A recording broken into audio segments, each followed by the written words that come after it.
This is Audible. Listening Library presents Two Can Keep a Secret by Karen M. McManus. Read for you by Sophie Amos and Kirby Hayborn. Chapter 1. Ellery, Friday, August 30th. If I believed in omens, this would be a bad one. There's only one suitcase left on the baggage carousel. It's bright pink, covered with Hello Kitty stickers, and definitely not mine. My brother, Ezra, watches it pass us for the fourth time, leaning on the handle of his own oversized suitcase. The crowd around the carousel is nearly gone, except for a couple arguing about who was supposed to keep track of their rental car reservation. "Maybe you should take it," Ezra suggests. "Seems like whoever owns it wasn't on our flight, and I bet they have an interesting wardrobe. A lot of polka dots, probably. And glitter." His phone chimes, and he pulls it out of his pocket. "Nana's outside." "I can't believe this," I mutter, kicking the toe of my sneaker against the carousel's metal side. My entire life was in that suitcase. It's a slight exaggeration. My actual entire life was in La Puente, California, until about 8 hours ago. Other than a few boxes shipped to Vermont last week, the suitcase contains what's left. "I guess we should report it." Ezra scans the baggage claim area, running a hand over his close-cropped hair. He used to have thick, dark curls like mine, hanging in his eyes, and I still can't get used to the cut he got over the summer. He tilts his suitcase and pivots toward the information desk. "Over here, probably." The skinny guy behind the desk looks like he could still be in high school, with a rash of red pimples dotting his cheeks and jawline.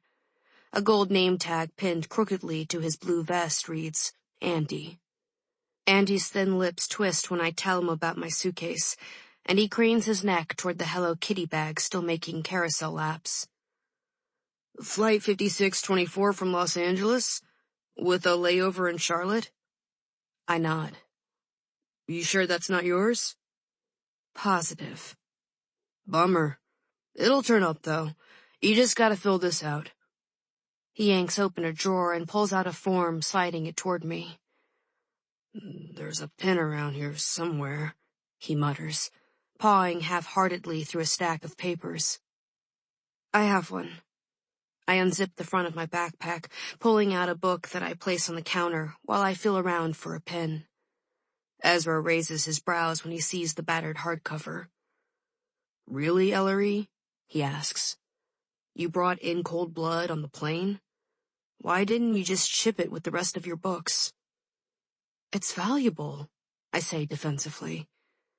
Ezra rolls his eyes. "You know that's not Truman Capote's actual signature. Sadie got fleeced." "Whatever. It's the thought that counts," I mutter. Our mother bought me the signed first edition off eBay after she landed a role as Dead Body Number 2 on Law and Order 4 years ago. She gave Ezra a Sex Pistols album cover with a Sid Vicious autograph that was probably just as forged. We should have gotten a car with reliable brakes instead, but Sadie's never been great at long-term planning. Anyway, you know what they say, win in Murderland. I finally extract a pen and start scratching my name across the form. "You headed for Echo Ridge, then?" Andy asks. I pause on the second C of my last name, and he adds, "They don't call it that anymore, you know. And you're early. It doesn't open for another week." "I know. I didn't mean the theme park. I meant the—" I trail off before saying town and shove In Cold Blood into my bag. "Never mind," I say, returning my attention to the form. "How long does it usually take to get your stuff back?" "Shouldn't be more than a day." Andy's eyes drift between Ezra and me. "You guys look a lot alike. You twins?" I nod and keep writing. Ezra, ever polite, answers. "We are." I was supposed to be a twin, Andy says. The other one got absorbed in the womb, though. Ezra lets out a surprised little snort, and I bite back a laugh. This happens to my brother all the time. People overshare the strangest things with him. We might have almost the same face, but his is the one everyone trusts. I always thought it would have been cool to have a twin. You could pretend to be one another and mess with people. I look up, and Andy is squinting at us again. Well, I guess you guys can't do that. You aren't the right kind of twins. Definitely not, Ezra says with a fixed smile. I write faster and hand the completed form to Andy, who tears off the top sheets and gives me the yellow carbon. So somebody will get in touch, right? I ask. Yep, Andy says. You don't hear from them tomorrow, call the number at the bottom. Have fun in Echo Ridge. Ezra exhales loudly as we head for the revolving door, and I grin at him over my shoulder. You make the nicest friends. He shudders. Now I can't stop thinking about it. Absorbed. How does that even happen? Did he... No. I'm not going to speculate. I don't want to know. What a weird thing to grow up with, though, huh? Knowing how easily you could have been the wrong twin. We push through the door into a blast of stifling, exhaust-filled air that takes me by surprise. Even on the last day of August, I'd expected Vermont to be a lot cooler than California. I pull my hair off my neck while Ezra scrolls through his phone. Nana says she's circling because she didn't want to park in a lot, he reports. I raise my brows at him. Nana's texting and driving? Apparently. I haven't seen my grandmother since she visited us in California 10 years ago, but from what I can remember, that seems out of character. We wait a few minutes wilting in the heat until a forest green Subaru station wagon pulls up beside us. The passenger side window rolls down, and Nana sticks her head out. She doesn't look much different than she does over Skype, although her thick gray bangs appear freshly cut.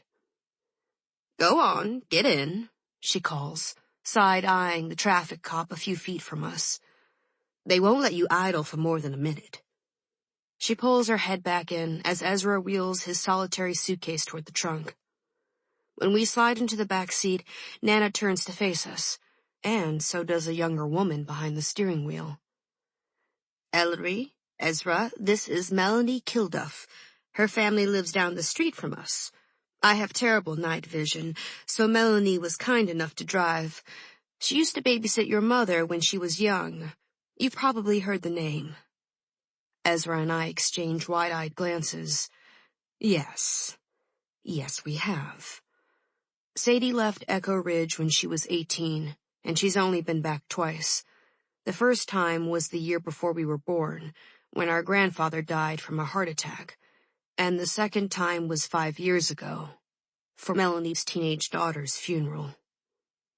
Ezra and I watched the Dateline special, Mystery at Murderland, at home while our neighbor stayed with us. I was transfixed by the story of Lacey Kilduff, the beautiful blonde homecoming queen from my mother's hometown, found strangled in a Halloween theme park. Airport Andy was right. The park's owner changed its name from Murderland to Fright Farm a few months later. I'm not sure the case would have gotten as much national attention if the park hadn't had such an on-the-nose name. Or if Lacey hadn't been the second pretty teenager from Echo Ridge, and from the same exact street even, to make tragic headlines. Sadie wouldn't answer any of our questions when she got back from Lacey's funeral. I just want to forget about it, she said whenever we asked, which is what she's been saying about Echo Ridge our entire lives. Ironic, I guess, that we ended up here anyway. Nice to meet you, Ezra says to Melanie, while I somehow manage to choke on my own saliva. He pounds me on the back, harder than necessary. Melanie is pretty in a faded sort of way, with pale blonde hair pulled into a French braid, light blue eyes, and a sprinkling of freckles. She flashes a disarming, gap-toothed smile. You as well. Sorry we're late, but we hit a surprising amount of traffic. How was your flight? Before Ezra can answer, a loud rap sounds on the roof of the Subaru, making Nana jump. You need to keep moving, the traffic cop calls. Burlington is the rudest city, Nana huffs. She presses a button on the door to close her window as Melanie eases the car behind a taxi. I fumble with my seatbelt as I stare at the back of Melanie's head. I wasn't expecting to meet her like this. I figured I would eventually, since she and Nana are neighbors, but I thought it would be more of a wave while taking out the trash, not an hour-long drive as soon as I landed in Vermont. I was so sorry to hear about your mother, Melanie says as she exits the airport and pulls onto a narrow highway dotted with green signs. It's almost 10 o'clock at night, and a small cluster of buildings in front of us glows with lit windows. But I'm glad she's getting the help she needs. Sadie is such a strong woman. I'm sure you'll be back with her soon, but I hope you enjoy your time in Echo Ridge. It's a lovely little town. I know Nora is looking forward to showing you around. There. That's how you navigate an awkward conversation. No need to lead with, sorry your mom drove her car into a jewelry store while she was high on opioids and had to go to rehab for 4 months.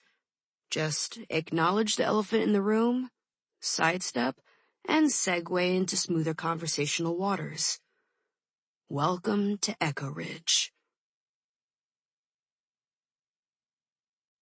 I fall asleep shortly after we hit the highway and don't stir until a loud noise jolts me awake. It sounds as though the car is being pelted from every direction with dozens of rocks. I turn toward Ezra, disoriented, but he looks equally confused. Nana twists in her seat, shouting to be heard over the roar. Hail! Not uncommon this time of year, although these are rather large. I'm going to pull over and let this pass, Melanie calls. She eases the car to the side of the road and shifts into park. The hail is hitting harder than ever, and I can't help but think that she's going to have hundreds of tiny dents in her car by the time it stops. One particularly large hailstone smacks right into the middle of the windshield, startling us all. How is it hailing? I ask. It was hot in Burlington. Hail forms in the cloud layer, Nana explains, gesturing toward the sky.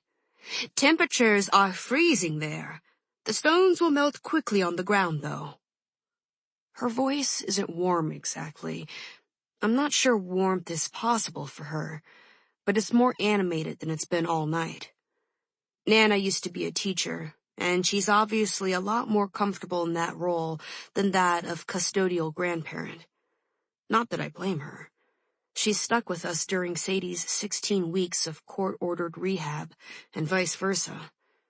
The judge insisted we live with family, which severely limited our options. Our father was a one-night stand, a stuntman, or so he claimed during the whopping 2 hours he and Sadie spent together after meeting at an LA club. We don't have aunts, uncles, or cousins, not a single person, except for Nana, to take us in. We sit in silence for a few minutes, watching hailstones bounce off the car hood until the frequency tapers and finally stops altogether. Melanie pulls back onto the road, and I glance at the clock on the dashboard. It's nearly 11. I slept for almost an hour. I nudge Ezra and ask, We must almost be there, right? Almost, Ezra says. He lowers his voice. Place is hopping on a Friday night. We haven't passed a building for miles. It's pitch black outside, and even after rubbing my eyes a few times, I can't see much out the window except the shadowy blur of trees. I try, though, because I want to see the place Sadie couldn't wait to leave. It's like living in a postcard, she used to say. Pretty, shiny, and closed in, Everyone who lives in Echo Ridge acts like you'll vanish if you venture outside the border. The car goes over a bump, and my seatbelt digs into my neck as the impact jolts me to one side. Ezra yawns so hard that his jaw cracks.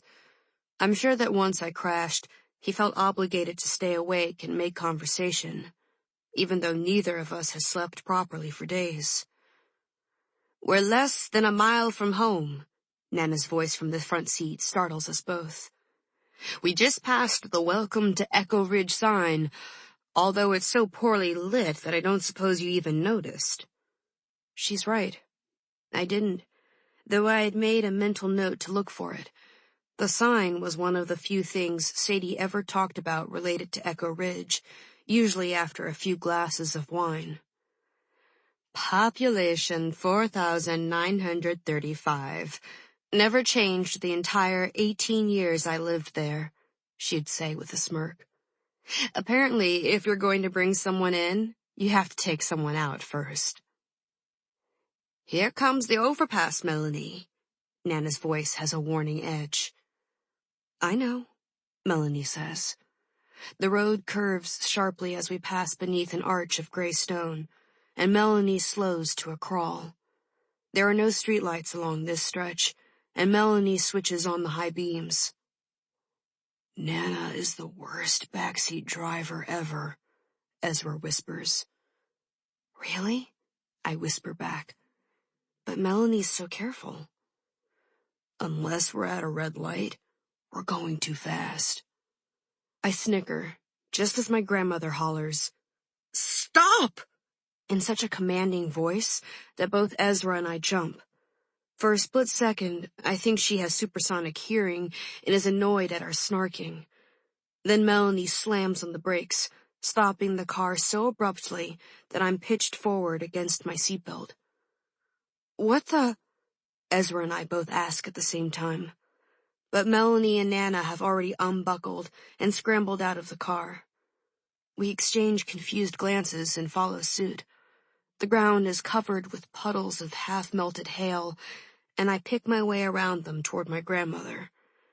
Nana is standing in front of Melanie's car, her gaze fixed on the patch of road bathed in bright headlights, and on the still figure lying right in the middle of it. Covered in blood, with his neck bent at a horribly wrong angle, and his eyes wide open, staring at nothing. Chapter 2. Ellery. Saturday, August 31st. The sun wakes me up, burning through blinds that clearly weren't purchased for their room-darkening properties, but I stay immobile under the covers, a thin crocheted bedspread and petal-soft sheets, until a low knock sounds on the door. "Yeah?"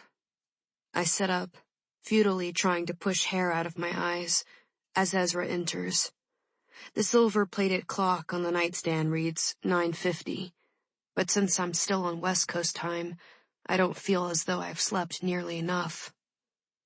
"Hey," Ezra says. "Nana said to wake you up.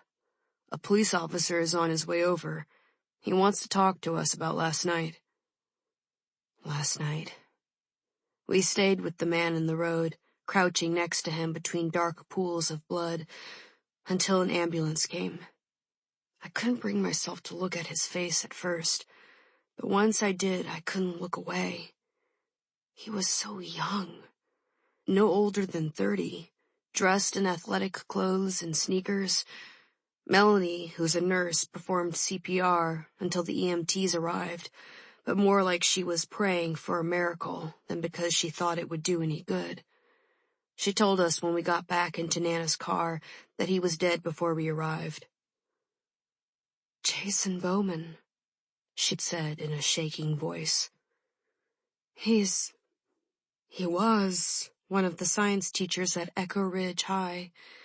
Helped out with marching band, too. Really popular with the kids. You should have met him next week."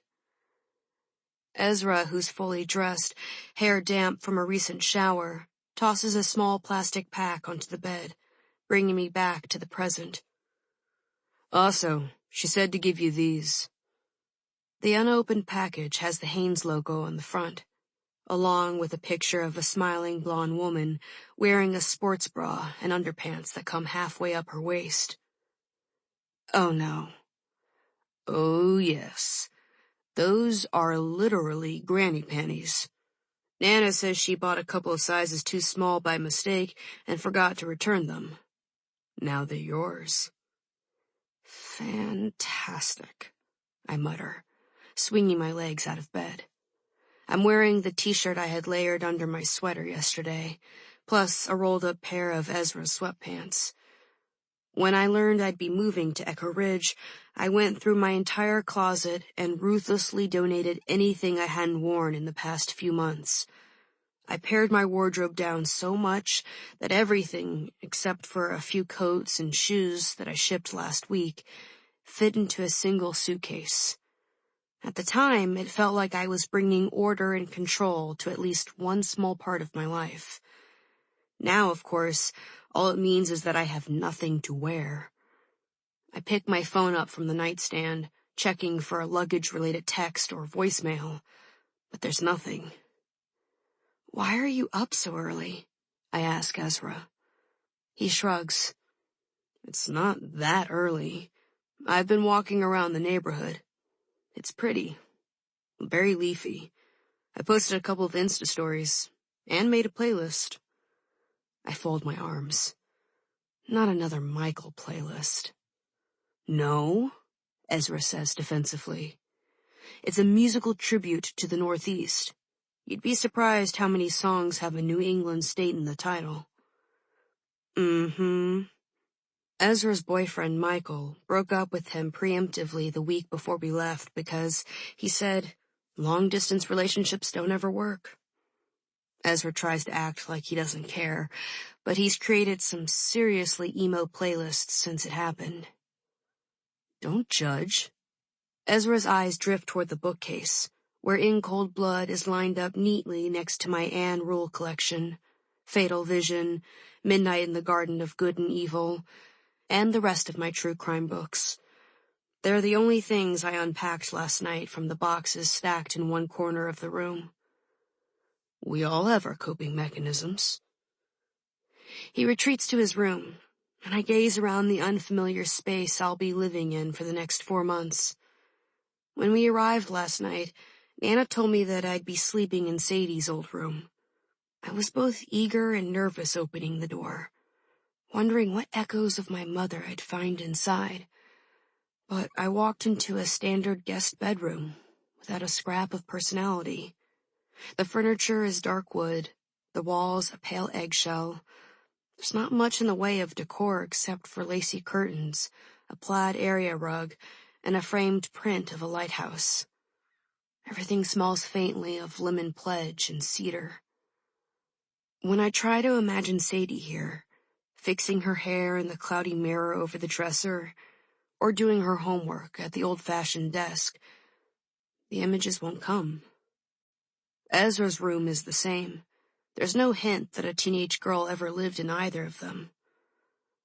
I drop to the floor beside my moving boxes and root around in the nearest one until I come across plastic-wrapped picture frames. The first one I unwrap is a photo of Ezra and me standing on Santa Monica Pier last year. A perfect sunset behind us. The setting is gorgeous, but it's not a flattering picture of me. I wasn't ready for the shot, and my tense expression doesn't match Ezra's wide grin. I kept it, though, because it reminded me of another photo. That's the second one I pull out, grainy and much older, of 2 identical teenage girls with long, curly hair like mine, dressed in 90s grunge wear. One of them is smiling brightly, the other looks annoyed. My mother and her twin sister, Sarah. They were 17 then, seniors at Echo Ridge High, like Ezra and I are about to be. A few weeks after the photo was taken, Sarah disappeared. It's been 23 years, and no one knows what happened to her. Or maybe it'd be more accurate to say that if anybody does know, they're not telling. I place the photos side by side on top of the bookcase and think about Ezra's words in the airport last night, after Andy overshared his origin story. What a weird thing to grow up with, though, huh? Knowing how easily you could have been the wrong twin. Sadie never liked talking about Sarah, no matter how hungry I was for information. There weren't any pictures of her around our apartment. I had to steal this one off the internet. My true crime kick started in earnest with Lacey's death, but ever since I was old enough to understand what happened to Sarah, I was obsessed with her disappearance. It was the worst thing I could imagine, to have your twin go missing and never come back. Sadie's smile in the photo is as blinding as Ezra's. She was a star back then, the popular homecoming queen, just like Lacey. And she's been trying to be a star ever since. I don't know if Sadie would have done better than a handful of walk-on roles if she had had her twin cheering her on. I do know there's no possible way she can feel complete. When you come into the world with another person, they're as much a part of you as your heartbeat. There are lots of reasons my mother got addicted to painkillers. A strained shoulder, a bad breakup, another lost role, moving to our crappiest apartment yet on her 40th birthday. But I can't help but think it all started with the loss of that serious-faced girl in the photo. The doorbell rings, and I almost dropped the picture. I completely forgot I was supposed to be getting ready to meet a police officer. I glance at the mirror over the dresser, wincing at my reflection. My hair looks like a wig, and all my anti-frizz products are in my missing suitcase. I pull my curls into a ponytail, then twist and turn the thick strands until I can knot the ends together into a low bun without needing an elastic. It's one of the first hair tricks Sadie ever taught me. When I was little, we'd stand at the double sink in our bathroom, me watching her in the mirror so I could copy the quick, deft motion of her hands. My eyes prick as Nana calls up the stairs. "Ellery? Ezra! Officer Rodriguez is here." Ezra's already in the hall when I leave my room, and we head downstairs to Nana's kitchen. A dark-haired man in a blue uniform, his back to us, takes the cup of coffee Nana holds toward him.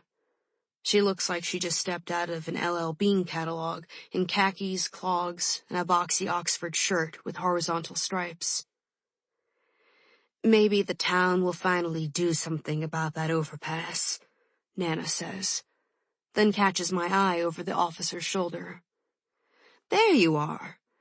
Ryan, this is my granddaughter and grandson. Ellery and Ezra, meet Officer Ryan Rodriguez. He lives down the street and came by to ask us a few questions about last night." The officer turns with a half-smile that freezes as the coffee mug slips out of his hand and goes crashing to the floor. None of us react for a second, and then everybody leaps into action at once, grabbing at paper towels and picking thick pieces of ceramic mug off Nana's black and white tiled floor. "I'm so sorry," Officer Rodriguez keeps repeating. He can't be more than 5 years older than me and Ezra, and he looks as though even he's not sure whether he's an actual adult yet. "I have no idea how that happened. I'll replace the mug." "Oh, for goodness sake," Nana says crisply. "Those cost $2 at Dalton's. Sit down and I'll get you another one. You too, kids. There's juice on the table if you want some." We all settle around the kitchen table, which is neatly set with 3 placemats, silverware, and glasses. Officer Rodriguez pulls a notepad from his front pocket and flips through it with a knitted brow. He has one of those hangdog faces that looks worried even now when he's not breaking my grandmother's stuff. "Thanks for making time this morning. I just came from the Kilduff's house, and Melanie filled me in on what happened at the Fulkerson Street overpass last night." which, I'm sorry to say, looks like it was a hit and run. Nana hands him another cup of coffee before sitting down next to Ezra, and Officer Rodriguez takes a careful sip. Thank you, Mrs. Corcoran. So it would be helpful if all of you could tell me everything you observed, even if it doesn't seem important. I straighten in my chair, and Ezra rolls his eyes. He knows exactly what's going through my head. Even though last night was awful, I can't not feel a slight thrill at being part of an actual police investigation. I've been waiting for this moment half my life. Unfortunately, I'm no help, because I hardly remember anything except Melanie trying to help Mr. Bowman. Ezra's not much better. Nana is the only one who noticed little details, like the fact that there was an umbrella and a Tupperware container scattered on the street next to Mr. Bowman. And as far as investigating officers go, Ryan Rodriguez is disappointing. He keeps repeating the same questions, almost knocks over his fresh cup of coffee, and stumbles constantly over Melanie's name. By the time he thanks us and Nana walks him to the front door, I'm convinced he needs a few more years of training before they let him out on his own again. That was kind of disorganized, I say when Nana returns to the kitchen. Do people take him seriously as a police officer around here? She takes a pan out from a cabinet next to the stove and places it on a front burner. Ryan is perfectly capable, she says matter-of-factly, crossing to the refrigerator and pulling out the butter dish. She sets it on the counter and slices off a huge chunk, dropping it into the pan. He may be a little out of sorts. His father died a few months ago. Cancer. They were very close, and his mother passed the year before, so it's been one thing after another for that family. Ryan is the youngest and the only one still at home. I imagine it's been lonely. He lived with his parents? Ezra asks. How old is he? My brother is kind of judgy about adults who still live at home. He'll be one of those people, like Sadie, who moves out as soon as the ink is dry on his diploma. He has a 10-year plan that involves taking a grunt job at a radio station while DJing on the side, until he has enough experience to host his own show. I try not to panic whenever I imagine him leaving me behind to do who even knows what. 22, I think, or 23, Nana says. All the Rodriguez kids lived at home during college. Ryan stayed once his father got sick. Ezra hunches his shoulders guiltily as my ears prick up. 23? I repeat. Was he in Lacey Kilduff's class? I believe so, Nana says, as she cracks an egg into the now sizzling pan. I hesitate. I barely know my grandmother. We've never talked about my missing aunt on our awkward, infrequent Skype calls, and I have no idea if Lacey's death is extra painful for her because of what happened to Sarah. I should probably keep my mouth shut, but... Were they friends? I blurt out. Ezra's face settles into a here we go expression. I couldn't say. They knew one another, certainly. Ryan grew up in the neighborhood, and they both worked at Fright Farm. Her hesitation before the new name is so slight that I almost miss it. Most kids in town did. Still do. When does it open? Ezra asks. He glances at me like he's doing me a favor, but he didn't have to bother. I looked up the schedule as soon as I learned we were moving to Echo Ridge.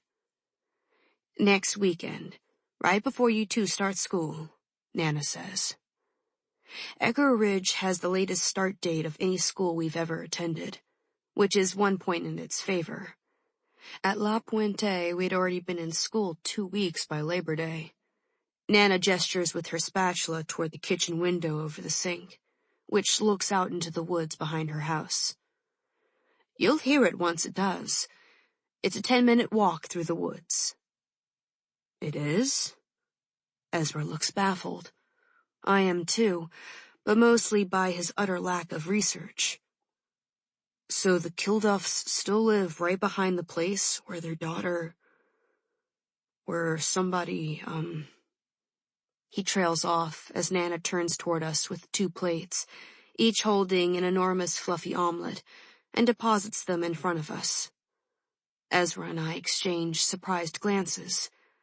I can't remember the last time either of us had anything for breakfast other than coffee, but my mouth waters at the savory scent, and my stomach rumbles. I haven't eaten anything since the 3 kind bars I had for dinner on last night's flight. Well, Nana sits down between us and pours herself a glass of orange juice from the ceramic pitcher on the table. Pitcher, not a carton. I spend a few seconds trying to figure out why you'd bother emptying a carton into a pitcher before taking a sip of mine and realizing it's freshly squeezed. How are she and Sadie even related? It's their home. The 2 younger girls have lots of friends in the neighborhood. How old are they? I ask. Melanie wasn't just Sadie's favorite babysitter. She was almost a mentor to her in high school, and pretty much the only person from Echo Ridge my mother ever talked about. But I still know hardly anything about her, except that her daughter was murdered. Caroline is 12 and Julia is 6, Nana says. There's quite a gap between the 2 of them, and between Lacey and Caroline. Melanie's always had trouble conceiving, but there's a silver lining, I suppose. The girls were so young when Lacey died. Looking after them might be the only thing that kept Melanie and Dan going during such a terrible time. Ezra cuts into the corner of his omelet and releases a small cloud of steam. The police never had any suspects in Lacey's murder, huh? He asks. No, Nana says at the same time as I say, the boyfriend. Nana takes a long sip of juice. Plenty of people thought that. Think that, she says.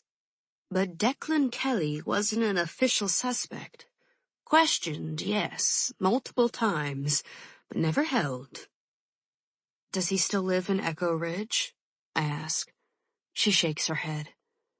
He left town right after graduation. Best for all involved, I'm sure. The situation took an enormous toll on his family. Declan's father moved away shortly after he did. I thought the mother and brother would be next, but things worked out differently for them. I pause with my fork in midair. Brother? I hadn't known Lacey's boyfriend had a brother. The news never reported much about his family. Declan has a younger brother, Malcolm, around your age, Nana says. I don't know him well, but he seems a quieter sort. Doesn't strut around town as if he owns it at any rate, the way his brother did. I watch her take a careful bite of omelet, wishing I could read her better, so I'd know whether Lacey and Sarah are as intertwined in her mind as they are in mine.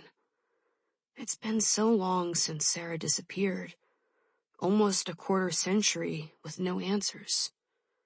Lacey's parents lack a different kind of closure. They know what, when, and how, but not who or why. Do you think Declan Kelly is guilty? I ask. Nana's brow wrinkles as though she suddenly finds the entire conversation distasteful. I didn't say that.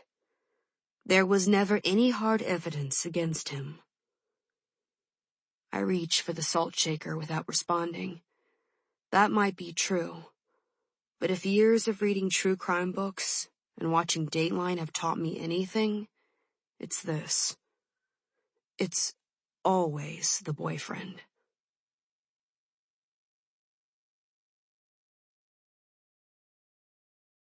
Chapter 3. Malcolm. Wednesday, September 4th. My shirt's stiff with too much starch. It practically crackles when I bend my arms to drape a tie around my neck. I watch my hands in the mirror, trying and failing to get the knot straight, and give up when it's at least the right size. The mirror looks old and expensive, like everything in the Nilssons' house. It reflects a bedroom that could fit 3 of my old one, and at least half of Declan's apartment. "What's it like living in that house?" my brother asked last night, scraping the last of his birthday cake off a plate while Mom was in the bathroom. She'd brought a bunch of balloons that looked tiny in the Nilssons' foyer, but kept batting Declan in the head in the cramped alcove he calls a kitchen. "Fucked up," I said, which is true, but no more fucked up than the past 5 years have been. Declan spent most of them living 4 hours away in New Hampshire, renting a basement apartment from our aunt. A sharp knock sounds at my bedroom door, and hinges squeak as my stepsister pokes her head in without waiting for an answer. "You ready?" she asks. "Yep," I say, picking up a blue suit coat from my bed and shrugging it on. Katrin tilts her head and frowns, ice blonde hair spilling over one shoulder. I know that look. "There's something wrong with you, and I'm about to tell you exactly what it is and how to fix it. I've been seeing it for months now." "Your tie's crooked," she says, heels clicking on the floor as she walks toward me, hands outstretched. A crease appears between her eyes as she tugs at the knot, then disappears when she steps back to view her work. "There," she says, patting my shoulder with a satisfied expression. "Much better." Her hand skims down to my chest, and she plucks a piece of lint from my suit coat with 2 pale pink fingernails and lets it drop to the floor. "You clean up all right, Mal. Who would have thought?" Not her. Katrin Nilsson barely spoke to me until her father started dating my mother last winter. She's the queen of Echo Ridge High, and I'm the band nerd with the disreputable family. But now that we live under the same roof, Katrin has to acknowledge my existence. She copes by treating me like either a project or a nuisance, depending on her mood. "Let's go," she says, tugging lightly at my arm. Her black dress hugs her curves but stops right above her knees. She'd almost be conservative if she weren't wearing tall, spiky heels that basically force you to look at her legs. So I do. My new stepsister might be a pain in the ass, but she's undeniably hot. I follow Katrin into the hallway to the balcony staircase overlooking the massive foyer downstairs. My mother and Peter are at the bottom waiting for us, and I drop my eyes because whenever they're standing that close, his hands are usually someplace I don't want to see. Katrin and her super jock boyfriend commit less PDA than those two. But Mom's happy, and I guess that's good. Peter looks up and takes a break from manhandling my mom. "Don't you two look nice?" he calls out. He's in a suit too, same dark blue as mine, except he gets his tailored so they fit him perfectly. Peter's like one of those suave GQ watch ads come to life. Square jaw, penetrating gaze, wavy blonde hair with just enough gray to be distinguished. Nobody could believe he was interested in my mother when they first started dating. People were even more shocked when he married her. He saved them. That's what the entire town thinks. Peter Nilsson, the rich and charming owner of the only law firm in town, took us from town pariahs to town royalty with one tasteful justice of the peace ceremony at Echo Ridge Lake. And maybe he did. People don't avoid my mother anymore or whisper behind her back. She gets invited to the garden club, school committees, tonight's fundraiser, and all that other crap. Doesn't mean I have to like him, though. "Nice having you back, Malcolm," he adds, almost sounding like he means it. Mom and I have been gone a week, visiting family across a few towns in New Hampshire and then finishing up at Declan's place. Peter and Katrin didn't come, partly because he had to work and partly because neither of them leave Echo Ridge for any place without room service and a spa. "Did you have dinner with Mr. Coates while we were gone?" I ask abruptly. Peter's nostrils flare slightly, which is the only sign of annoyance he ever shows. "I did, on Friday. He's still getting his business up and running, but when the time is right, he'd be happy to talk with Declan. I'll keep checking in with him." Ben Coates used to be mayor of Echo Ridge. After that, he left to run a political consulting business in Burlington. Declan is a lot of credits short from finishing his poli-sci degree at community college, but he's still hoping for a recommendation. It's the only thing he's ever asked of Peter, or of Mom, I guess, since Declan and Peter don't really talk. Mom beams at Peter, and I let it drop. Katrin steps forward, reaching out a hand to touch the twisted, beaded necklace Mom's wearing. "This is so pretty," she exclaims. "Very bohemian. Such a nice change from all the pearls we'll see tonight." Mom's smile fades. "I have pearls," she says nervously, looking at Peter. "Should I—" "You're fine," he says quickly. "You look beautiful." I could kill Katrin. Not literally. I feel like I have to add that disclaimer even in my own thoughts, given our family history. But I don't understand her constant need to make digs at Mom's expense. It's not like Mom broke up Katrin's parents. She's Peter's third wife. Katrin's mother was long gone to Paris with a new husband before Mom and Peter even went on their first date. And Katrin has to know that Mom is nervous about tonight. We've never been to the Lacey Kilduff Memorial Scholarship fundraiser before, mostly because we've never been invited or welcome. Peter's nostrils flare again. "Let's head out, shall we? It's getting late." He opens the front door, stepping aside to let us through while pressing a button on his keychain. His black Range Rover starts idling in the driveway, and Katrin and I climb into the back. My mother settles herself in the passenger seat and flips the radio from the top 40 station that Katrin likes to blast to NPR. Peter gets in last, buckling his seatbelt before shifting the car into gear. The Nilssons' winding driveway is the longest part of the trip. After that, it's a few quick turns and we're in downtown Echo Ridge, so to speak. There's not much to it. A row of white-trimmed red brick buildings on either side of Manchester Street, lined with old-fashioned wrought-iron streetlights. It's never crowded here, but it's especially dead on a Wednesday night before school's back in session. Half the town is still on vacation, and the other half is attending the fundraiser in the Echo Ridge Cultural Center. That's where anything notable at Echo Ridge happens, unless it happens at the Nilssons' house. Our house. Can't get used to that. Peter parallel parks on Manchester Street, and we spill out of the car and onto the sidewalk. We're right across the street from O'Neill's funeral home, and Katrin heaves a sigh as we pass the pale blue Victorian.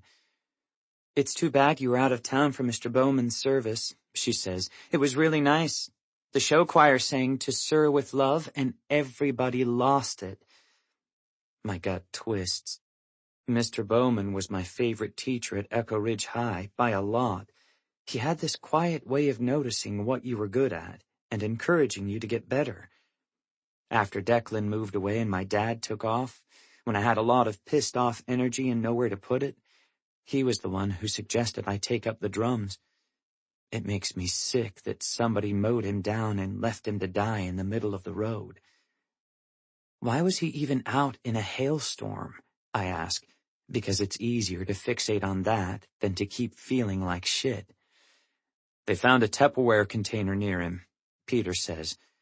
"One of the teachers at the funeral thought he might have been collecting hail for a lesson he was planning on climate change. But I guess we'll never know for sure." And now I feel worse because I can picture it. Mr. Bowman leaving his house late at night with his umbrella and his plastic container, all enthusiastic because he was going to make science real. He said that kind of thing a lot. After a couple of blocks, a gold-rimmed wooden sign welcomes us to the cultural center. It's the most impressive of all the red brick buildings, with a clock tower on top and wide steps leading to a carved wooden door. I reach for the door, but Peter's faster. Always. You can't out-gentleman that guy. Mom smiles gratefully at him as she steps through the entrance. When we get inside, a woman directs us down a hallway to an open room that contains dozens of round tables. Some people are sitting down, but most of the crowd is still milling around and talking. A few turn toward us, and then, like human dominoes, they all do. It's the moment everyone in Echo Ridge has been waiting for. For the first time in 5 years, the Kellys have shown up at a night honoring Lacey Kilduff, the girl who most people in town still believe my brother killed. "Oh, there's Theo," Katrin murmurs, slipping away into the crowd toward her boyfriend. So much for solidarity. My mother licks her lips nervously. Peter folds her arm under his and pastes on a big, bright smile. For a second, I almost like the guy. Declan and Lacey had been fighting for weeks before she died, which wasn't like them. Declan could be an arrogant ass a lot of the time, but not with his girlfriend. Then, all of a sudden, they were slamming doors, canceling dates, and sniping at each other over social media.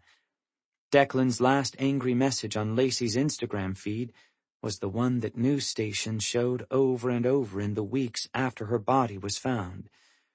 "I'm so fucking done with you. Done. You have no idea."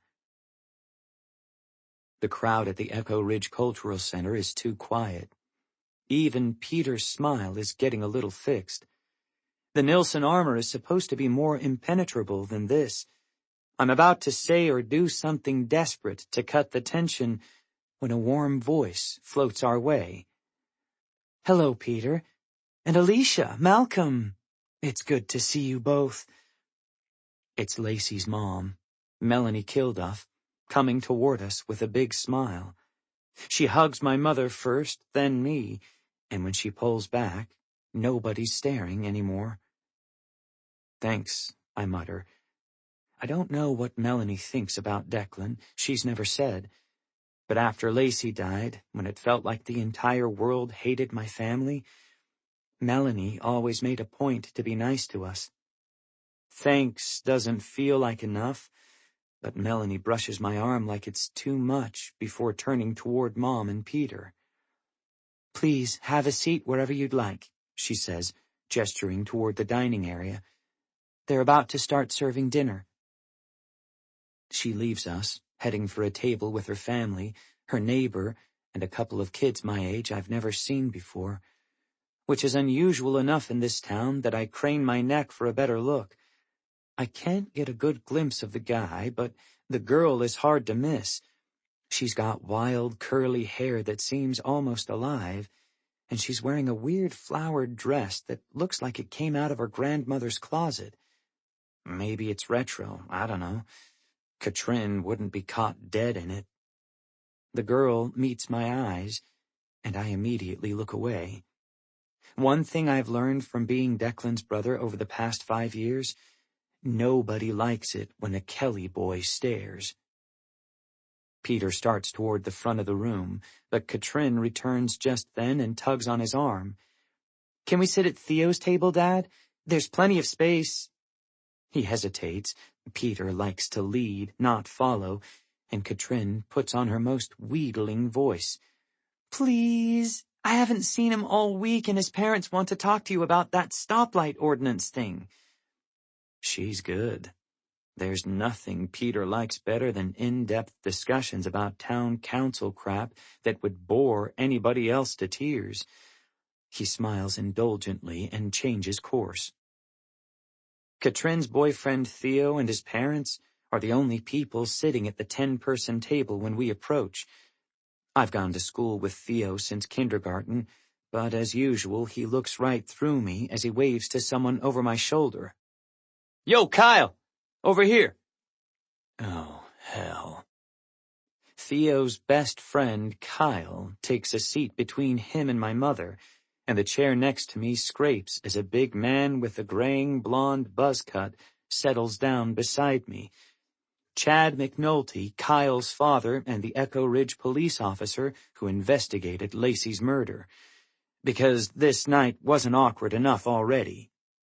My mother's got that deer-in-the-headlights look she always gets around the McNultys, and Peter flares his nostrils at an oblivious Theo.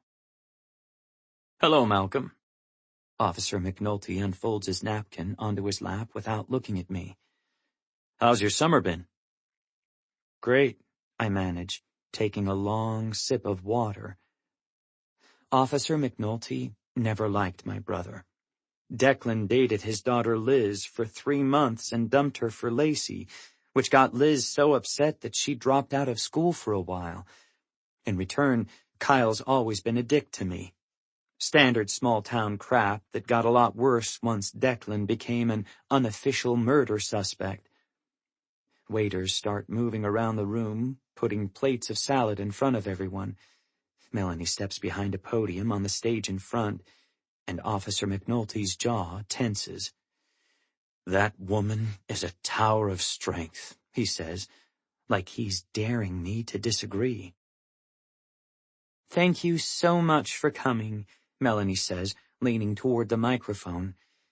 "It means the world to Dan, Caroline, Julia, and me to see how much the Lacey Kilduff Memorial Scholarship Fund has grown." I tune the rest out. Not because I don't care, but because it's too hard to hear. Years of not being invited to these things means I haven't built up much resistance.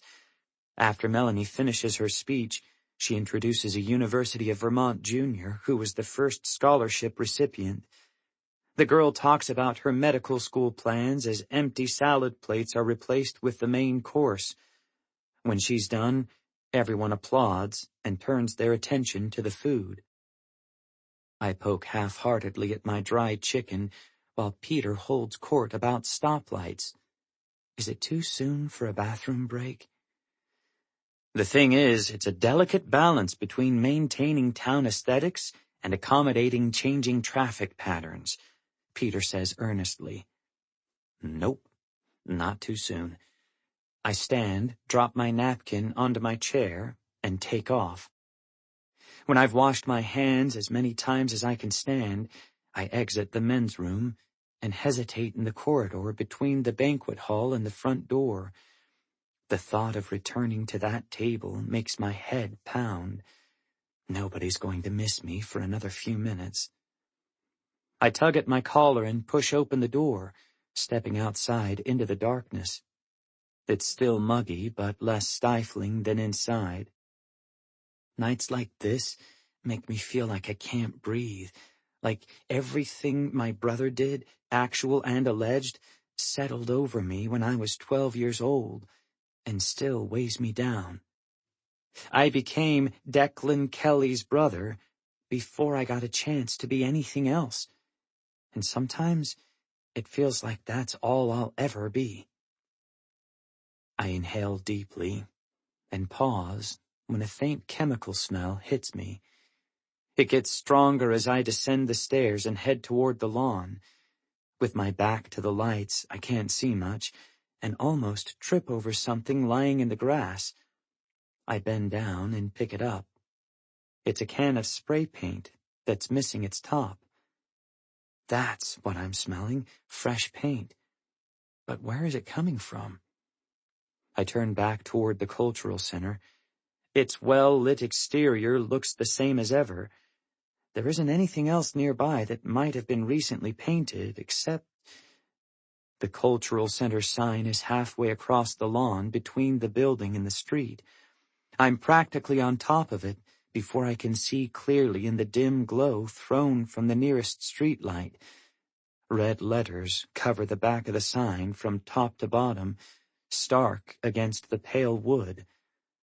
Murderland, the sequel, coming soon. I'm not sure how long I stand there, staring, before I realize I'm not alone anymore. The girl from Melanie's table with the curly hair and the weird dress is standing a few feet away.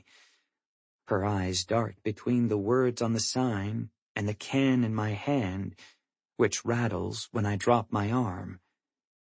This isn't what it looks like, I say. Chapter 4. Ellery. Saturday, September 7th.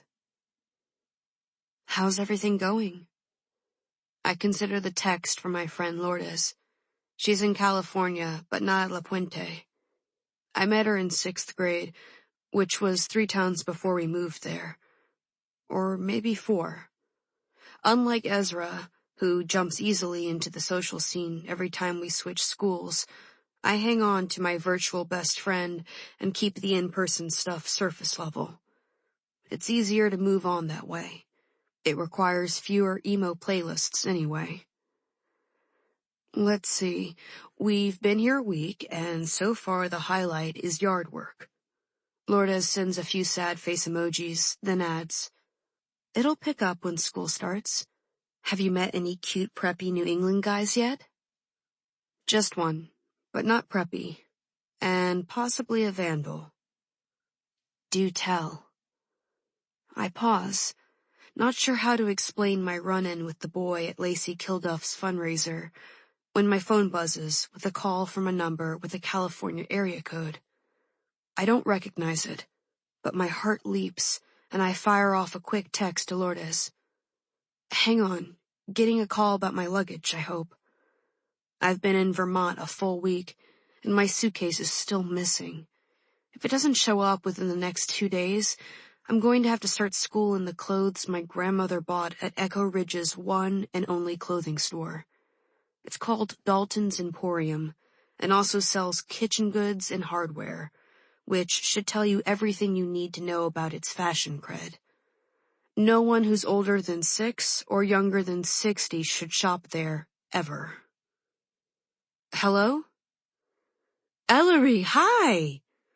I almost dropped my phone, and when I don't answer, the voice doubles down on its cheerful urgency. It's me! Yeah, I know. I lower myself stiffly onto my bed, gripping the phone in my suddenly sweaty palm. How are you calling me? Sadie's tone turns reproachful. You don't sound very happy to hear from me. It's just, I thought we were supposed to start talking next Thursday. Those were the rules of rehab, according to Nana. 15-minute Skype sessions once a week after 2 full weeks of treatment had been completed. Not random calls from an unknown number. The rules here are ridiculous, Sadie says. I can practically hear the eye roll in her voice. One of the aides is letting me use her phone. She's a Defender fan. The only speaking role Sadie ever had was in the first installment of what turned out to be a huge action series in the 90s, The Defender, about a down-on-his-luck soldier turned avenging cyborg. She played a sexy robot named Zeta Volts, and even though she had only one line, "That does not compute," there are still fan websites dedicated to the character. I'm dying to see you, love. Let's switch to FaceTime. I pause before hitting accept, because I'm not ready for this. At all. But what am I going to do? Hang up on my mother? Within seconds, Sadie's face fills the screen, bright with anticipation. She looks the same as ever. Nothing like me except for the hair. Sadie's eyes are bright blue, while mine are so dark they almost look black. She's sweet-faced with soft, open features, and I'm all angles and straight lines. There's only one other trait we share, and when I see the dimple in her right cheek flash with a smile, I force myself to mirror it back. There you are, she crows. Then a frown creases her forehead. What's going on with your hair? My chest constricts. Is that seriously the first thing you have to say to me? I haven't talked to Sadie since she checked into Hamilton House, the pricey rehab center Nana's paying for. Considering she demolished an entire storefront, Sadie lucked out. She didn't hurt herself or anyone else, and she wound up in front of a judge who believes in treatment instead of jail time. But she's never been particularly grateful. Everyone and everything else is at fault. The doctor who gave her too strong a prescription, bad lighting on the street, our car's ancient brakes. It didn't fully hit me until just now, sitting in a bedroom that belongs to a grandmother I barely know, listening to Sadie criticize my hair through a phone that someone could probably get fired for giving her. How infuriating it all is.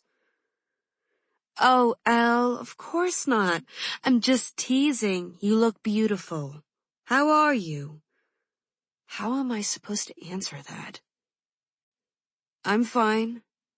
What happened in your first week? Tell me everything. I could refuse to play along, I guess. But as my eye catches the photo of Sadie and her sister on my bookcase, I already feel myself wanting to please her, to smooth things over and make her smile. I've been doing it my entire life. It's impossible to stop now. Things are just as weird as you've always said. I've already been questioned twice by the police. Her eyes pop. What? I tell her about the hit and run and the graffiti at Lacey's fundraiser 3 days ago. Declan Kelly's brother wrote that? Sadie asks, looking outraged. He said he just found the paint canister. She snorts. Likely story.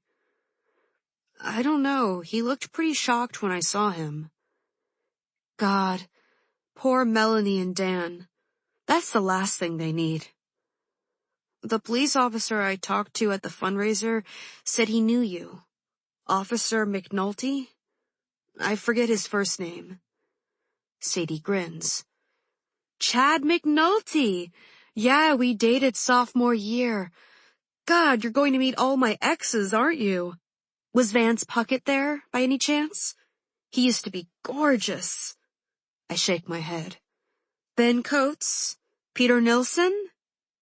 None of those names are familiar except the last one. I met him at the fundraiser, right after his stepson and I reported the sign vandalism. You dated that guy? I ask. Doesn't he own, half the town? I guess so. Cute, but kind of a tight ass. We went out twice when I was a senior, but he was in college then, and we didn't really click. He's Malcolm's stepfather now, I tell her. Sadie's face scrunches in confusion. Who? Malcolm Kelly. Declan Kelly's brother? The one with the spray paint? Good Lord, Sadie mutters. I cannot keep up with that place. Some of the tenseness that's been keeping me rigid ebbs away, and I laugh as I settle back against my pillow. Sadie's superpower is making you feel as though everything's going to be fine, even when it's mostly disastrous. Officer McNulty said his son's in our class, I tell her. I guess he was at the fundraiser, but I didn't meet him. Ugh, we're all so old now. Did you talk to him about the hit and run too? No, that officer was really young. Ryan Rodriguez? I don't expect Sadie to recognize the name, but an odd expression flits across her face. What? Do you know him? I ask. No, how would I? Sadie asks, a little too quickly. When she catches my dubious squint, she adds, Well, it's just...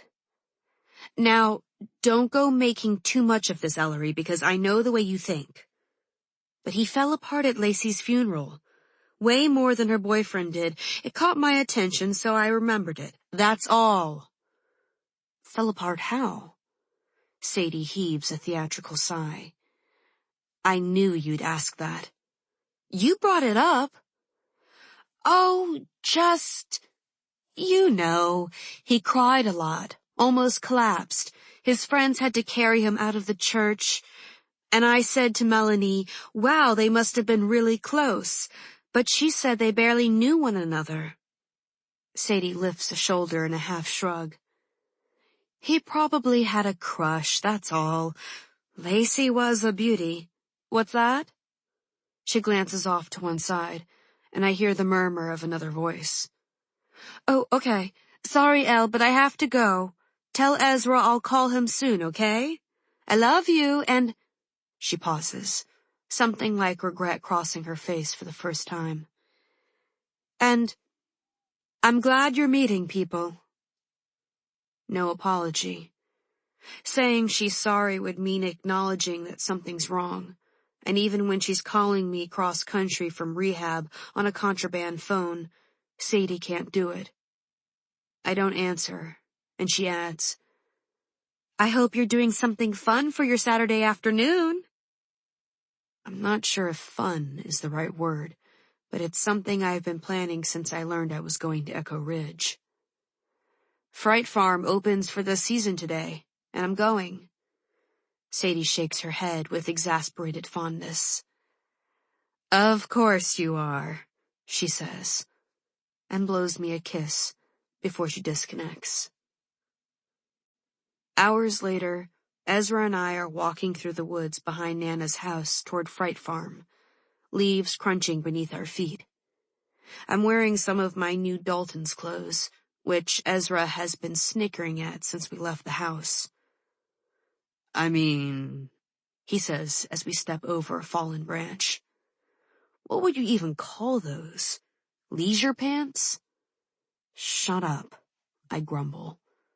The pants, which are some kind of synthetic stretchy material, were the most inoffensive piece of clothing I could find. At least they're black and sort of fitted. My gray and white checked t-shirt is short and boxy and has such a high neck that it's almost choking me. I'm pretty sure I've never looked worse. First Sadie with the hair, now you with the clothes. Ezra's smile is bright and hopeful. She looked good, though? He asks. He and Sadie are so similar sometimes, so blissfully optimistic, that it's impossible to say what you really think around them. When I used to try, Sadie would sigh and say, Don't be such an Eeyore, Ellery. Once, only once, she had added under her breath, You're just like Sarah. Then pretended not to hear me when I asked her to repeat what she had said. She looked great, I tell Ezra. We hear noise from the park before we see it. Once we emerge from the woods, it's impossible to miss. The entrance looms across the road in the shape of a huge, monstrous head with glowing green eyes, and a mouth wide open in a scream that serves as the door. It looks exactly like it did in pictures from the news coverage about Lacey's murder, except for the arched sign that reads, Fright Farm, in spiky red letters. Ezra shades his eyes against the sun. I'm just going to say it. Fright Farm is a crap name. Murderland was better. Agreed, I say. There's a road running between the woods and the Fright Farm entrance, and we wait for a few cars to pass before crossing it. A tall black spire fence circles the park, enclosing clusters of tents and rides. Fright Farm opened less than an hour ago, but it's already packed. Screams fill the air as a salt and pepper shaker ride flips back and forth. When we get closer to the entrance, I see that the face is covered with mottled and red-specked grayish paint, so it looks like a decaying corpse. There's a row of 4 booths directly inside, with 1 cashier to a booth, and at least 24 people waiting. Ezra and I get in line, but I break away after a few minutes to check out the information board and grab a bunch of papers stacked up beneath it.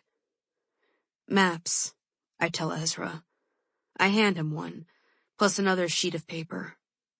And job applications. His brow furrows. You want to work here? We're broke, remember? And where else would we work? I don't think there's any place in walking distance. Neither of us have our driver's license, and I can tell already Nana's not the chauffeuring type. Ezra shrugs. All right, hand it over. I fish a couple of pins out of my messenger bag, and we almost complete the applications before it's our turn to buy tickets. I fold Ezra's and mine together and stuff them both in the front pocket of my bag as we leave the booths. We can drop them off before we go home. Where should we go first? Ezra asks. I unfold my map and study it. It looks like we're in the kids section right now, I report. Dark Matters is to the left. That's an evil science laboratory. Bloody Big Top to the right. Probably self-explanatory. And the House of Horrors is straight ahead. That doesn't open till 7, though. Ezra leans over my shoulder and lowers his voice. Where did Lacey die? I point to a tiny picture of a Ferris wheel. Under there. Well, that's where they found her body anyway. Police thought she was probably meeting someone. Echo Ridge kids used to sneak into the park after hours all the time, I guess. It didn't have any security cameras back then. We both glance up at the nearest building, where a red light blinks from one corner. Does now, obviously. Do you want to start there? Ezra asks. My throat gets dry. A group of masked kids dressed in black swoops past us, one of them knocking into my shoulder so hard that I stumble. Maybe we should check out the games, I say, refolding the map. It was a lot easier to take ghoulish pleasure at visiting a crime scene before I met the victim's family. We walk past snack stands and carnival games, pausing to watch a boy our age sink enough baskets in a row to win a stuffed black cat for his girlfriend. The next station has the kind of shooting gallery game where 2 players each try to knock over 12 targets in a box. A guy wearing a ratty hunting jacket who looks like he's 40 or so pumps his fist in the air and lets out a loud guffaw. Beat ya, he says, punching the shoulder of the kid next to him. The man stumbles a little with the movement, and the boy recoils and backs away. Maybe you should give someone else a turn. The girl behind the counter is about my age and pretty, with a long brown ponytail that she winds anxiously around her fingers. The man in the hunting jacket waves the toy gun he's holding. Plenty of room next to me. Anybody can play if they're not too chicken. His voice is loud and he's slurring his words. The girl crosses her arms as if she's steeling herself to sound tough.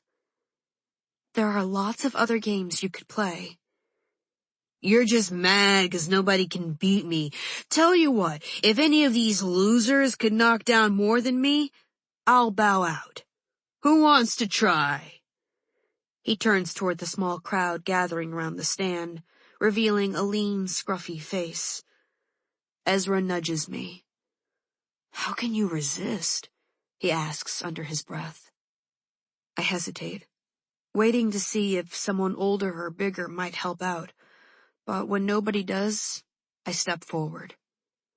I will. I meet the girl's eyes, which are hazel, heavily mascaraed, and shadowed with dark circles. She looks like she hasn't slept in a week. The guy blinks at me a few times, then bends at the waist in an exaggerated bow. The movement almost topples him, but he rights himself. Well, hello, madam. Challenge accepted. I'll even pay for you. He fishes 2 crumpled dollars out of his pocket and hands them to the girl. She takes them gingerly and drops them into a box in front of her as if they were on fire. Never let it be said that Vance Puckett isn't a gentleman. Vance Puckett? I burst out before I can stop myself. This is Sadie's ex? The gorgeous one? Either her standards were a lot lower in Echo Ridge, or he peaked in high school. His bloodshot eyes narrow, but without a spark of recognition. Not surprising. With my hair pulled back, there's nothing Sadie-like about me. Do I know you? No. It's just, that's a good name, I say limply. The ponytailed girl presses a button to reset the targets. I move to the second station as Vance raises the gun and sets his sights. Champions first, he says loudly, and starts firing off shots in quick succession. Even though he's clearly drunk, he manages to knock over 10 of the 12 targets. He raises the gun when he's finished and kisses the barrel, causing the girl to grimace.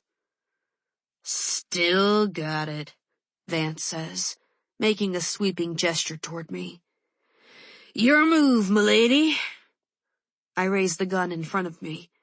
I happen to possess what Ezra calls freakishly good aim, despite having zero athletic talent in any other capacity. My hands are slick with sweat as I close one eye. Don't overthink it, I remind myself. Just point and shoot. I press the trigger and miss the first target, but not by much. Vance snickers beside me. I adjust my aim and hit the second. The crowd behind me starts murmuring when I've lowered the rest of the targets in the top row, and by the time I've hit 9, they're clapping. The applause spikes at number 10 and turns into whoops and cheers when I knock over the last one and finish with 11 down. Ezra raises both arms in the air like I just scored a touchdown.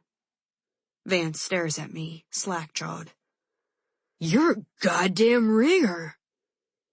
Move along, Vance, someone calls. There's a new sheriff in town. The crowd laughs, and Vance scowls. For a few beats, I think he won't budge. Then he flings his gun on the counter with a snort. Game's fixed anyway, he mutters, stepping back and shoving his way through the crowd. The girl turns toward me with a tired but grateful smile. Thanks. He's been here for almost half an hour, freaking everyone out. I thought he was going to start firing into the crowd any minute now. They're only pellets, but still. She reaches under the counter and pulls out a handy wipe, swiping it thoroughly across Vance's gun. I owe you one. Do you guys want free wristbands to the House of Horrors? I almost say yes, but pull out my and Ezra's job applications instead. Actually, would you mind putting a good word in for us with your boss, or whoever does the hiring around here? The girl tugs on her ponytail instead of taking the papers from me. Thing is, they only hire kids from Echo Ridge. We are, I say brightly. We just moved here.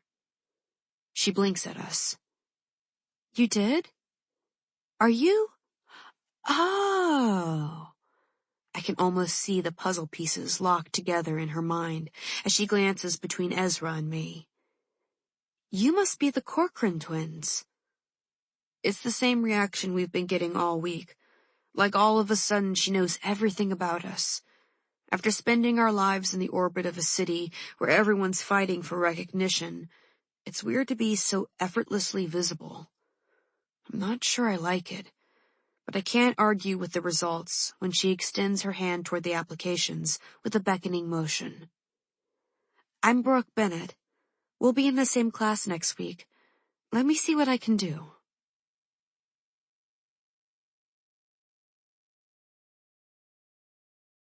Chapter 5. Malcolm. Sunday, September 8th. You have 4 kinds of sparkling water, Mia reports from the depths of our refrigerator. Not flavors, brands. Perrier, San Pellegrino, LaCroix, and Polar. The last one's a little down market, so I'm guessing it's a nod to your humble roots. Want one? I want a Coke, I say without much hope. The Nilssons' housekeeper, who does all the grocery shopping, isn't a fan of refined sugar. It's the Sunday before school starts, and Mia and I are the only ones here. Mom and Peter left for a drive after lunch, and Katrin and her friends are out back to school shopping. I'm afraid that's not an option, Mia says, pulling out 2 bottles of lemon polar seltzer and handing one to me. This refrigerator contains only clear beverages. At least it's consistent.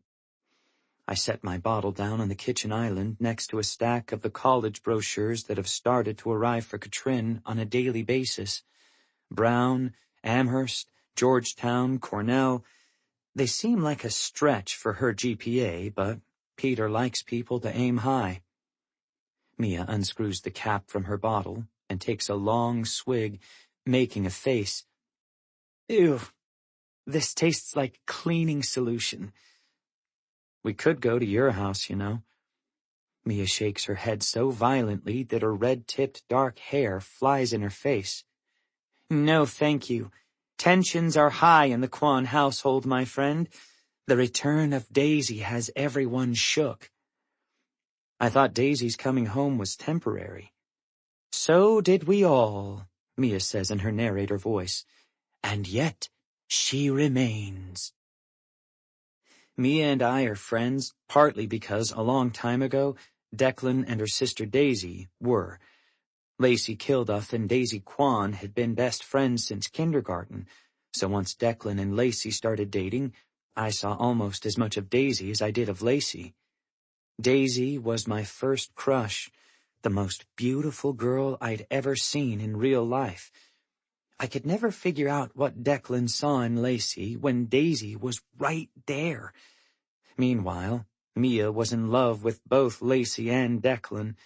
We were a couple of awkward pre-teens trailing around after our golden siblings and their friends, lapping up whatever scraps of attention they'd throw our way. And then it all imploded. Lacey died. Declan left, suspected and disgraced. Daisy went to Princeton just like she was supposed to, graduated with honors, and got a great job at a consulting firm in Boston. Then, barely a month after she started, she abruptly quit and moved back home with her parents. Nobody knows why, not even Mia. A key jingles in the lock, and loud giggles erupt in the foyer. Katrin comes sweeping into the kitchen with her friends Brooke and Viv, all 3 of them weighed down by brightly colored shopping bags. Hey, she says. She swings her bags onto the kitchen island, almost knocking over Mia's bottle. Do not go to the Bellevue Mall today. It's a zoo. Everybody's buying their homecoming dresses already. She sighs heavily, like she wasn't doing the exact same thing. We all got a welcome back email from the principal last night, including a link to a new school app that lets you view your schedule and sign up for stuff online. The homecoming ballot was already posted, where theoretically you can vote anyone from our class onto the court, but in reality, everybody knows 4 of the 6 spots are already taken by Katrin, Theo, Brooke, and Kyle. Wasn't planning on it, Mia says dryly. Viv smirks at her. Well, they don't have a hot topic, so... Katrin and Brooke giggle, although Brooke looks a little guilty while she does it. There's a lot about mine and Katrin's lives that don't blend well, and our friends top the list. Brooke's all right, I guess, but Viv's the third wheel in their friend trio, and the insecurity makes her bitchy.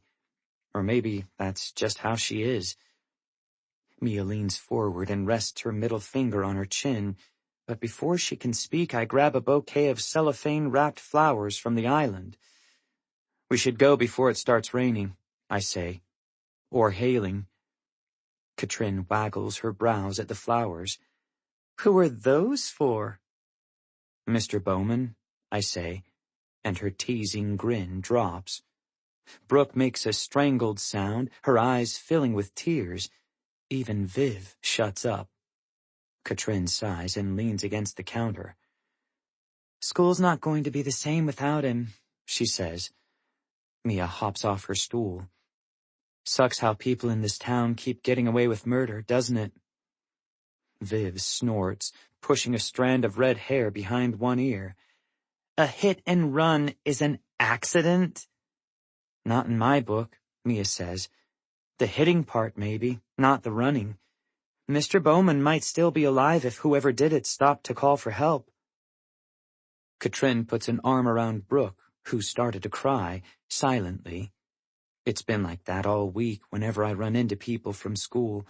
They're fine one minute and sobbing the next, which does kind of bring back memories of Lacey's death, minus all the news cameras. "How are you getting to the cemetery?" Katrin asks me. "Mom's car," I say. "I blocked her in. Just take mine," she says, reaching into her bag for the keys. Fine by me. Katrin has a BMW X6, which is fun to drive. She doesn't offer it up often, but I jump at the chance when she does. I grab the keys and make a hasty exit before she can change her mind. "How can you stand living with her?" Mia grumbles as we walk out the front door. Then she turns and walks backward, gazing up at the Nilsons' enormous house. I guess the perks aren't bad, are they? I open the X6's door and slide into the car's buttery leather interior. Sometimes I still can't believe this is my life. "Could be worse," I say. It's a quick trip to Echo Ridge Cemetery, and Mia spends most of it flipping rapidly through all of Katrin's pre-programmed radio stations. "Nope. Nope. Nope.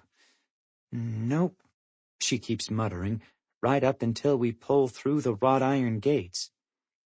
Echo Ridge has one of those historic cemeteries with graves that date back to the 1600s. The trees surrounding it are ancient and so huge that their branches act like a canopy above us. Tall, twisting bushes line gravel paths, and the whole space is enclosed within stone walls. The gravestones are all shapes and sizes, tiny stumps barely visible in the grass, tall slabs with names carved across the front in block letters, a few statues of angels or children. Mr. Bowman's grave is in the newer section. We spot it right away. The grass in front is covered with flowers, stuffed animals, and notes. The simple gray stone is carved with his name, the years of his life, and an inscription. "Tell me, and I forget. Teach me, and I may remember. Involve me, and I learn." I unwrap our bouquet and silently add it to the pile. I thought there'd be something I'd want to say when I got here, but my throat closes as a wave of nausea hits me. Mom and I were still visiting family in New Hampshire when Mr. Bowman died, so we missed his funeral.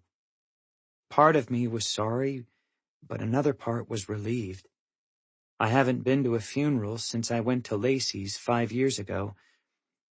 She was buried in her homecoming dress, and all her friends wore theirs to her funeral, splashes of bright colors in the sea of black. It was hot for October, and I remember sweating in my itchy suit beside my father. The stares and whispers about Declan had already started. My brother stood apart from us, still as a statue, while my father pulled at the collar of his shirt like the scrutiny was choking him. My parents lasted about 6 months after Lacey was killed. Things weren't great before then. On the surface, their arguments were always about money, utility bills and car repairs and the second job Mom thought Dad should get when they cut his hours at the warehouse. But really, it was about the fact that at some point over the years, they'd stopped liking one another. They never yelled, just walked around with so much simmering resentment that it spread through the entire house like poisonous gas. At first, I was glad when he left. Then, when he moved in with a woman half his age and kept forgetting to send support checks, I got angry. But I couldn't show it, because angry had become something people said about Declan in hushed, accusing tones. Mia's wobbly voice brings me back into the present. It sucks that you're gone, Mr. Bowman. Thanks for always being so nice and never comparing me to Daisy, unlike every other teacher in the history of the world. Thanks for making science almost interesting. I hope karma smacks whoever did this in the ass, and they get exactly what they deserve. My eyes sting. I blink and look away, catching an unexpected glimpse of red in the distance. I blink again, then squint. What's that? Mia shades her eyes and follows my gaze. What's what? It's impossible to tell from where we're standing. We start picking our way across the grass, through a section of squat colonial-era graves carved with winged skulls. Here lieth the body of Mrs. Samuel White, reads the last one we pass. Mia, momentarily distracted, aims a pretend kick at the stone. She had her own name, asshole, she says. Then we're finally close enough to make out what caught our eye back at Mr. Bowman's grave, and stop in our tracks. This time, it's not just graffiti. 3 dolls hang from the top of a mausoleum, nooses around their necks. They're all wearing crowns and long, glittering dresses drenched in red paint. And just like at the Cultural Center, red letters drip like blood across the white stone beneath them. I'm back. Pick your queen, Echo Ridge. Happy homecoming. A garish red spattered corsage decorates a grave next to the mausoleum, and my stomach twists when I recognize this section of the cemetery. I stood almost exactly where I'm standing now when Lacey was buried. Mia chokes out a furious gasp as she makes the same connection and lunges forward like she's about to sweep the bloody-looking corsage off the top of Lacey's grave. I catch her arm before she can. Don't. We shouldn't touch anything. And then my disgust takes a brief back seat to another unwelcome thought. Shit. I have to be the one to report this again. I got lucky last week, sort of. The new girl, Ellery, believed me enough that when we went inside to tell an adult, she didn't mention she'd found me holding the can. But the whispers started buzzing through the Cultural Center anyway, and they've been following me around ever since. Twice in 1 week isn't great. Not in line with the keep your head down till you can get out strategy I've been working on ever since Declan left town. Maybe somebody else already has, and the police just haven't gotten here yet, Mia says, looking around. It's the middle of the day. People are in and out of here all the time. You'd think we'd have heard, though. Echo Ridge gossip channels are fast and foolproof. Even Mia and I are in the loop now that Katrin has my cell number. Mia bites her lip. We could take off and let somebody else make the call. Except, we told Katrin we were coming here, didn't we? So that won't work. It'd actually look worse if you didn't say something. Plus, it's just mega creepy. She digs the toe of her Doc Marten into the thick, bright green grass. I mean, do you think this is a warning or something? Like what happened to Lacey is going to happen again? Seems like the impression they're going for. I keep my voice casual while my brain spins, trying to make sense of what's in front of us. Mia pulls out her phone and starts taking pictures, circling the mausoleum so she can capture every angle. She's nearly done when a loud rustling noise makes us both jump. My heart thuds against my chest until a familiar figure bursts through a pair of bushes near the back of the cemetery. It's Vance Puckett. He lives behind the cemetery and probably cuts through here every day on his way to wherever he goes. I'd say the liquor store, but it's not open on Sunday. Vance starts weaving down the path toward the main entrance. He's only a few feet away when he finally notices us, flicking a bored glance our way that turns into a startled double-take when he sees the mausoleum. He stops so short that he almost falls over. "What the hell?" Vance Puckett is the only person in Echo Ridge who's had a worse post-high school descent than my brother. He used to run a contracting business until he got sued over faulty wiring in a house that burned down in Salisbury. It's been one long slide into the bottom of a whiskey bottle ever since. There were a rash of petty break-ins in the Nilsons' neighborhood right around the same time that Vance installed a satellite dish on Peter's roof, so everyone assumes he's found a new strategy for paying his bills. He's never been caught at anything, though. "We just found this," I say. I don't know why I feel the need to explain myself to Vance Puckett, but here we are.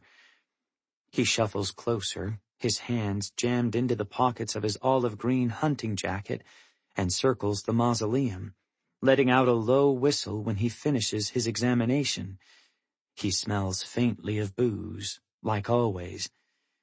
"Pretty girls make graves," he says finally. "You know that song?" "Huh?" I ask, but Mia replies, "The Smiths." You can't stump her on anything music-related. Vance nods. "Fits this town, doesn't it? Echo Ridge keeps losing its homecoming queens. Or their sisters." His eyes roam across the 3 dolls. "Somebody got creative."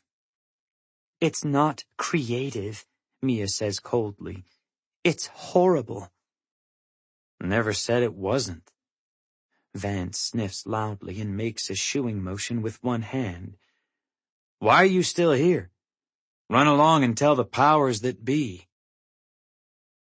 I don't like getting ordered around by Vance Puckett, but I don't want to stay here either. We were just about to.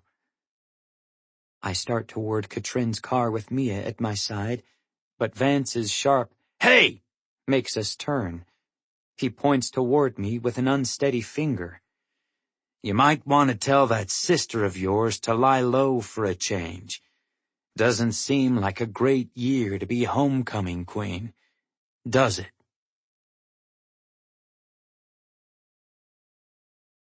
Chapter 6.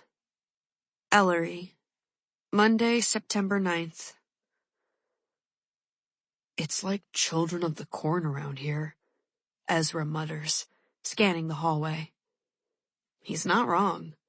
We've been here only 15 minutes, but there are already more blonde-haired, blue-eyed people than I've ever seen gathered in one place. Even the building Echo Ridge High is housed in has a certain Puritan charm. It's old, with wide pine floors, high-arched windows, and dramatic sloped ceilings. We're heading from the guidance counselor's office to our new homeroom, and we might as well be leading a parade for all the stares we're getting. At least I'm in my airplane wardrobe, washed last night in preparation for the first day of school, instead of a Dalton special. We pass a bulletin board covered with colorful flyers, and Ezra pauses. "It's not too late to join the 4-H club," he tells me. "What's that?" He peers closer. "Agriculture, I think. There seem to be cows involved." "No thanks." He sighs, running his eyes over the rest of the board. "Something tells me they don't have a particularly active LGBTQ straight alliance here. I wonder if there's even another out kid." Normally I'd say there must be, but Echo Ridge is pretty small. There are less than 100 kids in our grade, and only a few hundred total in the school. We turn from the board as a cute Asian girl in a Strokes t-shirt and stacked-heeled Doc Martens passes by, her hair buzzed short on one side and streaked red on the other. "Hey, Mia, you forgot to cut the other half," a boy calls out, making the 2 football-jacketed boys on either side of him snicker. The girl lifts her middle finger and shoves it in their faces without breaking stride. Ezra gazes after her with rapt attention. "Hello, new friend." The crowd in front of us parts suddenly as 3 girls stride down the hallway in almost perfect lockstep. 1 blonde, 1 brunette, and 1 redhead. They're so obviously somebodies at Echo Ridge High that it takes me a second to realize that one of them is Brooke Bennett from the Fright Farm shooting range. She stops short when she sees us and offers a tentative smile. "Oh, hi. Did Murph ever call you?" "Yeah, he did," I say. "We have interviews this weekend. Thanks a lot." The blonde girl steps forward with the air of someone who's used to taking charge. She's wearing a sexy preppy outfit, collared shirt under a tight sweater, plaid miniskirt, and high-heeled booties. "Hi, you're the Corcoran twins, aren't you?" Ezra and I nod. We've gotten used to our sudden notoriety. Yesterday, while I was grocery shopping with Nana, a cashier I'd never seen before said, "Hello, Nora." "And Ellery?" as we were checking out. Then she asked me questions about California the entire time she was bagging our groceries. Now, the blonde girl tilts her head at us. "We've heard all about you." She stops there, but the tone of her voice says, and when I say all, I mean the one-night stand father, the failed acting career, the jewelry store accident, the rehab, all of it. It's kind of impressive how much subtext she manages to pack into one tiny word. "I'm Katrin Nilsson. I guess you've met Brooke, and this is Viv." She points to the red-haired girl on her left. I should have known. I've heard the Nilsson name constantly since I got to Echo Ridge, and this girl has town royalty written all over her. She's not as pretty as Brooke, but somehow she's much more striking, with crystal blue eyes that remind me of a Siamese cat's. We all murmur hellos, and it feels like some sort of uncomfortable audition, probably because of the assessing look Katrin keeps giving Ezra and me, as though she's weighing whether we're worth her continued time and attention. Most of the hallway is only pretending to be busy with their lockers while they wait for her verdict. Then the bell rings, and she smiles. "Come find us at lunch. We sit at the back table next to the biggest window." She turns away without waiting for an answer, blonde hair sweeping across her shoulders. Ezra watches them leave with a bemused expression, then turns to me. "I have a really strong feeling that on Wednesdays they wear pink." Ezra and I have most of the same classes that morning, except for right before lunch, when I head to AP Calculus and Ezra goes to Geometry. Math isn't his strong suit, so I end up going to the cafeteria on my own. I make my way through the food line, assuming that he'll join me at any minute, but when I exit with a full tray, he's still nowhere in sight. I hesitate in front of the rows of rectangular tables, searching the sea of unfamiliar faces, when my name rings out in a clear, commanding voice. "Ellery!" I look up and spot Katrin with her arm in the air. Her hand makes a beckoning motion. I'm being summoned. It feels as though the entire room is watching me make my way to the back of the cafeteria, probably because they are. There's a giant poster on the wall beside Katrin's window table, which I can read when I'm less than halfway there. Save the date. Homecoming is October 5th. Vote now for your king and queen. When I reach Katrin and her friends, the red-headed girl, Viv, shifts to make room on the bench. I put my tray down and slide in next to her, across from Katrin. "Hi," Katrin says, her blue cat's eyes scanning me up and down. If I have to dress in clothes from Dalton's tomorrow, she's definitely going to notice. "Where's your brother?" "I seem to have misplaced him," I say, "but he always turns up eventually." "I'll keep an eye out for him," Katrin says. She digs one pale pink nail into an orange and tears off a chunk of the peel, adding, "So, we're all super curious about you guys. We haven't had a new kid since—" She scrunches her face. "I don't know, 7th grade maybe?" Viv straightens her shoulders. She's small and sharp-featured, wearing bright red lipstick that goes surprisingly well with her hair. "Yes, that was me." "Was it? Oh, right. Such a happy day." Katrin smiles distractedly, still focused on me. "But moving in middle school is one thing. Senior year is rough, especially when everything is so new. How do you like living with your grandmother?" At least she didn't ask like the grocery store cashier yesterday if I had left a Hollywood hottie behind. The answer to that is no, by the way. I haven't had a date in 8 months. Not that I'm counting. "It's all right," I tell Katrin, sliding my eyes toward Brooke. Other than a muted hello when I sat down, she's been totally silent. "A little quiet, though. What do you guys do around here for fun?" I'm hoping to draw Brooke into the conversation, but it's Katrin who answers. "Well, we're cheerleaders," she says, waving a hand between her and Brooke. "That takes up a lot of time in the fall, and our boyfriends play football." Her eyes drift a few tables away, where a blond boy is setting down his tray. The entire table is a sea of purple and white athletic jackets. The boy catches her eye and winks, and Katrin blows him a kiss. "That's my boyfriend, Theo. He and Brooke's boyfriend, Kyle, are co-captains of the team." Of course they are. She doesn't mention a boyfriend for Viv.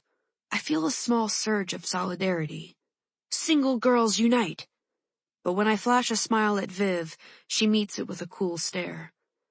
I get the feeling, suddenly, that I've stumbled onto territory she'd rather not share. "That sounds fun," I say limply. I've never been part of the football and cheerleading crowd, although I appreciate the athleticism of both. Viv narrows her eyes. "Echo Ridge might not be Hollywood, but it's not boring." I don't bother correcting Viv that La Puente is 25 miles outside Hollywood. Everyone in Echo Ridge just assumes we lived in the middle of a movie set, and nothing I say will convince them otherwise. Besides, that's not our main issue right now. "I didn't say it was," I protest. "I mean, I can tell already there's a lot going on around here." Viv looks unconvinced, but it's Brooke who finally speaks up. "None of it good," she says flatly. Her eyes are shiny as she turns toward me, and she looks like she's in desperate need of a full night's sleep. Your grandmother found Mr. Bowman, didn't she?" I nod, and tears begin to spill down her pale cheeks. Katrin swallows a piece of orange and pats Brooke's arm. "You have to stop talking about it, Brooke. You keep getting worked up." Viv heaves a dramatic sigh. "It's been an awful week. First Mr. Bowman, then all that vandalism cropping up around town." Her tone is concerned, but her eyes are almost eager as she adds, "It's going to be our first feature of the year for the school paper. A summary of what's been going on all week, juxtaposed with this year's seniors, talking about where they were 5 years ago. It's the kind of story that might even get picked up by the local news." She looks at me with slightly more warmth. "I should interview you. You found the graffiti at the cultural center, didn't you? You and Malcolm." "Yeah," I say. "It was awful, but not nearly as awful as the cemetery." That made me sick when I heard about it, especially when I tried to imagine how the Kilduffs must feel. "The whole thing is horrible," Viv agrees, turning toward Katrin and Brooke. "I hope nothing bad happens when you guys are announced next Thursday." "Announced?" I ask. "They're going to announce the homecoming court at Assembly next Thursday morning," Viv explains, gesturing toward the homecoming poster over Brooke's shoulder. Everyone's voting between now and then. Did you download the Echo Ridge High app? Homecoming votes are on the main menu. I shake my head. No, not yet. Viv makes a tisking noise. Better hurry. Voting closes next Wednesday, although most of the court is already a done deal. Katrin and Brooke are total shoo-ins. You might get nominated too, Viv, Katrin says graciously. Even though I just met her, I can tell she doesn't actually believe there's a chance in hell of that happening. Viv shudders delicately. No, thank you. I don't want to be on the radar of some murderous creep who's decided to strike again. Do you really think that's what this is about? I ask, curious. Viv nods, and I lean forward eagerly. I've been thinking about the vandalism almost non-stop for the past couple of days, and I'm dying to share theories, even with Viv. Interesting. Maybe. I mean, it's definitely what the person who's doing it wants us to think. And that's disturbing on its own. But I keep wondering, even if you were brazen enough to get away with murder and then brag about doing it again 5 years later, the MOs are completely different. Katrin's face is a total blank. MO? She asks. Modus operandi, I say, warming to the topic. It's one where I'm perfectly confident. You know, the method somebody uses to commit a crime? Lacey was strangled. That's a very personal and violent way to kill someone, and not likely to be premeditated. But these threats are public, and they require planning. Plus, they're much less, well, direct. To me, it feels more like a copycat, which isn't to say that person isn't dangerous, but maybe they're dangerous in a different way.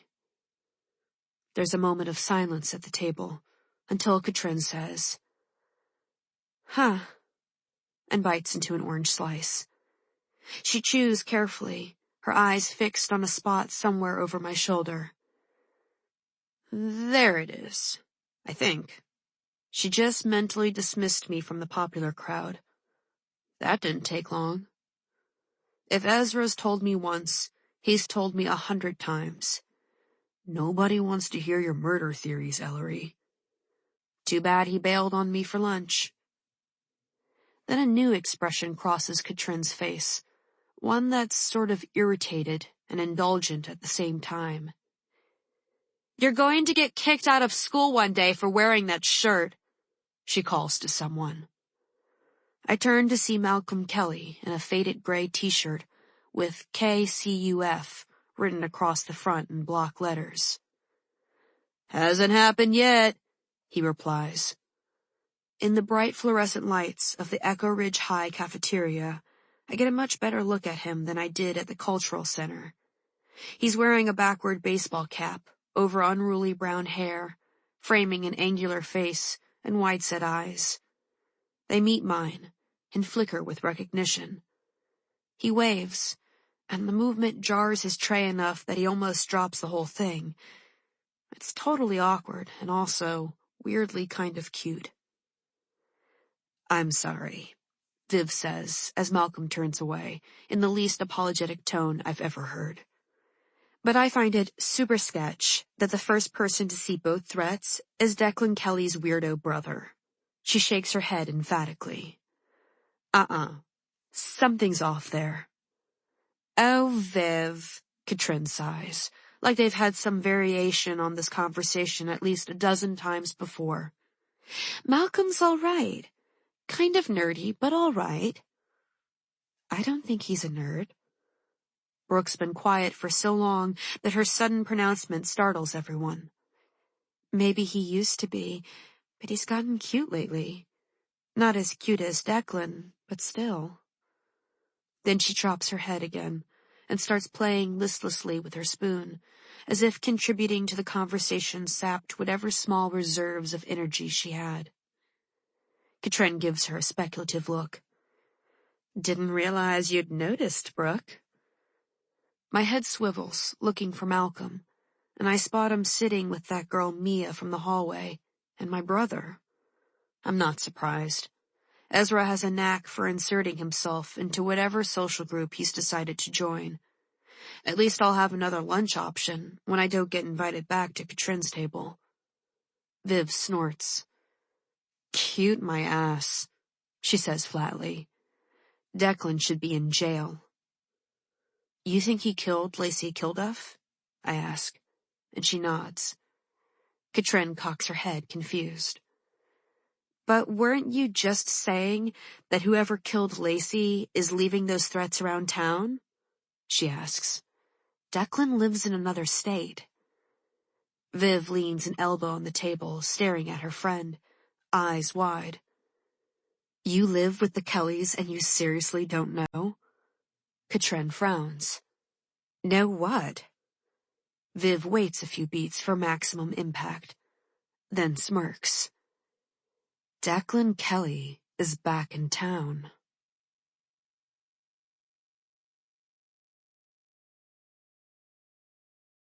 Chapter 7. Malcolm. Monday, September 9th. Echo Ridge has one bar, which technically is only half in town because it sits right on the border of neighboring Salisbury. Unlike most Echo Ridge businesses, Bukowski's Tavern has a reputation for leaving people alone. They won't serve minors, but they don't card at the door.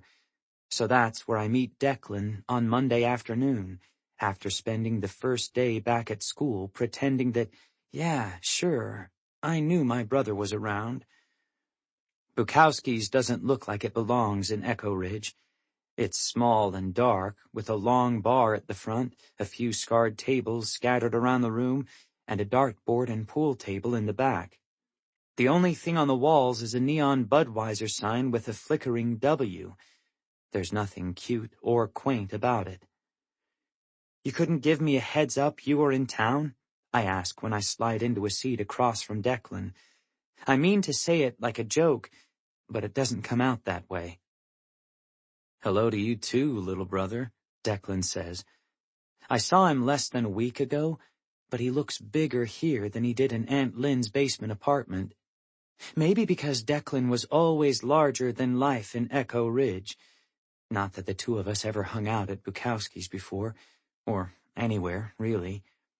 Back in grade school, when my dad was trying to make me and football happen, Declan would occasionally deign to play with me. He'd get bored fast, though, and the more I missed, the harder he'd throw. After a while, I'd give up trying to catch the ball and just put my hands up to protect my head. "What's your problem?" he'd complain. "I'm not trying to hit you. Trust me, would you?" He'd say that as if he'd ever done anything to earn it. "You want something to drink?" Declan asks. "Coke, I guess." Declan raises his hand to an elderly waitress in a faded red t-shirt cleaning beer taps behind the bar. "2 Cokes, please," he says when she arrives at our table. She nods without much interest. I wait until she leaves to ask, "What are you doing here?" A muscle twitches in Declan's jaw. "You say it like I'm violating some kind of restraining order. It's a free country." "Yeah, but—" I trail off as the waitress returns, placing cocktail napkins and tall glasses of Coke with ice in front of us. My phone exploded during lunch once word got out that Declan was in Echo Ridge, and he knows that. He knows exactly the kind of reaction this would get. Declan leans forward, resting his forearms on the table. They're almost twice the size of mine. He works construction jobs when he's not taking classes, and it keeps him in better shape than football did in high school. He lowers his voice, even though the only other people in Bukowski's are 2 old guys wearing baseball caps at the end of the bar. "I'm sick of being treated like a criminal, Mal. I didn't do anything. Remember?" He rubs a hand over his face. "Or do you not believe that anymore? Did you ever?" "Of course I did. Do." I stab at the ice in my drink with my straw.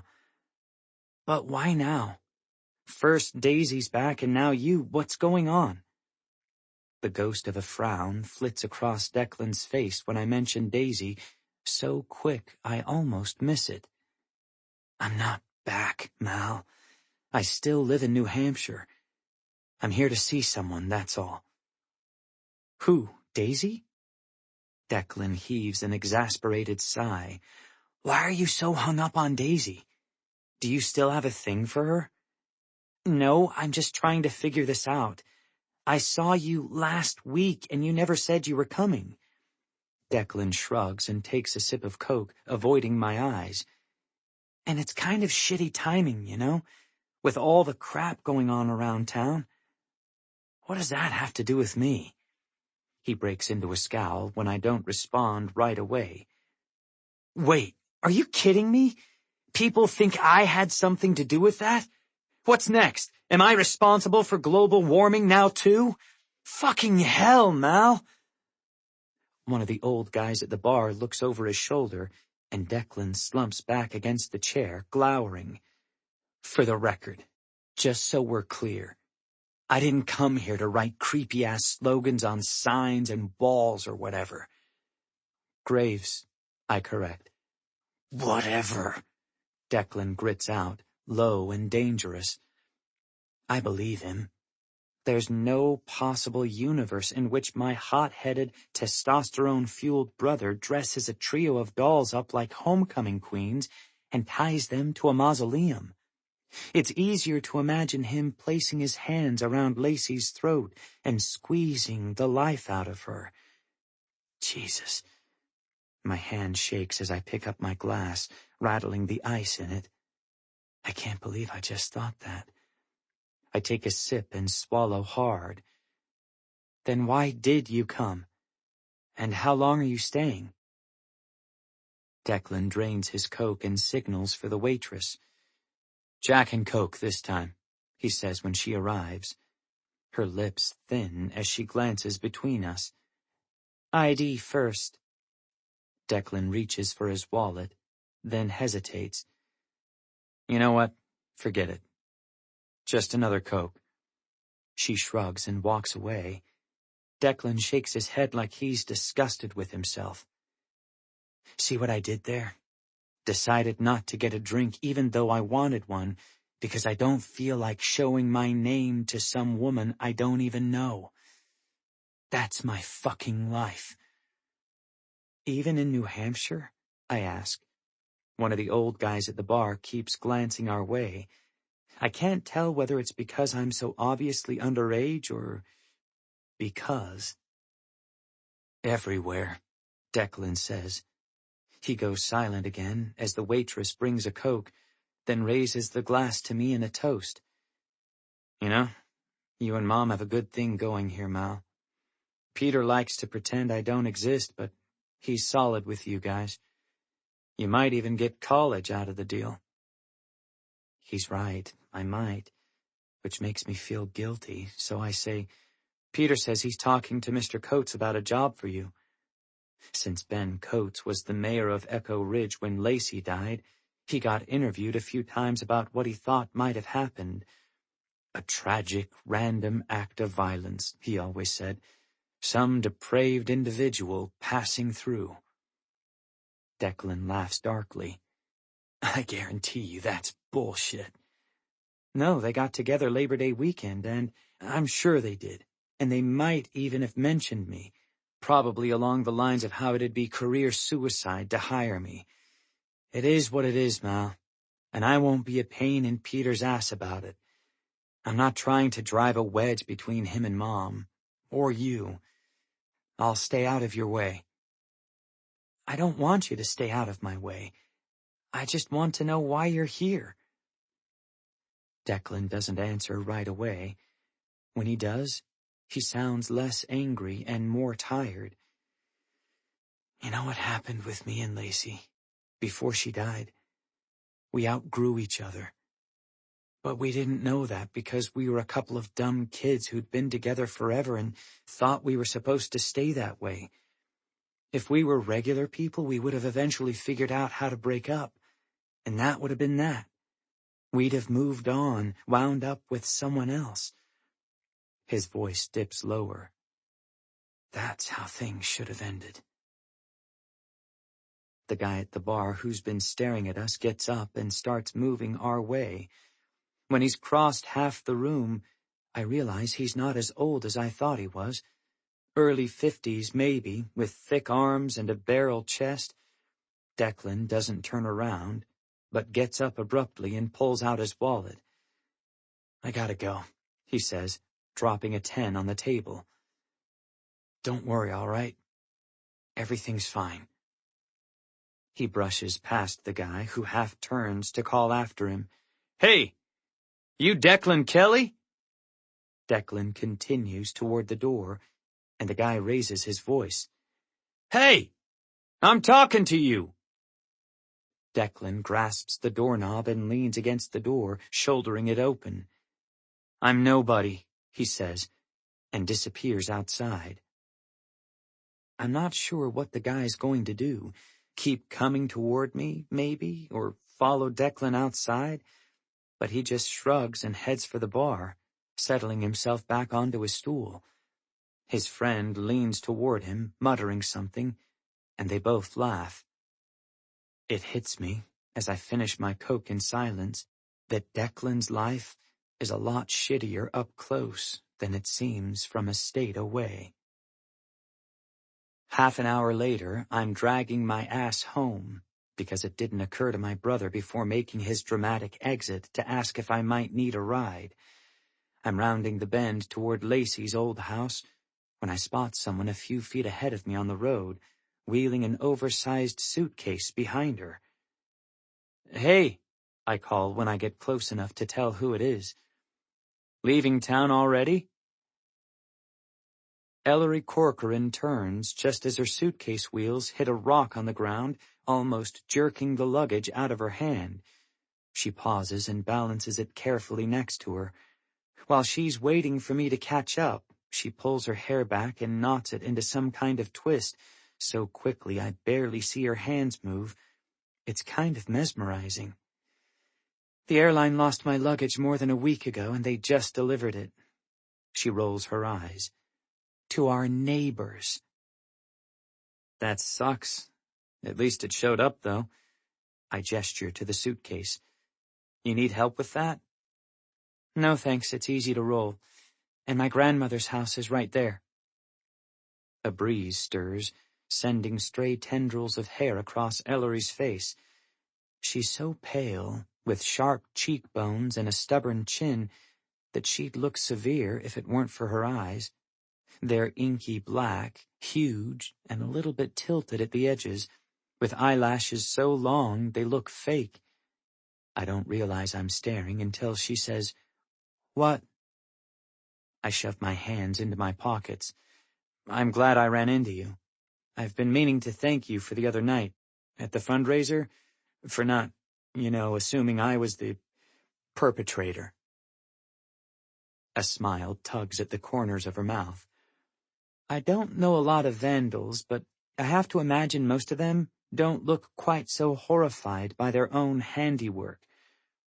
"Yeah, well, it would be easy to assume. Most people here do, and that would have been not great for me." "Because your brother was a suspect in Lacey's murder," she says, matter-of-factly, like we're talking about the weather. "Right."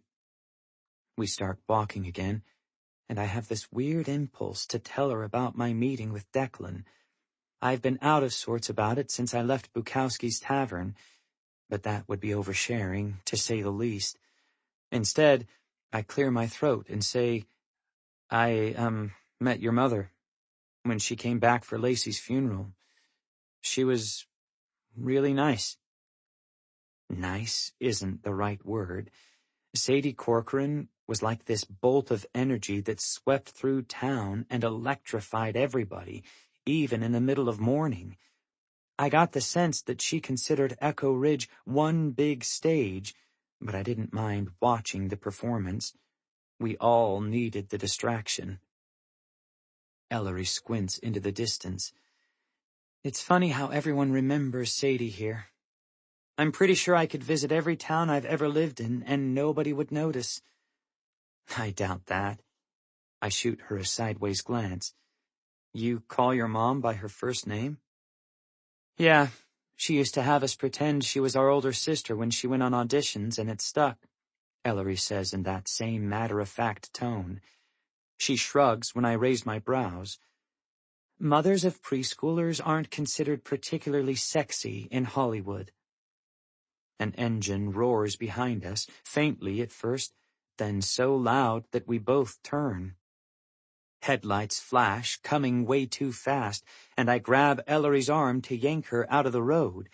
She loses her grip on the suitcase and yelps as it topples into the path of the oncoming car. Brakes squeal, and the bright red BMW's wheels stop inches in front of the handle. The driver's side window lowers, and Katrin pokes her head out. She's in her purple Echo Ridge cheerleading jacket. Brooke is in the passenger seat. Katrin's eyes drop to the suitcase as I grab it off the ground and haul it back to safety. Are you going somewhere? She asks.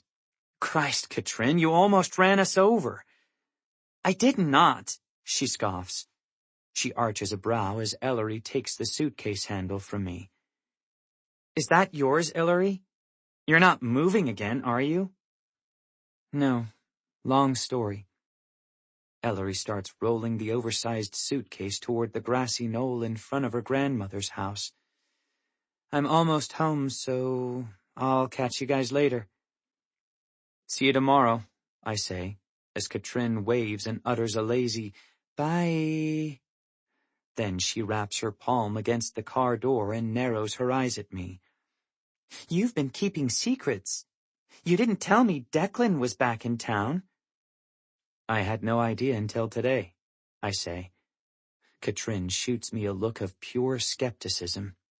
Brooke leans forward in her seat, pulling the sleeves of her purple cheerleading jacket over her hands as if she's cold.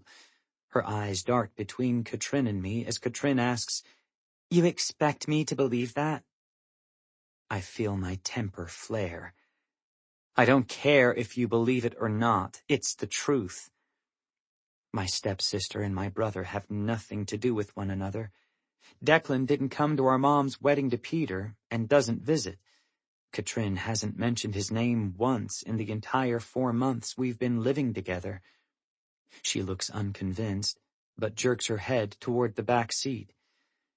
Come on, we'll give you a ride. She turns toward Brooke and adds, just loud enough for me to hear, You're welcome. Brooke lets out an irritated little huff. I don't know what that's about, and I'm not tempted to ask.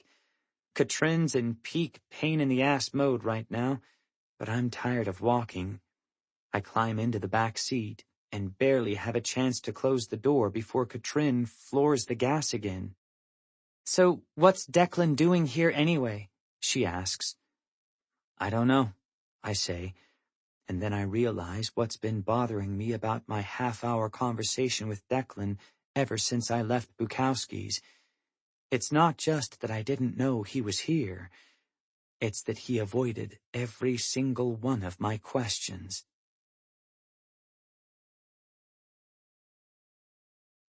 Chapter 8. Ellery. Monday, September 9th. As soon as I close the door behind me in Nana's hallway, I drop to my knees beside my suitcase and reach for the zipper. Inside is a jumbled mess of clothes and toiletries, but it's all so beautifully familiar that I gather as much as I can hold in my arms and hug it to my chest for a few seconds.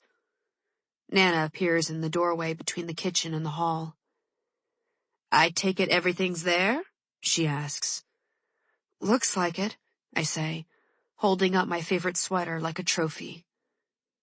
Nana heads upstairs without another word, and I spy a flash of red against my dark clothes, the small velvet pouch that holds my jewelry. I scatter its contents on the floor, picking a necklace out of the pile. The thin chain holds an intricate silver charm that looks like a flower until you examine it closely enough to realize it's a dagger. For my favorite murder addict, Sadie said when she gave it to me for my birthday 2 years ago. I used to wish she'd ask me why I was so drawn to stuff like that. Then maybe we could have a real conversation about Sarah. But I guess it was easier to just accessorize. I'm fastening the dagger around my neck when Nana comes down the stairs with a shopping tote dangling from one arm. You can bring your things upstairs later. I want to make a trip to Dalton's before dinner time. At my questioning look, she lifts the bag on her arm. We may as well return the clothes I bought you last week. It hasn't escaped my notice that you've been borrowing from your brother instead of wearing them. My cheeks heat as I scramble to my feet. Oh, well, I just hadn't gotten around to— It's fine, Nana says dryly, plucking her keys from a board on the wall. I harbor no illusions about my familiarity with teen fashion, but there's no reason to let these go to waste when someone else can use them. I peer hopefully behind her. Is Ezra coming with us? He's out for a walk. Hurry up. I need to get back and make dinner. After 10 days with my grandmother, there are a few things I know. She'll drive 15 miles under the speed limit the entire way to Dalton's. We'll get home at least 40 minutes before 6 o'clock, because that's when we eat, and Nana doesn't like to rush when she cooks. We'll have a protein, a starch, and a vegetable. And Nana expects us to be in our rooms by 10 o'clock, which we don't protest, since we have nothing better to do. It's weird. I thought I'd chafe under the structure, but there's something almost soothing about Nana's routine, especially in contrast to the past 6 months with Sadie, after she found a doctor who'd keep refilling her Vicodin prescription and went from distracted and disorganized to full-on erratic. I used to wander around our apartment when she stayed out late, eating microwave mac and cheese, and wondering what would happen to us if she didn't come home. And then finally one night, she didn't. The Subaru crawls to Dalton's, giving me plenty of time to stare out the window at the slender trees lining the road, gold leaves starting to mix with the green. I didn't know leaves changed color this early, I say. It's September 9th, a week after Labor Day, and the temperature is still warm and almost summery. Those are green ash trees, Nana says in her teacher voice. They change early. We're having good weather for peak foliage this year. Warm days and cool nights. You'll see reds and oranges popping up in a few weeks. Echo Ridge is by far the prettiest place I've ever lived. Nearly every house is spacious and well-maintained, with interesting architecture, stately Victorians, gray shingled capes, historic colonials. The lawns are freshly mowed, the flower beds neat and orderly. All the buildings in the town center are red brick and white windowed, with tasteful signs. There's not a chain-link fence, a dumpster, or a 7-Eleven in sight. Even the gas station is cute and almost retro-looking. I can see why Sadie felt hemmed in here, though, and why Mia stalks through school like she's searching for an escape hatch. Anything different stands out a mile. My phone buzzes with a text from Lourdes, checking on the luggage situation. When I update her about my newly recovered suitcase, she texts back so many celebratory gifts that I almost miss my grandmother's next words. Your guidance counselor called. I stiffen in my seat, trying to imagine what I could have done wrong on the first day of school, when Nana adds, She's been reviewing your transcript and says your grades are excellent, but that there's no record of you taking the SATs. Oh, well, that's because I didn't. You'll need to take them this fall, then. Have you prepped? No. I didn't think... I trail off. Sadie doesn't have a college degree. She's gotten by on a small inheritance from our grandfather, plus temp work and the occasional acting job. While she's never discouraged Ezra and me from applying to college, she's always made it clear that we'd be on our own if we did. Last year, I took one look at tuition for the school closest to home and immediately bounced off their website. I might as well plan a trip to Mars.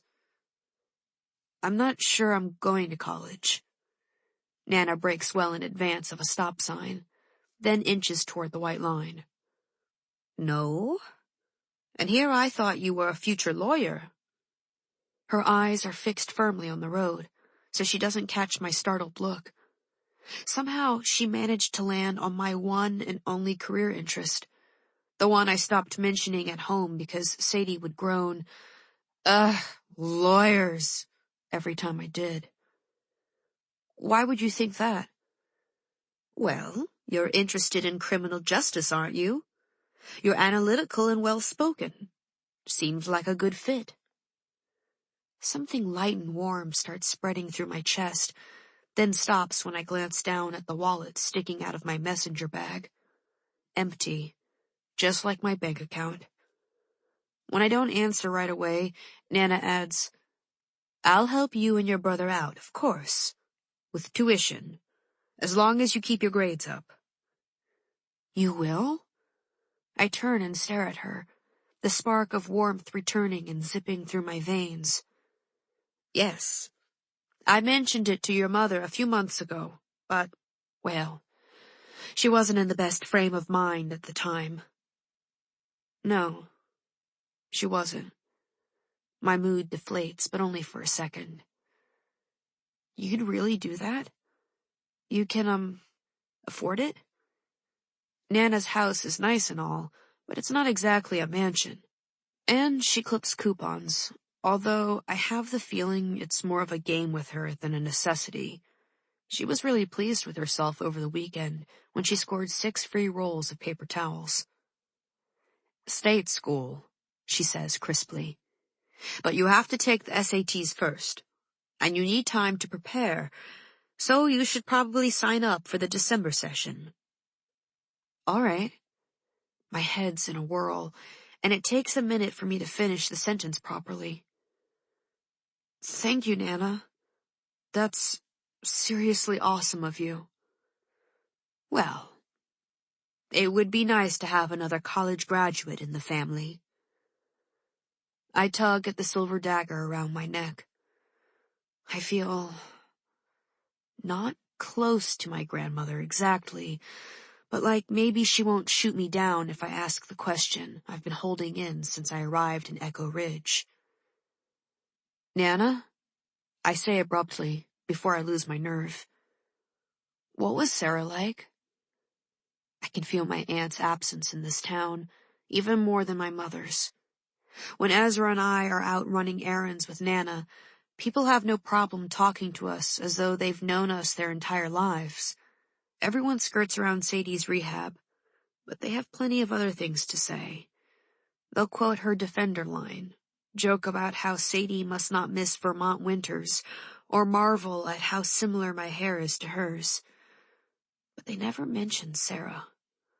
Not a memory, an anecdote, or even an acknowledgement.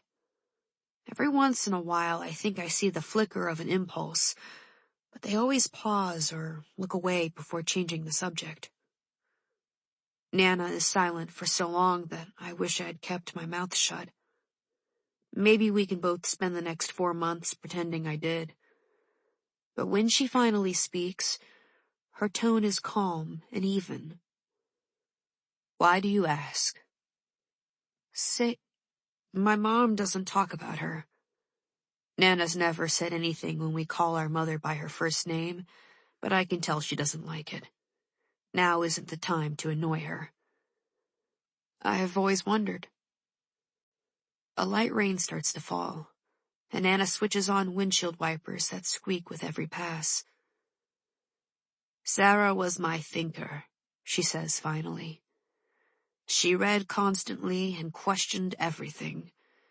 People thought she was quiet, but she had the sort of dry humor that snuck up on you. She loved Rob Reiner movies. You know, Spinal Tap, The Princess Bride. I nod, even though I've never seen the first one. I make a mental note to look it up on Netflix when we get home. Sarah could quote them all by heart, Very smart girl, especially in math and science. She liked astronomy and used to talk about working for NASA when she grew up. I absorbed the words like a thirsty sponge, amazed that Nana told me so much in one fell swoop. And all I had to do was ask. What a concept.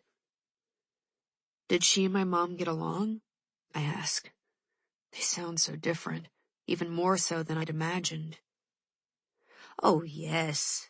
Thick as thieves. Finished each other's sentences, like you and your brother do.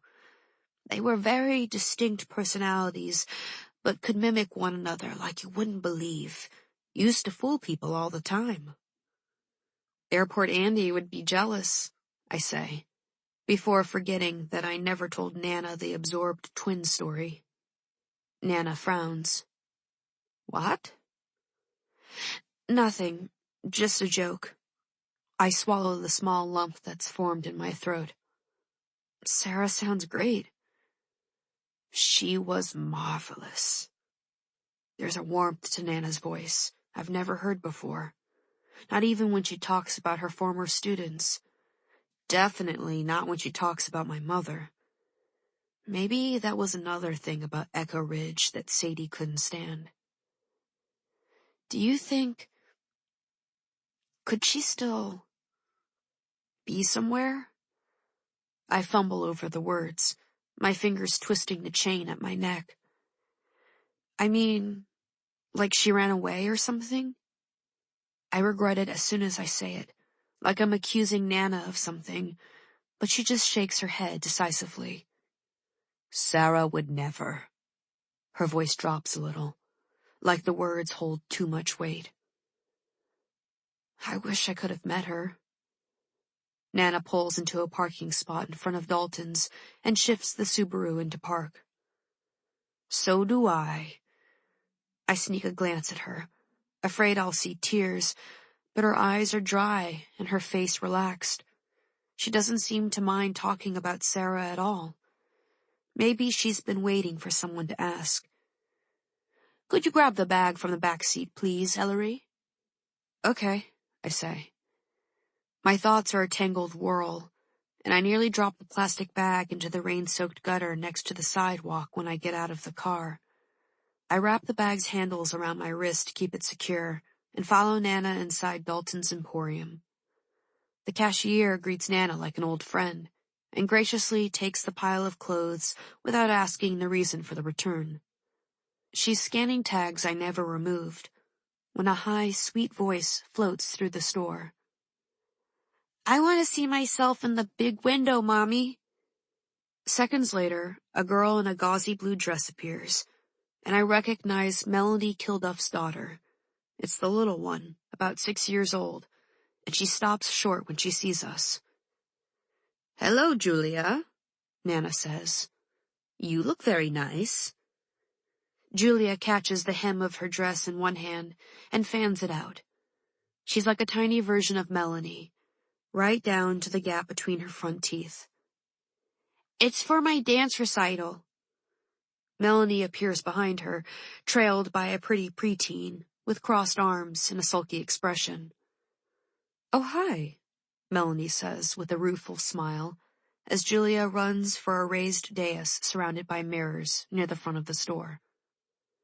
Julia wants to see herself on stage, as she calls it. Well, of course she does, the clerk says indulgently. That dress was made to be seen. A phone rings behind her, and she disappears into a back room to answer it. Nana lifts her purse off the counter as Julia hops onto the dais and spins, the dress's skirt floating around her. I look like a princess, she crows. Come look, Caroline. Melanie follows and fusses with the bow on the back of the dress, but the older daughter hangs behind, her mouth pulling downward. A princess, she mutters under her breath, staring at the rack of homecoming dresses to our right. What a stupid thing to want to be. Maybe Caroline isn't thinking about Lacey, or the dolls at the cemetery with their red spattered gowns. Maybe she's just being a moody, almost teenager, annoyed at getting dragged along for her little sister's shopping expedition. Or maybe it's more than that. As Julia twirls again, a bolt of hot white anger pulses through me. It's not a normal reaction to such an innocent moment, but the common thread running through this store isn't normal either. We've all lost our version of a princess, and none of us know why. I'm sick of being tangled up in Echo Ridge's secrets, and of the questions that never end. I want answers. I want to help this little girl and her sister, and Melanie and Nana, and my mother. I want to do something for the missing girls and the ones left behind.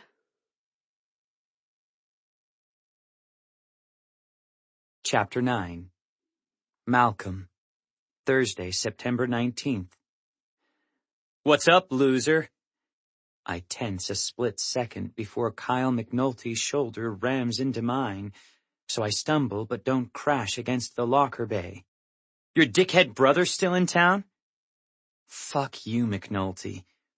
It's my standard response to Kyle, no matter the situation, and it's never not applicable.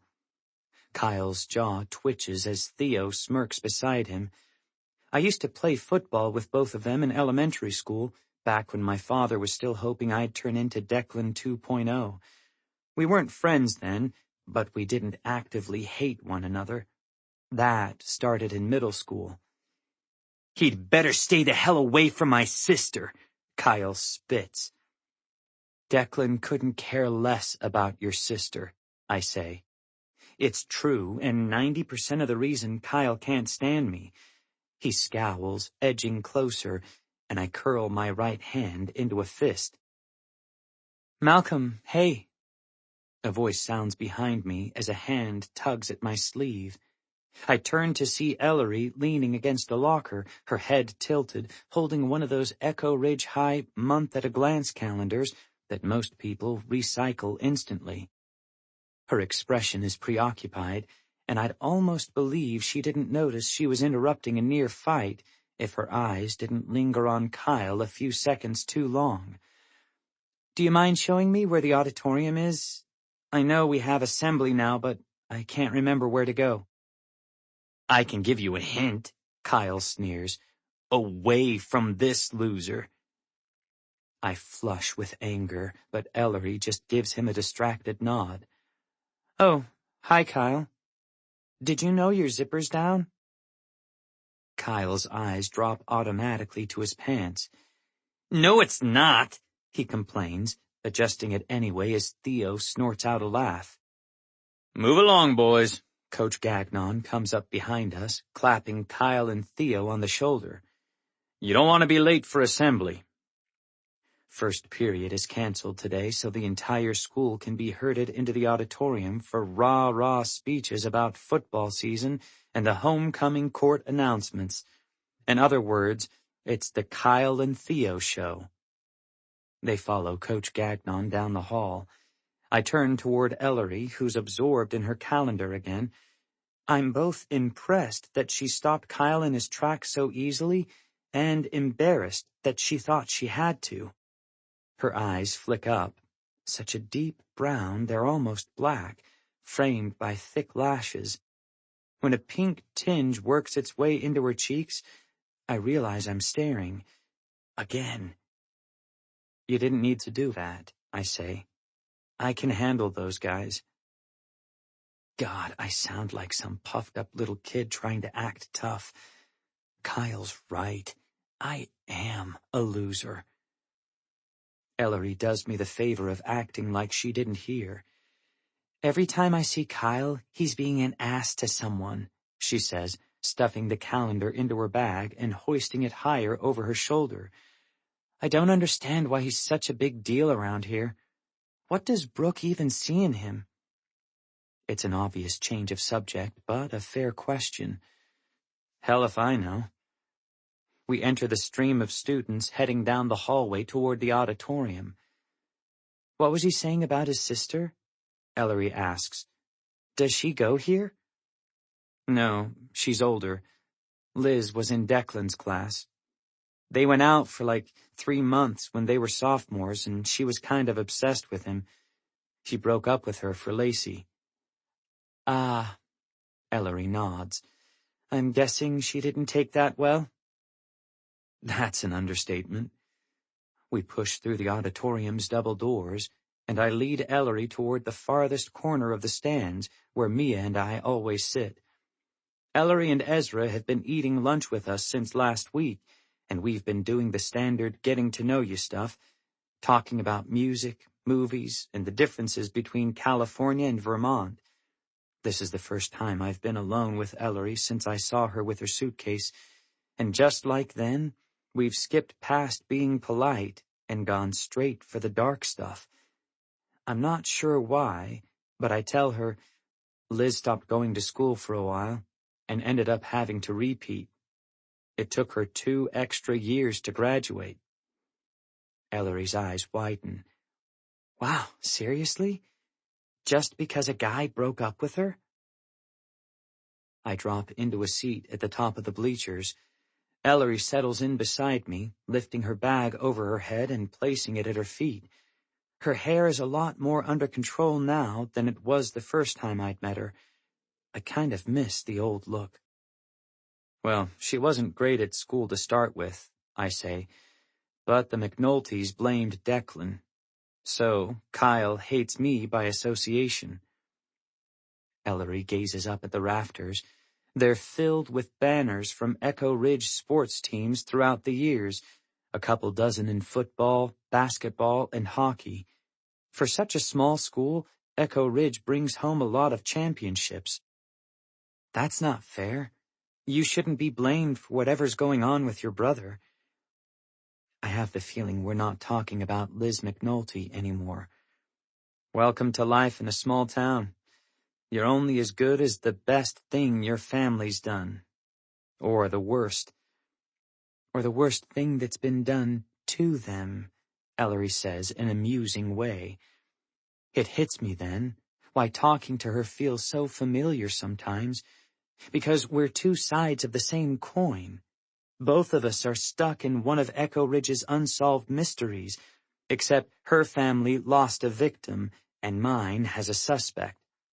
I should say something comforting about her aunt, or at least acknowledge that I know what she's talking about, but I'm still trying to figure out the right words when a loud, "Hey!" rings out from our right. Mia clomps toward us with Ezra in tow. They're both wearing black and white Fright Farm staff T-shirts, and when I raise my brows at them, Mia crosses her arms defensively over her chest. We didn't plan this, she says, dropping onto the bench beside me. Purely a coincidence. Mind meld, Ezra says with a shrug. I forgot the twins started working at Fright Farm this week. Half the school does. I'm one of the few kids at Echo Ridge High who's never even applied there. Even if it hadn't scared the crap out of me when I was younger, there's too much of a connection to Lacey. How's that going? I ask, turning toward Ellery. Not bad, she says. We're checking wristbands at the House of Horrors. Primo job, Mia says enviously. Brooke hooked you guys up. So much better than serving slushies to toddlers. Mia's not a fan of anyone under the age of 12, but she's been stuck working in the kids section of Fright Farm since her first season. Every time she angles for a transfer, her boss shuts her down. Mia sighs and props her chin in her hands. Well, here we go. At long last, the mystery of who's going to come in a distant third for homecoming queen will be answered. The bleacher rows closer to the floor start filling up, and Coach Gagnon heads toward the podium at the front of the room. Viv Cantrell? Ezra guesses. She's been posting pictures of her dress on Instagram. Mia makes a face at him. You follow Viv on Instagram? He shrugs. You know how it is. She followed me, I followed back in a moment of weakness. She posts about homecoming a lot. His expression turns thoughtful. Although, I don't think she has a date yet. You should unfollow, Mia advises. That's way more information about Viv than any one person needs to have. Anyway, she doesn't have a shot at homecoming court. Maybe Christy Kapoor, though. At Ezra's questioning glance, she adds, she's on student council and people like her. Plus, she's one of, 3 other students of color in our class, so everybody can feel progressive when they vote for her. Who are the others? Ezra asks. Besides me, Jen Bishop and Troy Latkins, Mia says, then glances between him and Ellery. And maybe you guys? Are you Latinx? Ezra shrugs. Could be. We don't know our dad, but Sadie did say his name was either Jose or Jorge, so chances are good. Your mom is legendary, Mia says admiringly. She was homecoming queen too, wasn't she? Ezra nods as I blink at Mia. How would you even know that? I ask. Mia shrugs. Daisy. She's super into Echo Ridge homecoming history. Maybe because she was runner-up. At Ellery's curious look, she adds, My sister graduated 5 years ago. Always the bridesmaid and never the bride, if by bride you mean homecoming queen. Ellery leans forward, looking interested. Was she jealous? If she was, you'd never know, Mia says. Daisy is sugar and spice and everything nice. The perfect Korean daughter. Until recently. The podium microphone screeches as Coach Gagnon taps on it. Is this thing on? He yells. Half the room laughs dutifully, and the other half ignores him. I join the second group and tune him out, surreptitiously pulling out my phone. I haven't heard from Declan since I met him at Bukowski's Tavern. You still around? I text. Delivered. Read. No response. Same story all week. Good morning, Echo Ridge High! Are you ready to meet your court? I look up at the change in voice and suppress a groan at the sight of Percy Gilpin at the podium. Percy is senior class president, and everything about him makes me tired. His energy, his springy hair, his relentless pursuit of Echo Ridge High elective offices, and the purple blazer he's worn to every school event since we were freshmen. He's also friendly with Viv Cantrell, which is probably all that anybody needs to know about him. Let's kick things off with the gentleman! Percy rips open an envelope with a flourish, like he's about to announce an Oscar winner. You'll be choosing your king from one of these 3 fine fellows. Congratulations to Theo Coolidge, Kyle McNulty, and Troy Latkins. Ezra watches, perplexed, as Percy raises his arms amid hoots and cheers. What is with that guy? He's like one of those old-school game show hosts in a teenager's body. You nailed it. Mia yawns and twirls her thumb ring. That went exactly as expected. Good for Troy, I guess. He's not a total dick. Won't win, though. Percy lets the backslapping and high five subside, then opens another envelope. And now it's time for the ladies, who may be last but are definitely not least. Echo Ridge High, let's give it up for Katrin Nilsson, Brooke Bennett, and... He pauses, looks up, and looks down at the paper in his hand again. Another beat passes and people start shifting in their seats. A few clap and whistle, like they think maybe he's done. Percy clears his throat too close to the microphone, and the resulting screech of feedback makes everyone wince. Mia leans forward, her face scrunched in confusion. Wait, is Percy Gilpin speechless? That's a beautiful but unprecedented sight. Percy turns toward Coach Gagnon, who gestures impatiently at him to go on. Sorry, Percy says, clearing his throat again. Lost my place for a second. So, congratulations to Ellery Corcoran. Ellery goes still, her eyes round with shock. What the hell? she says, her cheeks staining red as scattered applause ripples through the auditorium. How did that happen? It doesn't make sense. Nobody here even knows me. Sure they do, Mia says, just as somebody yells out, "Who?" to muted laughter. Mia's right, though. Everybody knows who the Corcoran twins are. Not because they're high profile at school, but because Sadie Corcoran, who almost made it in Hollywood, is larger than life around here. And because Sarah Corcoran is Echo Ridge's original lost girl. "High five, Princess," Ezra says. When Ellery doesn't respond, he lifts her hand and slaps it against his own. "Don't look so glum. This is a nice thing." "It doesn't make sense," Ellery repeats. Percy is still at the podium talking about next week's pep rally, and the attention of the room has already started to wander. "I mean, did you vote for me?" "No," Ezra says, "but don't take it personally. I didn't vote for anyone." "Did you guys?" Ellery asks, looking at Mia and me. "No," we both say, and I shrug apologetically. "Non-voters over here, too." Ellery twists her hair over one shoulder. "I've been at school less than 2 weeks. I've hardly talked to anybody except you three. If you guys didn't vote for me, and believe me, I'm not insulted because I didn't vote either, then why would anyone else?" "To welcome you to town?" I say half-heartedly. She rolls her eyes, and I can't blame her. Even after less than 2 weeks here, she has to know Echo Ridge High isn't that kind of place. Katrin's in a mood Friday morning. Her driving is worse than ever, stop signs optional, the entire way to school. When we arrive, she parks crookedly between 2 spots, crowding out another kid who is headed our way.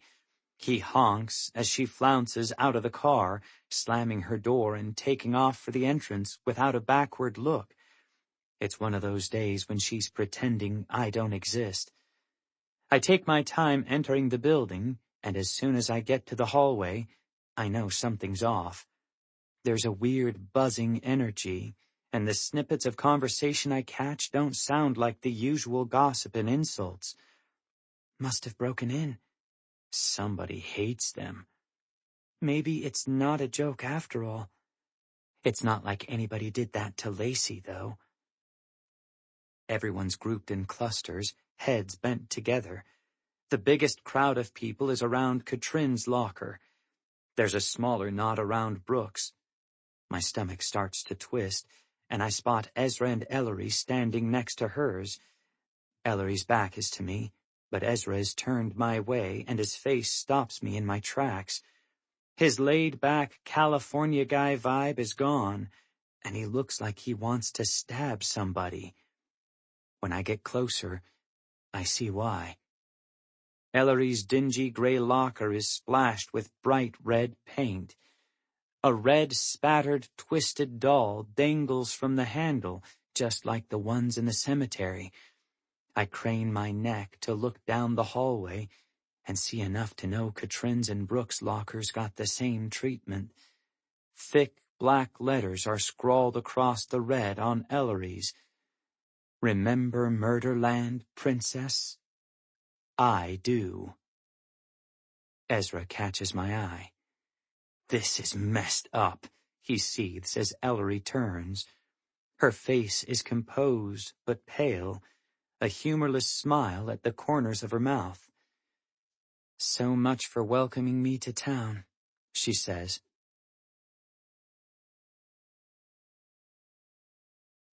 Chapter 10. Ellery. Saturday, September 21st. "What are we looking for?" Ezra asks. "I don't know," I admit, placing a stack of yearbooks on the desk in front of him. We're at the Echo Ridge Library on Saturday morning, armed with jumbo cups of takeout coffee from Bartley's Diner. I wasn't sure we'd get them past the librarian, but she's well into her 80s and asleep in her chair. Anything weird, I guess. Ezra snorts.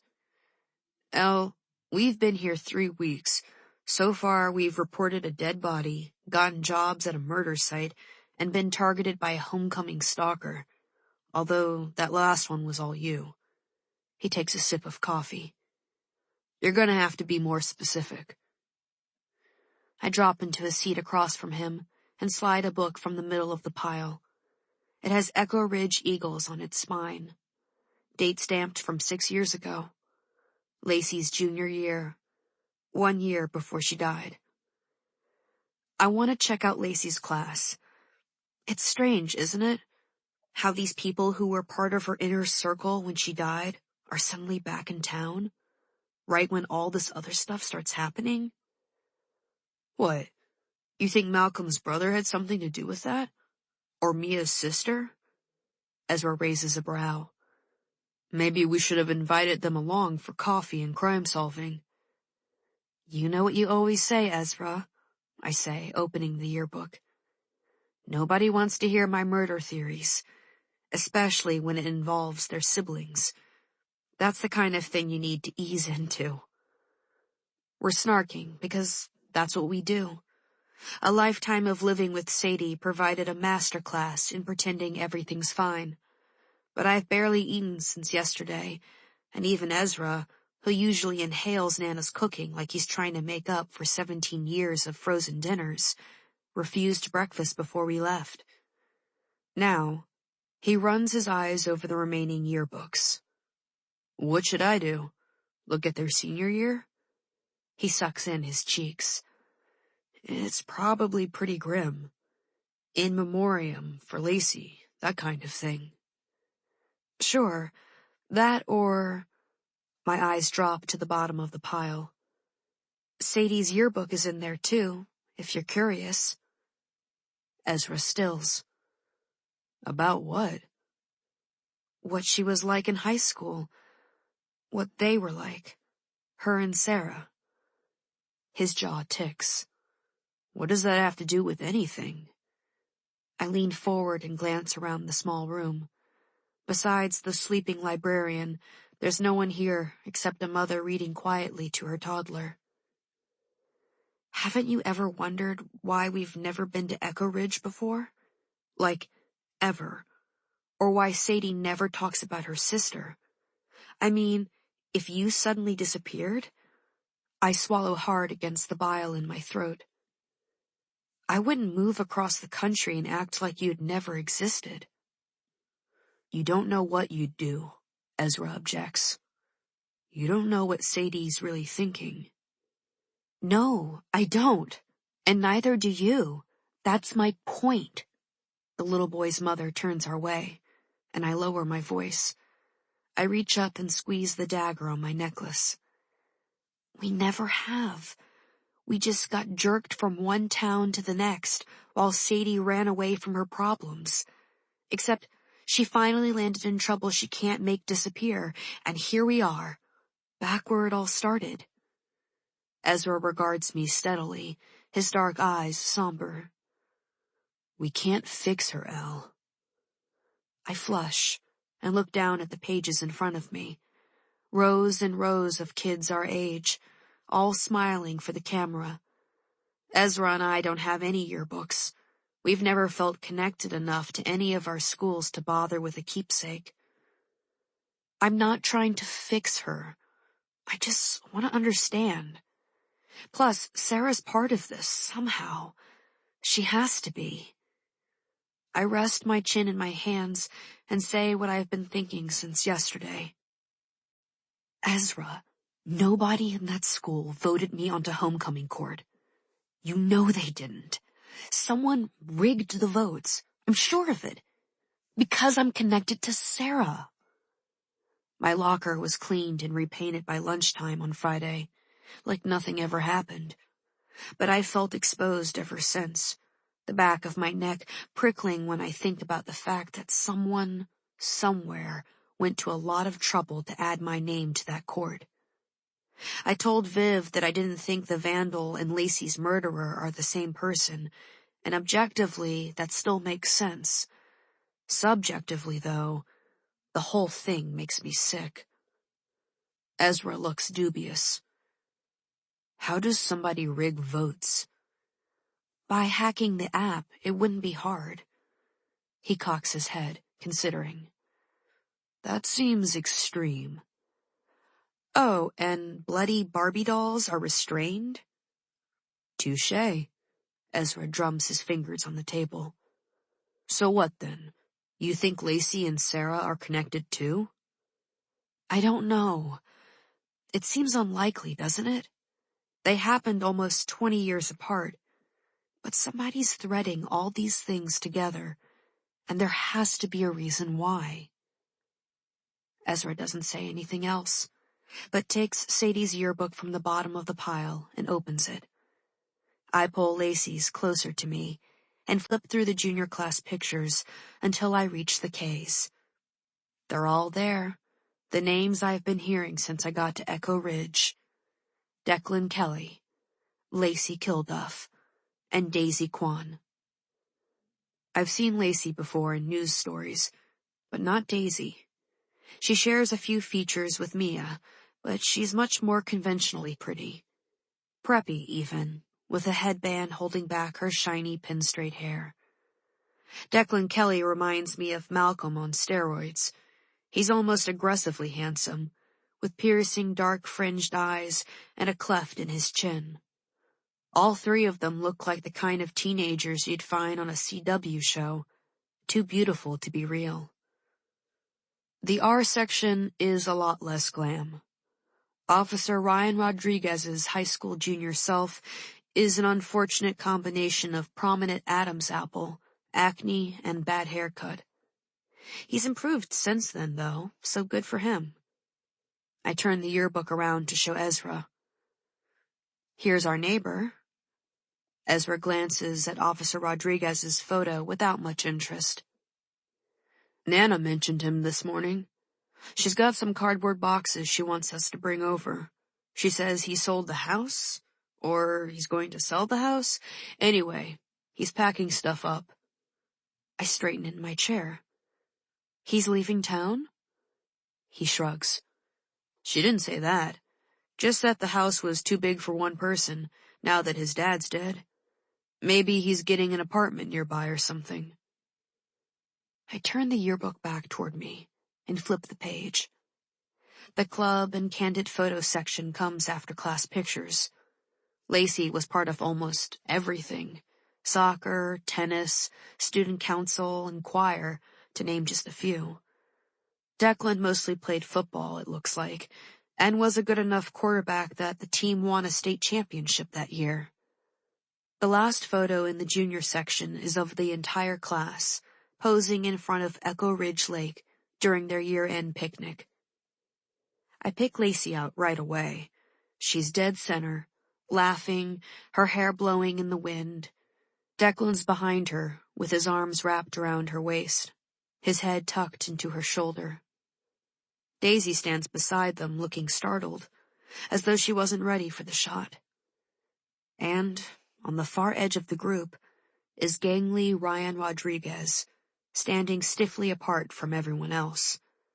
It's not his awkward pose that catches my eye, though. The camera caught him staring straight at Lacey, with an expression of such intense longing that he almost looks angry. He probably had a crush, Sadie said. Lacey was a beauty. I study the three faces, Declan, Daisy, and Ryan. One who never left, until now maybe, and two who returned. Malcolm doesn't know where Declan is staying, but Mia's mentioned more than once that her sister is back in her old room. What had Mia said about Daisy during Thursday's assembly again? Always a bridesmaid, never a bride. Ezra spins the yearbook he's been studying around so that it's facing me, and slides it across the table.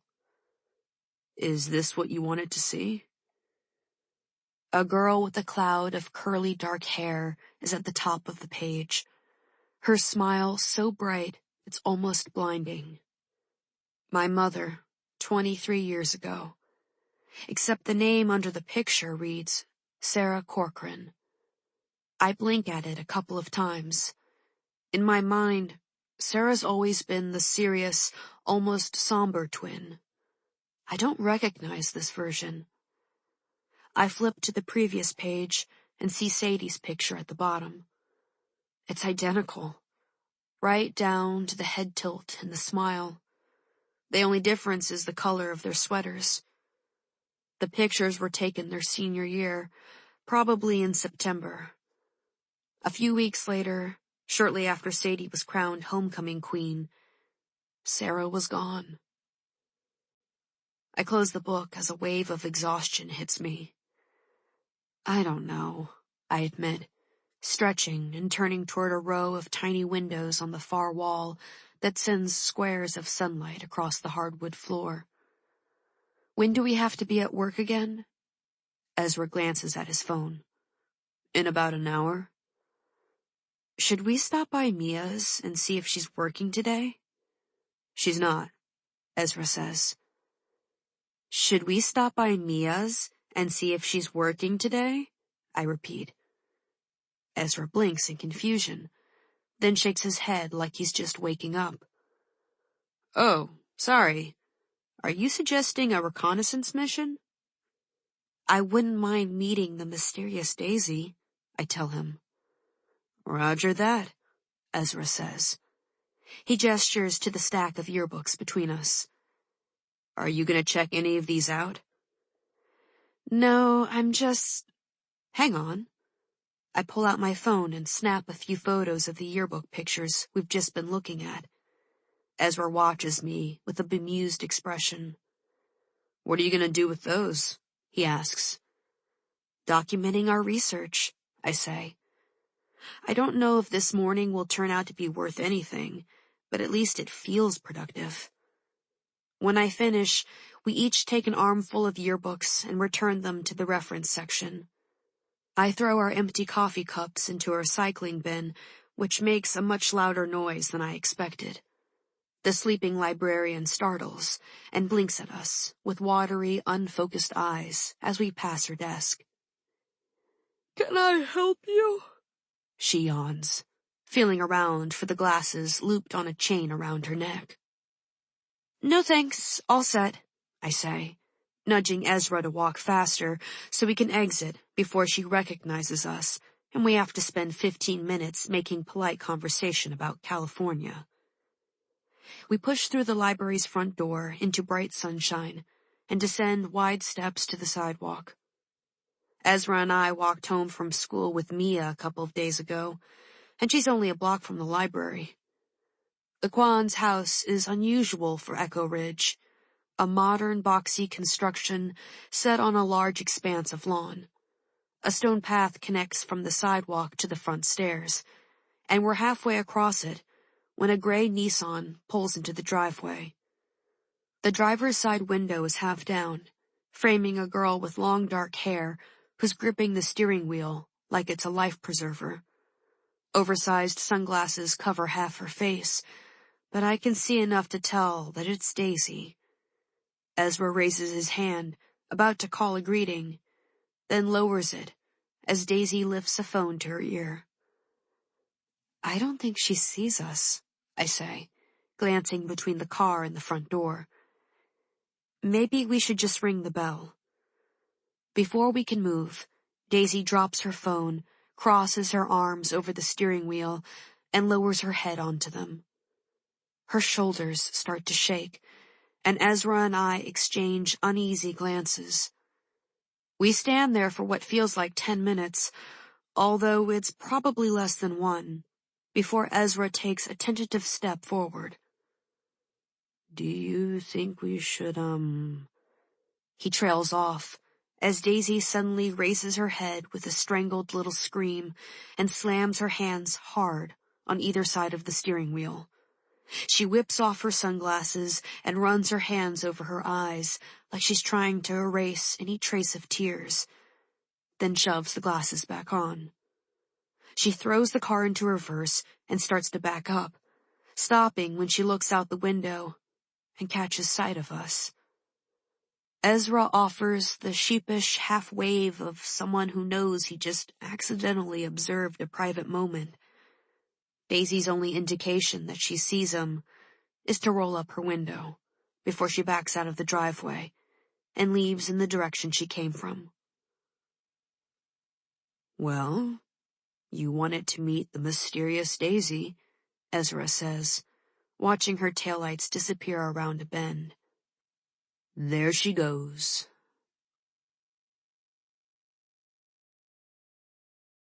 Chapter 11. Malcolm. Thursday, September 26th. When I poke my head into Mia's room, she's wedged in against a small mountain of pillows on her bed, her MacBook propped on her lap. She has her earbuds in, nodding along to whatever's playing, and I have to rap on the door twice before she hears me. "Hey," she says too loudly before unplugging. "Practice over already?" It's past 4. My one and only activity at Echo Ridge High, which is one more than Mia's ever signed up for, is band. Mr. Bowman got me into it in 9th grade when he suggested I take drum lessons, and I've been doing it ever since. It's not the same without him. The woman who took over isn't half as funny as he was, and she's got us doing the same old crap from last year. I'm not sure I'll stick it out. But tomorrow night we're playing at a pep rally, and I have a solo that nobody else knows. Mia stretches her arms over her head. "I didn't notice. I was just about to text you, though." She shuts her laptop and puts it aside, swinging her legs off the bed and onto the floor. "Freaking Viv's most cherished dream has come true. The Burlington Free Press picked up her story about the vandalism, and now they're covering it along with a 5-year anniversary piece on Lacey. A reporter called a little while ago trying to get hold of Daisy." My stomach flops like a dying fish. Shit. I shouldn't be surprised. The homecoming stalker, so named by the Echo Ridge Eagle student newspaper, has been busy. He or she left a bloody mess of raw meat on the hood of Brooke's car Monday, which made her gag when she saw it. Ellery got off comparatively easy a day later with a spray paint job on the side of Armstrong's auto repair that reads, "Corcoran's Make Killer Queens." Yesterday was Katrin's turn. On the street where Mr. Bowman died, in the corner that's turned into a makeshift memorial with flowers and stuffed animals, someone added an oversized print of Katrin's class picture with the eyes gouged out and an R.I.P. date of October 5th, next weekend's homecoming dance. When Peter found out about it, he got as close to losing his shit as I've ever seen him. He wanted homecoming canceled, and Katrin barely talked him out of calling Principal Slate. This morning, we got a homeroom announcement reminding us to report anything suspicious to a teacher. But so far, homecoming is still on. Mia grabs a black studded sweatshirt from the back of her desk chair. "You didn't hear anything from Declan about it? I figured the reporter must have tried to reach him, too." "No." Declan finally answered my texts over the weekend to tell me he was back in New Hampshire. Other than that, we haven't spoken since we met in Bukowski's tavern. I still don't know what he was doing here, or where he was staying. "Daisy's been holed up in her room ever since the call came in," Mia says, yanking the sweatshirt over her head. The fabric muffles her voice as she adds, "Not that there's anything unusual about that." "You still want to go to Bartley's for dinner?" I ask.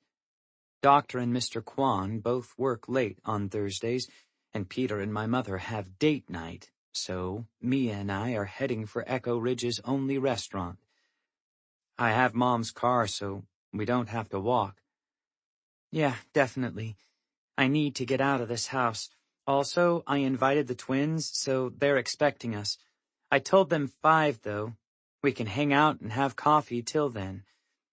She stuffs her keys into her pocket and heads for the door, hesitating as she reaches the hallway. "I'm just gonna check." She backtracks a few steps to a closed door across from her bedroom and raps on the frame. Daisy? No answer, so Mia knocks harder. Days? What? Comes a quiet voice. Me and Malcolm are getting dinner at Bartley's. Do you want to come? No, thanks. I have a headache. You might feel better after you have some food. Daisy's tone hardens. I said no, Mia. I'm in for the night. Mia's lip quivers a little before she scowls. Fine, she mutters, turning away. I don't know why I bother. Let the parents worry about her. She stalks down the stairs like she can't wait to get out of the house. Mia and I both think the other has it better, home-wise. I like how the Kwan's place is bright and modern, and her parents talk to us like we actually have a clue what's going on in the world. She likes the fact that Peter and my mother barely pay attention to anything I do. The Kwans always wanted Mia to be more like Daisy, sweet, studious, and popular, the kind of person who can be counted on to say and do all the right things, until, all of a sudden, she didn't. What do your parents think? I ask Mia as we step outside and into the driveway. Mia kicks a stray rock. Who knows? In front of me, they just say, oh, your sister was working too hard. She needed a break. But they're having all these tense conversations in their room with the door closed. We get into my mother's car and buckle in. Tense how? I ask. I don't know, Mia admits. I try to listen, but I can't catch anything except tone. I back out of the Kwan's driveway and into the road, but haven't gone far when my phone vibrates in my pocket. Hang on, I say, pulling off to the side. I want to make sure that's not Declan. I shift the car into park and extract my phone, grimacing when I see the name. Never mind. It's Katrin. What does she want? I frown at the screen. She says she has a favor to ask. Mia grabs my arm in mock horror, eyes popping. Don't answer, Mal. Whatever it is, you don't want any part of it. I haven't replied, but Katrin's still typing. Gray dots linger for so long that I wonder if she put her phone down and forgot to finish the message. Then it finally appears. Brooke just broke up with Kyle. I don't know why, but homecoming's next weekend and she needs a date. I was thinking you could ask her. She seems to like you.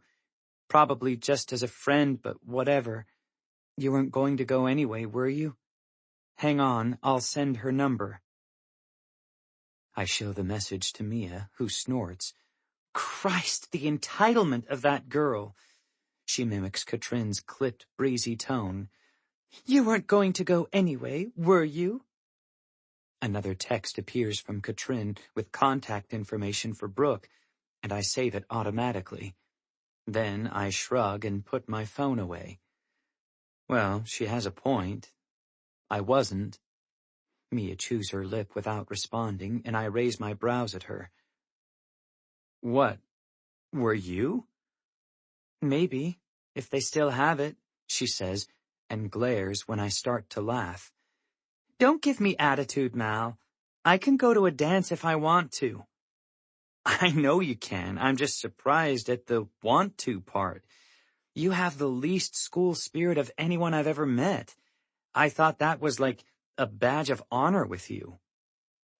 Mia makes a face. I don't know. One of Daisy's old friends called to say that a bunch of them are going to be chaperones for the dance and asked if she wanted to go too. I think she was considering it, which would be the first thing she's done besides hide in her bedroom since she came home. But then she said, well, Mia's not even going. So I said, yeah, I am. And now I guess I have to. And you can wipe that stupid smirk off your face any time. I swallow my grin. You're a good sister, you know that? Whatever. She picks at the peeling black polish on her thumbnail. Anyway, I was thinking about asking that hot girl who works at Cafe Luna. If she says no, Ezra's my friend backup. I frowned. Ezra is your friend backup? You've known him for 2 weeks. We've bonded. We like all the same music. And you have no idea how nice it is to finally have a queer friend at school. I can't fault her for that, I guess. Mia's taken shit for years from guys like Kyle and Theo who think bisexual equals threesome. You should just go with Ezra then, I say. Forget the Cafe Luna girl. She's pretentious. Mia tilts her head, considering. Maybe. And you should go with Ellery. She shoots me a shrewd look. You like her, don't you? Of course I like her, I say, aiming for a casual tone. I fail.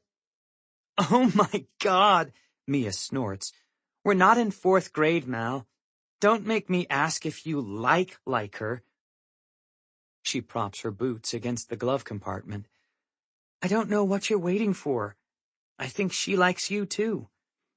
A lock of hair falls into her eye, and she peers into the rearview mirror to readjust the clip holding it back. Then she goes rigid, twisting in her seat to look out the back window. What the hell? I'm not sure if I'm relieved or disappointed that something distracted her. What? Mia's still staring out the window, scowling. Where's she going? I thought she was in for the night. I turned to see Daisy's gray Nissan backing out of the Quan's driveway, heading in the opposite direction from us. Follow her, Mia says abruptly. She pokes me in the arm when I don't move right away. Come on, Mal, please. I want to see what she's up to. She's such a freaking vault lately. She's probably going to buy Tylenol, I say, but execute a 3-point turn to get behind Daisy's rapidly disappearing taillights. I'm curious, too.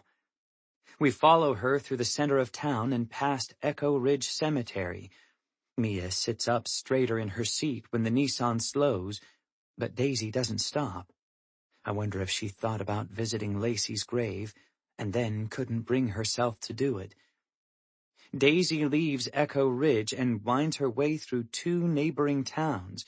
I start copying her turns like I'm on autopilot without paying much attention to where we are. It's almost 4:30, nearly past the point when we'll be able to get to Bartley's in time to meet the twins, when she finally pulls into the driveway of a white Victorian building. I brake and ease onto the shoulder of the road, shifting into park as we wait for Daisy to get out of the car. She's wearing shades, even though the sun is low on the horizon, and walks quickly toward the building's side door. When she disappears inside, I ease the car forward so Mia and I can read the sign out front. North Star Counseling. Deborah Creighton, Psi D. Huh, I say, feeling oddly deflated. I'd thought whatever Daisy was up to would be more surprising. Well, I guess that's that. Mia scrunches up her forehead. Daisy's seeing a psychologist? Why wouldn't she just say so? What's with all the sneaking around? I drive past Deborah Creighton's office, looking for a good spot to turn the car around. When I reach the empty driveway of a darkened house, I pull halfway in and then reverse out so we can go back the way we came. Maybe she wants privacy. All she has is privacy, Mia complains. It's so weird, Mal. She always had a million friends and now she doesn't have any, or at least she never sees them. Do you think she's depressed because she lost her job? She quit her job, Mia corrects. And she doesn't seem depressed, just withdrawn. But I don't know, really. I hardly know who she is anymore. She slumps down into her seat and turns up the radio, too loud for us to keep talking. We drive in silence until we pass the Welcome to Echo Ridge sign and make our way to Manchester Street, stopping at the light in front of the Common. Mia snaps off the radio and looks to our left. They're repainting Armstrong's. Guess they had to. There must be only one coat of paint on Armstrong Auto Repair's wall so far, because you can still see the faint outline of Corcoran's Make Killer Queens beneath it. A ladder leans against the wall, and we watch as a man slowly makes his way to the bottom. "Is that Vance Puckett?" I ask. "Somebody actually let that guy use a ladder? And trusted him to paint in straight lines?" Echo Ridge's town drunk and alleged petty criminal isn't usually the go-to guy for odd jobs. Armstrong Auto Repair must have been desperate to get the job done fast. "That's a workers' comp claim waiting to happen," Mia says. She cranes her neck and squints. "Hold up. Is that your future homecoming date heading this way?" For a second, I think she means Ellery, until Brooke Bennett gets out of a car parked across the street. The light turns green, but there's no one behind me, so I stay put. Brooke slams the car doors shut and walks quickly toward Vance, almost as though she'd been waiting for him to finish. She tugs on his sleeve as he steps off the ladder, and he puts a can of paint on the ground before facing her. "What the hell?" Mia pulls out her phone to zoom the camera in on them. What could those two possibly be talking about? "Can you see anything?" "Not really," Mia grumbles. "My zoom sucks."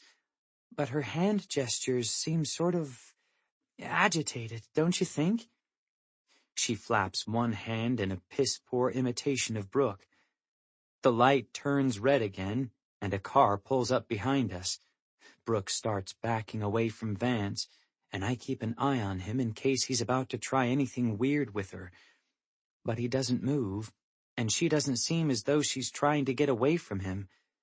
When she turns toward the street, I glimpse her face just before the light changes.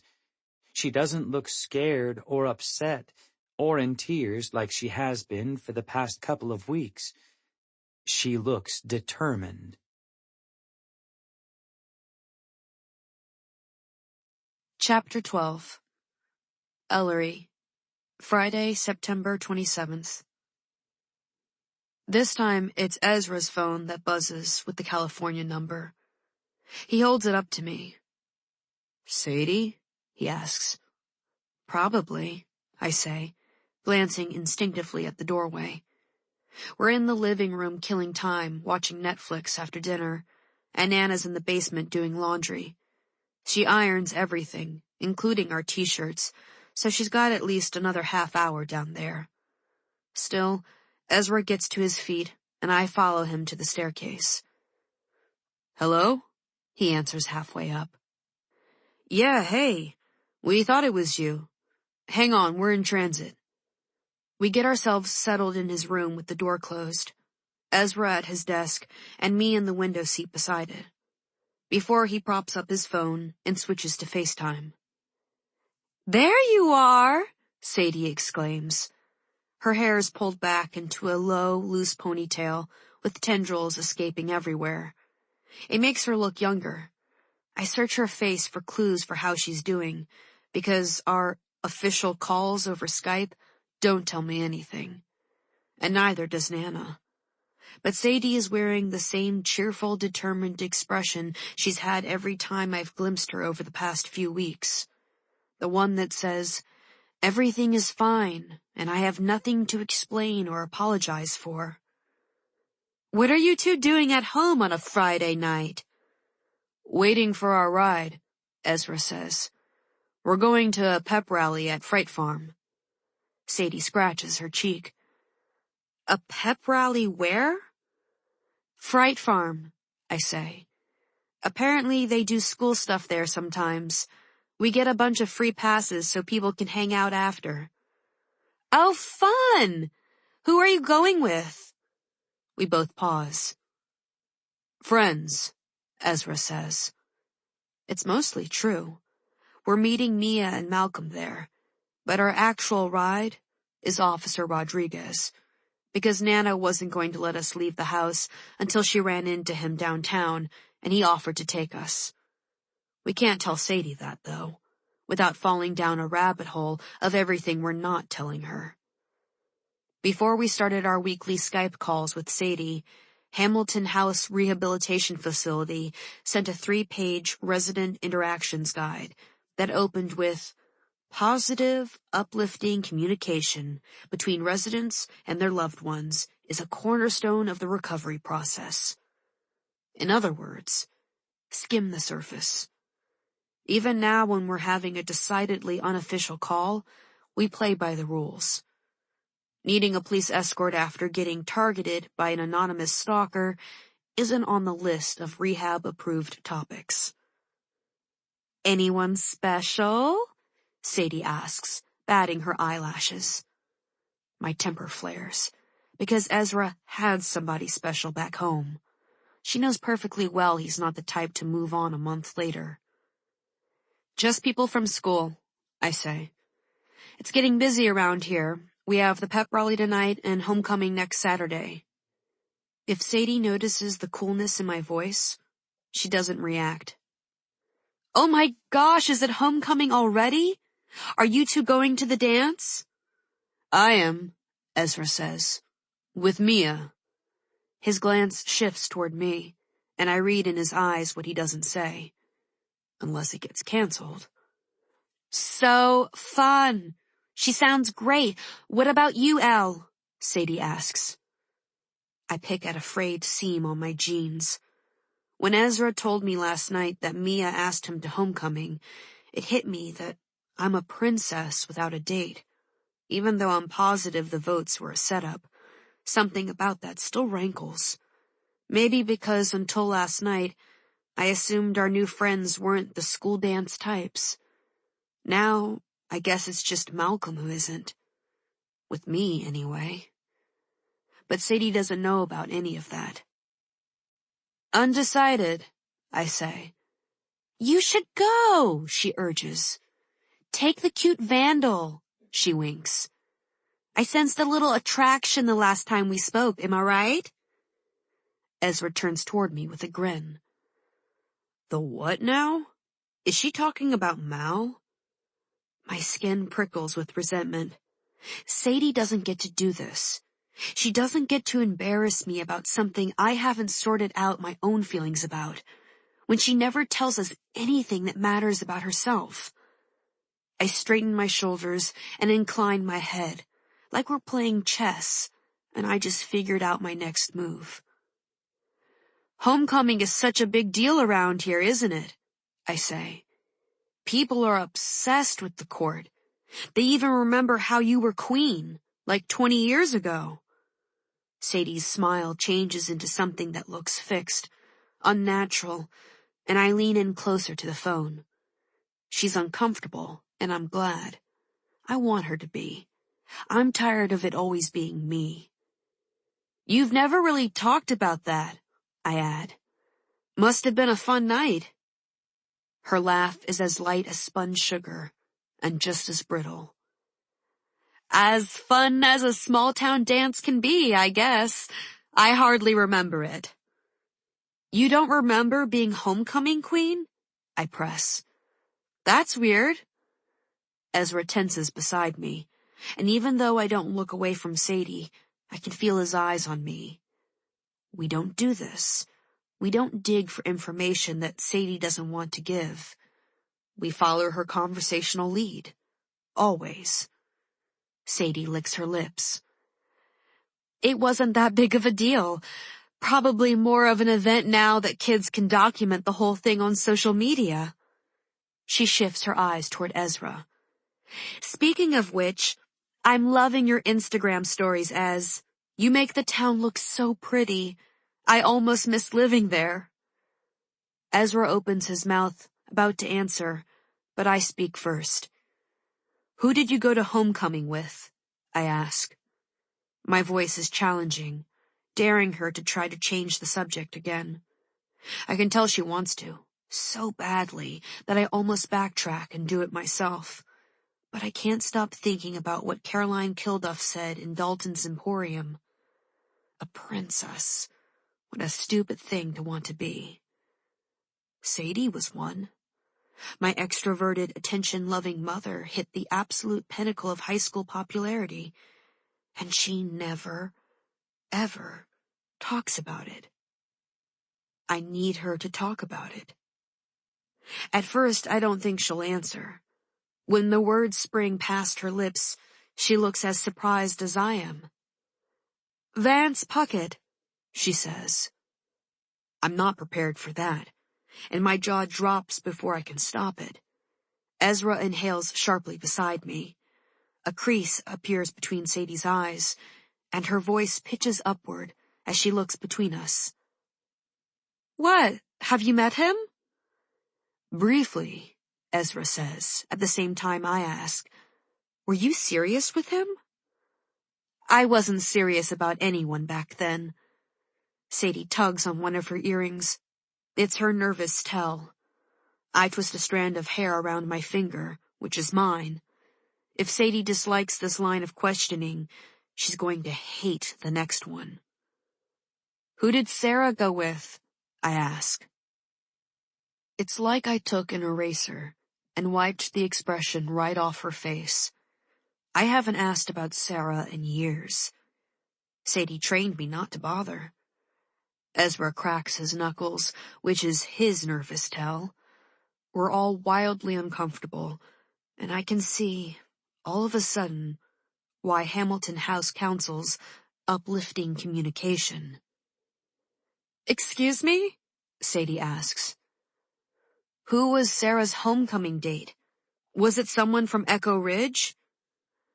"No," Sadie says, glancing over her shoulder. "What's that? Oh, okay." She turns back to the camera with an expression of forced brightness. "Sorry, but I need to go. I wasn't supposed to use this phone for more than a couple of minutes. Love you both. Have fun tonight. Talk soon." She makes a kissy face at us and disconnects. Ezra stares at the newly blank screen. There wasn't anybody behind her, was there? "Nope," I say, as the doorbell rings. "What was that about?" he asks quietly. I don't answer. I can't explain it. The urge I had to make Sadie tell us something, anything, that was true about her time in Echo Ridge. We sit in silence until Nana's voice floats up the stairs. "Ellery, Ezra, your ride is here." Ezra pockets his phone and gets to his feet, and I follow him into the hallway. I feel restless and unanchored, and have a sudden urge to grab my brother's hand the way I used to when we were little. Sadie likes to say we were born holding hands, and while I'm pretty sure that's physically impossible, she has dozens of pictures of us clutching one another's tiny fingers in our crib. I don't know if Sadie used to do that with Sarah, because, surprise, she's never said. When we get downstairs, Officer Rodriguez is waiting in Nana's foyer, in full uniform, his hands clasped stiffly in front of him. I can see his Adam's apple rise and fall as he swallows. "How's it going, guys?" "Great," Ezra says. "Thanks for the ride." "No problem. I don't blame your grandmother for being concerned, but we're working with Fright Farm staff and school administrators to make sure the pep rally is a safe environment for every student." He sounds like he's reading from a script, and I can see the gawky teenager peeking out from beneath his new cop veneer. I'd mentioned to Nana how Sadie had described him during our first call in Echo Ridge, broken-hearted and falling apart at Lacey's funeral, but she just made the psh noise I've come to associate with conversations about Sadie. "I don't remember that," Nana huffed. "Your mother is being dramatic." It's her standard response to Sadie, and I guess I can't blame her. But I keep looking at the photo of Lacey's junior class picnic that I snapped on my phone. When I zoom in on 16-year-old Ryan Rodriguez, I can see it. I can imagine that lovesick-looking boy breaking down over losing her. What I can't tell, though, is whether he'd do it because he was sad, or because he was angry. Nana folds her arms and glares at Officer Rodriguez as Ezra and I grab our coats. Every student, yes, but you need to be especially vigilant about the 3 girls involved. Her mouth puckers. I'd be happier if they canceled homecoming altogether. Why give whoever is behind this more ammunition? Well, the opposite side of that argument is, why give them more power? Officer Rodriguez says. I blink at him in surprise, because that actually made sense. If anything, we feel there's safety in numbers, he continues. Fright Farm is always packed on a Friday. Whoever we're dealing with likes to operate behind the scenes, so I'm optimistic they'll stay away entirely tonight. He pulls out his keys and almost drops them, saving them at the last second with an awkward lunge. So much for that brief flash of competence. You guys ready? As we'll ever be, Ezra says. We follow Officer Rodriguez out the door to his squad car, waiting in the driveway, and I take the front seat while Ezra slides into the back. I'm still rattled by my conversation with Sadie, but I don't want to miss the opportunity to observe Officer Rodriguez at close range. So, this will be in the bloody Big Top area, right? I ask, as I clip my seatbelt. Yep, same stage where they have the Dead Man's Party show, Officer Rodriguez says. I meet Ezra's eyes in the rearview mirror. For a town so obsessed with its own tragic past, Echo Ridge is strangely laissez-faire about holding a high school pep rally at a murder site. Would you be going if you weren't working? I ask. Officer Rodriguez backs out of our driveway. To the pep rally? No, he says, sounding amused. These things are for you guys, not the adults in town. But you didn't graduate all that long ago, I say. I thought maybe it was the sort of thing people would meet up at when they're back in town. Like, my friend Mia might be bringing her sister. That's a total lie. As far as I know, Daisy's still shut up in her room. She graduated a while ago. Daisy Kwan? Did you know her? Sure. Everyone knows Daisy. Her name didn't evoke a reaction. His voice is calm, and he seems a little preoccupied as he turns onto the main road. So I push a different button. And Declan Kelly's back too, huh? Malcolm wasn't sure if he'd be here tonight. Ezra kicks lightly at my seat, telegraphing a question with the movement. What are you up to? I ignore it and add, do you think he will be? A muscle in Officer Rodriguez's jaw twitches. I wouldn't know. I'm so curious about Declan, I say. Were you friends with him in high school? His lips press into a thin line. Hardly. Were you friends with Lacey Kilduff? Ezra pipes up from the back seat. He's finally gotten with the program. Better late than never. It doesn't help, though. Officer Rodriguez reaches out an arm and flips a knob on the dashboard, filling the car with static and low voices. I need to check for updates from the station. Can you keep it down for a sec? Ezra shifts in the back seat, leaning forward so he can mutter close to my ear. 0 for 2.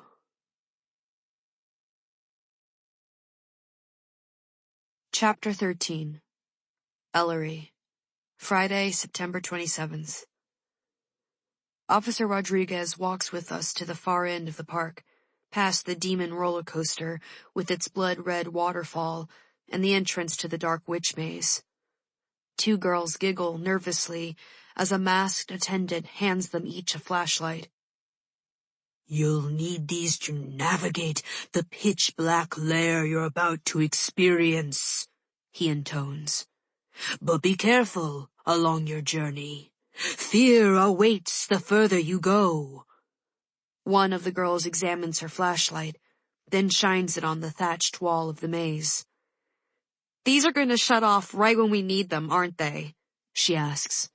Fear awaits the further you go, the attendant repeats, stepping to one side. A clawed hand shoots out of the wall and makes a grab for the nearest girl, who shrieks and falls back against her friend. Gets them every time, Officer Rodriguez says, lifting the flap to one of the bloody big-top tents. Here's where I leave you guys. Good luck finding seats.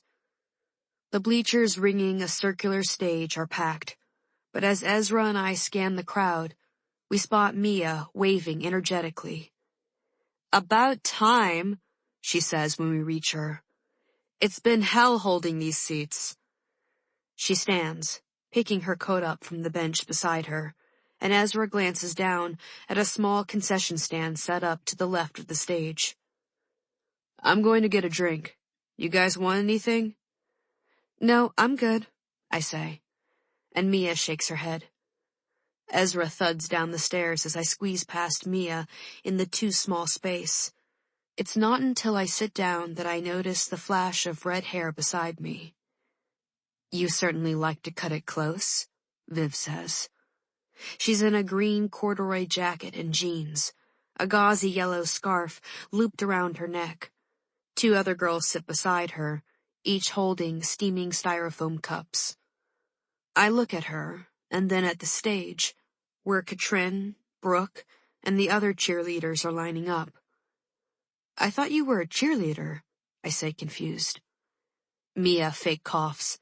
Sore point, as Viv stiffens. I don't have time for cheerleading. I run the school paper. A note of pride creeps into her voice as she gestures toward the aisle in front of the stage, where a man is setting up an oversized camera. Channel 5 in Burlington is covering the vandalism story based on my article. They're getting local color. I lean forward, intrigued despite myself. The school's letting them? You can't stop the free press, Viv says smugly. She points toward a striking dark-haired woman standing next to the camera, microphone dangling from one hand. That's Melly Denglasa.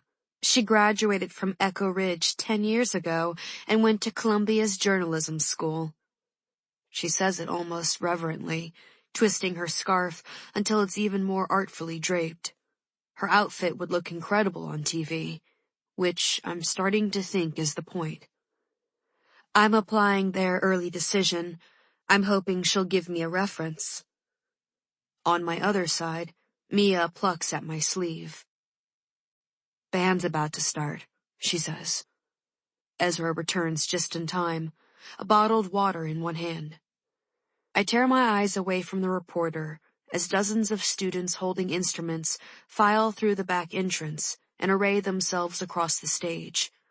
I'd been expecting traditional marching band uniforms, but they're all in black athletic pants and purple t-shirts that read Echo Ridge High across the front in white lettering. Malcolm's in the first row, a set of snare drums draped around his neck. Percy Gilpin jogs onto the stage in the same purple blazer he wore to the assembly last week, and bounds up to a makeshift podium. He adjusts the microphone and raises both hands in the air as people in the stands start to clap. Good evening, Echo Ridge! You ready for some serious fall fun?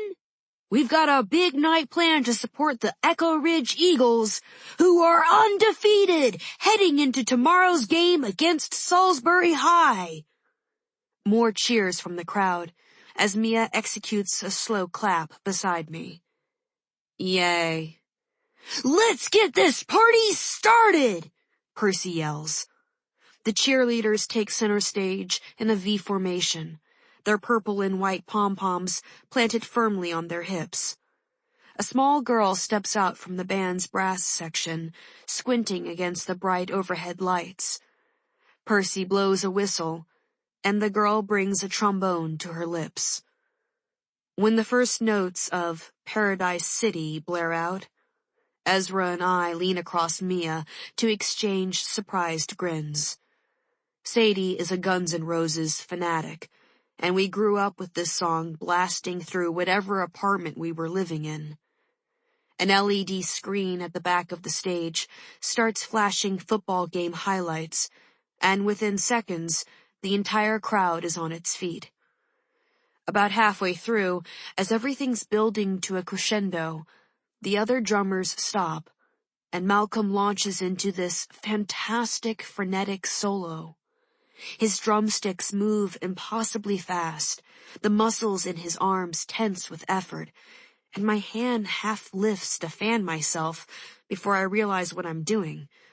The cheerleaders are in perfect rhythm with the beat, executing a crisp, high-energy routine that ends with Brooke being tossed into the air, ponytail flying, caught by waiting hands just as the song ends, and the entire band takes a bow as one.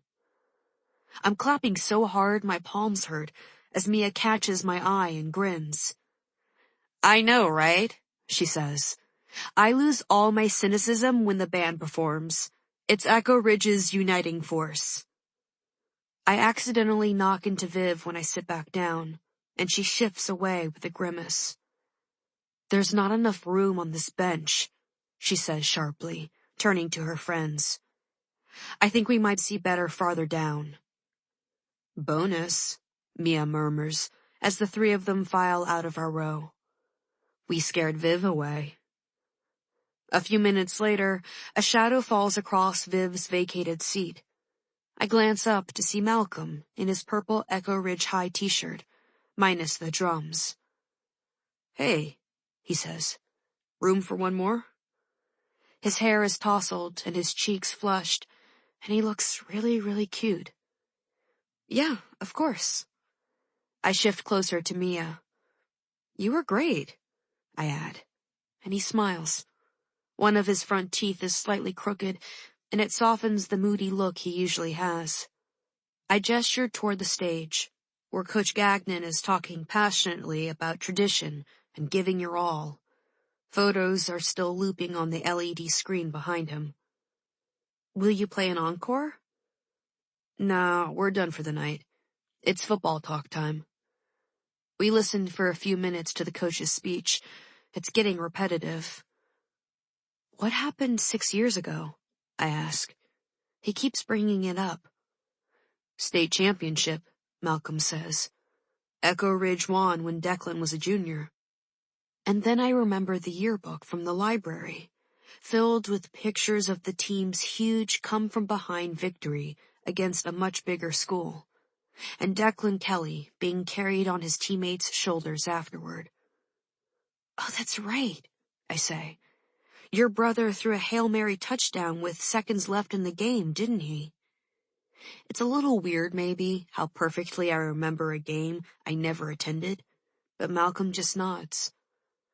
"That must have been amazing." Something like reluctant pride flits across Malcolm's face. "I guess. Declan was bragging for weeks that he was going to win that game. People laughed, but he backed it up." He runs a hand through his sweat-dampened hair. It shouldn't be attractive, the way his hair spikes up afterward in uneven tufts, but it is. "He always did." I can't tell if it's just my own nagging suspicions of Declan that make Malcolm's words sound ominous. "Were you guys close?" I ask. As soon as the words are out of my mouth, I realize I've made it sound as though Declan is dead. "Are you close?" I amend. "No," Malcolm says, leaning forward with his elbows on his knees. His voice is quiet, his eyes on the stage. "Not then, and not now." Every once in a while, it feels like Malcolm and I are having some kind of sub-conversation that we don't acknowledge. We're talking about football and his brother, supposedly, but we're also talking about before and after. It's how I think about Sadie, that she was one way before the kind of loss that rips your world apart, and a different version of herself afterward. Even though I didn't know her until Sarah was long gone, I'm sure it's true. I want to ask Malcolm more, but before I can, Mia reaches across me and punches him in the arm. "Hey," she says. "Did you do the thing?" "No," Malcolm says, avoiding Mia's gaze. She glances between us and smirks, and I get the distinct feeling that I'm missing something. "And let's not forget, after we defeat Salisbury tomorrow, and we will, we've got our biggest test of the season with the homecoming game next week," Coach Gagnon says. Between his perfectly bald head and the shadows cast by the Big Top's stadium lighting, he looks like an exceptionally enthusiastic alien. "We're up against Lutheran, our only defeat last year. But that's not going to happen this time around, because this time—" A loud popping noise fills my ears, making me jump. The bright lights snap off, and the LED screen goes black, then flashes to life again. Static fills the screen, followed by a photo of Lacey in her homecoming crown, smiling at the camera. The crowd gasps, and Malcolm goes rigid beside me. Then Lacey's picture rips in two, replaced by 3 others: Brooke, Katrin, and me. Theirs are class photos, but mine is a candid, with my face half turned from the camera. A chill inches up my spine as I recognize the hoodie I wore yesterday when Ezra and I walked downtown to meet Malcolm and Mia at Bartley's. Somebody was watching us. Following us. Horror movie laughter starts spilling from the speakers, literal mwaha-has that echo through the tent as what looks like thick red liquid drips down the screen, followed by jagged white letters: "Soon." When it fades away, the bloody Big Top is utterly silent. Everyone is frozen, with one exception. Melly Dinglasa from Channel 5. She strides purposefully onto the stage toward Coach Gagnon, with her microphone outstretched and a cameraman at her heels. Chapter 14. Malcolm. Saturday, September 28th. The text from Declan comes as I'm walking against the departing crowds at Fright Farm Saturday night. In town for a few hours. Don't freak out. I almost text back, "I'm at the scene of your alleged crime. Don't freak out," but managed to restrain myself to a simple "what for?" which he ignores. I stuff the phone back in my pocket. If Declan's been paying attention to the local news, he knows about last night's pep rally turned stalker sideshow. I hope he was in New Hampshire surrounded by people when all that went down, or he's only going to make the speculation worse. Not my problem. Tonight I'm just the chauffeur, collecting Ellery and Ezra after work. There was no way their grandmother was letting them walk through the woods after what happened last night. To be honest, I'm a little surprised she agreed to let me pick them up, but Ellery says closing is 2 hours past Mrs. Corcoran's usual bedtime. I expect the house of horrors to be empty, but music and laughter spill out toward me as I approach the building. The entire park was built around this house, an old Victorian at the edge of what used to be another wooded area. I've seen pictures of it before it became a theme park attraction, and it was always stately but worn-looking, as if its turrets were about to crumble, or the steps leading up to the wide porch would collapse if you stepped on them wrong. It still looks like that, but now it's all part of the atmosphere. I haven't been here since I was 10, when Declan and his friends brought me. They took off when we were halfway through, like the assholes they were, and I had to go through the rest of the house on my own. Every single room freaked me out. I had nightmares for weeks about a guy in a bloody bathtub with stumps for legs. My brother laughed when I finally stumbled out of the house of horrors, snotty-nosed and terrified. "Don't be such a wuss, Mal. None of it's real."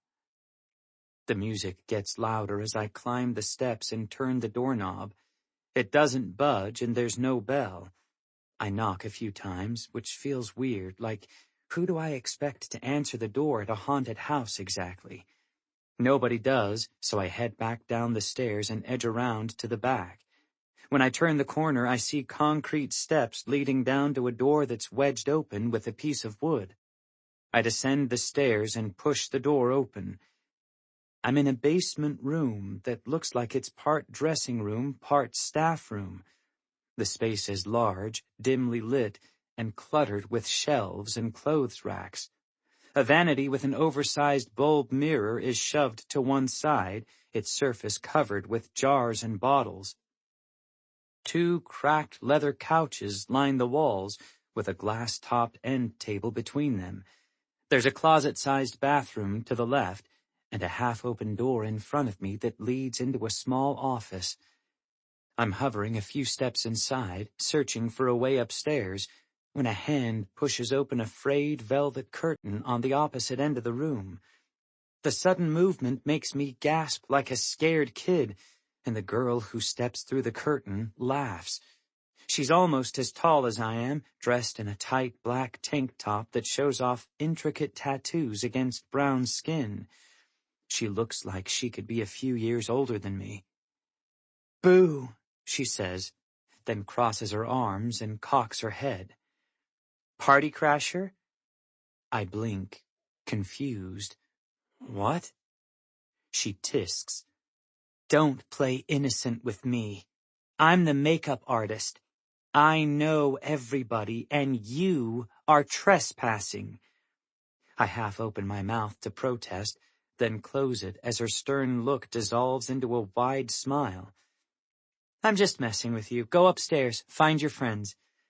She crosses over to a mini-fridge next to the vanity and pulls out a couple bottles of water, pointing one toward me like a warning. "But this is a dry party, understand? Whole thing'll get shut down if we gotta deal with a bunch of drunk teenagers, especially after what happened last night." "Sure. Right," I say, trying to sound like I know what she's talking about. Ellery and Ezra didn't say anything about a party. The tall girl sweeps aside the velvet curtain to let me through. I climb a set of stairs into another hallway that opens into a dungeon-like room.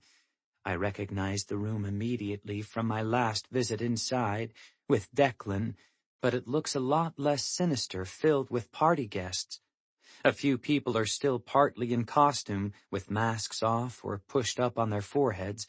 One guy's holding a rubber head under his arm while he talks to a girl in a witch's dress. A hand tugs at my sleeve. I look down to see short, bright red nails and follow them up to a face. It's Viv, and she's talking, but I can't hear what she's saying over the music. I cup a hand to my ear and she raises her voice. "I didn't know you worked at Fright Farm." "I don't," I say back. Viv frowns. She's drenched in some kind of strawberry perfume that doesn't smell bad exactly, but reminds me of something a little kid would wear. "Then why did you come to the staff party?" "I didn't know there was a party," I answer. "I'm just picking up Ellery and Ezra." "Well, good timing. I've been wanting to talk to you." I eye her warily. I've seen Viv almost every week since I moved into the Nilsons, but we've barely exchanged a dozen words the entire time. Our whole relationship, if you can call it that, is based on not wanting to talk to one another. "Can I interview you for my next article?" she asks. I don't know what she's angling for, but it can't be good. "Why?" "I'm doing this Where Are They Now series on Lacey's murder. I thought it would be interesting to get the perspective of someone who was on the sidelines when it happened. What with your brother being a person of interest and all, we could—" "Are you out of your mind?" I cut her off. "No." Viv lifts her chin. "I'm going to write it anyway. Don't you want to give your side? It might make people more sympathetic to Declan to hear from his brother." I turn away without answering. Last night, Viv was front and center in the local news coverage of the pep rally stunt, getting interviewed like some kind of Echo Ridge crime expert. She's been in Katrin's shadow for so long, there's no way she's letting her moment in the spotlight go. But I don't have to help extend her 15 minutes of fame. I shoulder through the crowd and finally spot Ellery. She's hard to miss. Her hair is teased into a black cloud around her head, and her eyes are so heavily made up that they seem to take up half her face. She looks like some kind of goth anime character. I'm not sure what it says about me that I'm kind of into it. She catches my eye and waves me over. She's standing with a guy a few years older than us with a man bun, a goatee, and a tight Henley shirt with the buttons undone. The whole look screams college guy trolling for high school girls, and I hate him instantly. "Hey," Ellery says when I reach them. "So apparently there's a party tonight." "I noticed," I say with a glare toward Man Bun. He's not fazed. "House of Horrors tradition," he explains. "It's always on the Saturday closest to the owner's birthday. I can't stay, though. Got a toddler at home that never sleeps. I have to give my wife a break." He swipes at his face and turns to Ellery. "Is all the blood off?" Ellery peers at him. "Yeah, you're good." "Thanks. See you later," the guy says, and starts pushing his way through the crowd. "So long," I say, watching him leave with a lot less venom now that I know he wasn't hitting on Ellery. "The blood he's referring to is makeup, right?" Ellery laughs. "Yeah, Darren spends all night in a bloody bathtub. Some people don't bother washing their makeup off till they get home, but he tried that once and terrified his child. Poor kid might be scarred for life." I shudder. I was scarred for life going through that room, and I was 10. Ellery's giant anime eyes get even wider. "Who brought you here when you were 10? "My brother," I say. "Ah." Ellery looks thoughtful, like she can see into the secret corner of my brain that I try not to visit often, because it's where my questions about what really happened between Declan and Lacey live. That corner makes me equal parts horrified and ashamed, because every once in a while it imagines my brother losing control of his hair-trigger temper at exactly the wrong moment. I swallow hard and push the thought aside. I'm kind of surprised they'd have this after what happened last night. Ellery gazes around us. "I know, right? But hey, everyone here works in a Halloween theme park. They don't scare easy." "Do you want to stay for a while?" She looks regretful. "Better not. Nana didn't even want us to work tonight. She's pretty freaked out." "Are you?" I ask. She hesitates, pulling on a strand of teased hair and winding it around her finger. "I want to say no, because I hate the fact that some anonymous creep can rattle me. But yeah, I am. It's just too close, you know?" She shivers as someone squeezes past her in a scream mask. "I keep having these conversations with my mother where she has no idea what's going on, and all I can think is, no wonder she never wanted to bring us here. Her twin sister disappears, her favorite babysitter's daughter is murdered, and now this? It's enough to make you feel like the whole town is cursed." "Your mother doesn't know about anything?" I ask. "No, we're only supposed to have uplifting communication with her." She releases her hair. "You know she's in rehab, right? I figured the entire town knows." "They do," I admit. She snort laughs, but the sadness behind it tugs at my chest. "I'm sorry you're dealing with that, and I'm sorry about your aunt. I've been meaning to tell you that. I know it all happened way before we were born, but that sucks. In a massively stating the obvious sort of way." Ellery drops her eyes. I'm pretty sure it's why we wound up here. I don't think Sadie's ever dealt with it. No closure, no nothing. I didn't connect the dots when Lacey died, but that's when things started going downhill. Must have brought bad memories too close to the surface. So it's sort of ironic that she's in the dark now, but what can you do? She raises her water bottle in a mock salute. 3 cheers to uplifting communication. Anyway, we should probably find Ezra, huh? He said he was going downstairs to get some water.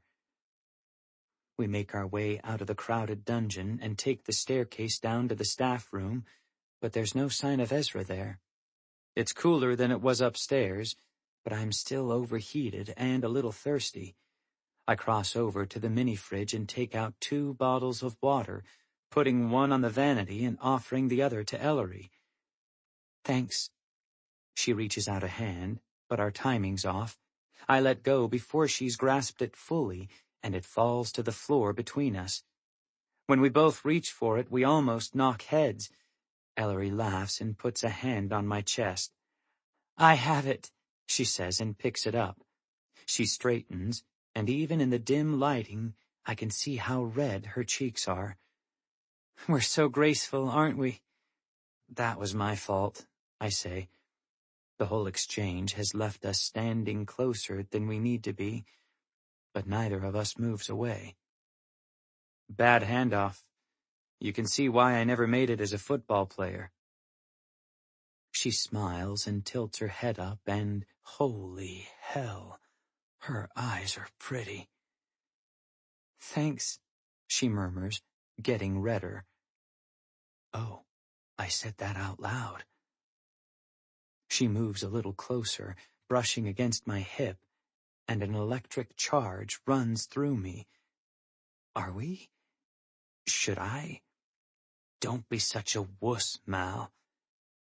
God, of all times to hear my brother's stupid voice. I reach out a hand and trace my thumb along Ellery's jaw. Her skin is just as soft as I thought it would be. Her lips part. I swallow hard. And just then there's a loud scratching noise behind us, and somebody says, "Damn it!" in a frustrated tone. Ellery and I break apart, and she twists to face the office. She's across the room in a second, easing open the cracked door. Brooke Bennett is slumped on the floor, wedged between the desk and some kind of giant recycling bin. Ellery goes to her and crouches down. Brooke, are you okay? She asks. Brooke's hair hangs in her face, and when she pushes it aside, she nearly stabs herself in the eye with something small and silvery. Ellery reaches over and takes it. I can see from the doorway that it's a paperclip, pulled open and unfurled so its edges are exposed. Another one just like it rests on the floor next to her. This is harder than he said it would be, Brooke says, her voice slurring. Who said? Ellery asks, setting both paper clips on the desk. What's hard? Brooke snickers. That's what she said. It looks like nobody gave Brooke the heads up about tonight being a dry party. Do you want some water? I ask, holding out my untouched bottle. Brooke takes it from me and unscrews the cap.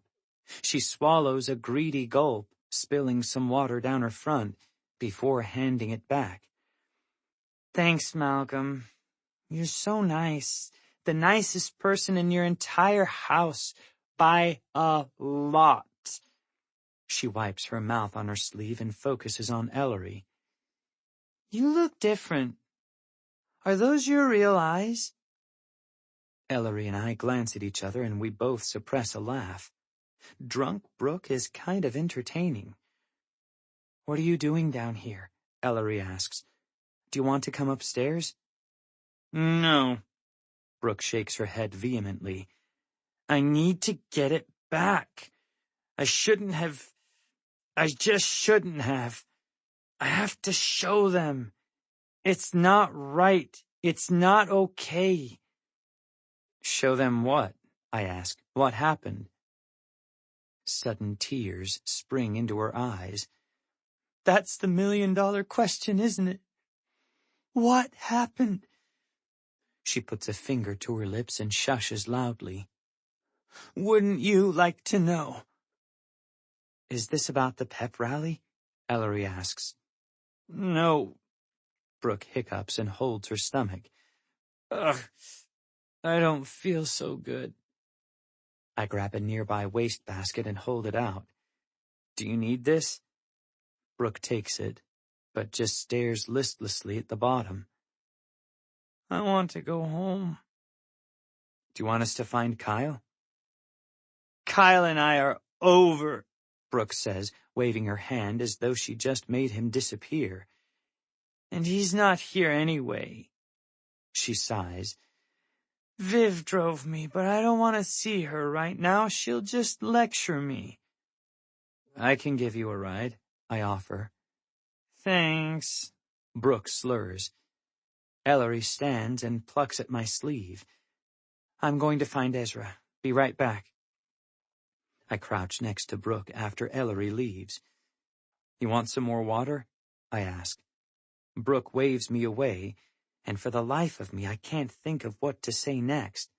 Even after living with Katrin for 4 months, I'm still not comfortable around girls like Brooke. Too pretty, too popular, too much like Lacey. Minutes crawl by until Brooke draws her knees up to her chest and lifts her eyes toward mine. They're unfocused and ringed with dark circles. Have you ever made a really bad mistake? She asks quietly. I pause, trying to figure out what's going on with her so I can frame a good answer. Well, yeah, most days. No. She shakes her head, then burrows her face in her arms. I don't mean regular stuff, she says, her voice muffled. I mean something you can't take back. I'm lost. I don't know how to be helpful. Like what? Her head is still down, and I have to edge closer to hear what she's saying. I wish I had different friends. I wish everything was different. Footsteps approach, and I stand up as Ellery and Ezra poke their heads into the office. Hey, Mal, Ezra says, and then his gaze drops to Brooke. Everything okay in here? I want to go home, Brooke repeats, and I offer a hand to help her to her feet. She revives a little when we get outside, and only needs occasional steadying as we make our way toward my mother's Volvo. It's the nicest car we've ever owned, courtesy of Peter, and I really hope Brooke doesn't throw up in it. She seems to be thinking the same thing and rolls down the window as soon as Ezra helps her into the passenger seat. What's your address? I ask as I climb in behind the wheel. 17 Briar Lane, Brooke says, the far edge of town. The twins slam the back doors, and I turn to face them as they buckle themselves in. You guys are right around the corner from here. I'll drop you off first so your grandmother doesn't worry. That'd be great, thanks, Ellery says. I back the Volvo out of its spot and head for the exit. Sorry you had to leave the party, Brooke says, scrunching down in her seat. I shouldn't have had anything to drink. Can't hold it. That's what Katrin always says. Yeah, well, Katrin doesn't know everything. It seems like the thing to say, even if she was right in this particular case. Hope not, Brooke says in a low tone. I glance at her before pulling onto the main road, but it's too dark to read her expression. It sounds like she and Katrin are fighting, which is weird. I've never seen them on the outs, maybe because Brooke lets Katrin take the lead in everything. We weren't planning on staying anyway, I reassure her. It's a quick trip to the Corcoran's house, which is dark except for a single light blazing on the front porch. Looks like Nana's asleep, Ezra says, pulling a set of keys from his pocket. I was worried she'd be waiting up. Thanks for the ride, Mal. Anytime. Ezra opens the car door and gets out, waiting in the driveway for his sister. "Yeah, thanks, Malcolm," Ellery says, slinging her bag over one shoulder. "Talk to you soon." "Tomorrow, maybe?" I blurt out, turning to face her. She pauses, her eyes questioning, and I freeze for a second. Did I imagine that I almost kissed her in the basement, or that it seemed like she wanted me to? Then I plow ahead anyway. "I mean, I could call you or something, if you want to, talk." God, real smooth. But she gives me a full smile, dimple and all. "Yeah, definitely. That sounds good. Let's talk." Brooke clears her throat and Ellery blinks, like she'd forgotten for a few seconds that Brooke was in the car. I know I did. "Bye, Brooke," Ellery says, climbing out the door that Ezra just exited. "Bye," Brooke says. Ellery shuts the car door and turns to follow her brother up the drive. She passes Brooke's open window just as Brooke sighs deeply and rubs a listless hand across her face. Ellery pauses and asks, "Are you going to be okay?" Brooke shifts to face her. She doesn't speak for so long that Ellery frowns, darting concerned eyes toward me. Then Brooke lifts her shoulders in a shrug. "Why wouldn't I be?" she says. Chapter 15. Ellery. Sunday, September 29th. The photo albums are more than 20 years old, dusty and brown at the edges. Even so, 17-year-old Sadie practically jumps off the page in her daring black homecoming dress, all wild hair and red lips. She's entirely recognizable as the younger version of her present-day self, which is more than I can say for her date. "Wow," Ezra says, inching closer toward me on Nana's living room rug. After much trial and error with her stiff furniture, we've decided it's the most comfortable seat in the room. Sadie wasn't kidding. Vance was hot back then. "Yeah," I say, studying Vance's high cheekbones and lazy smirk. Then I glance at the clock over Nana's fireplace for about the 5th time since we've been sitting here. Ezra catches the movement and laughs. "Still only 8:30. Has been for an entire minute. In other words, too early for Malcolm to call you." Ezra didn't miss my moment with Malcolm in the car last night, and he wouldn't let me go to sleep until I told him about our near kiss in the Fright Farm staff room. "Shut up," I grumble, but my stomach flutters as I fight off a smile. Nana works her way into the living room with a can of lemon pledge and a dust cloth. It's her usual Sunday morning ritual. 7 o'clock mass, then housework. In about 15 minutes, she's going to send Ezra and me outside to rake the lawn. "What are you two looking at?" she asks. "Sadie's homecoming pictures," Ezra says. I expect her to frown, but she just aims a spray of pledge at the mahogany table in front of the bay window. "Did you like Vance, Nana?" I ask, as she wipes the surface clean. "When he and Sadie were dating?" "Not particularly," Nana sniffs. "But I knew he wouldn't last. They never did."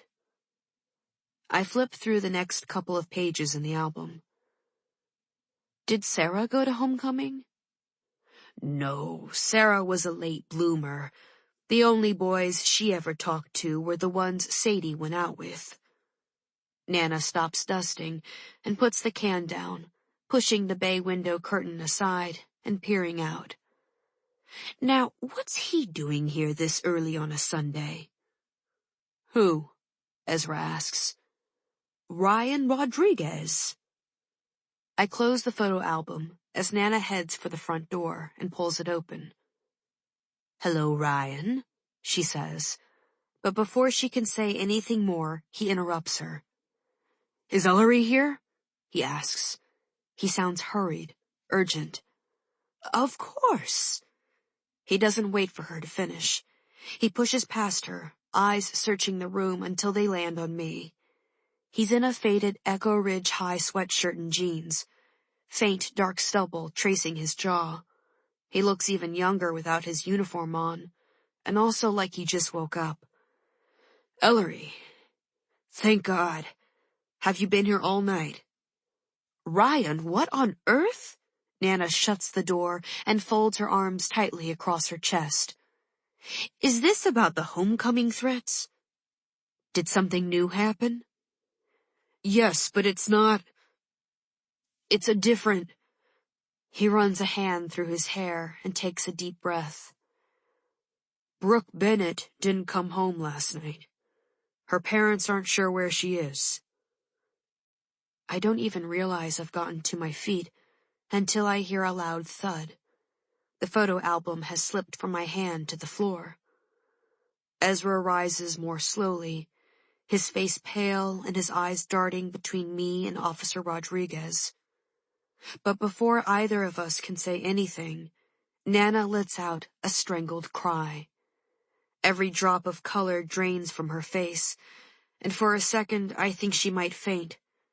Oh, dear God! She walks unsteadily to a chair and collapses into it, clutching at the armrests. It happened! It happened again right in front of your faces, and you didn't do a thing to stop it. We don't know what happened. We're trying to... Officer Rodriguez starts, but Nana doesn't let him finish. A girl is missing. A girl who was threatened in front of the entire town 2 days ago, just like my granddaughter. I've never seen Nana like this. It's as if every emotion she's been suppressing for the past 20 years just flooded to the surface. Her face is red, her eyes watery, and her entire body trembles as she speaks. The sight of my calm, no-nonsense grandmother this upset makes my heart pound even harder. No one on the police force did anything of substance to protect Ellery or Brooke. You let this happen. Officer Rodriguez flinches, as startled as if she'd slapped him. We didn't. Look, I know how upsetting this is. We're all concerned, that's why I'm here. But we don't know Brooke's missing. She might very well be with a friend. We have several officers looking into that. It's too early to assume the worst. Nana folds her hands in her lap, her fingers threaded so tightly together that her knuckles are white. Missing girls don't come home in Echo Ridge, Ryan, she says in a hollow voice. You know that. Neither of them are paying any attention to Ezra or me. Elle, my brother says in a low voice, and I know what's coming next. We have to tell them. And we do, of course. From what Officer Rodriguez has said so far, it doesn't sound as though he has any idea that Brooke left Fright Farm with us, or that Malcolm was the one who ultimately took her home. Alone. Last night, slumped in the passenger seat as Malcolm dropped us off, Brooke had looked so tired and defeated that I couldn't help but check in with her one last time. Are you going to be okay? Why wouldn't I be? Nana and Officer Rodriguez are still talking, but I can only process scraps of what they're saying. My chest shakes when I take a breath. I know I have to speak up. I know I have to tell Officer Rodriguez and my grandmother that our friend, Declan Kelly's brother, was very likely the last person to see an Echo Ridge homecoming princess before she went missing. And I know exactly how that's going to look.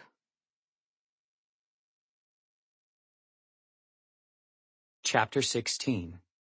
Malcolm. Sunday, September 29th. I don't realize it's déjà vu until I'm in the middle of it. When I wander into the kitchen Sunday morning, it doesn't strike me as strange at first that Officer McNulty is sitting at our kitchen island. He and Peter are both on the town council, so I figure they're probably talking stoplights again. Even though it's barely 8:30 in the morning, and even though Officer McNulty is listening with a surprising amount of interest to Katrin's long-winded description of her date with Theo last night. My mother is fluttering around the kitchen, trying to fill cups of coffee that people haven't emptied yet. Officer McNulty lets her top his off, then asks, "So you didn't see Brooke at all last night? She didn't call you or text you at any point in the evening?" "She texted to see if I was coming to the party, but I wasn't." "And what time was that?" Katrin scrunches her face up, thinking. "Around 10, maybe?" "Could I see your phone, please?" The official tone of the request makes my skin prickle. I've heard it before. "Is something going on with Brooke?" I ask. Peter rubs a hand over his unshaven jaw. "Apparently she wasn't in her room this morning, and it looks as though her bed wasn't slept in. Her parents haven't seen her since she left for work last night, and she's not answering her phone." My throat closes, and my palms start to sweat. "She's not?" Officer McNulty hands Katrin's phone back to her just as it buzzes. She looks down, reads the message that's popped up on her screen, and pales. "It's from Viv," she says, her voice suddenly shaky. "She says she lost track of Brooke at the party and hasn't talked to her since." Katrin bites her lower lip and shoves the phone at Officer McNulty, like maybe he can make the text say something different. "I really thought they'd be together. Brooke stays over after work sometimes because Viv's house is closer." Dread starts inching up my spine. No, this can't be happening. Mom sets down the coffee pot and turns toward me. "Malcolm, you didn't happen to see Brooke when you picked the twins up, did you?" Officer McNulty looks up. "You were at Fright Farm last night, Malcolm?" Shit. "Just to give the Corcoran twins a ride home," Mom says quickly, but not as though she's really worried that I'm going to get into trouble. My stomach twists. She has no idea. Officer McNulty rests his forearms on the kitchen island's shiny, swirling black marble. "Did you happen to see Brooke while you were there?" His tone is interested, but not intense like it was when he interrogated Declan. Not yet. 5 years ago, we were in a different kitchen, our tiny ranch, 2 miles from here. My dad glowered in a corner, and my mother twisted her hands together while Declan sat at the table across from Officer McNulty and repeated the same things over and over again. I hadn't seen Lacey in 2 days.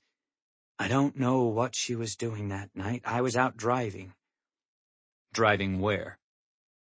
"Just driving. I do that sometimes." "Was anybody with you?" "No." "Did you call anybody? Text anybody?" "No." "So you just drove off by yourself for, what, 2-3 hours?" "Yeah." Lacey was dead by then. Not just missing. Workers found her body in the park before her parents even knew she hadn't come home. I sat in the living room while Officer McNulty fired questions at Declan, my eyes glued to a television program I wasn't watching. I never went into the kitchen, never said a word. Because none of it involved me, not really, except for the part where it became this slowly burning fuse that eventually blew my family apart. I'm taking too long to answer. I scan the faces around me like they'll give me some clue how to respond, but all I can see are the same expressions they always wear whenever I start to talk. Mom looks attentive, Katrin exasperated, and Peter is all patient forbearance, marred only by a slight nostril flare. Officer McNulty scratches a note on the pad in front of him, then flicks his eyes toward me in a cursory, almost lazy way, until he sees something in my face that makes him tense, like he's a cat batting at a toy that suddenly came to life. He leans forward, his blue-gray eyes locked on mine. "Do you have something to tell us, Malcolm?" he asks. Chapter 17. Ellery, Sunday, September 29th. This time, unlike after the hit and run with Mr. Bowman, I'm a good witness. I remember everything. I remember taking the paper clip from Brooke's hand and picking up a second one from the floor. "Paper clips?" Officer Rodriguez asks. He went directly into questioning mode as soon as Ezra told him we had left Fright Farm with Brooke. We moved into the kitchen, and Nana made cocoa for everyone. I grasped the still warm mug gratefully as I explained what happened before Ezra joined Malcolm and me. "Yeah, they were pulled apart, so they were almost straight. People do that kind of thing sometimes. Like a nervous habit? I do, anyway. I've never met a paperclip I didn't immediately twist out of its pre-existing shape. I remember Brooke being sort of goofy and funny and rambling at first. She made a "that's what she said" joke, I tell Officer Rodriguez. His face is a total blank. "That's what she said?" "Yeah, from The Office, the TV show." I tilt my head at him, waiting for it to click, but his brow stays knit in confusion. How can anyone in his 20s not get that reference? It's something the lead character used to say as, like, a punchline after a double entendre. Like when someone says something is hard, they could be referring to a difficult situation or, to a penis. Ezra spits out his cocoa as Officer Rodriguez turns bright red. "For heaven's sake, Ellery," Nana snaps. "That's hardly pertinent to the conversation at hand." "I thought it was," I say, shrugging. It's never not interesting observing Officer Rodriguez's reactions to things he doesn't expect. He clears his throat and avoids my eyes. "And what happened after the joke?" "She drank some water.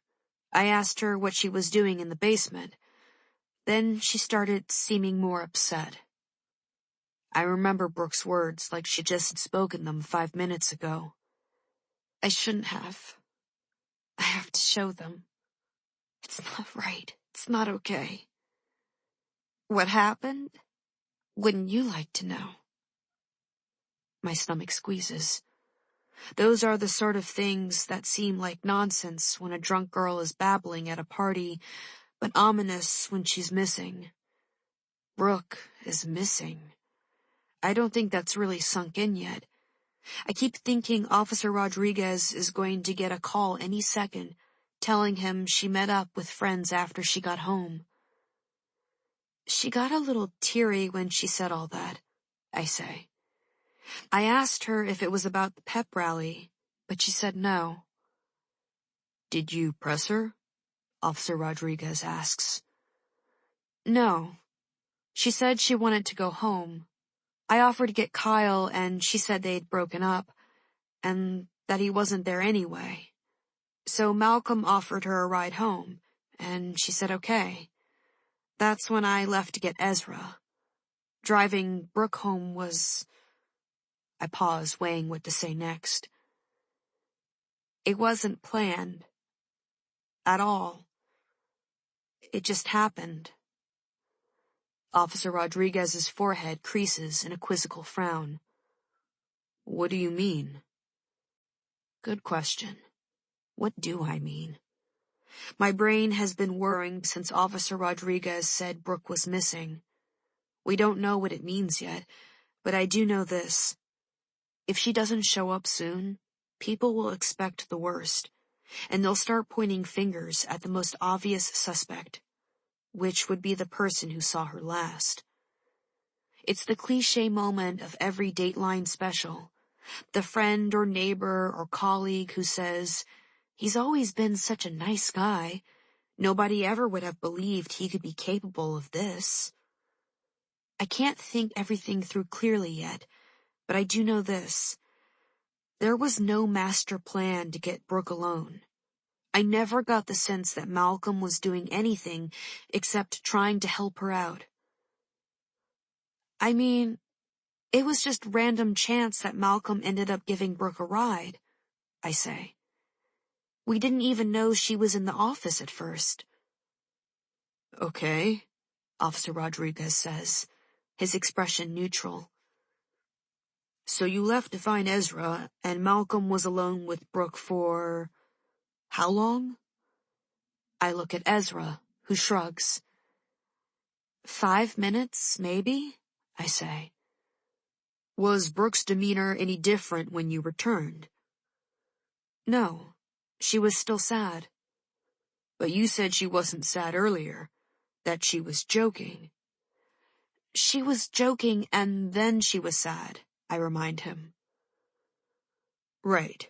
So describe the walk to the car for me, please. Both of you. It goes on like that for another 10 minutes, until we finally, painstakingly, get to the moment in our driveway when I asked Brooke if she was going to be okay.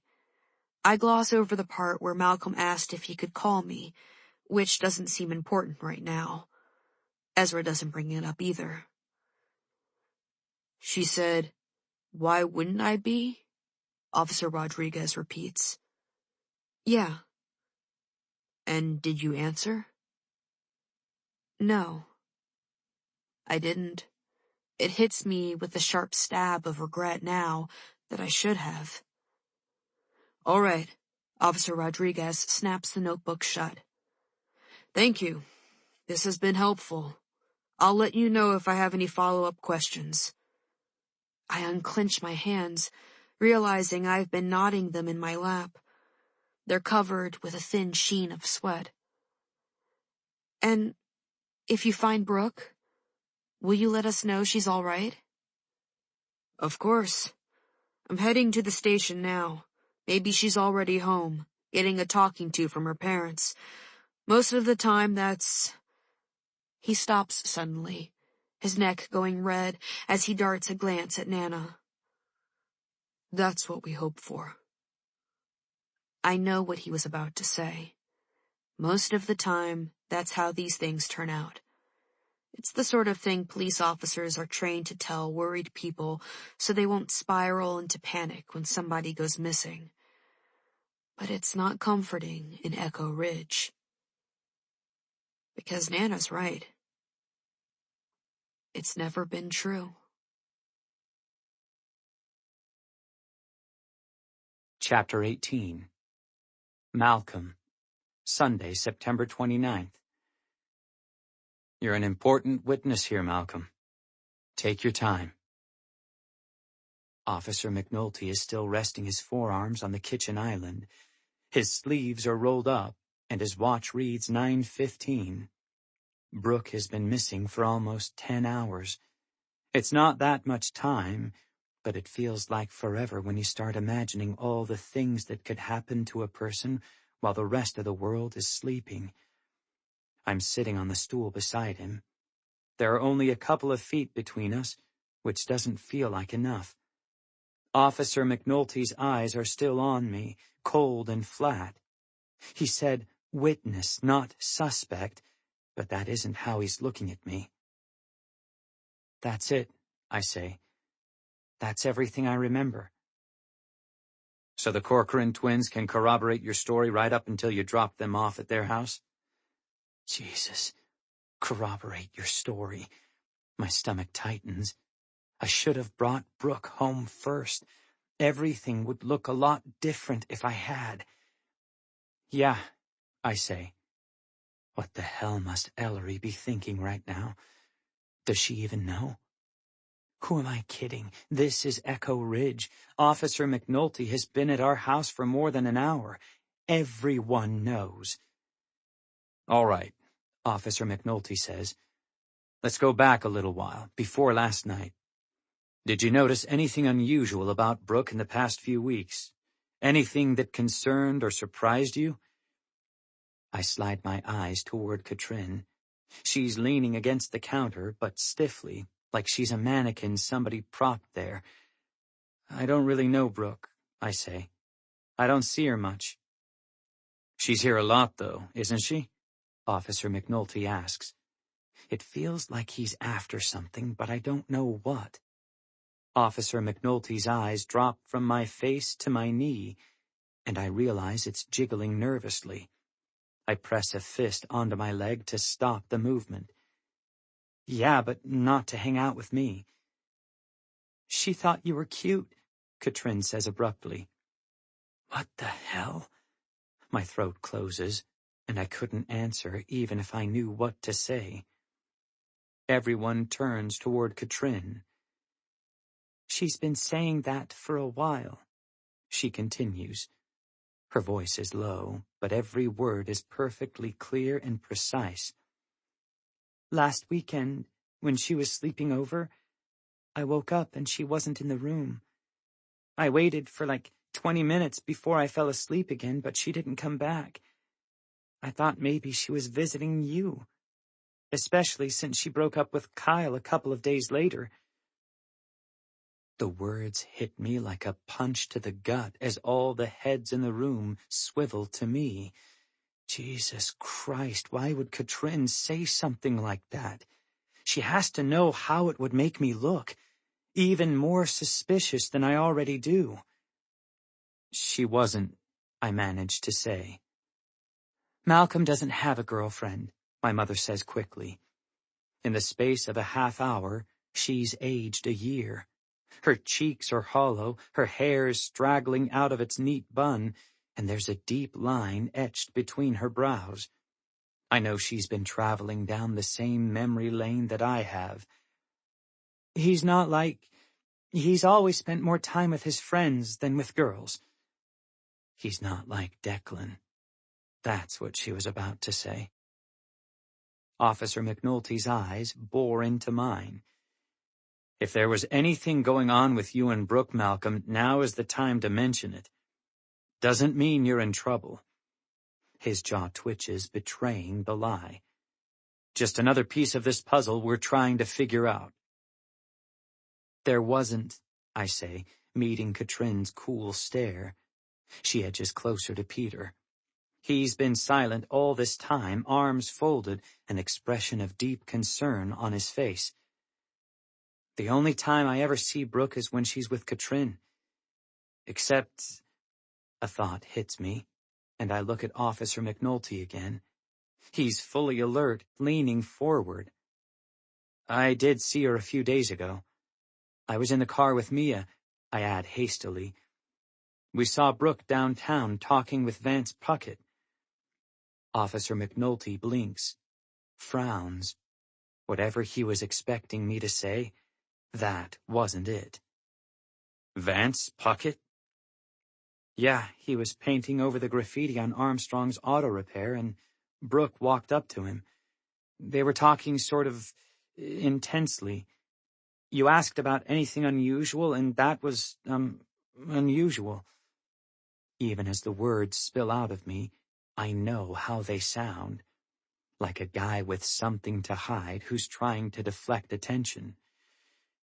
Interesting. Officer McNulty nods. Vance Puckett was in the drunk tank last night, and in fact, he glances at his watch, is most likely still there. Thank you for the information, though. We'll be sure to follow up with him. He sits back and crosses his arms. He's wearing a dress shirt and nicely pressed pants. I realize he was probably getting ready for church when all this happened. Is there anything else you think would be good for us to know? My phone sits heavy in my pocket. It hasn't been buzzing, which means Mia probably isn't even awake yet. The last text I have was the one Declan sent before I entered the House of Horrors to pick up the twins.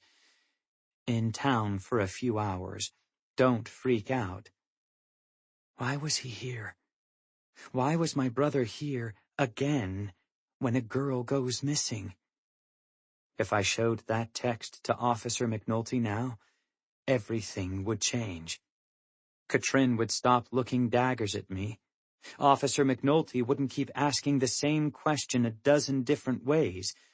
His suspicion would shift away from me and go back to where it's been ever since Lacey died. To Declan. I swallow hard and keep my phone where it is. No. There's nothing. Chapter 19. Ellery. Sunday, September 29th. I can't sit still. I pace through Nana's house all afternoon, picking things up and then putting them down. The bookshelves in her living room are full of those porcelain figures she likes. Hummels, Nana calls them. Little boys and girls with blonde hair and apple cheeks, climbing trees and carrying baskets and hugging one another. Nana told me, when I picked one up a couple of days ago, that Sadie had broken it when she was 10. "Knocked that one on the ground so its head split in two," Nana said. She glued the pieces back together. I didn't notice for weeks. Once you know to look for it, though, it's obvious. I held the porcelain girl in my hand and stared at the jagged white line running down one side of her face. "Were you mad?" I'd asked Nana. "Furious," she said. "Those are collector's items. The girls weren't supposed to touch them, but Sadie couldn't keep her hands off them. I knew it was her, even when Sarah told me she'd done it." "Sarah did? Why?" "She didn't want her sister to get punished," Nana said. For the first time, when talking about Sarah, a spasm of grief crossed her face. "I was always a little harder on Sadie, I suppose, because she was usually the one causing trouble." It didn't occur to me until just now that some of that sadness might have been for my mother, for another cracked girl, broken and pieced clumsily back together. Still standing, but not the same. There's only one family photo in the living room. It's of Nana and my grandfather, looking like they're in their late 30s, and Sadie and Sarah around 12 years old. I pick it up and study their faces. All I can think is, they had no idea. Just like Brooks' family had no idea. Or maybe they did.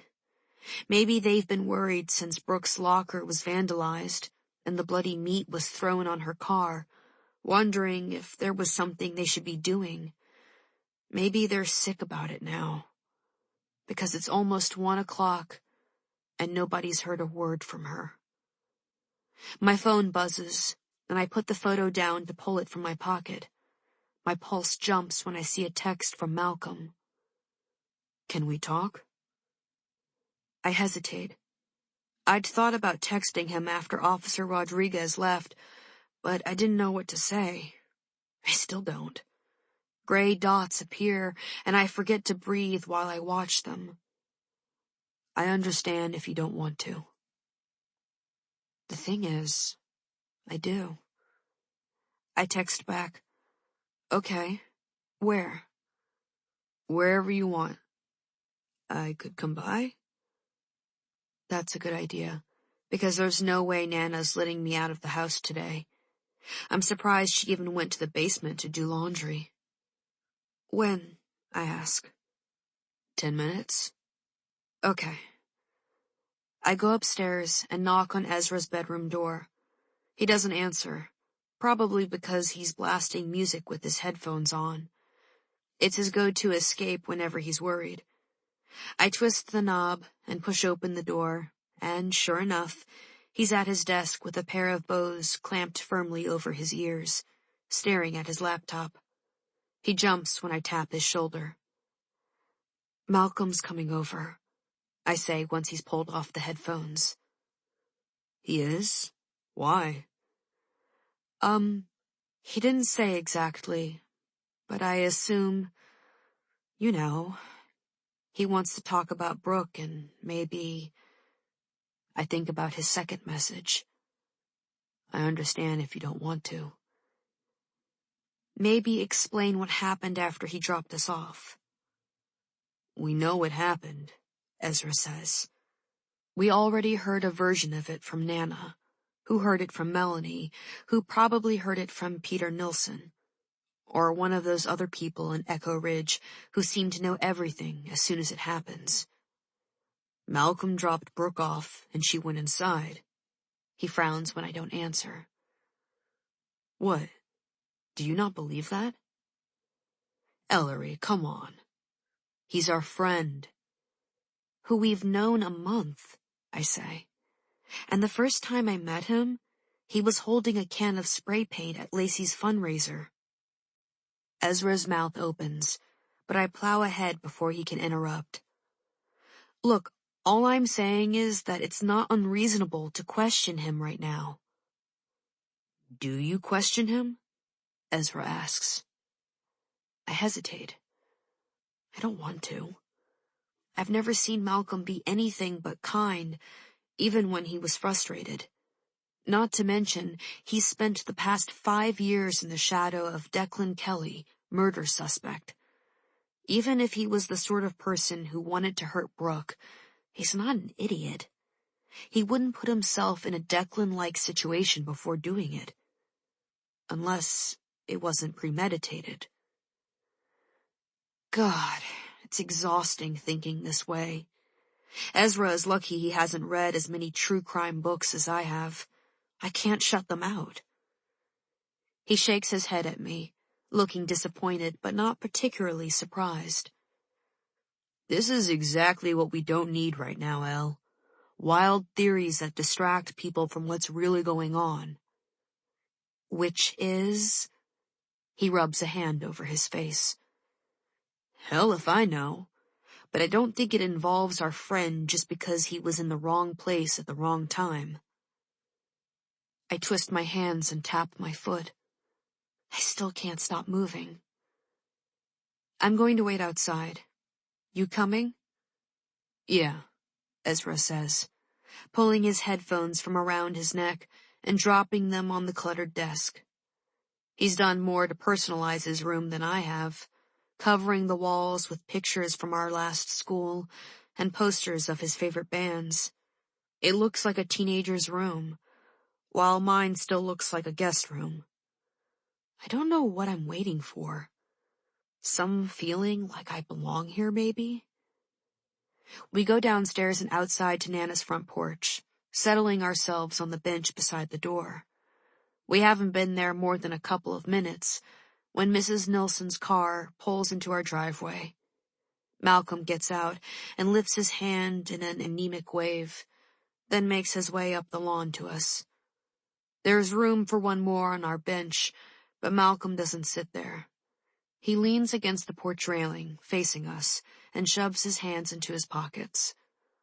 I don't know where to look, so I pick a spot over his shoulder.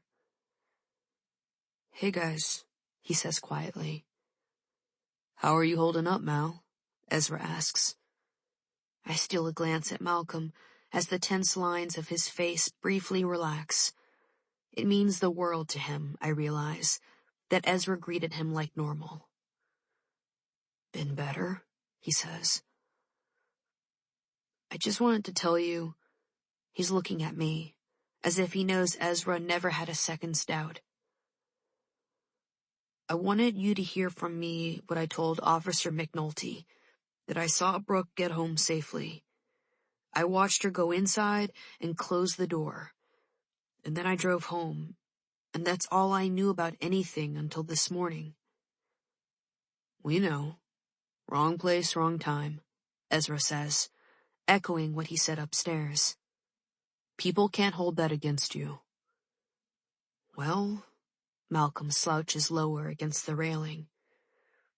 The thing is, Katrin is saying stuff.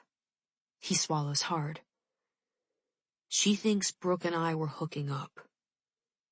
I go rigid as Ezra inhales sharply. What? He asks. Why? Malcolm shrugs helplessly. I don't know. She asked me last week if I'd take Brooke to homecoming, since she had just broken up with Kyle and didn't have a date. He darts a glance at me, which I catch out of the corner of my eye because I'm staring over his shoulder again. I didn't ask her, and Katrin never brought it up again. But that's the only time she's ever talked about Brooke and me. Even then, she said we'd just go as friends. I look down and watch a ladybug crawl across one of the porch floorboards until it slips through a crack. I thought you and Katrin got along, I say. I thought so too, Malcolm says, his voice heavy. I honestly don't know where this is coming from.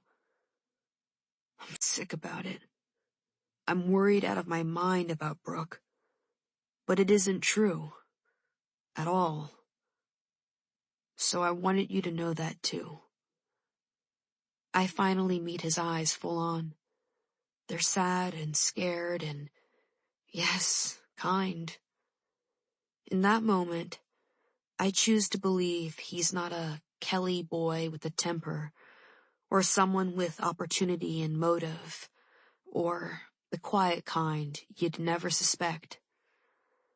I choose to believe he's the person he's always shown himself to be. I choose to trust him. We believe you, I say. And he sags, visibly with relief.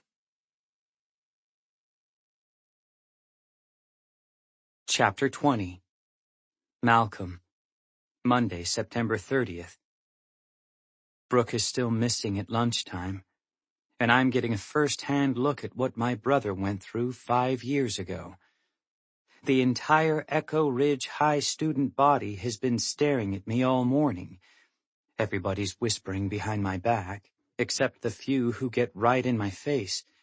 Like Kyle McNulty. He and his sister Liz were away all weekend visiting her friends at the University of Vermont, so nobody's interrogating him. Almost as soon as I walked into the hallway this morning, he grabbed my arm and slammed me against the locker bay. "If you did anything to Brooke, I will end you," he growled. I broke away and shoved him back. "Fuck you, McNulty." He probably would have hit me then if a teacher hadn't stepped between us. Now Mia and I are headed for the cafeteria, passing a homecoming poster along the way. During morning announcements, Principal Slate said that while they hadn't decided whether to cancel Saturday's dance, it was being significantly scaled back, with no homecoming court. He ended with a reminder to report anything or anyone suspicious, which, for most of the student body, is me. If I weren't so sick to my stomach, I might laugh at how fiercely Mia glares at everyone we pass in the hallway. "Go ahead and try it," she mutters as a couple of Kyle's teammates who are twice her size give me the once-over. "I hope you do." In the cafeteria, we grab trays. I pile food on mine that I know I won't be able to eat, and then we make our way to our usual table. By unspoken agreement, we both sit with our backs against the wall, facing the cafeteria. If anybody's coming for me, I'd rather see them do it. Mia sends a look of pure loathing toward Katrin's table, where Viv is gesturing dramatically. "Already working on her next story, I'll bet. This is exactly the plot twist she was waiting for." I force down a sip of water. "Jesus, Mia, they're friends." "Stop thinking the best of people, Mal," Mia says.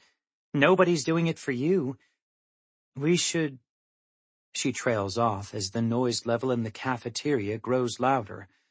The Corcoran twins have emerged from the food line, trays in hand. I haven't talked to them yet today, and every time I've spotted one of them, they were surrounded by knots of students.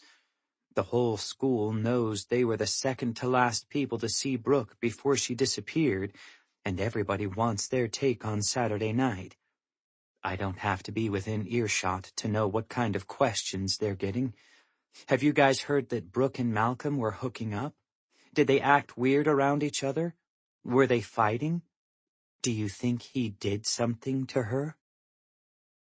I could tell yesterday that Ezra is exactly like Mia. It never even occurred to him that I might have done anything except drop Brooke off.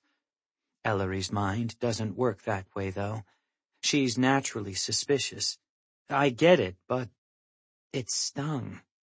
And even though it seemed like she came around eventually, I'm not sure it's going to last when half the school is whispering in her ear. Mia watches the two of them like she's having the exact same thought. Ezra's eyes light on us at almost the same time Katrin's hand shoots into the air. "Ellery!" Katrin calls. "Over here!" She doesn't include Ezra, and I feel pathetically grateful when he starts toward us, even though I know it's probably just because he wasn't invited anywhere else. Ellery hesitates, and it feels as though the entire cafeteria is watching her. Her curly hair is long and loose today, and when she looks toward Katrin, it obscures half her face. My heart jackhammers in my chest as I try to tell myself it doesn't matter what she does. It won't change anything. Brooke will still be missing, and half the town will still hate me because I'm a Kelly. Ellery lifts her hand and waves at Katrin, then turns away from her and follows Ezra to our table. I exhale for what feels like the first time all day, relieved, but the buzz in the cafeteria only gets louder. Ezra reaches us first, pulling out 2 chairs with a noisy scrape and lowering himself into one of them. "Hey," he says quietly. Ellery puts her tray next to his and slips into the remaining chair, offering me a tentative smile. Just like that, we're all outsiders together. It's not right. It's not okay. That's the part of what Brooke said in the Fright Farm office that sticks with me the most. With Ellery, too. The one time I sat with her and Katrin at lunch, she looked worn down, she says. Something was definitely bothering her. We're at Mia's house after school, scattered around her living room.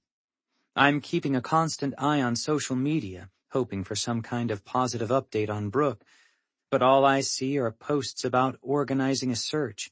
The police don't want people doing anything on their own, so they're recruiting volunteers for a coordinated effort. Daisy is holed up in her bedroom as usual, and Mia's parents aren't home. Thank God. I'd like to think Dr. and Mr. Kwan wouldn't treat me any different from how they always have, but I'm not ready to find out. Maybe that's why she was talking to Vance, Mia says. She's still seething that nobody took me seriously about that. She could have been asking for help. Ezra looks dubious. I don't know. I've only met the guy once, but he didn't strike me as the helpful type. He was Sadie's homecoming date, Ellery says. That means nothing, I guess, but it's weird how he keeps popping up, isn't it? Yeah, I agree, but he was locked up all night. According to Officer McNulty, Ellery says darkly. I blink at her. What, you think he was making that up? At least she's equal opportunity with her conspiracy theories. I don't think the Echo Ridge police are very competent, do you? She asks.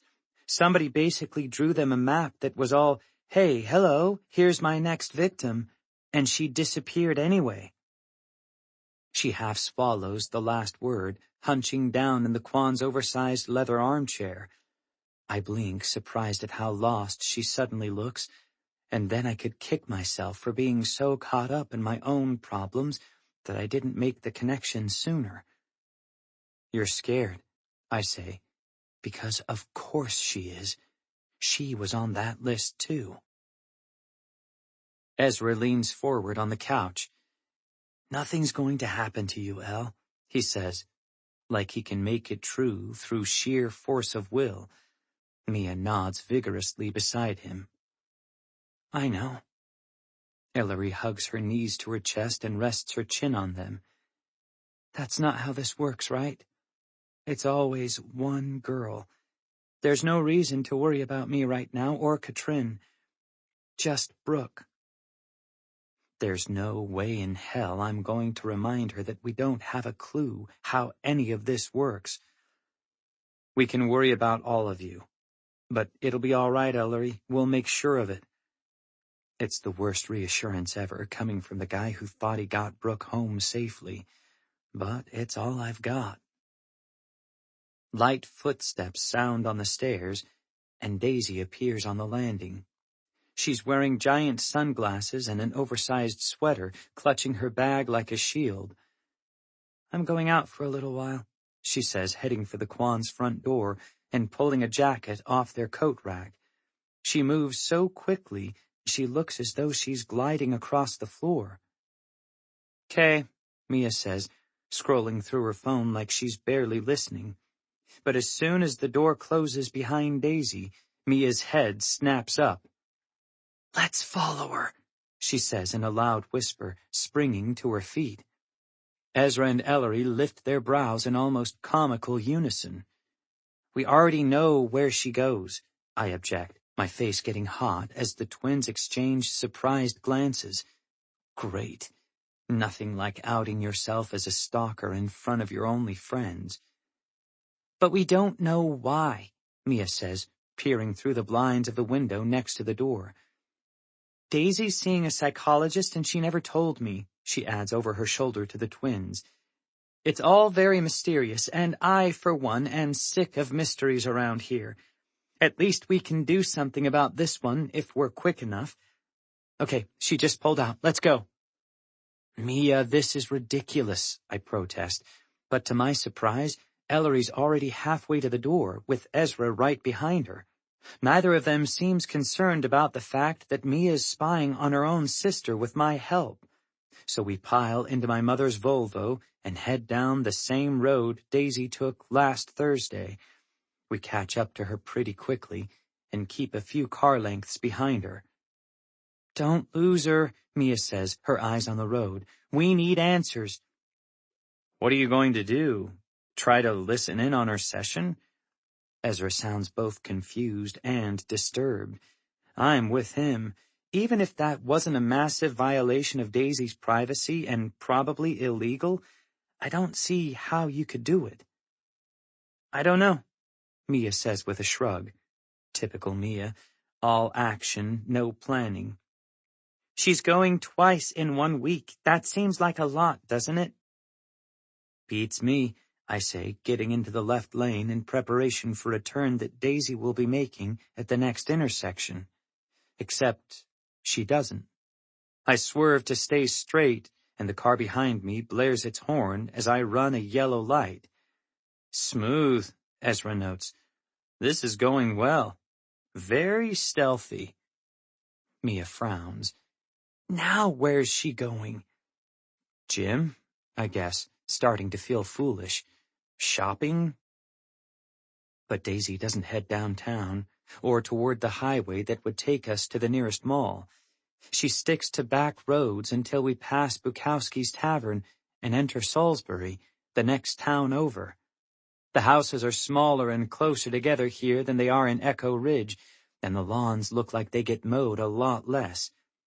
Daisy's blinker comes on after we pass a liquor store, and she turns in front of a sign that reads Pine Crest Estates. That's an optimistic name, I think. It's an apartment complex, full of the kind of cheap, boxy places you can't find in Echo Ridge, but that are all over Salisbury. Mom and I checked out someplace similar right before she and Peter got together. If they hadn't, we weren't going to be able to hang on to our house for much longer. even if it was the smallest, crappiest house in all of Echo Ridge. Is she moving out? Mia wonders. Daisy inches through the parking lot, angling the gray Nissan in front of number 9. There's a blue car to her right, and I pull into an empty spot next to that. We all scrunch down in our seats as she gets out of the car, like that'll keep us incognito. All Daisy would have to do is turn her head to catch sight of my mother's Volvo.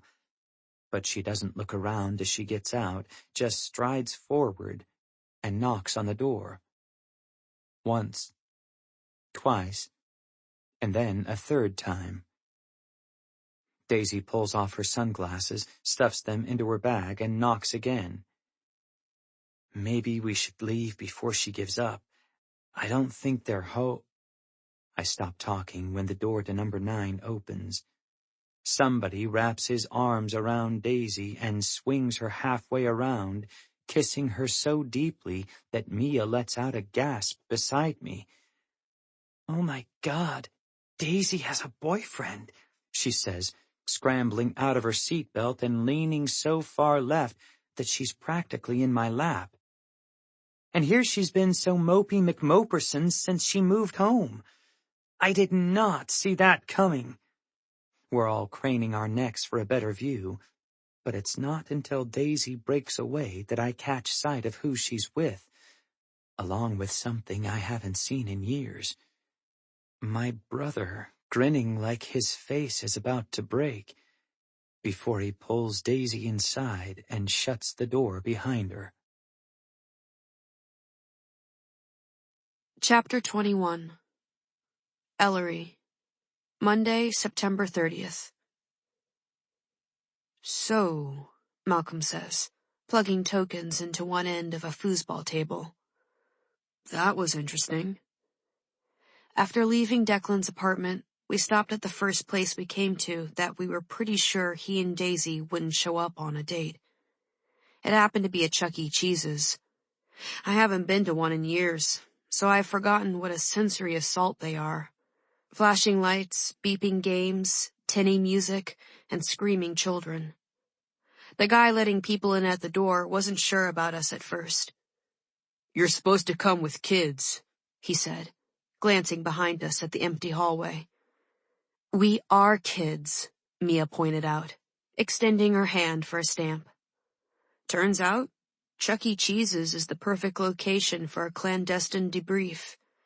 Every adult in the place is too busy either chasing after or hiding from their children to pay us any attention. I feel weirdly calm after our trip to Pinecrest Estates, the dread that came over me at Mia's house almost entirely gone. There's something satisfying about unlocking another piece of the Echo Ridge puzzle, even if I'm not sure yet where it fits. "So," Mia echoes, gripping a handle on the other end of the foosball table. Ezra is next to her, and I'm beside Malcolm. A ball pops out of one side, and Mia spins a bar furiously, missing the ball completely. "Your brother and my sister. How long do you think that's been going on?" Malcolm maneuvers one of his players carefully before smacking the ball, and would have scored if Ezra hadn't blocked it. "Damned if I know. Since they both came back, maybe? But that still doesn't explain what they're doing here. Couldn't they hook up in New Hampshire or Boston?" He passes the ball to one of his own men, then backward to me, and I rocket a shot across the field into the open goal. Malcolm gives me a surprised, disarmed grin that dissolves the tense set of his jaw. "Not bad." I want to smile back, but I can't. There's something I've been thinking ever since we pulled away from Pinecrest Estates, and I keep weighing how, or whether, to bring it up. "I don't think they can hook up anywhere," Mia says. "Can you imagine if one of the reporters who've been prowling around Echo Ridge got wind of this? Lacey Kilduff's boyfriend and best friend, together 5 years later? While somebody's making a mockery of her death by writing bullshit all around town and another girl's just gone missing? She shudders, managing to nick the ball with the edge of one of her men. People would hate them. What if it's not 5 years later? The words pop out of me, and Malcolm goes still. The foosball rolls unchallenged down the length of the table and settles into a corner. I mean, I add, almost apologetically, they might have been together for a while. Mia shakes her head. Daisy's had other boyfriends. She almost got engaged to the guy she was dating at Princeton. Okay, so not all 5 years, I say. But maybe at some point in high school? Malcolm's jaw has gone tense again. He braces his forearms on the table and fastens his green eyes on me. Both are disconcerting at close range, if I'm being honest. Like when? Like while Declan was still dating Lacey. It'd be the classic deadly love triangle. I have to bite the inside of my cheeks to keep from saying it out loud. What if Declan and Daisy fell in love years ago and wanted to be together, but Lacey wouldn't let him go, or threatened to do something to Daisy in retaliation? And it infuriated Declan so much that he lost control one night and killed her. Then Daisy broke things off with him, obviously, and tried to forget him, but couldn't. I'm itching to expand on my theory, but one look at Malcolm's frozen face tells me I shouldn't. I don't know, I hedge, dropping my eyes. Just throwing out ideas. It's like I told Ezra in the library. You can't spring a your siblings might be murderers theory onto people all at once. Mia doesn't notice the subtext of my back and forth with Malcolm. She's too busy savagely jerking her rod of blue players without ever touching the ball. It wouldn't be an issue if Daisy would just talk to me, or to anyone in our family. Maybe you need to pull a little sister power play, Ezra suggests. Such as? He shrugs. She tells you what's going on, or you tell your parents what you just saw. Mia goggles at him. That's straight up evil. But effective, I'll bet, Ezra says. He glances at Malcolm. I'd suggest the same thing to you, but I just saw your brother, so. Oh yeah, Malcolm grimaces. He'd kill me. Not literally, he adds hastily, with a sideways glance at me. But also, he knows I'd never do it. Our father wouldn't care, but our mom would lose it, especially now. Mia's eyes gleam as she lines one of her men up for a shot. I have no such concerns. We play for a few minutes without speaking.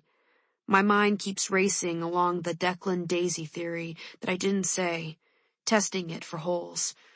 There are a few, admittedly, but it's such a true crime staple when girls go missing or are harmed.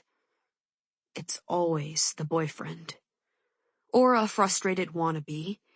Because when you're 17 and beautiful, and you're found murdered in a place known for hookups, what could it possibly be except a crime of passion? So that leaves Declan. The only other person I'm even remotely suspicious of is the guy Lacey never noticed. Officer Ryan Rodriguez. I can't forget his photo in the yearbook, or Sadie's description of him breaking down at Lacey's funeral. Still, Officer Rodriguez doesn't fit like Declan does. He makes perfect sense, especially now that we know about him and Daisy. I don't believe for 1 second that they're a new thing. The only question in my mind is whether Malcolm's willing to admit it. I steal a glance at Malcolm as he twists his handles, fully concentrating on the game. Brow furrowed, green eyes crinkling when he makes a good shot, lean arms flexing. He has absolutely no idea how attractive he is, and it's kind of a problem. He's so used to living in his brother's shadow that he doesn't believe he's the kind of guy who could have snagged the attention of a girl like Brooke. Anybody else can see it from a mile away. He looks up and meets my eyes. Busted. I feel myself go red as his mouth lifts in a half smile. Then he glances down again, pulling his phone from his pocket and unlocking the screen. His face changes in an instant.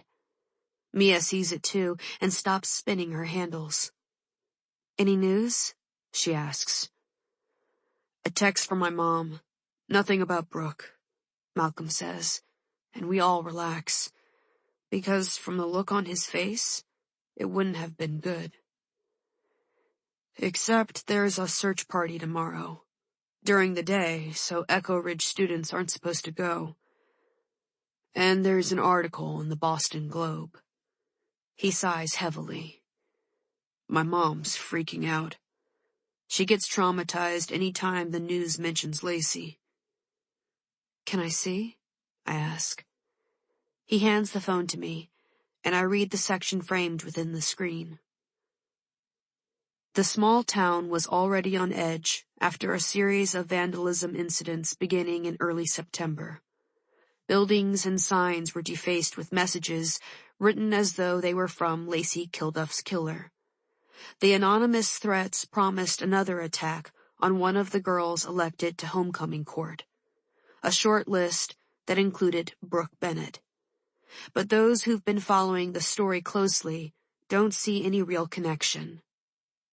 Even if someone was unhinged enough to get away with murder and brag about it 5 years later, the MOs are completely different, says Vivian Cantrell, a senior at Echo Ridge High, who has covered the story for her school paper.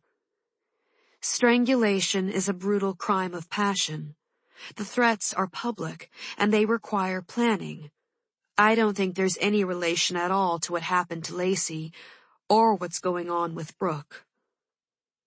I grip the phone more tightly. That's almost exactly what I said 2 weeks ago at lunch.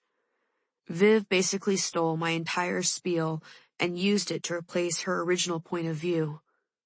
Before this, she'd been telling everybody that Lacey's death and the anonymous threats had to be related.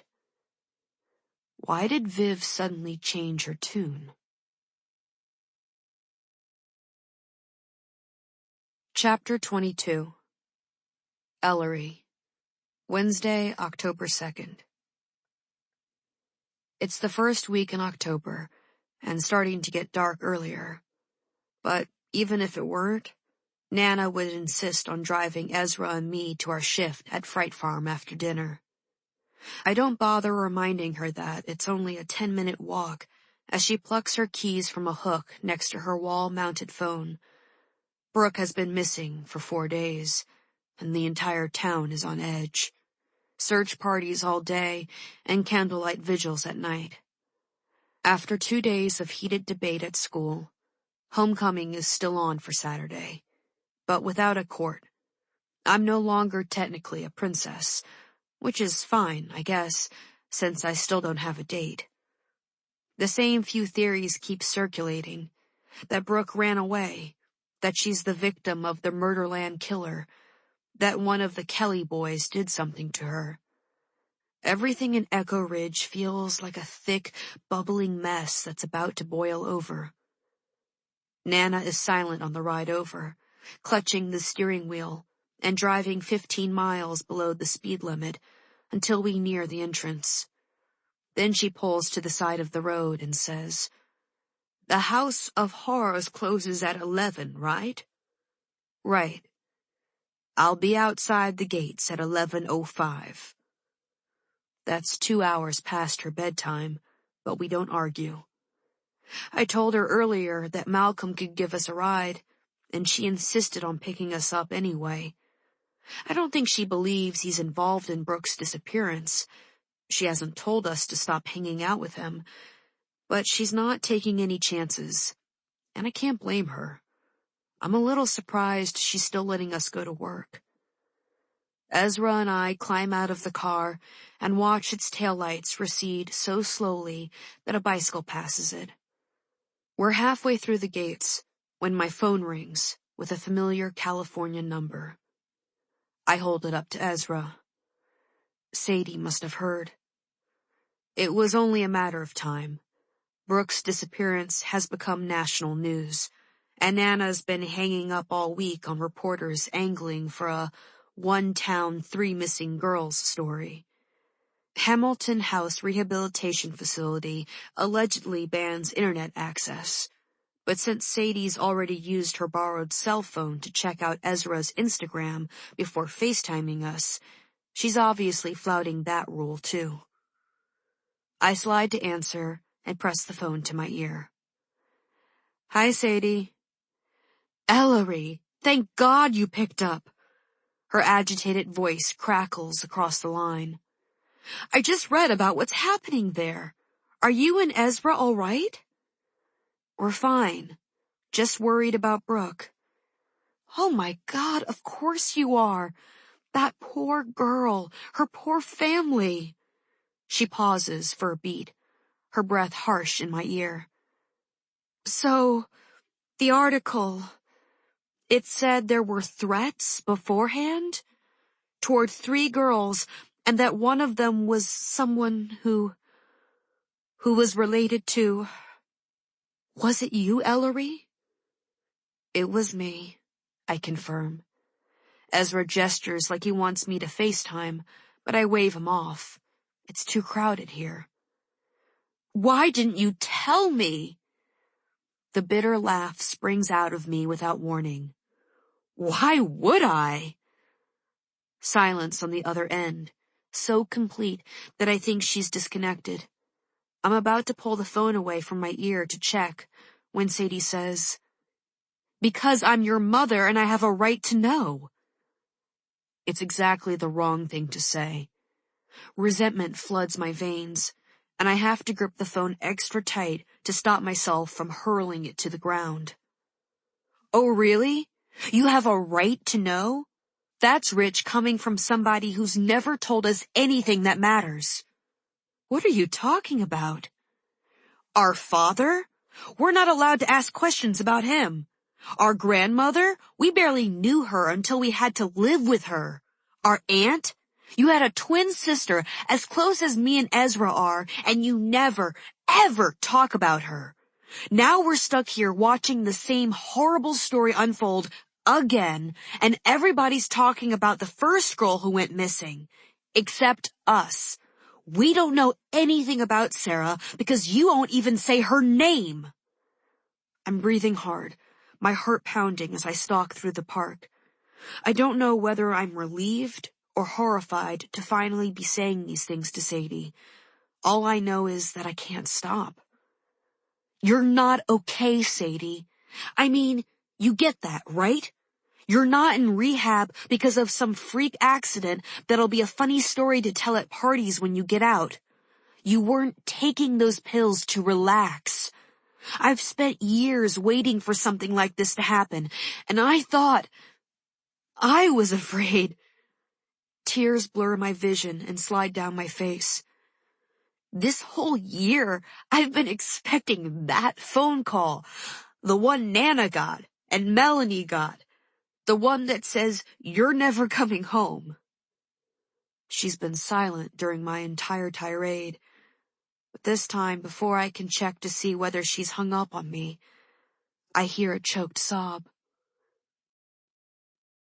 I can't, Sadie says in a ragged voice that I'd never recognize if I didn't know it was her. I can't talk about her. It kills me. I've wandered near the games section, and I have to plug my free ear against the noise of the park. Ezra stands a short distance away, his arms folded and his face grave. It's killing you not to, I say.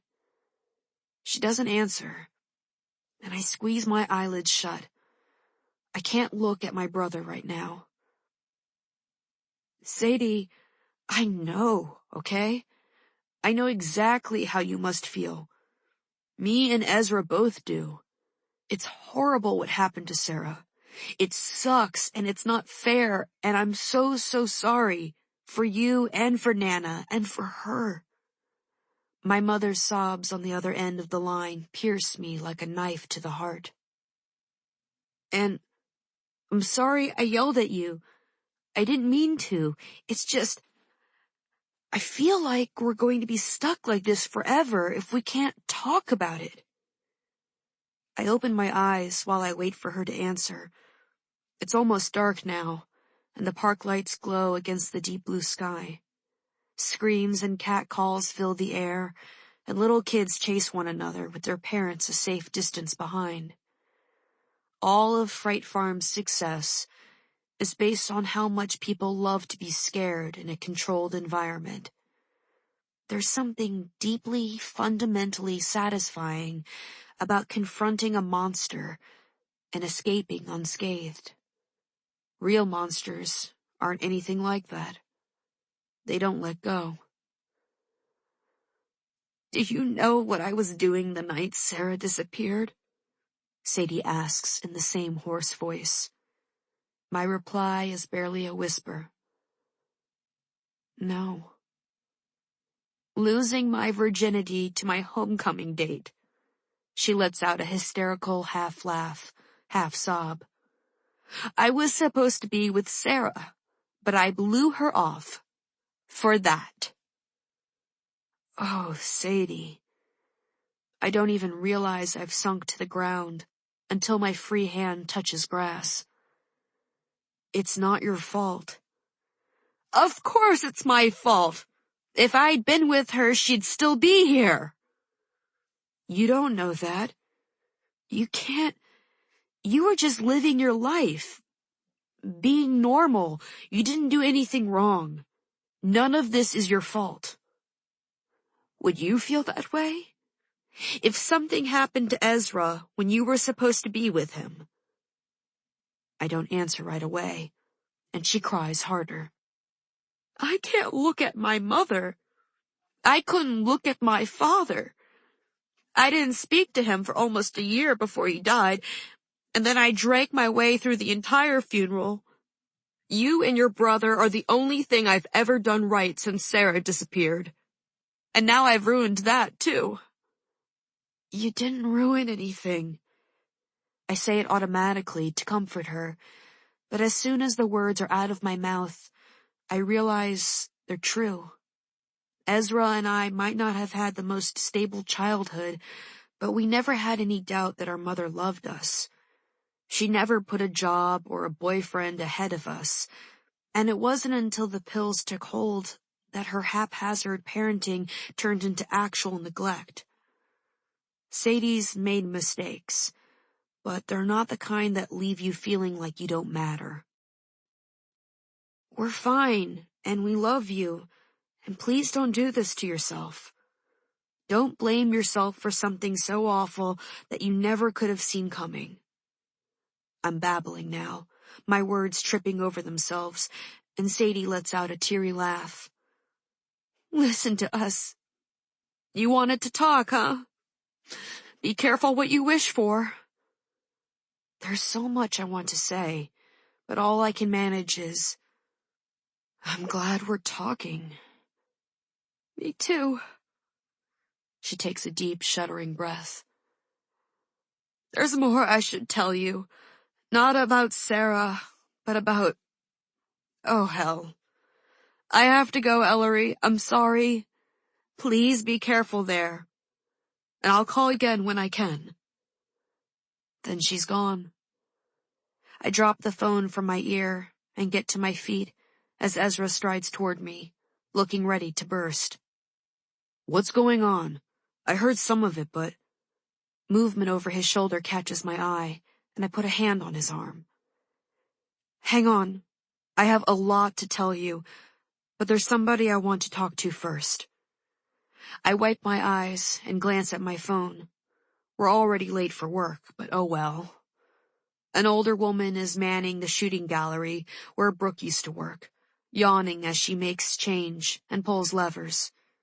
Vance Puckett stands with a toy gun mounted on his shoulder, methodically knocking over targets. Malcolm told us at lunch that he was interrogated again last night by Officer McNulty, who said the police interviewed Vance about his conversation with Brooke downtown. According to Vance, Brooke just asked him what time it was. Malcolm was frustrated, but Mia threw up her hands in resignation. Of course. Why should he help out? There's nothing in it for him, and he doesn't care about anybody in this town. Maybe she's right. Or maybe he's just broken in his own way.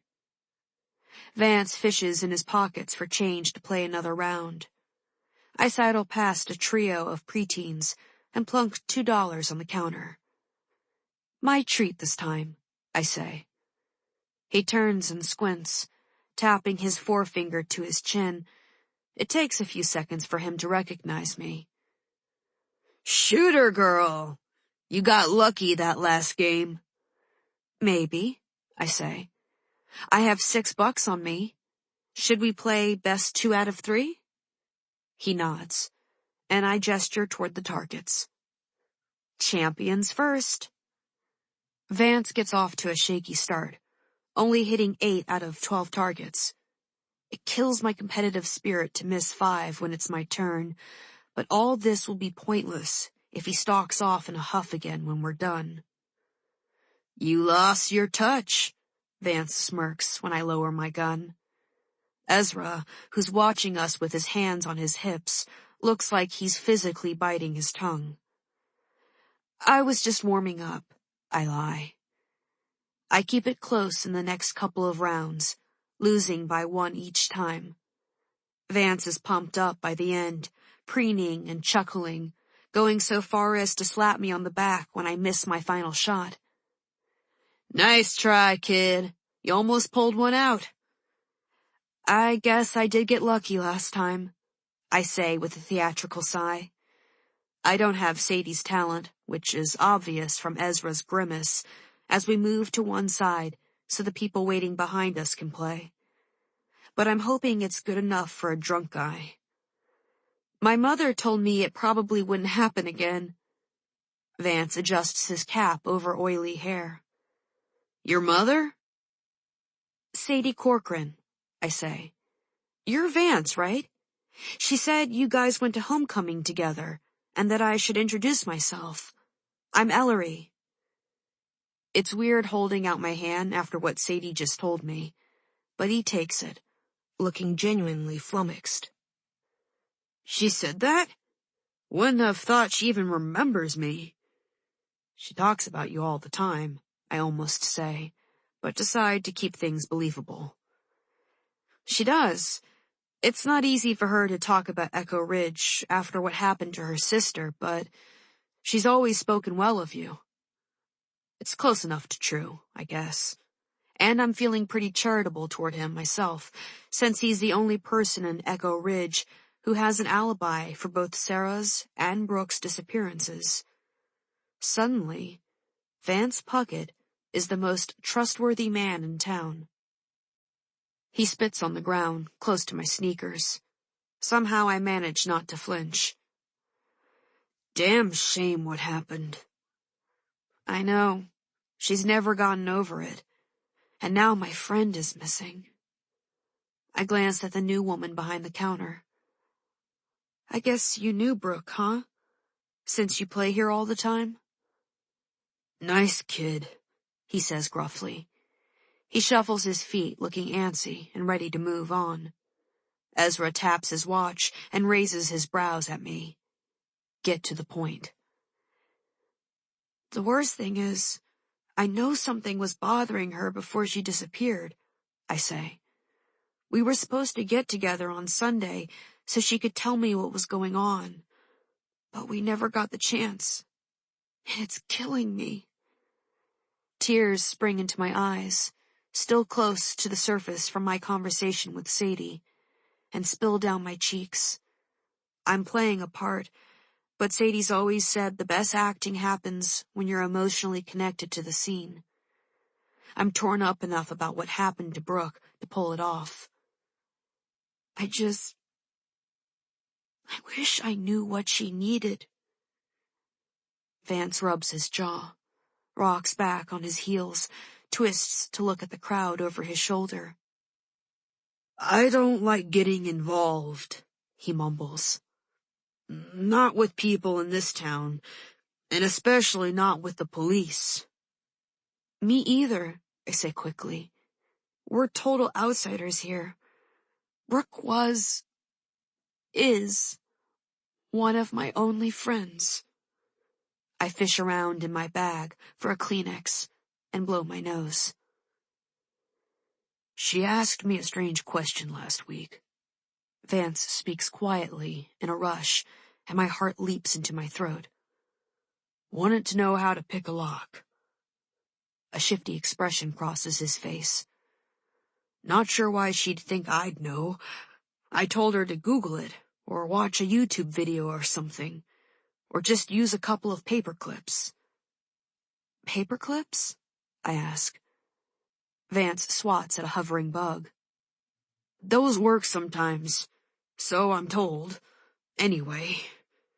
He meets my gaze, and I see a glimmer of something like kindness in his bloodshot eyes. That's a thing that was on her mind. So now you know. Thanks, I say, feeling a pinprick of shame for manipulating him. You have no idea how much that helps. Well, you tell your mother I said hello. He tips his baseball cap and shuffles past Ezra, who brings his hands together in a slow clap once Vance is out of hearing range. Well played, Elle. Although that guy's never going to let you live down the loss. I know, I sigh, digging for another Kleenex to dry my still damp cheeks. As I watch Vance melt into the crowd, a prickle of excitement works its way up my spine. Did you hear what he said, though? He told Brooke to pick a lock with paper clips. Yeah, so? So that's what she was holding in the House of Horror's office, remember? A straightened paperclip. I took it from her. She said something like, "This is harder than he said it would be." My voice climbs with anticipation, and I force it back down. She was trying to pick a lock right then and there, and we interrupted her. The desk, maybe? Ezra wonders. I shake my head. I get stuff out of that desk all the time. It isn't locked. But... Heat floods my face as I remember where Brooke was sitting. But I think I know what is. Chapter 23. Malcolm. Thursday, October 3rd. By Thursday, search parties for Brooke aren't limited to school hours anymore. There's one this afternoon covering the woods behind the Nilsson's house. Peter's a volunteer captain, and when I get home from band practice, he's loading a cardboard box filled with flyers, bottled water, and flashlights into the back of his Range Rover. Hello, Malcolm. He doesn't look at me as I get out of Mom's Volvo, just brushes his palms together as though they're dusty. I'm sure they aren't. Peter's car is as pristine as everything else the Nilssons own. How was school? Same. In other words, not good. When are we leaving? Peter crosses his arms, displaying razor-sharp creases in the shelves of his shirt. We are leaving in 10 minutes, he says. The emphasis is clear, but when I don't respond, he adds, I don't think it's a good idea for you to come, Malcolm. My heart sinks. Why? It's a pointless question. I know why. Officer McNulty has been back twice already to ask me follow-up questions. Peter's nostrils flare. Emotions are running high right now. You'd be a distraction. I'm sorry, I know that's hard to hear, but it's the truth. And our first priority is finding Brooke. My temper spikes. I know. I want to help. The best way you can help is to stay here. Peter says, and my palms itch with an almost irresistible desire to punch the smug look off his face. I'm sure he's genuinely concerned, and he might even be right, but he gets off on being the hero too, always has. He claps a hand on my shoulder quickly, like he's killing a bug. Why don't you go inside and see if there's any more water in the fridge? That would be helpful. A vein above my eye starts to throb. Sure, I say, swallowing my anger because getting into a pissing match with Peter isn't going to help Brooke. When I get inside, I hear the staircase in the foyer creak. I'm hoping for my mother, but it's Katrin with a heap of red fabric hanging over her arm, followed by Viv. Katrin freezes when she sees me, and Viv almost bumps into her. Both of their faces harden into the mask of dislike I've been seeing everywhere since Sunday. I make an effort to act like I normally would. What's that? I ask, gesturing toward Katrin's arm. My homecoming dress, she snaps. I eye the dress with a feeling of mild dread. I've been trying to block out the fact that homecoming is Saturday. It's weird they're still having that. Katrin doesn't reply, and I add, What are you doing with your dress? Your mom's going to have it pressed. She gives me a wide berth as she makes her way into the kitchen, carefully draping the dress over the back of a chair. It's nice, I guess, that my mom does stuff like that for Katrin. Peter says Katrin's own mother hasn't responded to any of his calls all week, other than to text something about bad cell reception in the south of France. There's always some excuse. When she's finished arranging the dress, Katrin stares at me with glacial blue eyes. I'd better not see you there. Somehow, Katrin doesn't make me angry like Peter does. Maybe because I know she's barely eaten or slept since Brooke went missing. Her cheeks are hollow, her lips chapped, her hair in a messy ponytail. Katrin, come on, I say, my palms spread wide, the universal gesture of a guy who has nothing to hide. Can we talk about this? What have I ever done to make you think I'd be capable of hurting Brooke? She presses her lips together, nostrils flaring slightly. For a second, she looks exactly like Peter. You were involved with her and you didn't tell anyone. Jesus. I rake a hand through my hair, feeling a tug in my chest. Why do you keep saying that? Because you lost track of her during a sleepover? She was probably in the bathroom. Katrin and I were never friends exactly, but I thought she knew me better than this. My room has a bathroom, Katrin points out. She wasn't there. So she went for a walk. She's afraid of the dark. I give up. She's latched onto this for some reason, and there's no talking her out of it. I guess whatever bond I thought we had was just in my head, or something that amused her when she had nothing better to do. Your dad's getting ready to leave, I say instead. I know, I need a phone charger. Wait here, Viv, she instructs. She stalks down the hallway leading to the study, leaving Viv and me to eye one another warily. I half expect her to follow Katrin, but she's a good minion. She stays put. Still writing that article? I ask. Viv flushes. No, I'm much too upset about Brooke to even think about that. Her eyes are dry, though. Have been all week. Anyway, I already told the media what I think, so as far as I'm concerned, it's done. Good, I say. I turn away from her and open the double doors of the refrigerator. There are 2 6-packs of bottled water on the middle shelf, and I tuck them under my arm before heading outside. The back of Peter's Range Rover is still open. I push aside a cardboard box and drop the water beside it. The flash of a familiar face catches my eye, and I pull out a flyer from the box. Brooke's class picture is plastered next to the word missing, her hair tumbling loose around her shoulders, and her smile bright. It startles me, because I can't remember the last time I saw Brooke looking that happy. I scan the rest of the flyer. Name, Brooke Adrian Bennett. Age, 17. Eyes, hazel. Hair, brown. Height, 5 feet 4 inches. Weight, 110 pounds. Last seen wearing olive blazer, white t-shirt, black jeans, leopard print flats. Somebody else must have told them that last part. I was no help when Officer McNulty asked me to describe Brooke's clothes. She looked nice, I said. I think that's everything. Peter's voice startles me, and I drop the flyer back into the box. He opens the driver's side door and glances at his watch with a small frown. Could you ask Katrin and Viv to come to the car, please? Okay.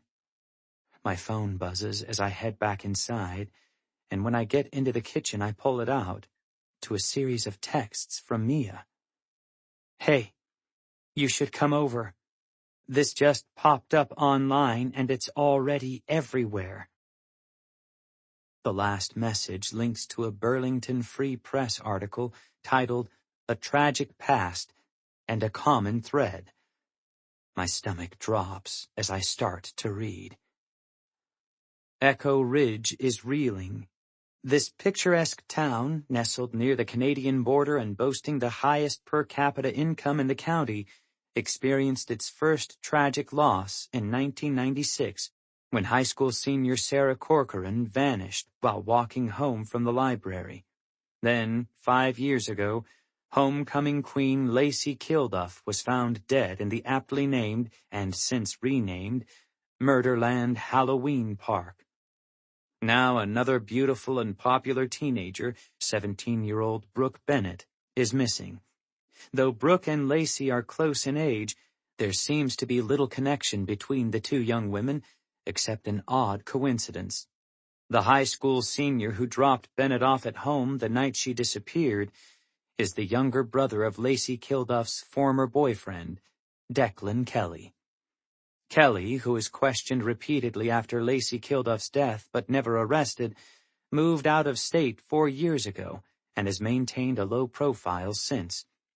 So it came as a surprise to many in this close-knit community that Kelly relocated to the neighboring town of Salisbury shortly before Brooke Bennett's disappearance. Shit. Viv might not be writing any more articles, but someone else sure is. Suddenly, Peter looks like a genius. If I weren't going to cause drama during the search for Brooke before, I sure as hell would now. Katrin enters the kitchen, gripping her phone. Her cheeks are bright red, and I brace myself for another tirade. She probably just read the same article. Peter wants you guys outside, I say, hoping to cut off whatever lecture she has planned. She nods mechanically without speaking, looking first at Viv and then at me. Her face is weirdly immobile, like she's wearing a Katrin mask. Her hands shake as she shoves her phone into her pocket. He's not letting me come, I add. He says I'll be a distraction. I'm testing her, waiting for the expected, well, you would be, or distraction doesn't cover it, asshole. But all she says is, okay. She swallows hard, once, then twice. Okay, she repeats, like she's trying to convince herself of something. She meets my eyes and looks down quickly, but not before I catch how huge her pupils are. She doesn't look mad anymore. She looks afraid. Chapter 24. Malcolm. Thursday, October 3rd. I get to Mia's house half an hour later, and I hear shouting as soon as I step onto the driveway. It's too early for her parents to be home, and anyway, they're not yellers. Mia's the only Kwan who ever raises her voice, but it's not her making all that noise. Nobody answers the doorbell, so I push the door open and step into the Kwan's living room. The first thing I see is Ellery, sitting cross-legged in an armchair, her eyes wide as she surveys the scene in front of us. Mia stands barefoot next to the fireplace, hands on her hips, looking defiant but tiny without the height her boots give her. Daisy is across from her, a candlestick gripped in one hand, and an expression of pure rage distorting her usually serene features. "I'm going to kill you!" Daisy shrieks, drawing her arm back threateningly. "Stop being so dramatic," Mia says, but her eyes don't leave the candlestick. "What the hell?" I ask, and they both turn toward me. Daisy's furious expression briefly recedes, then comes roaring back like a tidal wave. "Oh, him too? You've got the entire Scooby Gang here while you lay this bullshit on me?" I blink. I've never heard Daisy swear before. "What bullshit?" Mia speaks before Daisy can. "I told her I know all about Declan, and I'm going to tell Mom and Dad if she doesn't explain why they're both back in Echo Ridge." She takes an involuntary step back as Daisy fastens her with a withering stare. "It's going a little worse than I expected." "You have some nerve!" Daisy brandishes the candlestick for emphasis, but stops in slack-jawed horror when she loses her grip and sends it flying directly toward Mia's head. Mia is too startled to move out of the way, and when it clocks her in the temple, she drops like a stone. Daisy's hands fly to her mouth. Oh my God, Mia, are you all right?" She falls to her knees and scrambles toward her sister, but Ellery, who I never even saw move, is already there. "Malcolm, can you get a wet towel?" she asks. I stare down at Mia. Her eyes are open, her face pale, and a stream of blood runs down one side of her head. Oh no, Daisy moans, her hands covering her face now. "I'm sorry. I'm so sorry." I fast-track it to the bathroom and grab a hand towel, then run it under the faucet and jam back to the living room. Mia is sitting up now, looking dazed.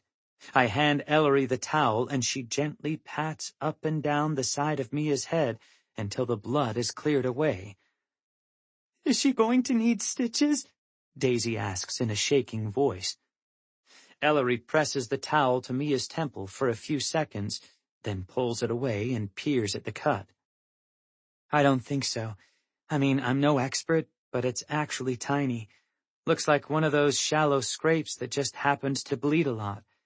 It'll probably leave a bruise, but it should be fine with a Band-Aid." "I'll get it," I volunteer, returning to the Kwan's bathroom. Dr. Kwan is an obstetrician, and her medicine cabinet is so perfectly organized, I find what I need within seconds. When I return this time, some of the color is back in Mia's face. "God, Daze," she says reproachfully as Ellery positions the Band-Aid on her temple and presses down. "I didn't realize you literally wanted to kill me." Daisy slumps back, her legs tucked to one side. "It was an accident," she says, skimming her fingers across the hardwood floor. She looks up, her mouth half twisted in a wry grin. "I'm sorry for drawing blood, but you sort of deserved it." Mia brushes an index finger across her bandage. "I just want to know what's going on." "So you ambushed me while your friend is here?" Daisy's voice starts to rise again, but she checks herself and lowers it. "Seriously, Mia? Not cool." "I needed the moral support," Mia grumbles, "and the protection, apparently. But come on, Daisy, you can't keep on like this. People know where Declan lives now. Stuff is going to come out. You need someone on your side." She gestures toward me as I lower myself onto the edge of the Kwan's stone fireplace. "We're all on Mal's side. We can be on yours, too." I glance at Ellery, who doesn't look convinced.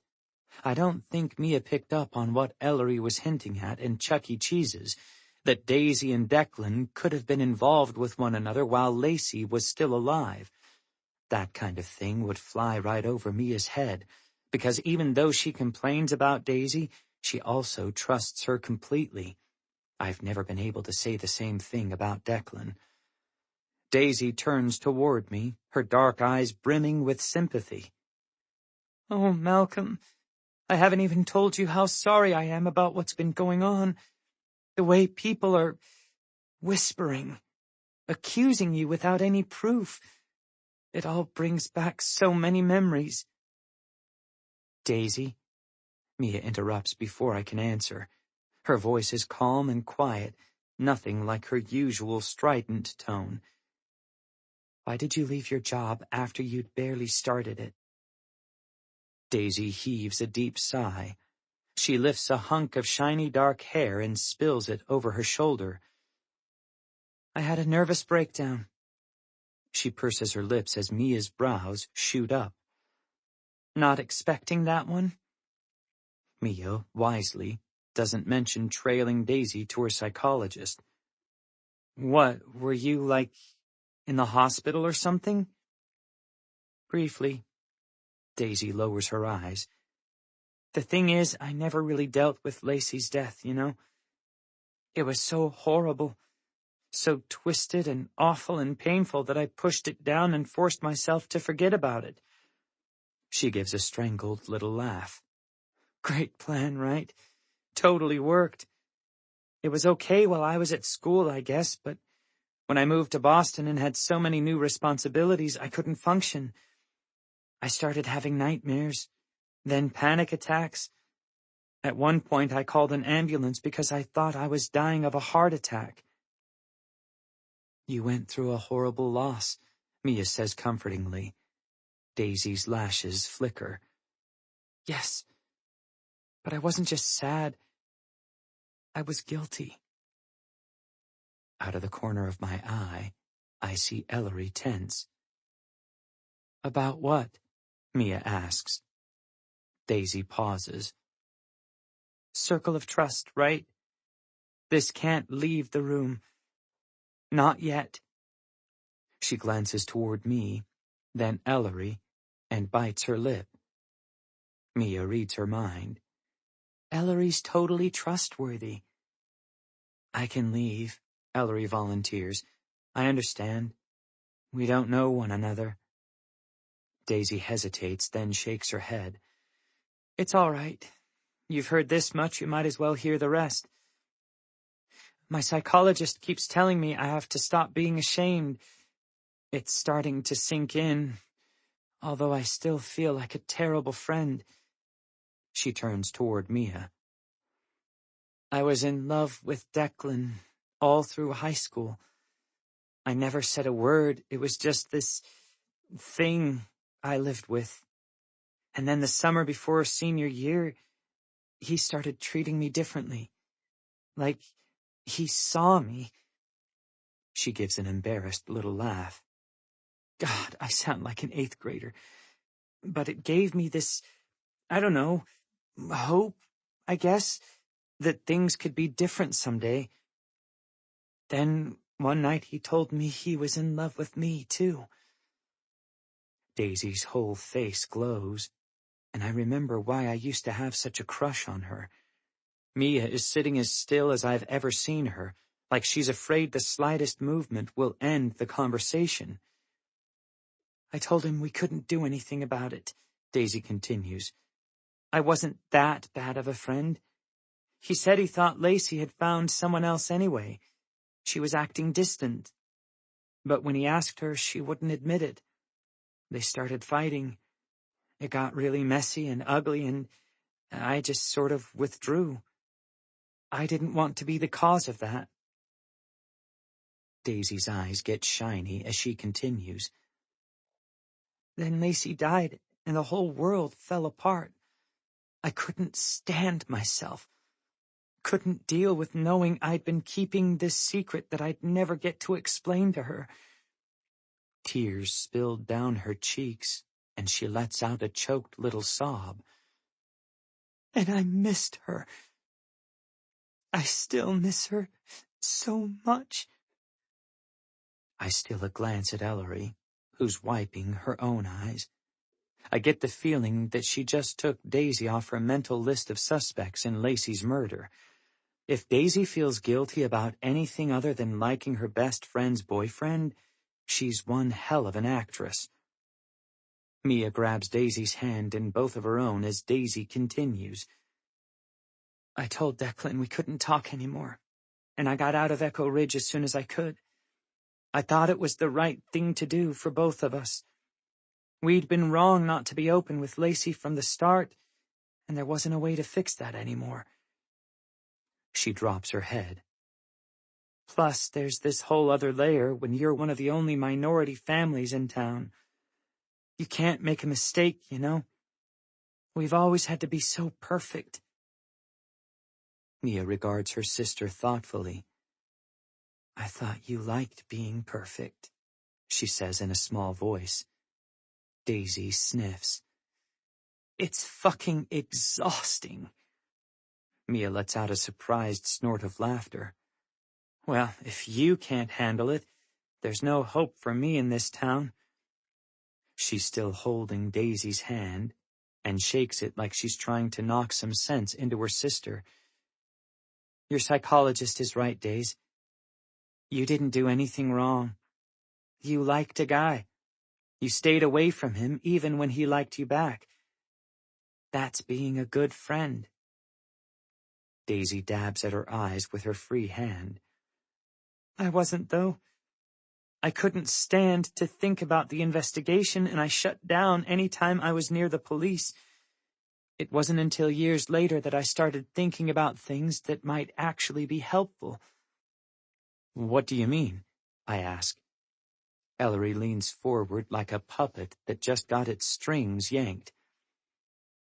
I remembered something, Daisy says.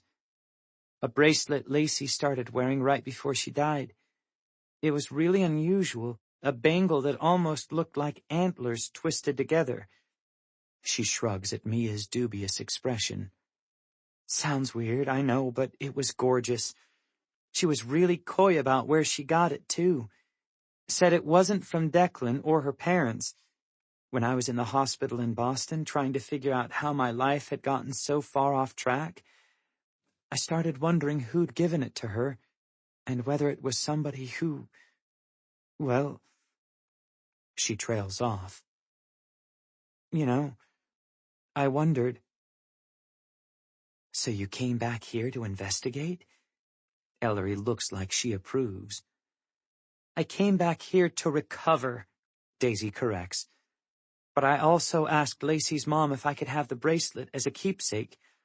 She didn't mind. I started Googling it, trying to find something similar. And I did. A note of pride creeps into her voice. There's a local artist who makes them. I wanted to check her out, but I didn't feel quite strong enough to do it on my own. Her voice dips a little. Declan used to text me occasionally. The first time he did after all this happened, I asked him to visit the jeweler with me. And there you have it, I think. An actual rational explanation for what Declan has been doing in Echo Ridge.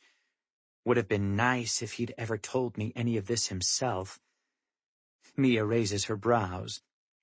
Was that the first time you'd seen him since you left for Princeton? I'll bet you two had a lot to talk about, or, not talk about. Daisy's entire face goes red. We were mostly focused on the bracelet. Sure you were, Mia smirks. This conversation is going off the rails. You guys have any luck? I ask, trying to get it back on track. Daisy sighs. No. I thought maybe the jeweler would look through her sale records when I told her why I was there, but she wasn't at all helpful. I handed the bracelet off to the police, hoping she'd take it more seriously if they followed up with her, but I haven't heard anything since. She lets go of Mia's hand and rolls her shoulders like she just finished an exhausting workout. And that's the whole sordid tale. except for the part where Declan and I finally got together. I love him. She shrugs helplessly. I always have. Mia leans back on her haunches. That's quite a story. You cannot tell Mom and Dad, Daisy says, and Mia mimes zipping her lips. I have a question, Ellery pipes up. She starts doing that twisty thing with her hair again as Daisy turns to face her. I was just wondering who you gave the bracelet to. What police officer, I mean. Was it someone in Echo Ridge? Daisy nods. Ryan Rodriguez.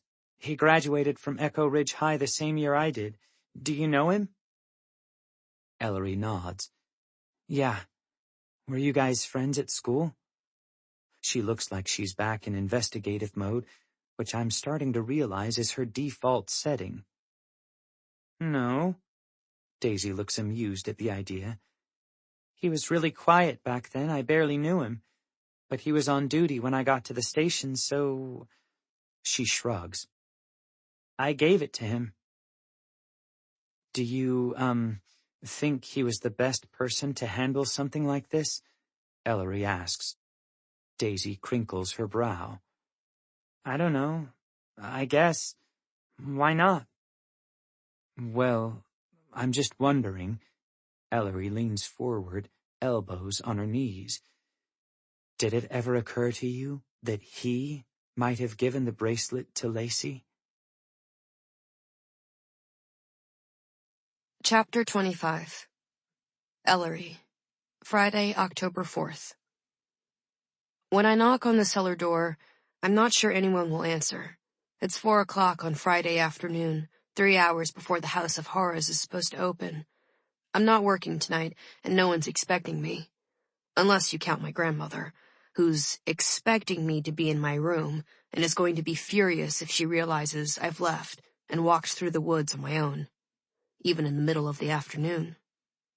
Brooke's been missing almost a week now, and nobody in Echo Ridge is supposed to walk anywhere alone. I knock louder. The park is noisy and crowded, a blend of music, laughter, and shrieks as a roller coaster rattles nearby.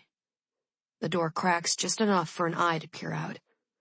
It's deep brown and winged with expertly applied liner. I flutter my fingers. Hi, Shauna. Ellery? The Fright Farm makeup artist swings the door open with one tattooed arm. What are you doing here? I step inside and look around for any sign of Murph, my boss. He's a stickler for rules. Shauna is a lot more laid back.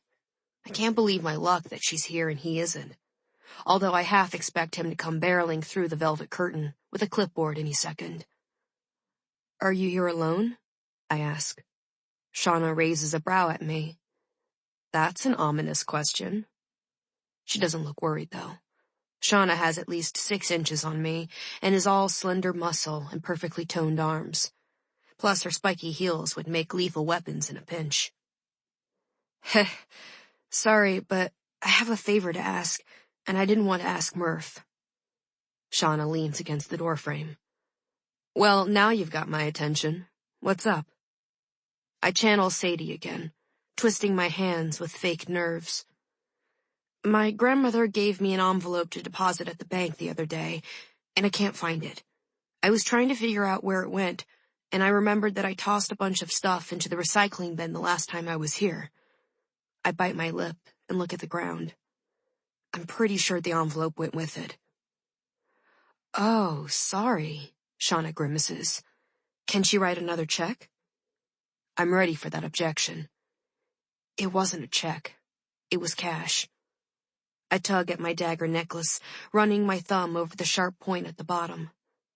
Almost $500. Shauna's eyes widen. Who the hell carries around that much cash? Gah, maybe she noticed I lifted my entire excuse from It's a Wonderful Life. My grandmother, I say as innocently as I can. She doesn't trust checks, or credit cards, or ATMs. But she trusts you? Shauna looks as though she'd like to give Nana a detailed explanation of why that's a terrible idea. She won't when she finds out.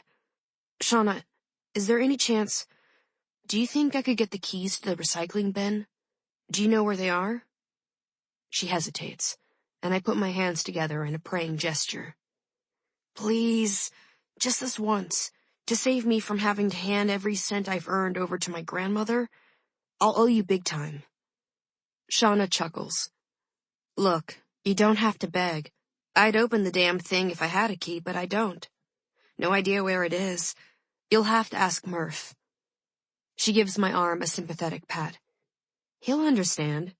$500 is a lot of money. He would, probably. He'd also stand over me the entire time. Okay, I sigh.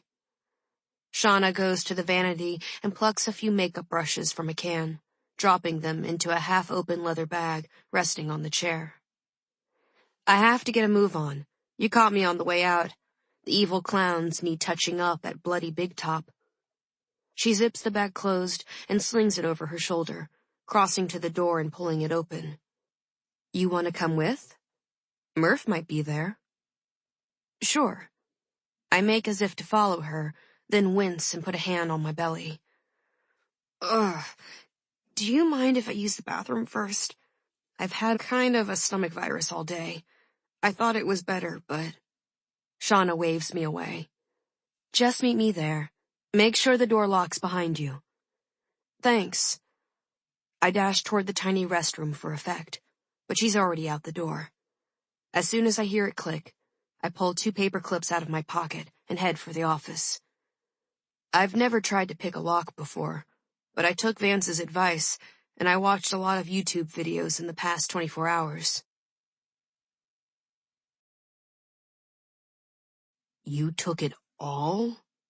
Ezra stares at me as I empty a trash bag's worth of paper onto Mia's bedroom floor. Well, how was I supposed to know what's important and what isn't? I couldn't sit there on the floor and sift through it. Anybody might have walked in. Malcolm eyes the pile. At least we know they haven't emptied it in a while. Mia plops down cross-legged on the floor and scoops up a handful of paper. What are we even looking for? She mutters. This is some kind of invoice. This looks like an envelope for an electric bill. She makes a face. We're going to be here for a while. The 4 of us sit in a circle around the pile and start sifting through its contents. My pulse has slowed since I left the House of Horrors, but it's still jumping. I checked the office thoroughly and didn't see any security cameras, but I know they're all over the park. It's entirely possible that someone's staring at footage of me hauling a garbage bag through Freight Farm right now. Which, okay, could easily be the sort of thing an employee would do in the normal course of business, but it could also look weird, and I wasn't exactly subtle about it. I didn't even wear a baseball cap or pull my hair back. So, I hope it's worth it. We're silent for almost 15 minutes until Malcolm, who's sprawled next to me, clears his throat. The police want to look at my phone. Mia freezes, a scrap of paper dangling from her fingers. What? We're all staring at him, but he doesn't meet anyone's eyes. Officer McNulty said that with Brooke still missing, they need to dig a little deeper. I didn't know what to do. Peter was kind of great, actually. He managed to get across the point that they shouldn't be asking for access to my personal stuff without a warrant, while still sounding totally helpful. Officer McNulty ended up apologizing to him. So they didn't do it? I ask, placing another invoice on our reject pile. That's all we've found so far. Invoices for food, maintenance, supplies, and the like. I guess I shouldn't be surprised that it takes a huge amount of fake blood to keep a Halloween theme park running. Not yet, Malcolm says grimly. He finally looks up, and I'm struck by how dull his eyes are. They won't find anything about Brooke if they do, other than that text from Katrin telling me I should invite her to homecoming, which could go either way. But there are a bunch of texts between me and Declan, and I don't know. After that article yesterday, I'd rather not get scrutinized like that. He tosses aside a sheet of paper with a frustrated grunt. Everything looks bad when you examine it too closely, right? Thursday's Burlington Free Press article rehashed the past 5 years of Declan's life, from the time Lacey died to his recent move to Salisbury, sprinkled with occasional references to the unnamed younger brother who was a key witness in Brooke's disappearance. It was the sort of article Viv might have written. No actual news, but lots of speculation and innuendo. Last night, I sat in my room in front of my bookshelf full of true crime novels and made a timeline of everything I could think of related to the 3 missing girls in Echo Ridge. October 1996. Sadie and Vance are crowned homecoming queen-king. October 1996. Sarah disappears while Sadie is with Vance. June 1997. Sadie leaves Echo Ridge. August 2001. Sadie returns for Grandpa's funeral. June 2014.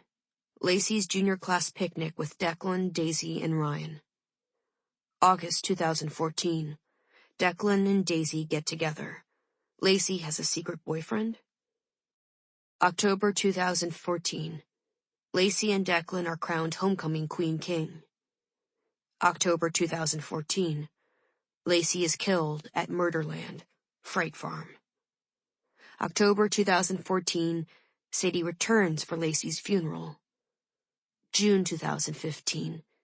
Daisy and Declan graduate, leave Echo Ridge. Separately?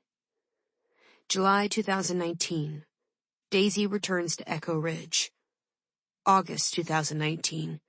Daisy gives Lacey's bracelet to Ryan Rodriguez. August 30th, 2019. Ellery and Ezra move to Echo Ridge. September or August 2019. Declan returns to Echo Ridge. September 4th, 2019. Anonymous homecoming threats start. September 28th, 2019. Brooke disappears. Then I hung it on my wall and stared at it for over an hour, hoping I'd see some kind of pattern emerge. I didn't, but when Ezra came in, he noticed something I hadn't.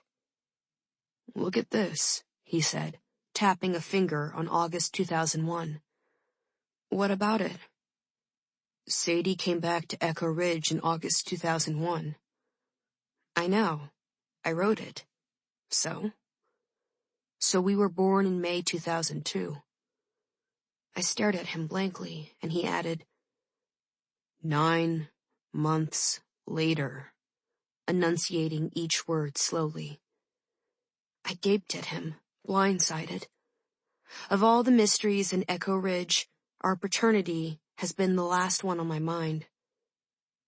"Oh, no. No, no, no," I said, leaping backward, as though the timeline had caught fire. "No way.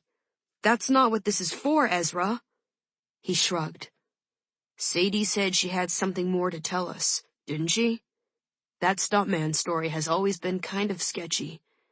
Maybe she looked up an old flame while she was—" "Get out!" I yelled before he could finish. I yanked In Cold Blood out of the bookcase and threw it at him. "And don't come back unless you have something useful, or at least not horrifying, to contribute." I've been trying to put what Ezra said out of my mind ever since. Whatever it could mean is totally separate from the missing girls, and, anyway, I'm sure the timing's just a coincidence. I would have brought it up with Sadie last night at our weekly Skype call if she hadn't skipped it. Her counselor told Nana she was exhausted. One step forward, one step back. "Huh." Ezra's voice brings me back to the present. "This is different." He separates a thin yellow sheet from everything else, smoothing a wrinkled corner. I scoot closer to him. "What is it?" "Car repair," he says. "For somebody named Amy Nelson. A place called Daly's Auto in... He squints at the sheet of paper. Bellingham, New Hampshire. We both turn instinctively toward Malcolm. The only thing I know about New Hampshire is that his brother lives there. Used to live there. Malcolm's expression tightens. I've never heard of it. Ezra keeps reading. Front of vehicle damage due to unknown impact. Remove and replace front bumper. Repair hood. Repaint vehicle. Rush charges. 48 hours. His brows rise. Yikes. The bill's more than $2,000. Paid in cash. For He pauses, his eye scanning the bill. A 2016 BMW X6, red. Malcolm shifts beside me. Can I see? Ezra hands him the receipt, and a deep crease appears between Malcolm's brows as he studies it. This is Katrin's car, he says finally, looking up. It's her make and model, and her license plate. Mia grabs the thin yellow paper out of his hand. Really? Are you sure? Positive, Malcolm says.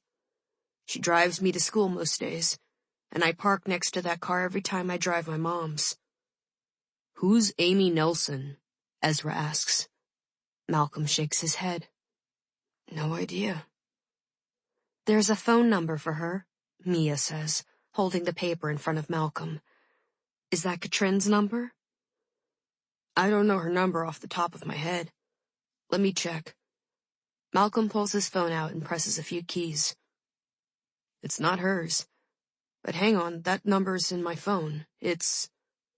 He sucks in a breath and turns to Mia. You remember how Katrin sent me that text, asking me to invite Brooke to homecoming? Mia nods. She sent Brooke's phone number, too. I saved it to contacts. This is it. Wait, what? Ezra asks. Brooke's number is on a repair receipt for Katrin's car? While Malcolm was scrolling, I was on my phone looking up Bellingham, New Hampshire.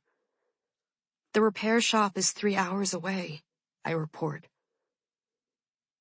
So Brooke... Mia studies the receipt. So Brooke helped Katrin fix her car, I guess? But they didn't take it to Armstrong's Auto, or even any place in Vermont. And they used a fake name. Why would they do that? What did Katrin say about her car being wrecked? I ask, looking at Malcolm. Malcolm knits his brow. Nothing. It wasn't. I blink at him, confused, and he adds, It wasn't wrecked. I mean, it's fine.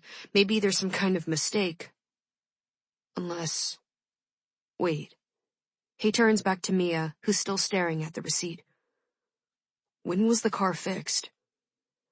Mia's eyes flick to the top of the paper.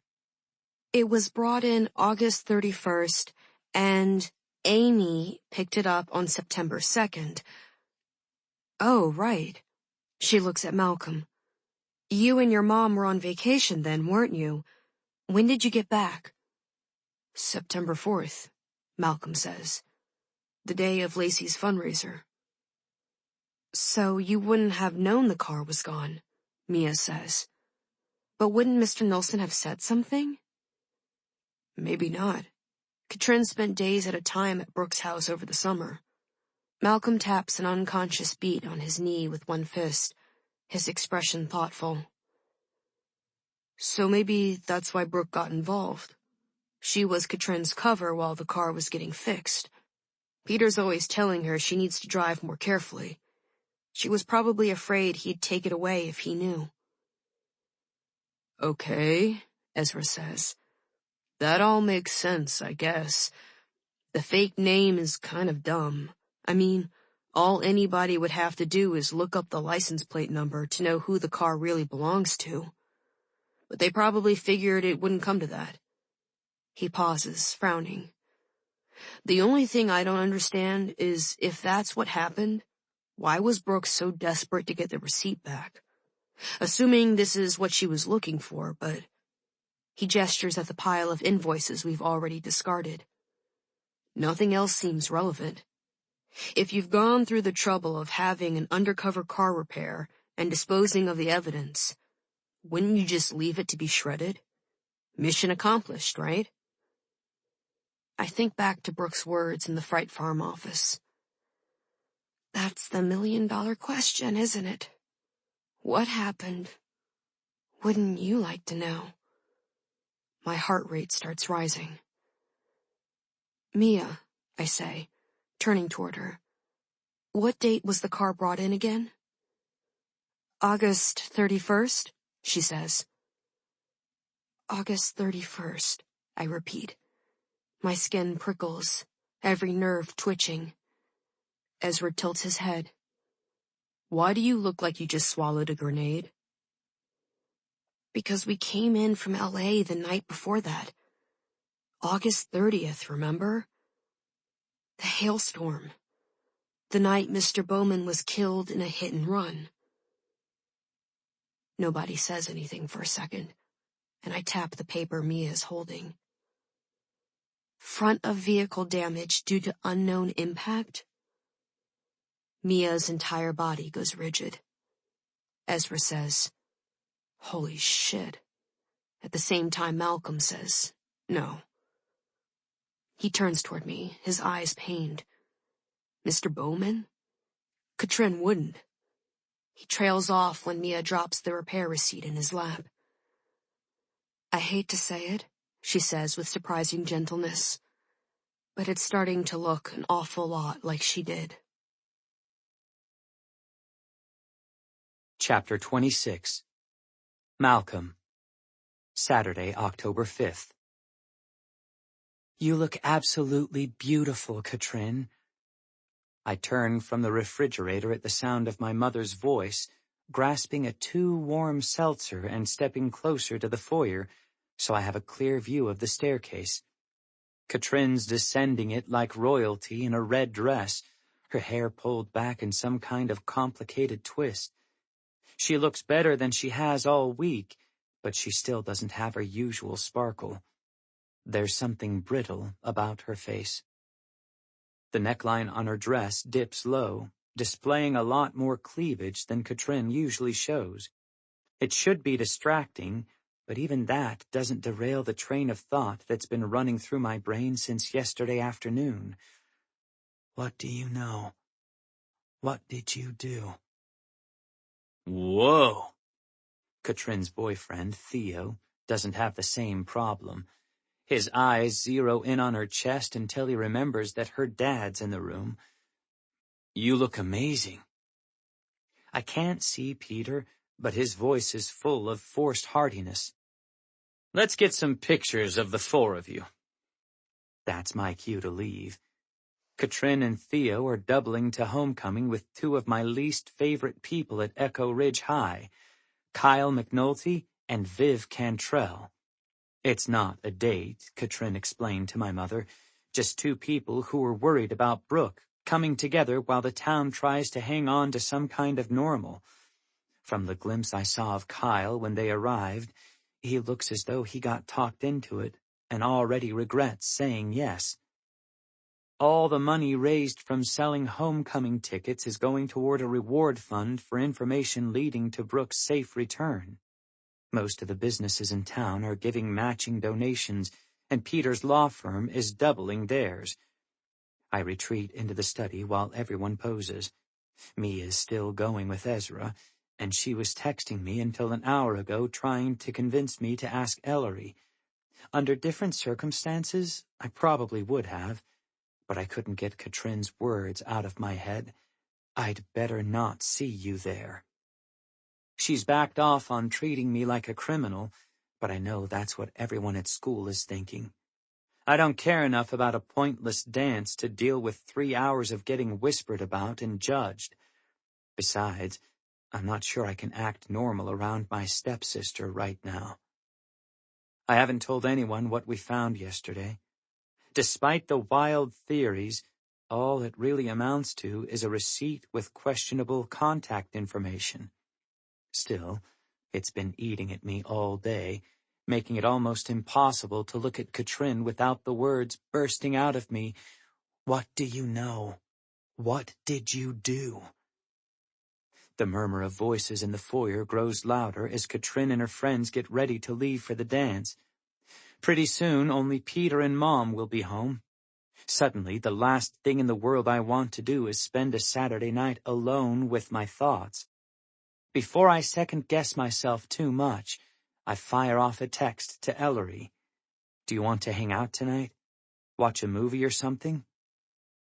I don't know if she'll be up for it, or if her grandmother will even let her, but Ellery replies within a few minutes, and the vice gripping my chest loosens a little when I read her response. Yeah, sure. Turns out, if you invite a girl over on homecoming night, your mother will read into it. Mom flutters around Ellery with zero chill after her grandmother drops her off at our house. Do you two want popcorn? I can make some. Are you going to be in the den or the living room? The den is more comfortable, probably, but I don't think that television has Netflix. Maybe we could set it up real quick, Peter? Peter puts a hand on her shoulder, like that'll stop her from spinning out. I'm sure Malcolm will let us know if he has any pressing technological requirements. He gives Ellery the full Peter Nilsson smile experience as she unwinds a scarf from around her neck and stuffs it into her bag.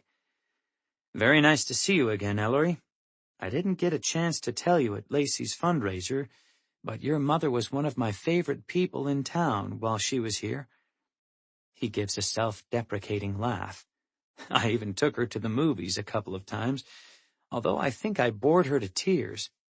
I hope she's doing well, and that you're enjoying your time in Echo Ridge, even though...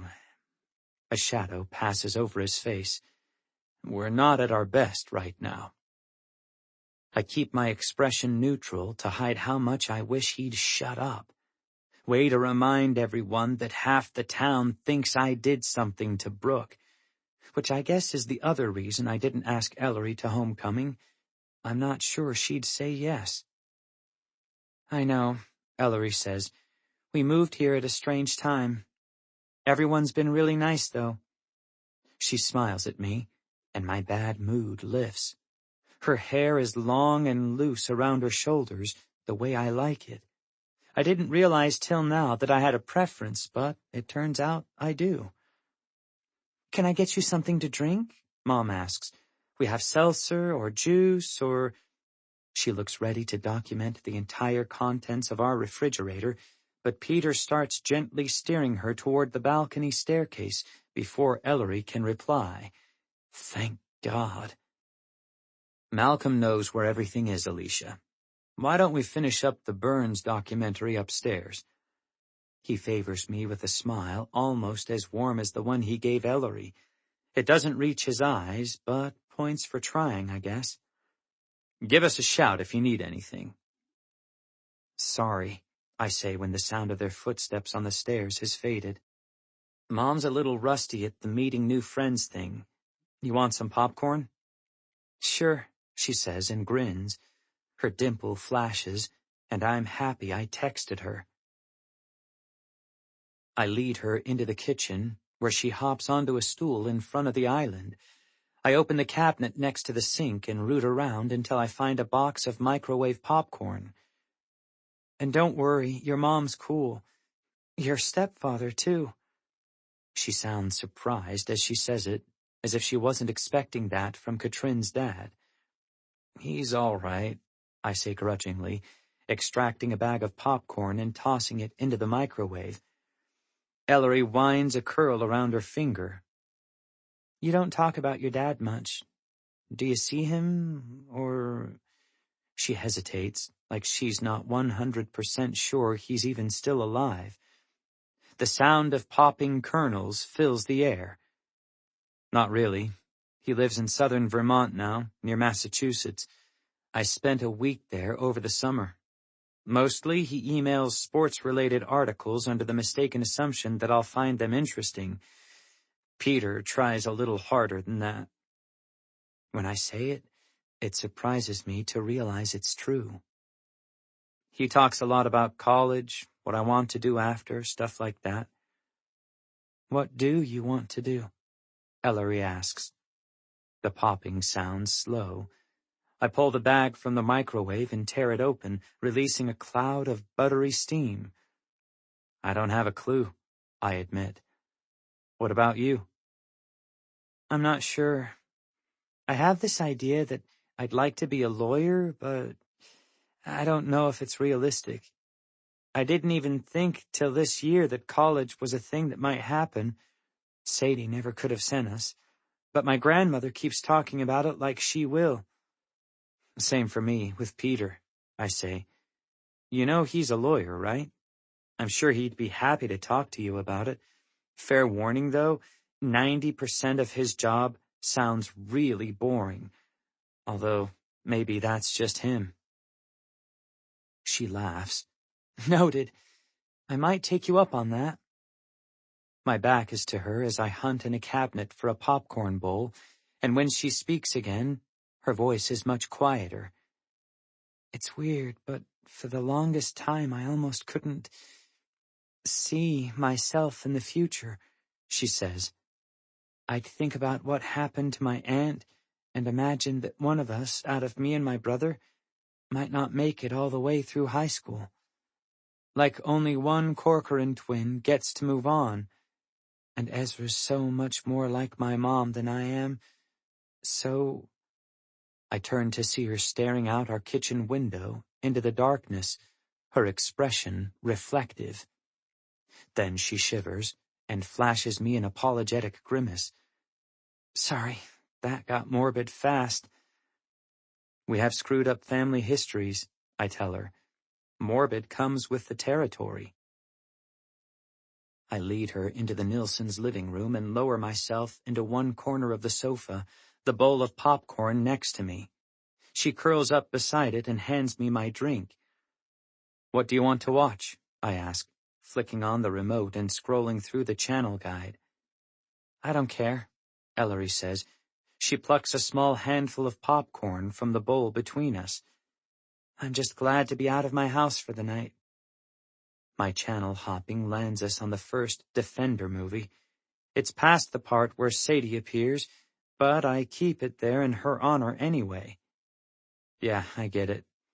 I keep thinking how it was almost exactly a week ago that I dropped Brooke off. I unscrew the top of my seltzer.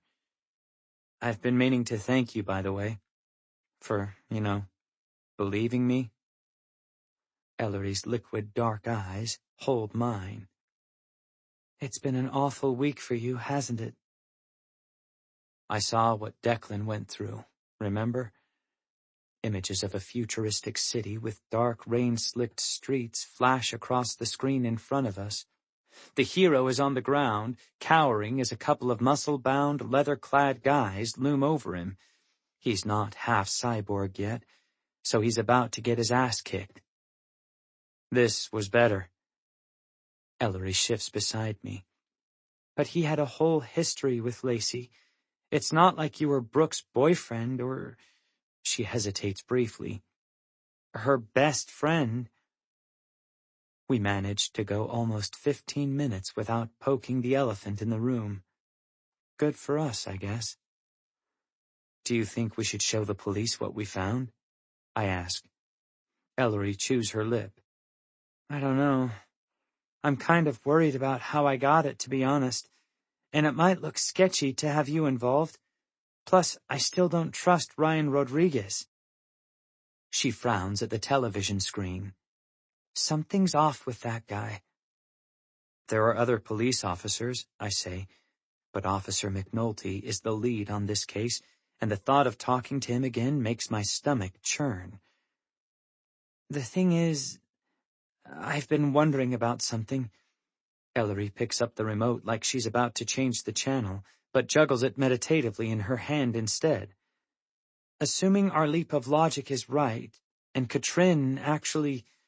She lowers her voice to a near whisper. Ran over Mr. Bowman.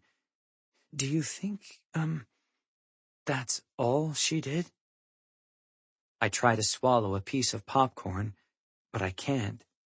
My throat is too dry. I take a deep gulp of my drink before answering Ellery, and while I do, I think about Katrin gliding down our stairs today with that mask-like expression, the way she'd thrown me under the bus when I was first questioned, the scared look in her eyes the day of Peter's search party. What do you mean? Well, Ellery says the word slowly, reluctantly, like someone's prying it out of her. I should probably preface this by saying I think about crime a lot, like an abnormal amount. I get that, it's sort of a problem, so you have to take what I say with a grain of salt because I'm just this naturally suspicious person, I guess. You suspected me, right? For a while. Ellery freezes, eyes wide. Shit, I didn't mean to come out with that. I almost apologize and change the subject, but I don't, because now that I've said it, I want to hear her response. I honestly hate that I'm like this, Mal. I think that might be the first time she's ever called me by my nickname, but before I can process that momentous occasion, I'm horrified to see her eyes water. It's just, I grew up never knowing what happened to my aunt. Nobody would tell me anything, so I'd read terrible crime stories to try to understand. But all that did was make me more confused and paranoid. Now I'm at the point where I feel like I can't trust anybody who's not my literal twin. A tear slips down her cheek. She drops the remote onto the couch to swipe angrily at her cheek, leaving a red mark on her pale skin. I don't know how to relate to people. Like, I pretty much only ever had one friend before I moved here. Then I met you and Mia, and you guys were so great, but all this happened, and I'm sorry, I didn't really think that about you, but I did think about it. If that makes sense, it probably doesn't. A knot releases in my chest. It does. It's okay. Look, I get it.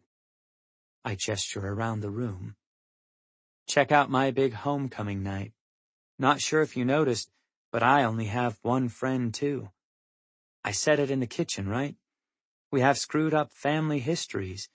It's crap most of the time, but it does mean I understand you. And I like you. I move the popcorn bowl onto the coffee table and put a tentative arm around her. She sighs and leans into me. I mean it as a friendly hug, mostly, but her hair's tumbling across one eye, so I push it back. And before I know it, both my hands are cupping her cheeks, which feels really good. Ellery's eyes are steady on mine, her lips curved in a small, questioning smile. I draw her face closer, and before I can overthink it, I kiss her. Her mouth is soft and warm and just a little bit buttery. Heat spreads through me slowly as she slides her hand up my chest and around the back of my neck. Then she nips lightly at my bottom lip, and the heat turns into an electric jolt. I wrap my arms around her and pull her half on my lap, kissing her lips and the skin between her jaw and her collarbone. She pushes me back against the pillows and molds her body to mine, and, holy hell, this night is going a lot better than I expected. A loud clattering noise makes both of us freeze. Somehow we dislodged the remote and sent it flying across the floor. Ellery sits up just as my mother's voice, which is much too close for someone who's supposed to be upstairs, calls, "Malcolm, is everything all right?" Crap. She's in the kitchen. Ellery and I disentangle as I call, "Fine. We just dropped the remote." We put a foot between us on the couch, both of us red-faced with sheepish grins, waiting for my mother's response. "Oh, okay. I'm making hot chocolate. Do you want some?"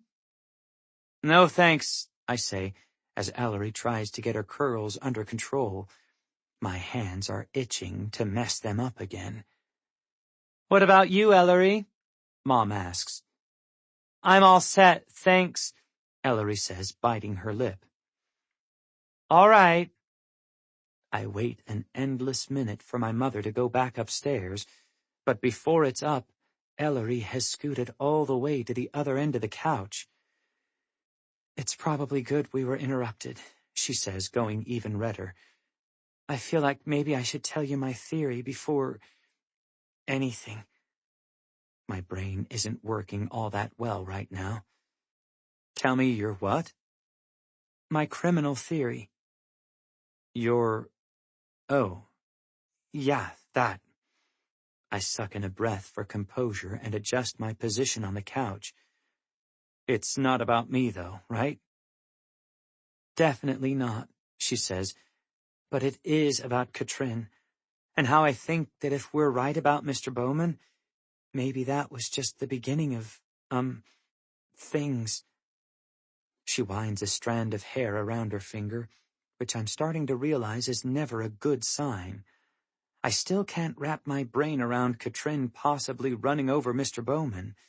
I'm not sure I'm ready for more things.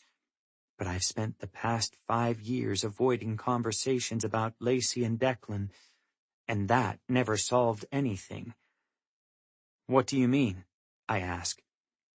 "Well, if we go back to the receipt, we're pretty sure Brooke knew about the accident, right? She was either in the car when it happened, or Katrin told her after." Ellery releases her hair to start pulling on her necklace.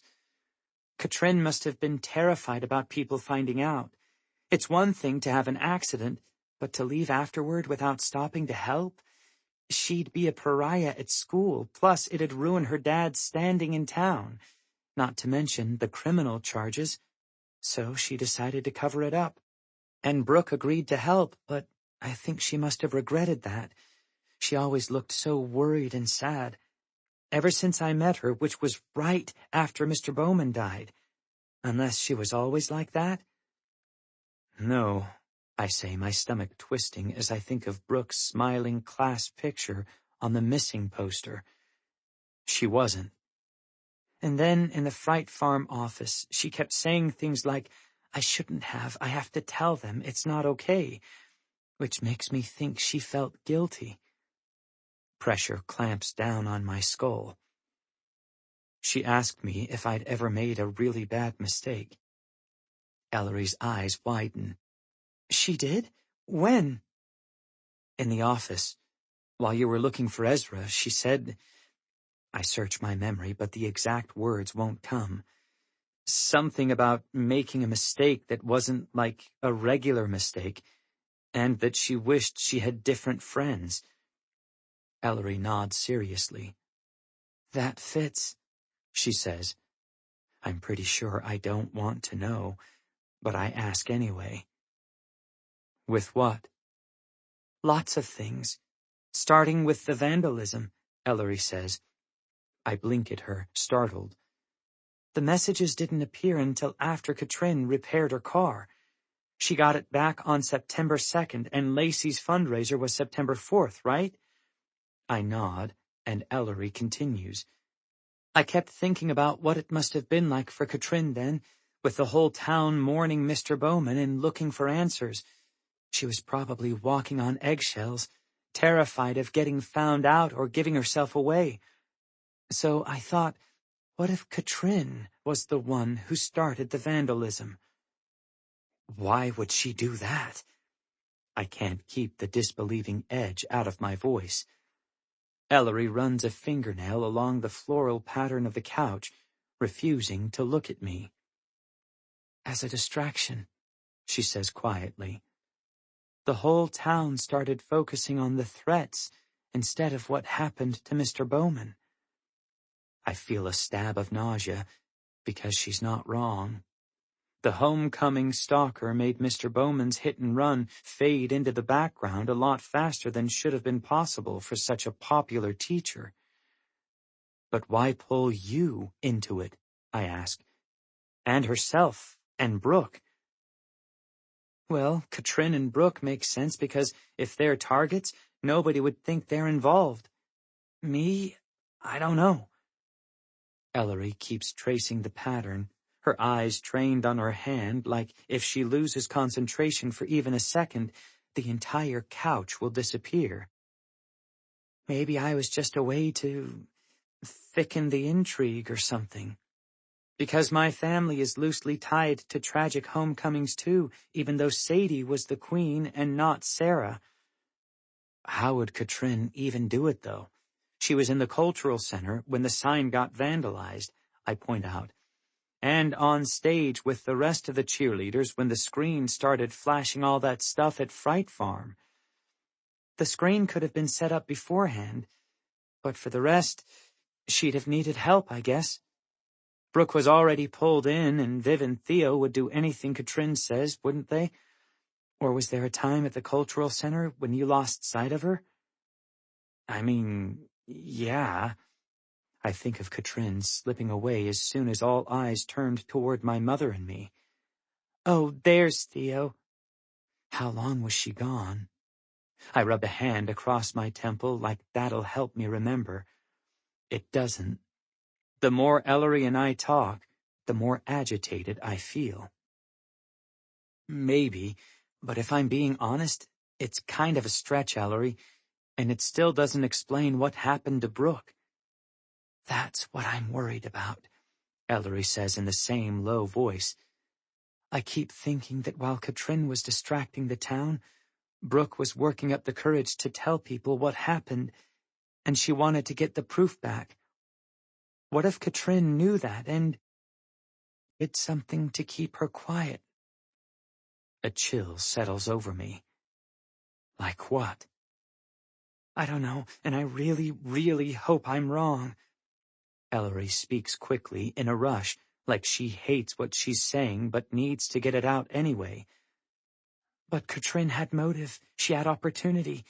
That's 2 out of the 3 things you need to commit a crime. My stomach feels like lead. What's the third? You have to be the kind of person who would do something like that. Ellery finally looks up, her expression pensive. Katrin wouldn't. The words spring out of me without thought. Even if she thought she'd lose everything? I'm not as quick to speak this time, and Ellery presses on. It might explain why she threw out that random accusation about you and Brooke, right? Anything to deflect. But, Ellery, Christ, what are you even talking about here? My voice drops to a tense whisper. Kidnapping? Worse? I can get on board with the rest of it, sort of. The hit and run, even planting all those messages around town. That's extreme, but I can imagine someone doing it under pressure. Making Brooke actually go missing is a whole other level. I know, Ellery says. Katrin would either have to be so desperate that she lost all sense of right or wrong, or be a cold-blooded criminal. She's back to tracing patterns on the sofa again. You've lived with her for a few months. Do you see a possibility for either of those? No way. Katrin leads a charmed life. But even as I say it, I know it's not entirely true. Peter might dote on Katrin, but in the 4 months I've lived here, I've barely heard anything about the first Mrs. Nilsson. Katrin doesn't just not talk to her mother, she doesn't talk about her. It's almost like she has only one parent. It's one of the few things we have in common. It sucks, but it doesn't mean you're warped for life. Probably. Ellery and I are silent for a few minutes, watching the robotically enhanced defender mow down his former nemesis. That's what made this series so popular, I think. That a regular guy who's constantly beaten down could suddenly become special and powerful. In Hollywood, no plot line is impossible. Maybe Ellery spent too much time in that world. Or maybe I don't know my stepsister at all. If any of it's true, You'd think she'd make another move with the anonymous threats, wouldn't you? I finally ask. They stopped when Brooke disappeared. If you wanted to distract people, now would be the time.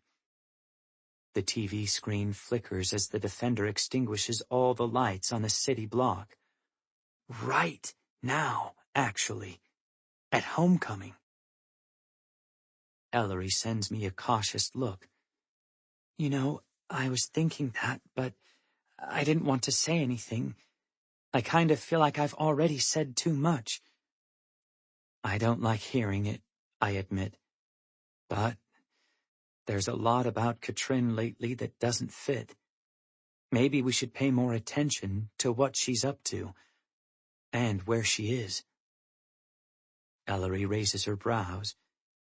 Do you think we should go to homecoming? We could. I glance at the clock on the wall. It's been going on for less than an hour. Still plenty of time for her to make a move if she's going to. Ellery gestures at her black shirt and jeans. I'm not exactly dressed for it. Do you have anything at home that could work? We could stop there first. Nothing super formal, but I guess so. She looks uncertain. Are you sure, though? I feel like I kind of sprang a lot on you at once. Maybe you should let it sink in for a while. I give her a half grin.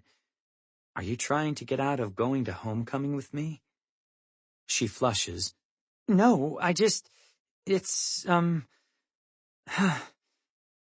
never seen her at a loss for words before. It's cute. Ellery might be a walking forensic files episode, but there's still something about her that I can't stop thinking about. Lots of things. It's not just that, though. Earlier today, it seemed like a no-brainer to stay home. All I wanted was to keep my head down and avoid conflict. Except now I'm stuck here watching a bad 90s movie like I have something to be ashamed of, while Katrin, who at the very least has been shady about her car, put on a bright red dress and went to a party.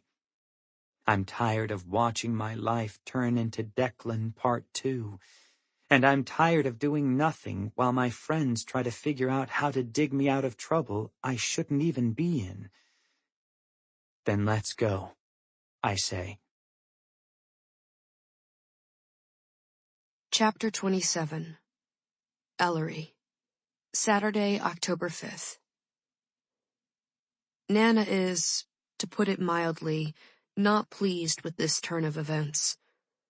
You said you were going to watch a movie, she says from the other side of my closed bedroom door, as I yank a dress over my head. It's black and sleeveless, with a flared A-line skirt that ends just above my knees. The material is casual jersey, but I put on a few long, glittering necklaces to dress it up. With my one and only pair of heels, it can pass for semi-formal. We changed our minds, I say, reaching for a bottle of curl enhancer and squeezing a small amount into my palm. I already spent more time than I'd like to admit on my hair before leaving for Malcolm's, but the battle against frizz never ends. I don't like the idea of you going to this dance, Ellery. Not after everything that's happened over the past few weeks. You let Ezra go, I point out, slipping into my shoes. Ezra wasn't targeted like you were. One of the girls who was on the homecoming court with you is missing, for God's sake. It could be dangerous. But, Nana, there's not even a court anymore. Now the whole thing is more of a fundraiser. There'll be kids and teachers everywhere. Brooke didn't disappear when she was in the middle of a crowd like that. She was at home with her parents. I run my hands through my hair, brush mascara across my lashes, and coat my lips with sheer red gloss. Done. Nana doesn't have a good response for that. When I open my door, she's standing there with her arms folded, and she frowns as she looks me up and down. Since when do you wear makeup? She asks. It's a dance. I wait for her to move, but she doesn't. Is this a date? I get full-body butterflies as I think about kissing Malcolm on his couch, but blink at Nana like it's the first time I'd ever considered her question. What? No, we're going as friends, like Mia and Ezra. We got bored and decided to meet up with them. That's all. I can feel my cheeks flame. I do not, as Sadie would put it, have the appropriate emotional connection to this scene. Nana looks entirely unconvinced. We regard one another in silence for a few seconds, until she sags against the doorway. I could forbid you, I suppose, though that never worked with your mother. She'd just go behind my back. But I want you to call when you get there, and I want you to come straight home after. With your brother. Daisy Kwan is a chaperone. She brought him and Mia, and she can take you home too. Okay, Nana. I try to sound grateful because I know this isn't easy for her. Plus, if I'm going to be annoyed with anyone, it should be me, for somehow managing to turn my first kiss with Malcolm into a stakeout. Maybe I need to work out a system with Ezra so he can text, "Nobody wants to hear your murder theories," the next time I get the urge to ruin my own night. I follow her downstairs, where my seriously cute not date is waiting. The side benefit to me forcing us off the couch is getting to see Malcolm in his suit again. "Hi, Mrs. Corcoran," he says, and then his eyes go satisfyingly wide when he catches sight of me. "Wow, you look great." "Thanks. So do you," I say, even though I already told him that at his house. We smile at one another in a way that's not helping the "we're just friends" argument. "Ellery needs to be back by 10:30, Nana interjects, throwing out an arbitrary time that we did not agree to upstairs. "She'll be coming home with Ezra." "No problem, Mrs. Corcoran," Malcolm says before I can reply. "Thanks for letting her go with me." I'm not positive, but I think Nana's expression might soften a little as she opens the door for us. "Have a good time. And a safe time." We cross the lawn to the Volvo, and Malcolm opens the passenger door for me. I tip my head back to look up at him. I'm about to make a joke, something to ease the tension caused by my grandmother's obvious nerves, but my eyes wander to his lips and the slope of his neck where it meets his crisp white shirt collar, and I forget what I was about to say. His knuckles brush against my arm, raising goosebumps. "Do you want to get a coat? It's cold out." "No, that's okay." I tear my eyes away from his weirdly enticing collar and fold myself into the seat. We veer away from the heavy topics of the night while we drive, talking about a comic book series we both like and a spin-off movie that neither of us has seen. The school parking lot is packed, and Malcolm grabs one of the last open spots at the far end. I immediately regret my decision not to bring a coat, but when I start shivering, Malcolm pulls his suit jacket off and settles it over my shoulders. It smells like him, a clean mix of shampoo and laundry detergent. I try not to inhale too obviously while we walk. "Here goes nothing," he says, opening the front doors. I pull out my phone and call Nana to let her know we've arrived safely, then disconnect as we turn the corner that leads to the auditorium. The first thing we see is a purple-draped table, staffed by a blonde woman in a flowered dress. Her bangs are teased higher than average for the decade we're in. "Oh no," Malcolm mutters, halting his steps. "What?" I ask, putting my phone into the pocket of my dress. I slip Malcolm's jacket off my shoulders and hand it back to him. Malcolm takes his time putting it back on before he starts moving again. "That's Liz McNulty, Kyle's sister. She hates me. Looks like she's a chaperone." "That woman?" I peer at her. "The one Declan broke up with for Lacey?" Malcolm nods. "I thought she was your brother's age." "She is." "She looks 40. I'm whispering, but he still shushes me as we approach the table. "Hi, Liz," Malcolm says in a resigned tone. The woman glances up from her phone, and her expression immediately settles into a look of deep dislike. "Tickets?" she growls without returning the greeting. "We don't have them yet," Malcolm says. "Can I get 2, please?" Liz looks positively triumphant when she tells him, "We're not selling them at the door."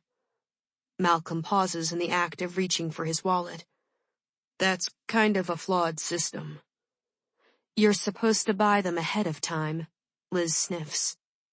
"Hey, guys," a melodic voice calls behind us. I turn to see Daisy coming out of the gym, looking pretty in a form-fitting blue dress and high heels. A blast of loud music accompanies her until she closes the door. "Hi," I say, relieved to see a friendly face. "You look nice." "Gotta dress up for chaperone duty, right, Liz?" Daisy says. Liz smooths the front of her frumpy dress, and I feel a pang of sympathy for her. Daisy flicks her eyes between Malcolm and me. "I'm surprised to see you two here. Mia said you weren't coming." "We changed our minds, but we didn't know you needed tickets ahead of time," I add, giving Liz my most ingratiating smile. Liz crosses her arms over her chest, ready to argue until Daisy puts a placating hand on her arm. "Oh, I'm sure it's okay now that the dance is more than half over. Right, Liz?" No response, but Daisy presses on. "Principal Slate wouldn't want to turn anyone away. Not on a night like this, when the school is trying to bring people together. And we need every penny we can get for the reward fund." She flashes the kind of sweet, winning smile that probably got her elected to student council all 4 years at Echo Ridge High. Liz continues to glower, but with less certainty. I guess Daisy's secret relationship with Declan is still under wraps, or Liz would probably be a lot less charitable. "We'd really appreciate it," I say. Malcolm wisely keeps his mouth shut. Liz holds out her palm with an annoyed snort. "Fine. $5. Each." Malcolm hands over a 10, and we walk with Daisy into the gymnasium. Loud, thumping music hits us again, and I blink as my eyes adjust to the dim lighting. Purple streamers and silver balloons are everywhere, and the room is packed with dancing students. "Should we look for Mia and Ezra?" Malcolm asks, raising his voice to be heard over the thumping noise. I nod, and he turns toward the center of the room, but Daisy pulls at my arm before I can follow. "Can I ask you something?" she shouts. I hesitate as Malcolm disappears into the crowd without realizing I'm not behind him. Okay," I say, not sure what to expect. Daisy puts her head close to mine so she doesn't have to yell. "I've been thinking about what you said, about Ryan Rodriguez and the bracelet." I nod. We hadn't gotten much chance to discuss that on Thursday, once Mia and Daisy's parents came home and started hyperventilating over Mia's head injury. She told them she tripped headfirst into the fireplace mantel. "It's been worrying me. Why do you think he might have given it to Lacey? Do you know something?" "No," I admit. I don't want to catalog all my vague suspicions to Daisy, especially after what she had said that day. There's this whole other layer when you're one of the only minority families in town. Sometimes I forget how not diverse Echo Ridge is. But when I look around at the crowded gym, I remember. And it feels less harmless to toss speculation around about someone whose last name is Rodriguez. Besides, even though I crossed Daisy off my suspect list after getting to know her better, I still think Declan is sketchy. Malcolm might not talk to him much, but I'm sure Daisy does. "It's just because he knew her," I say instead. Daisy's brow creases. "But it's not like they were friends." "He was so devastated when she died, though." She straightens up in surprise, her pretty eyes wide. Says who? My mother. Daisy still looks confused, so I add, she saw him at the funeral when he got hysterical and had to be carried out. Ryan Rodriguez did? Daisy's tone is incredulous, and she shakes her head decisively. That didn't happen. Maybe you missed it? I suggest. No. Our class was small. We were all on one side of the church. I would have noticed. Daisy's mouth curves in an indulgent smile. Your mom was probably being dramatic. Hollywood, right? I pause. Daisy's response is almost exactly what Nana said when I brought it up a couple of weeks ago. That didn't happen. Then I thought Nana was being dismissive, but that was before I had fully experienced how odd Sadie can be when it comes to talking about Echo Ridge. Yeah, I guess, I say slowly. I don't think Daisy has any reason to lie about Ryan's behavior at Lacey's funeral. But does Sadie? Sorry I separated you from your date, didn't I? Daisy says as we spy Malcolm emerging from a crowd in the middle of the room. I better circulate and make myself useful. Have fun. She waves and heads for the sidelines, pirouetting to avoid a couple of theater kids starting a dramatic waltz as the music slows down. What happened to you? Malcolm asks when he reaches me. He looks more disheveled than he did when we got here, like someone who found himself at the edge of a mosh pit but didn't go all in. Jacket unbuttoned, tie loosened, hair mussed. Sorry, Daisy wanted to ask me something. Did you find them? No, I got intercepted by Viv. His shoulders twitch in an irritated shudder. She's already lost Kyle and she's not happy about it. And she's mad at Theo because he brought a flask and Katrin's half drunk. I scan the gym until I spot a bright red dress. Speaking of, I say, nodding toward the dance floor. Katrin and Theo are slow dancing in the middle of the room, her arms wrapped around his neck like she's trying to keep from drowning. There she is. Malcolm follows my gaze. Yep. Doesn't look much like a killer, does she? Something in me deflates. You think I'm ridiculous, don't you? What? No, Malcolm says quickly. I just meant whatever might happen isn't happening right this second, so maybe we could dance? He slides a finger beneath his tie and tugs to loosen it further. Since we're here and all? My stomach starts doing that fluttering thing again. Well, we do need to blend, I say, and accept the hand he holds out to me. My arms circle his neck, and his hands graze my waist. It's the classic awkward slow dance position, but after a couple of offbeat sways, he pulls me closer, and then, suddenly, we fit. I relax against him, my head on his chest. For a few minutes, I just enjoy how solid he feels, and the steady beat of his heart beneath my cheek. Malcolm leans toward my ear. Can I ask you something? I lift my head, hoping he's going to ask if he can kiss me again, and almost say yes preemptively before he adds, Are you afraid of clowns? Huh? That was a letdown. I lean back and stare into his eyes, which look steely gray instead of green beneath the dim lights. What? Are you afraid of clowns? He asks patiently, like it's a perfectly normal conversation starter. So I go with it. No, I've never understood the whole clown phobia, to be honest. I shake my head, and a stray curl grazes my lips and sticks to the gloss, reminding me once again why I don't wear makeup.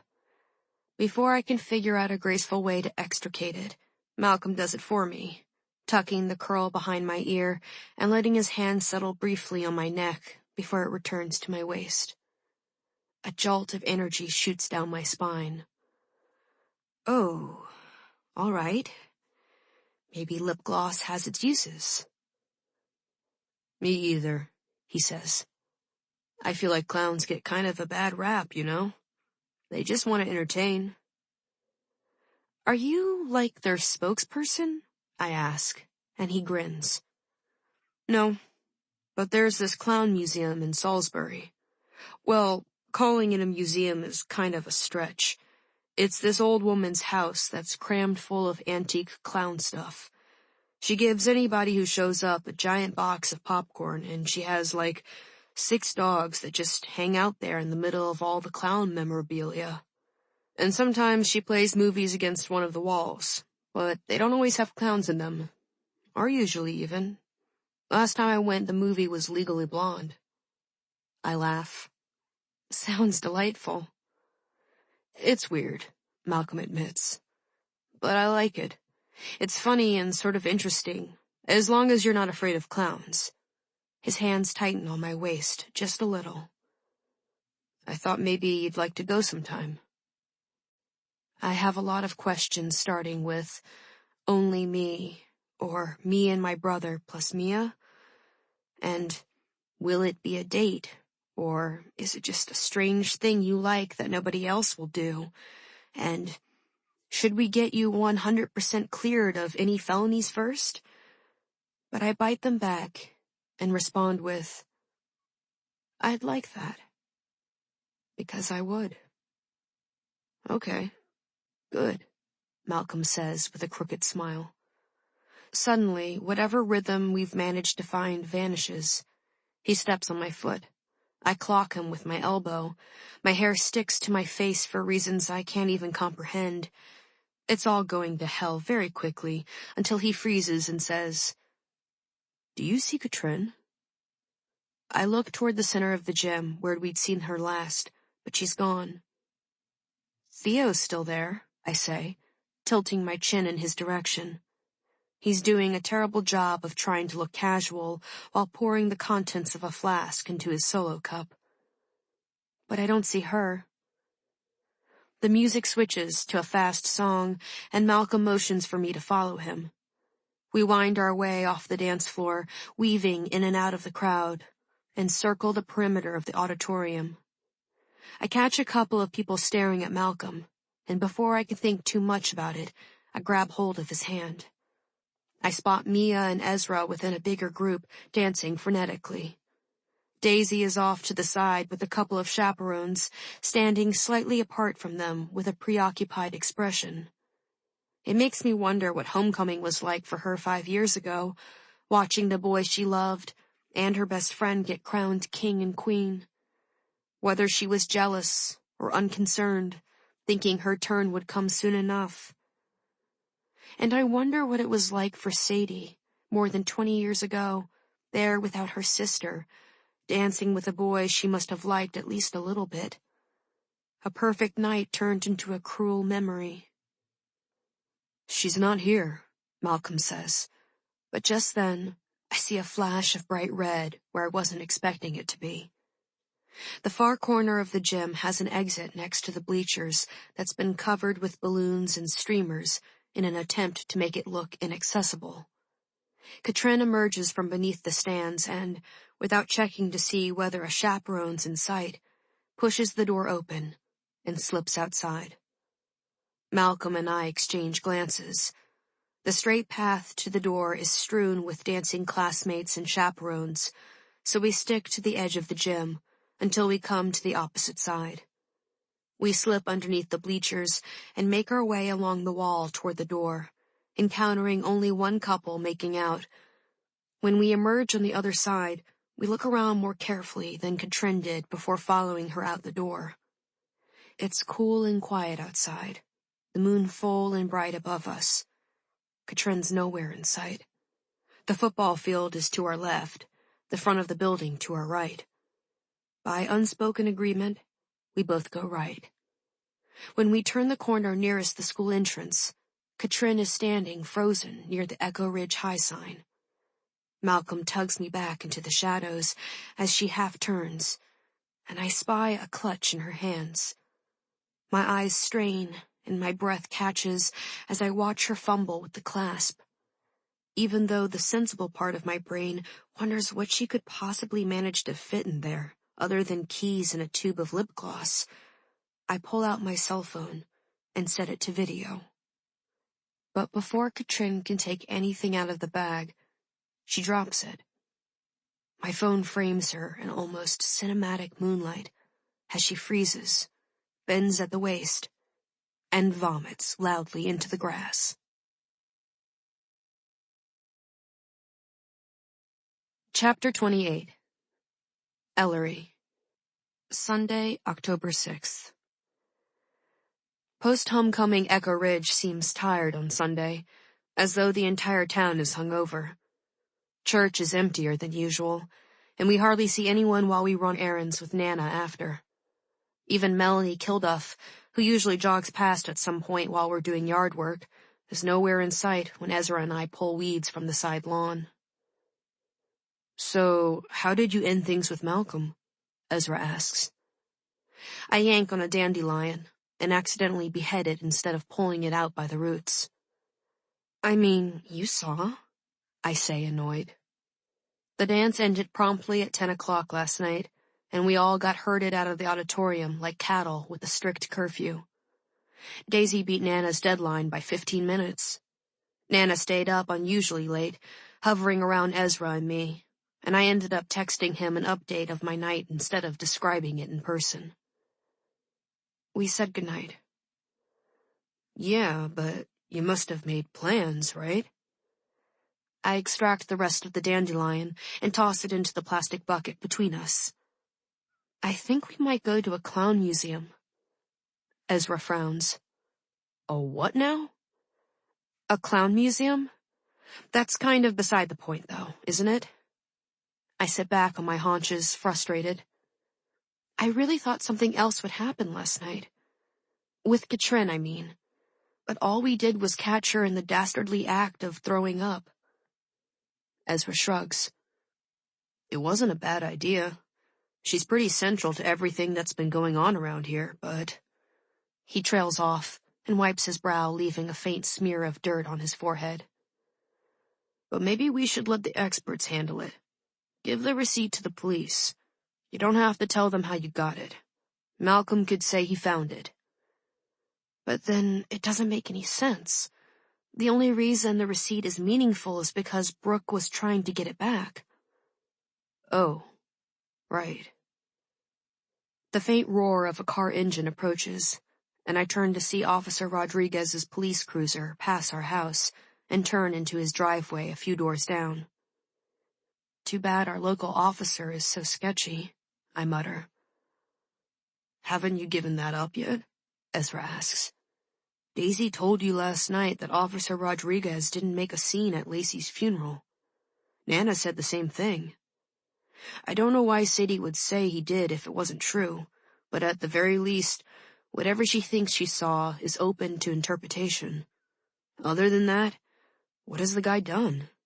Taken a bad yearbook photo? Maybe you should give him a chance." I get to my feet and brush off my jeans.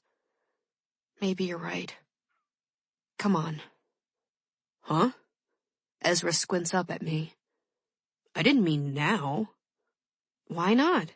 Nana's been after us to bring over those moving boxes, right? So he can pack up his house before he tries to sell it. Let's do it now. Maybe we can feel him out about what's happening with the investigation." We leave our yard tools where they are and head inside. Nana is upstairs dusting when we gather a couple dozen flattened cardboard boxes from the basement. When we shout up to her what we're doing, she doesn't protest. Ezra takes the lion's share of the boxes, and I grab the rest, following him outside onto the wide dirt road that leads to the Rodriguez's house. It's a dark brown cape, smaller than the rest of the neighborhood homes, and set back from the street. I've never seen it up close before. The front windows have bright blue flower boxes, but everything inside them looks like it's been dead for months. Officer Rodriguez answers within a few seconds of Ezra pressing the bell. He's out of uniform in a blue t-shirt and sweatpants, and his hair looks overdue for a trim. "Oh, hey," he says, pulling the door open wide. "Nora mentioned she'd be sending those over. Great timing. I'm taking some things out of the living room now."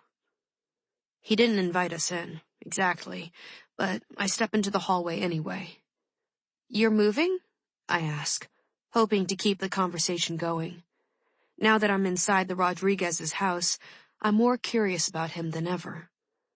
Officer Rodriguez takes the boxes from us and props them against the wall.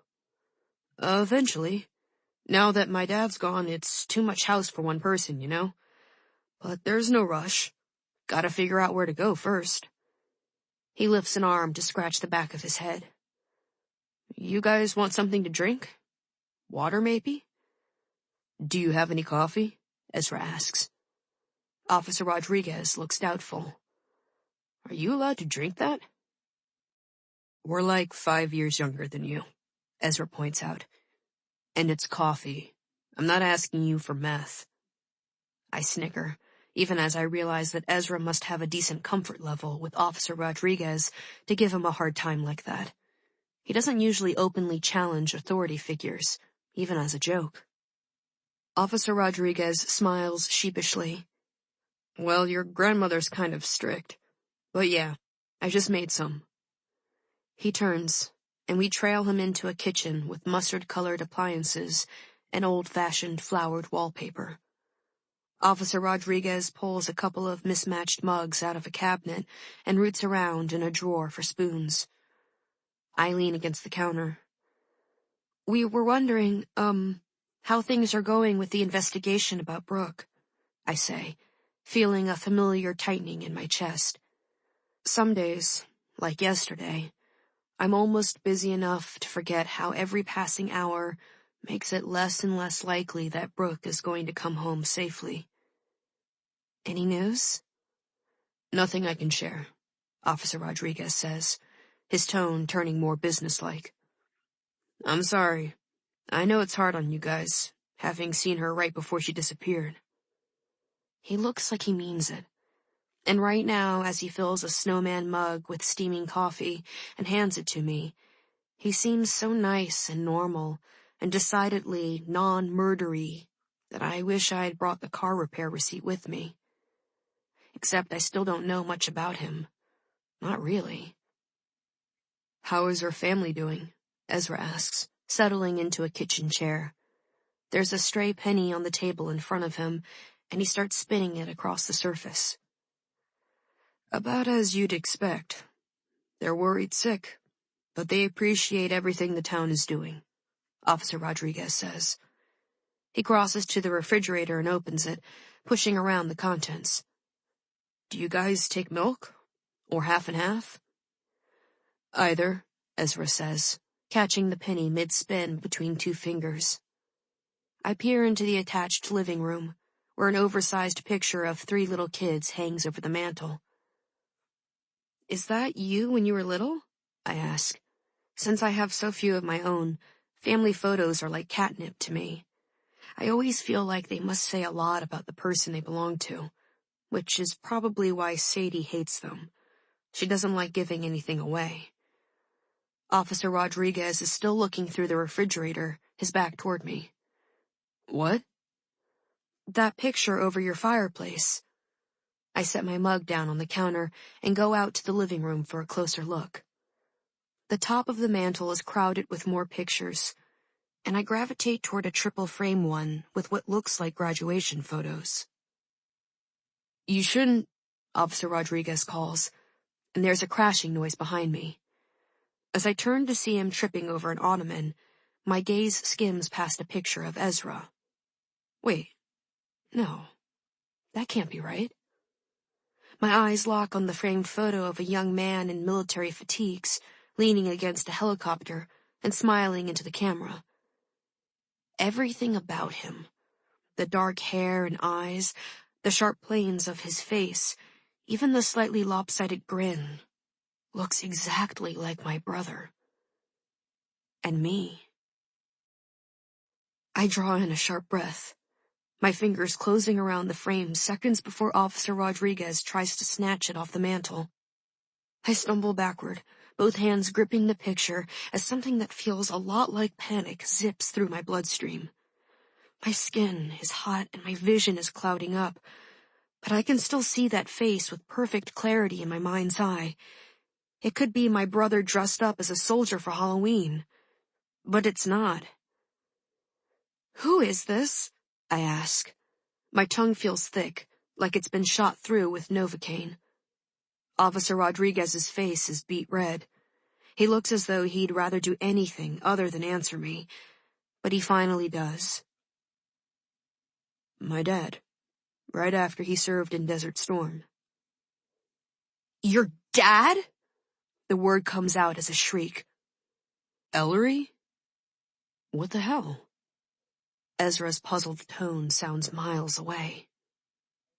"Shit." Officer Rodriguez runs both hands through his hair. Okay, this is not how I wanted things to go. I was going to, I don't know, talk to your grandmother or something. Except I had no idea what to say, so I just kept putting it off and, I don't even know." I meet his eyes, and he swallows hard. "It might be a coincidence." My legs have turned into rubber bands. I drop into an armchair, still clutching the picture frame. "It's not a coincidence." Impatience edges into Ezra's voice. "What are you talking about?" Officer Rodriguez doesn't look anything like his father. If he did, I might have been as startled as he was the first time we met. Suddenly, it all makes sense. The dropped coffee mug in Nana's kitchen, the nervous stuttering and bumbling every time he saw us. I'd taken it for ineptitude at first, then guilt about Lacey.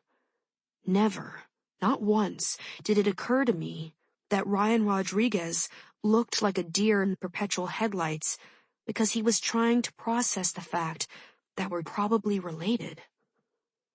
Probably? I scan the photo in my hands. I've never looked anything like Sadie except for the hair and dimple, but those near-black upturned eyes, the sharp chin, the smile, it's what I see in the mirror every day. Officer Rodriguez clasps his hands in front of him like he's getting ready to pray. "Maybe we should get your grandmother." I shake my head emphatically. I don't know much right now, but I do know that Nana's presence wouldn't do anything except up the awkward quotient by 1,000-fold. Instead, I hold the frame out to Ezra. "You need to see this." I feel as though all 17 years of my life flash in front of me as my brother crosses the room. My brain races at the same pace, trying to come up with some explanation for all the parts that now seem like a lie.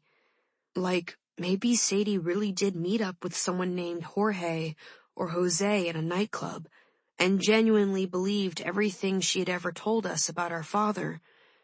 Maybe she didn't even remember what now seems like a pretty obvious precursor to that, a fling with a married guy while she was in town for her father's funeral. Except, I remember her expression when I had first mentioned Officer Rodriguez's name, how something uncomfortable and almost shifty crossed her face. When I asked her about it, she had told me that story about him falling apart at Lacey's funeral.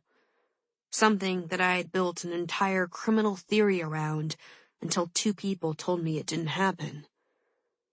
Ezra sucks in a sharp breath. Holy shit. I can't bring myself to look at his face, so I dart a glance at Officer Rodriguez instead. A muscle twitches in his cheek. "I'm sorry," he says. "I should have, well, I don't know what I should have done, to be honest. We could get a test or something, I guess, to make sure." He trails off and crosses his arms. I don't think he knew. Maybe I'm wrong, but I think he would have said something if he had. Would've. Past tense. Since his father, and ours, I guess, has been dead for 3 months. It's too much to take in. Voices buzz around me, and I should probably listen because I'm sure they're saying something important and meaningful, but I can't hear the words clearly. Everything is white noise. My palms are sweating, my knees shaking. My lungs feel like they've shrunk and can only hold spoonfuls of air at a time. I'm getting so dizzy that I'm afraid I'm going to pass out in the middle of the Rodriguez's living room. And maybe the worst thing about it all is this: how horribly, childishly, and desperately I want my mom right now.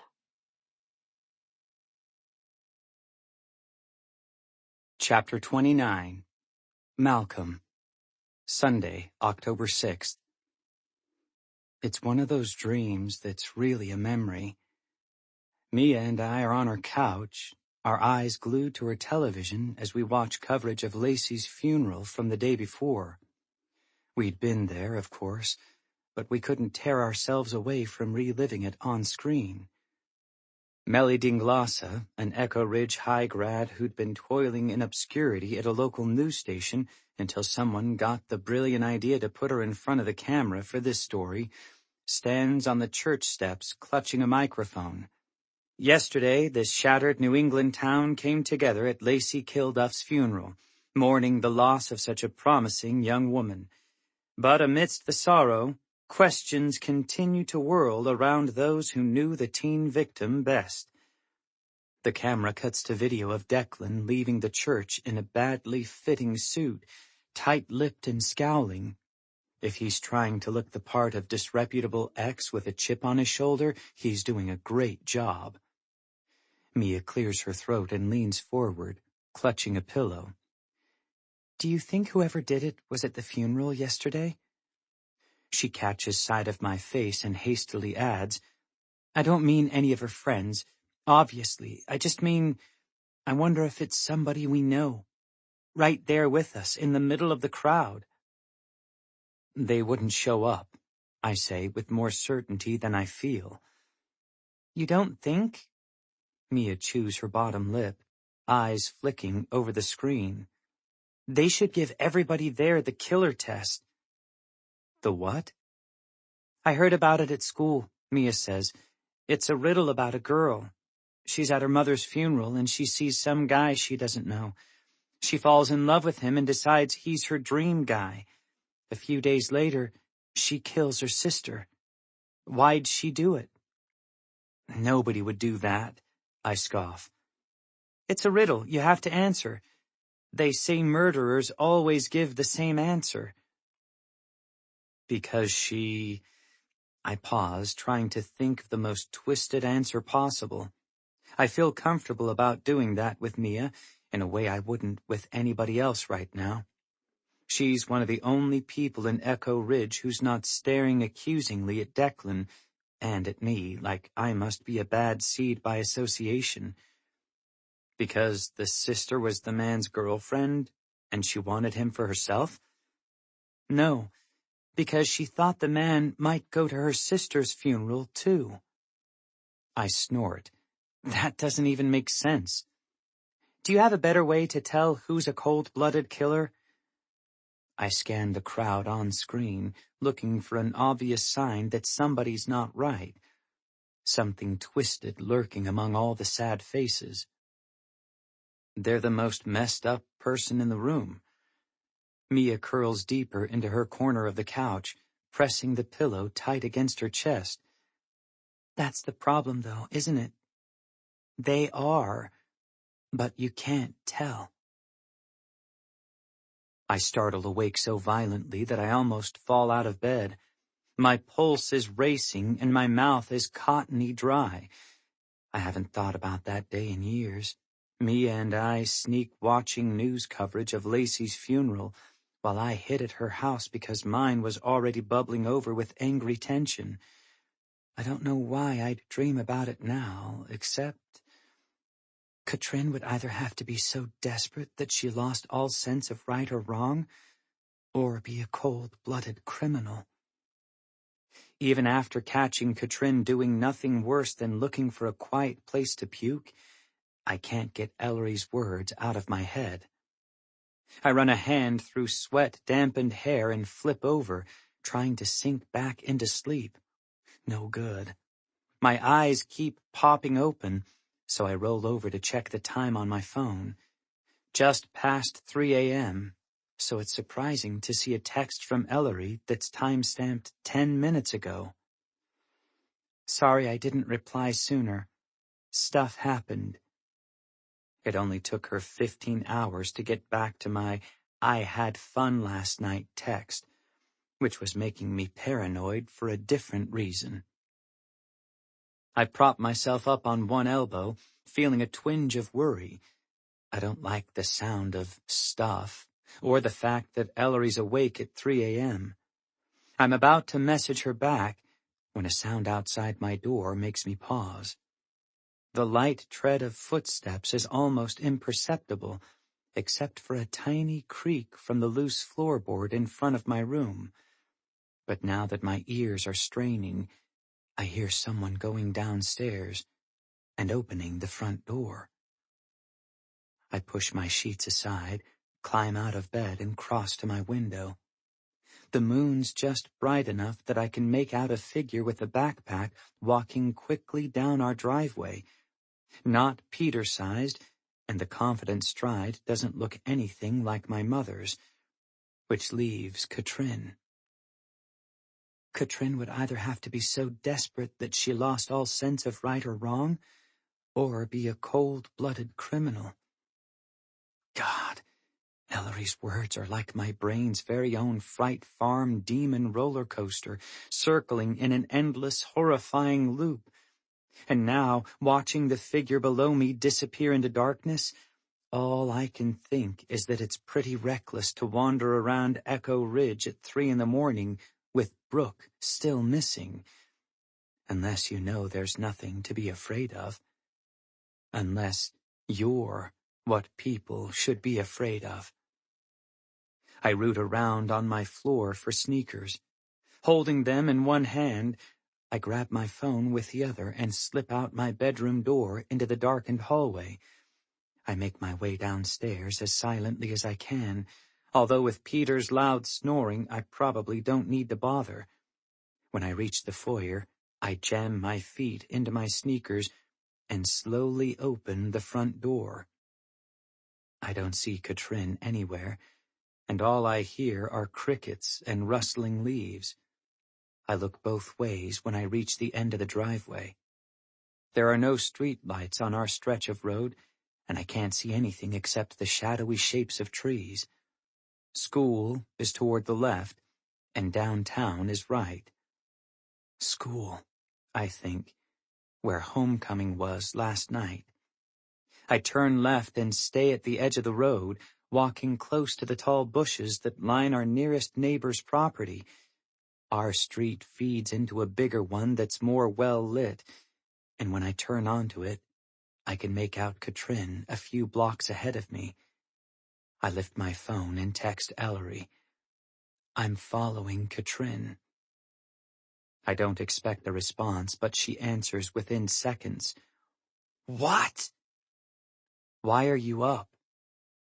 Long story. Why are you following Katrin? Because she left the house at 3 a.m., and I want to know why. Solid reason. Where's she headed? IDK. School, maybe? It's a good 20-minute walk to Echo Ridge High from our house, even with both Katrin and me moving at a quick pace. My phone vibrates in my hand a couple of times as I walk, but I keep my eyes on Katrin. In the hazy moonlight, there's something almost insubstantial about her, like she might disappear if I stop paying attention. I keep thinking about our parents' wedding reception last spring, when my new stepsister wore a brittle smile and a short white dress like some kind of bride in training, while Peter and Mom circled the floor for their first dance. She grabbed a couple of champagne glasses from a passing waiter's tray and handed one to me. "We're stuck with one another now, aren't we, Mal?" she asked before downing half of hers in one gulp. She clinked her glass against mine. "Might as well get used to it. Cheers." I liked her better than I thought I would that night, and since. So I would really fucking hate for Ellery to be right about any of this. Katrin stops a few 100 feet short of Echo Ridge High, at a stone wall that divides the school from neighboring property. The streetlights in front of the school throw off a yellowish glow, enough for me to see her put the backpack down and crouch beside it.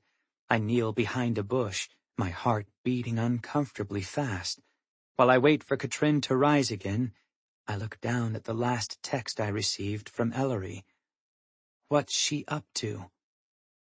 About to find out. Hang on.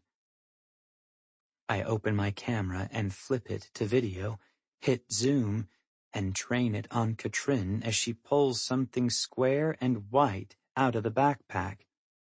She unfolds it like a map and steps toward the stone wall.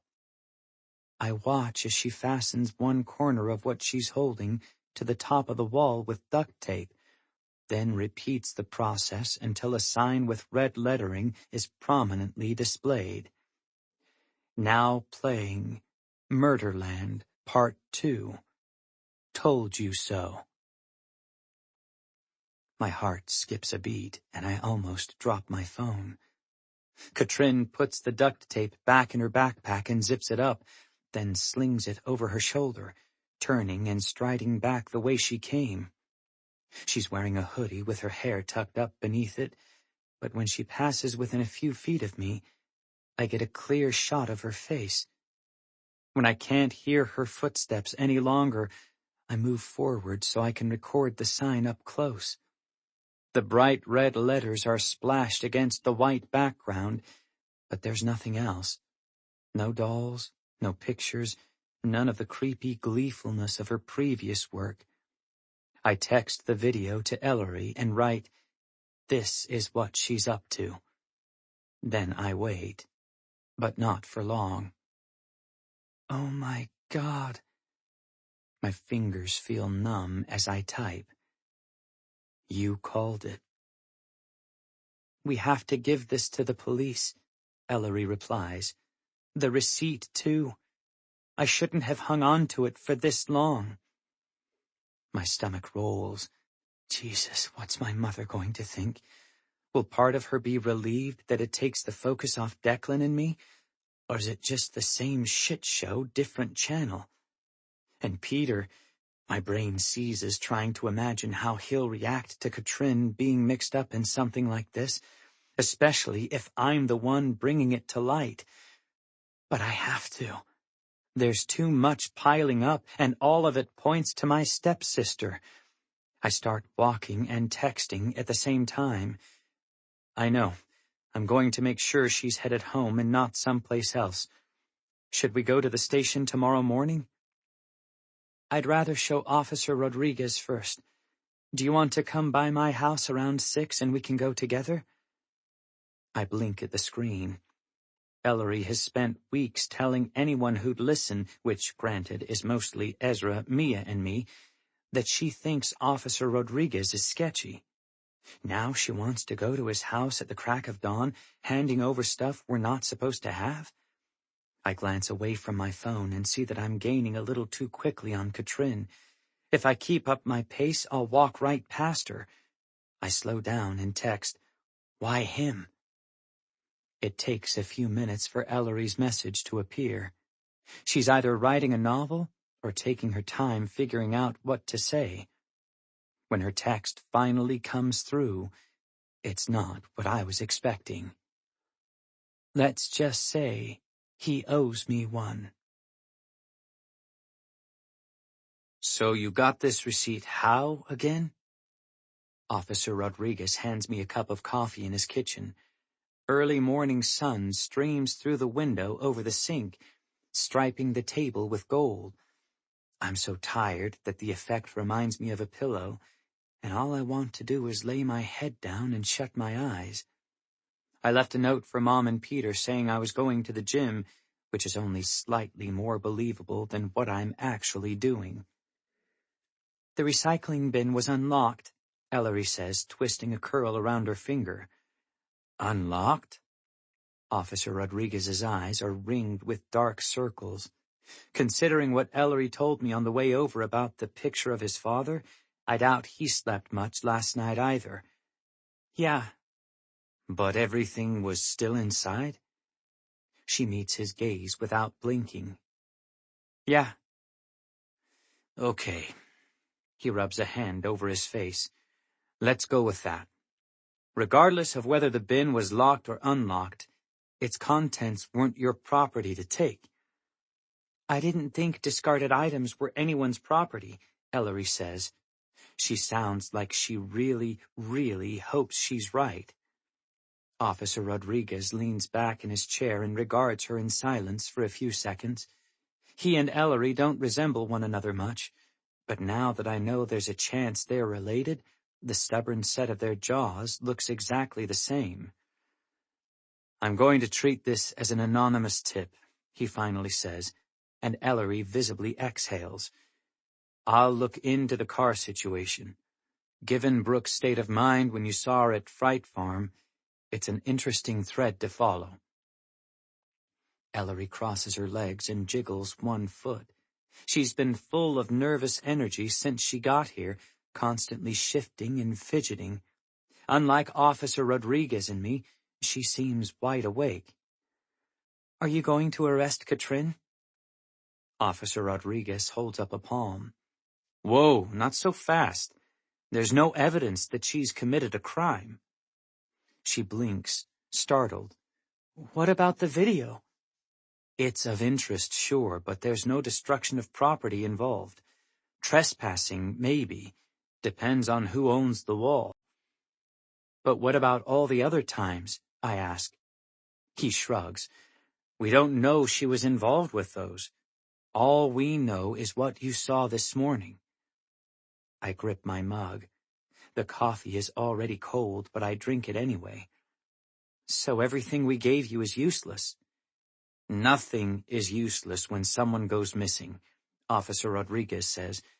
All I'm saying is that it's premature to draw conclusions based on what you've shared. That's my job, okay? Not yours. He leans forward and raps his knuckles on the table for emphasis. Listen up. I appreciate you guys coming to me. I really do. But you need to stay out of this from now on.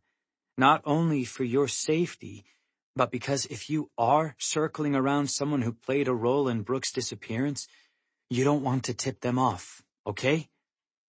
We both nod, and he crosses his arms. I'm going to need a verbal confirmation. You're better at this than I thought, Ellery says under her breath. Officer Rodriguez frowns. What? She raises her voice. I said okay. He juts his chin toward me, and I nod. Yeah, all right. And please keep this between us. Officer Rodriguez levels his gaze at Ellery. I know you're close to your brother, but I'd prefer you not share what we've discussed outside this room.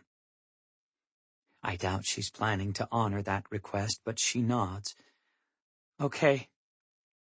Officer Rodriguez glances at the clock on his microwave. It's almost 6:30. Does your grandmother know you're here? No, Ellery says. She doesn't know anything. Officer Rodriguez's eyes flick toward me at the emphasis, and I keep my face carefully blank. It's a little surprising, maybe, that nobody in Echo Ridge made the connection between his father and the twins before now. But Mr. Rodriguez was one of those private family guys that nobody saw much of. Even when you did, he didn't resemble the photo Ellery showed me on her phone. He'd been wearing thick glasses as long as I could remember, and had gotten a lot heavier and balder. Ezra better enjoy his hair while he can. You should get home then. She'll worry if she wakes up and you're not there. You too, Malcolm. Okay, Ellery says, but she doesn't move. She jiggles her foot again and adds, I was wondering something about you and Lacey. Officer Rodriguez cocks his head. What about me and Lacey? I asked you once if you were friends, and you wouldn't answer me. I wouldn't? His mouth twists in a wry smile. Probably because it's none of your business. Did you... She pauses. Did you ever want to, ask her out or anything? He huffs out a small laugh. Sure, me and most of the guys in our class. Lacey was beautiful, but she wasn't just that. She cared about people. Even if you were nobody at school, she made you feel like you mattered. His expression darkens. It still tears me up what happened to her. I think that's half the reason I became a cop. Ellery's eyes search his, and whatever she sees there relaxes the tense set of her shoulders. Are you still looking into her murder? Officer Rodriguez shoots her an amused glance as his phone buzzes. Give it a rest, Ellery, and go home. He glances at the screen, and all the color drains from his face. He pushes his chair back with a loud scrape and gets to his feet. What? Ellery and I ask at the same time. He reaches for a set of keys on the counter. Go home, he says again, but this time not like it's a joke. And stay there. Chapter 30. Ellery. Monday, October 7th. I'm sitting on Nana's front steps, phone in hand. Malcolm left a few minutes ago, and Officer Rodriguez is long gone. Or maybe I should start calling him Ryan. I don't know the protocol for addressing probable half-brothers who, until recently, were on your short list of cold case murder suspects. Anyway, I'm alone. Something's obviously going on with Ryan, but I have no idea what. All I know is that I'm sick to death of watching lies pile up on top of one another like the world's worst Jenga game. I pull up the photo I snapped of Mr. Rodriguez's army picture, studying the familiar lines of his face. When Ezra noticed the August 2001 date on my timeline, I was afraid that maybe we were dealing with a potential Vance Puckett paternity situation. I never imagined this. I can't call Sadie. I don't know whose phone she's been using. And anyway, it's the middle of the night in California. Instead, I send the photo to her Gmail with the subject line, "We need to talk." Maybe she'll read her email when she borrows the aide's phone again. I check the time. It's barely 6:30. Nana won't be up for another half hour. I'm antsy and don't feel like going back inside, so I head for the woods behind the house instead. Now that pieces are falling into place about Katrin's involvement in Brooke's disappearance, I'm not scared about walking through the woods on my own. I follow the familiar path to Fright Farm, trying to empty my brain of thought and just enjoy the crisp fall air. I emerge from the woods across the street from Fright Farm and pause. I'd never noticed how different the gaping mouth of the entrance looks when the park is closed. Less kitschy and more forbidding. I suck in a breath and let it out, then cross the deserted street, my eyes on the still, silent Ferris wheel cutting into the pale blue sky. When I reach the entrance, I put my hand on the mottled paint of the wooden mouth, trying to imagine what Lacey was feeling when she snuck into the park after hours 5 years ago. Was she excited? Upset? Scared? And who was she with? Or who was she meeting? Without Daisy or Ryan on my list of suspects, it's back to who it's always been. Declan Kelly. Unless I'm missing someone. Do you have a reason for being here? The voice sends my heart into my throat. I whirl around to see an older man in a police uniform, one hand on the radio at his hip. It takes me a few seconds to recognize him. Officer McNulty, the one who's been interrogating Malcolm all week. Liz and Kyle's father. He and Kyle look alike, both tall and broad with light hair, square jaws, and eyes that are just a little too close together. I was, taking a walk. An unexpected rush of nerves makes my voice wobble. I don't know why I'm spooked suddenly by a middle-aged police officer. Maybe it's those flat, blue-gray eyes that remind me too much of his asshole sons. There's something cold and almost methodical about how thoroughly Kyle hates Malcolm. It was a stroke of good luck that we didn't run into him at homecoming the other night.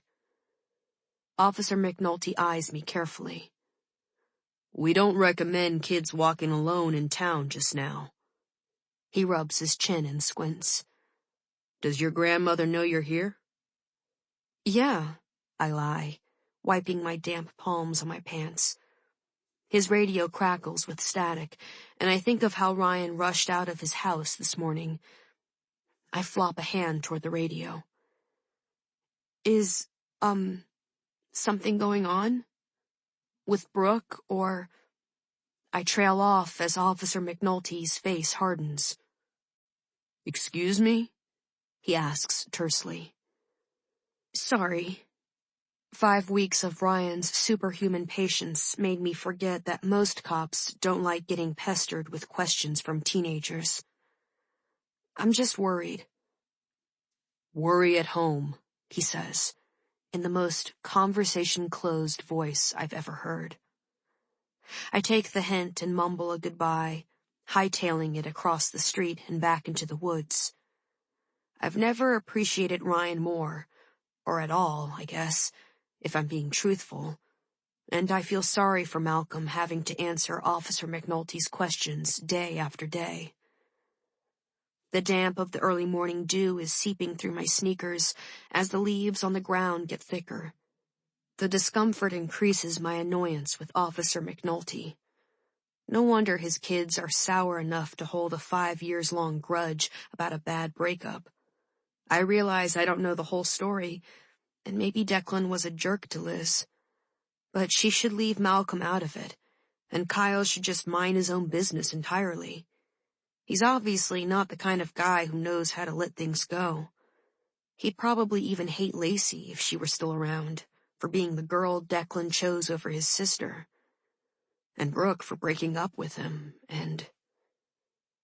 I slow down as it hits me, and blood rushes to my head so quickly that I grab a nearby branch for support. It never occurred to me until right now that the only person in Echo Ridge with a grudge against every single person involved in Lacey's death and Brooke's disappearance is Kyle McNulty.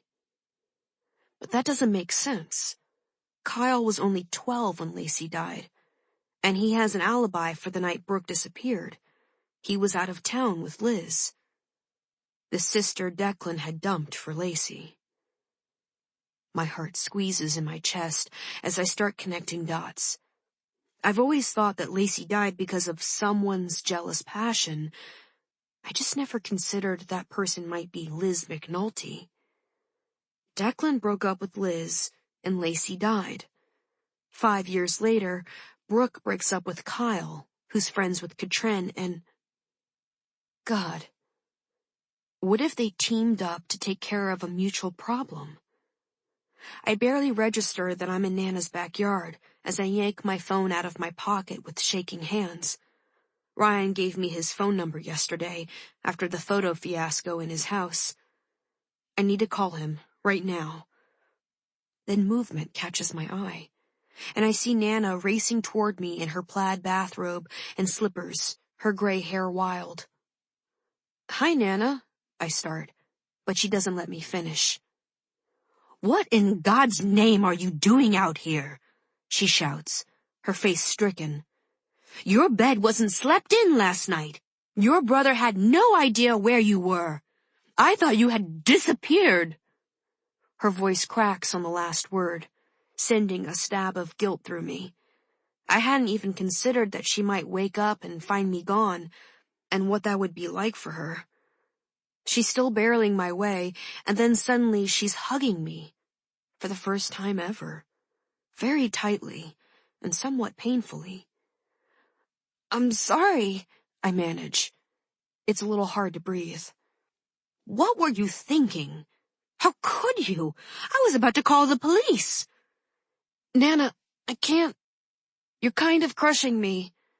She drops her arms, and I almost stumble. "Don't you ever do that again. I was worried sick. Especially—" She swallows visibly. "Especially now." The back of my neck prickles. "Why now?" Come inside, and I'll tell you. She turns and waits for me to follow, but I'm rooted to the spot. For the first time since I've been outside all morning, I realize my hands are numb with cold. I pull the sleeves of my sweater over them and wrap my arms around my body. "Just tell me now, please." Nana's eyes are red around the rims. There's a rumor going around that the police found a body in the woods near the Canadian border, and that it's Brooks.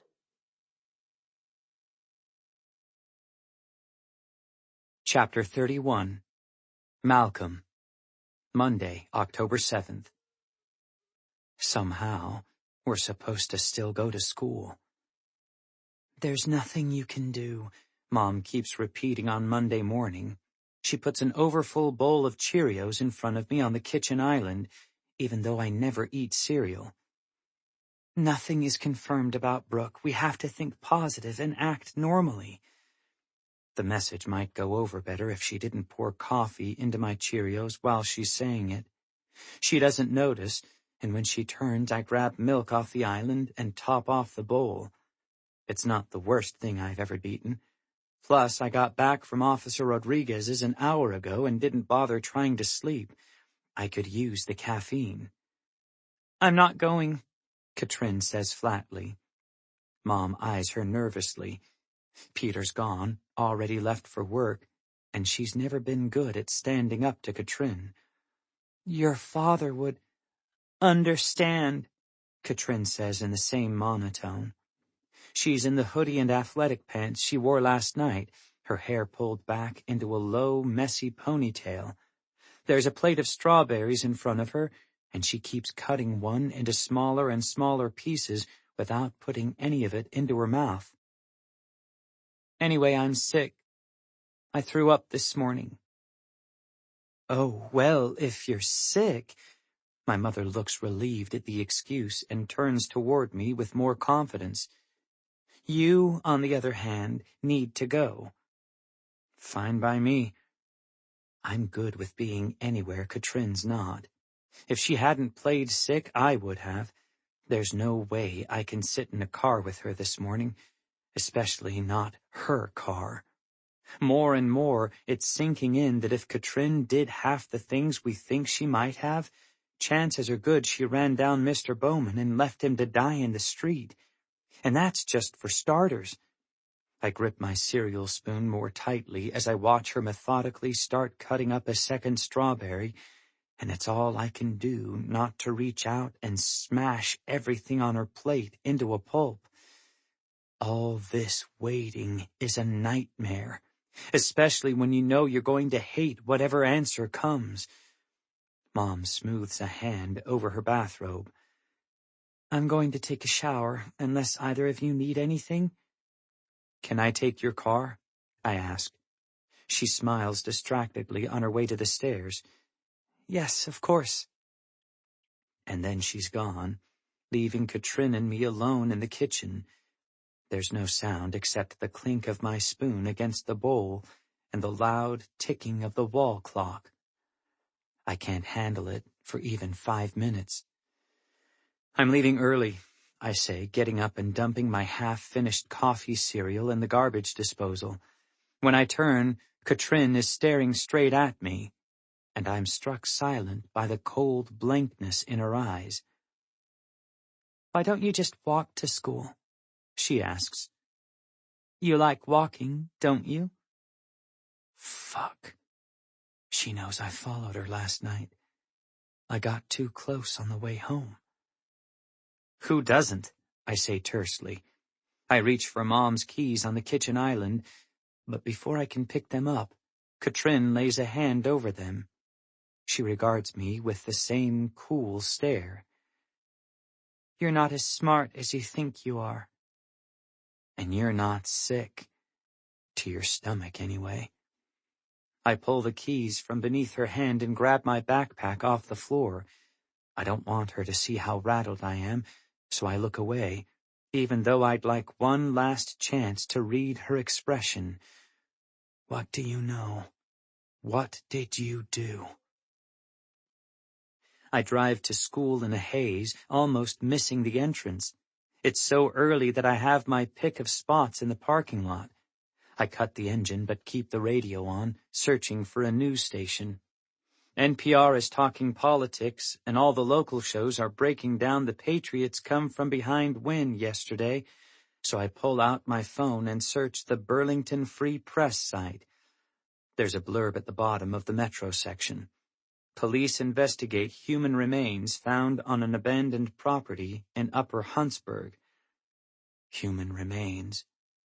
My stomach turns, and for a second, I'm positive I'll puke up every single coffee-soaked Cheerio that I was stupid enough to eat this morning. But it passes, and I recline my seat and close my eyes.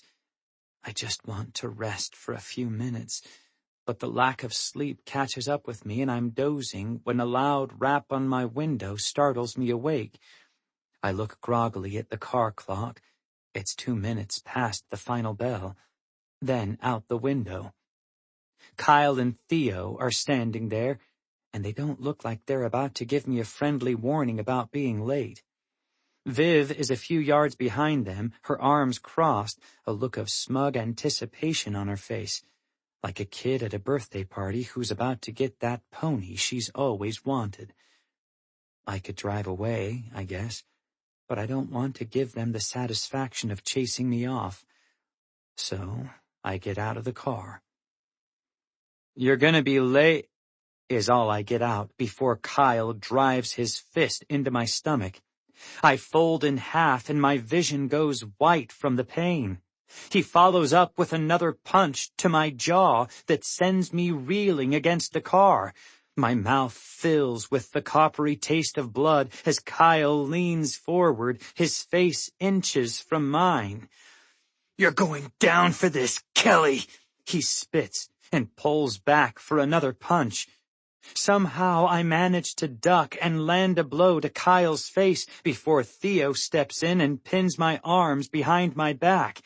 I stomp on Theo's foot, but I'm off balance, and he only lets out a slight grunt before tightening his grip. Sharp pain shoots through my ribs, and the entire left side of my face feels like it's on fire.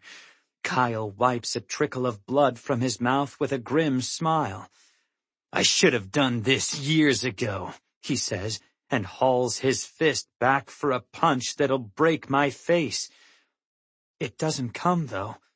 A bigger fist closes over his and yanks him backward. For a few seconds, I don't know what the hell is going on, until Declan steps forward and looms over Theo. "Let him go," he says in a low, threatening tone. When Theo doesn't, Declan wrenches one of his arms so hard that Theo squeals in pain and backs off, hands up. Once I'm released, I see Kyle sprawled on the ground a few feet away, motionless.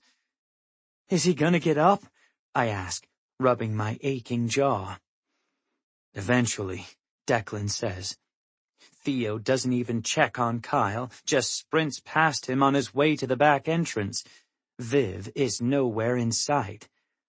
Fucking cowards going 2-on-1. Declan reaches for the Volvo's door and pulls it open. Come on, let's get out of here. No point in you going to school today. I'll drive. I slump in the passenger seat, nauseated and dizzy. I haven't been punched since 9th grade, and it wasn't anywhere near that hard. Why are you here? I ask. Declan turns the keys I left in the ignition. I was waiting for you. Why? His jaw sets in a hard line. I remember the first day of school after news like this. I suck in a breath and wince. I wonder if my ribs are cracked. What, you knew something like this was going to happen? It happened to me, he says. I didn't know that. I didn't know much back then, I guess. Too busy trying to pretend none of it was going on. We drive in silence for a minute until we near a corner store, and Declan suddenly swerves into the parking lot. Hang on a sec, he says, before shifting into park and disappearing inside. When he comes out a couple of minutes later, he's holding something square and white in one hand. He tosses it to me as he opens the door. Put those on your face. Frozen peas. I do as he says, almost groaning in relief as the cool seeps into my burning skin. Thanks for these and, saving my ass. Out of the corner of my eye, I see him shake his head. Can't believe you got out of the car. Amateur. I'd laugh, but it hurts too much. I sit still with the peas on my face as we leave Echo Ridge for Salisbury, tracing the path I took to his apartment last week. Declan must be thinking the same thing, because he says, You're a little bitch for following Daisy. He looks like he's seriously considering turning the car around and leaving me in the parking lot with Kyle. I tried asking you what you were doing in town, I remind him. Didn't work. He doesn't answer, just sort of grunts, which I decide means point taken. When did you move here? Last month, he says. Daisy needs to be around her parents, and me, so here I am. You could have told me about her, you know.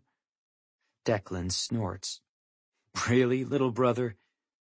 He turns into Pinecrest Estates and pulls into the parking spot in front of number 9.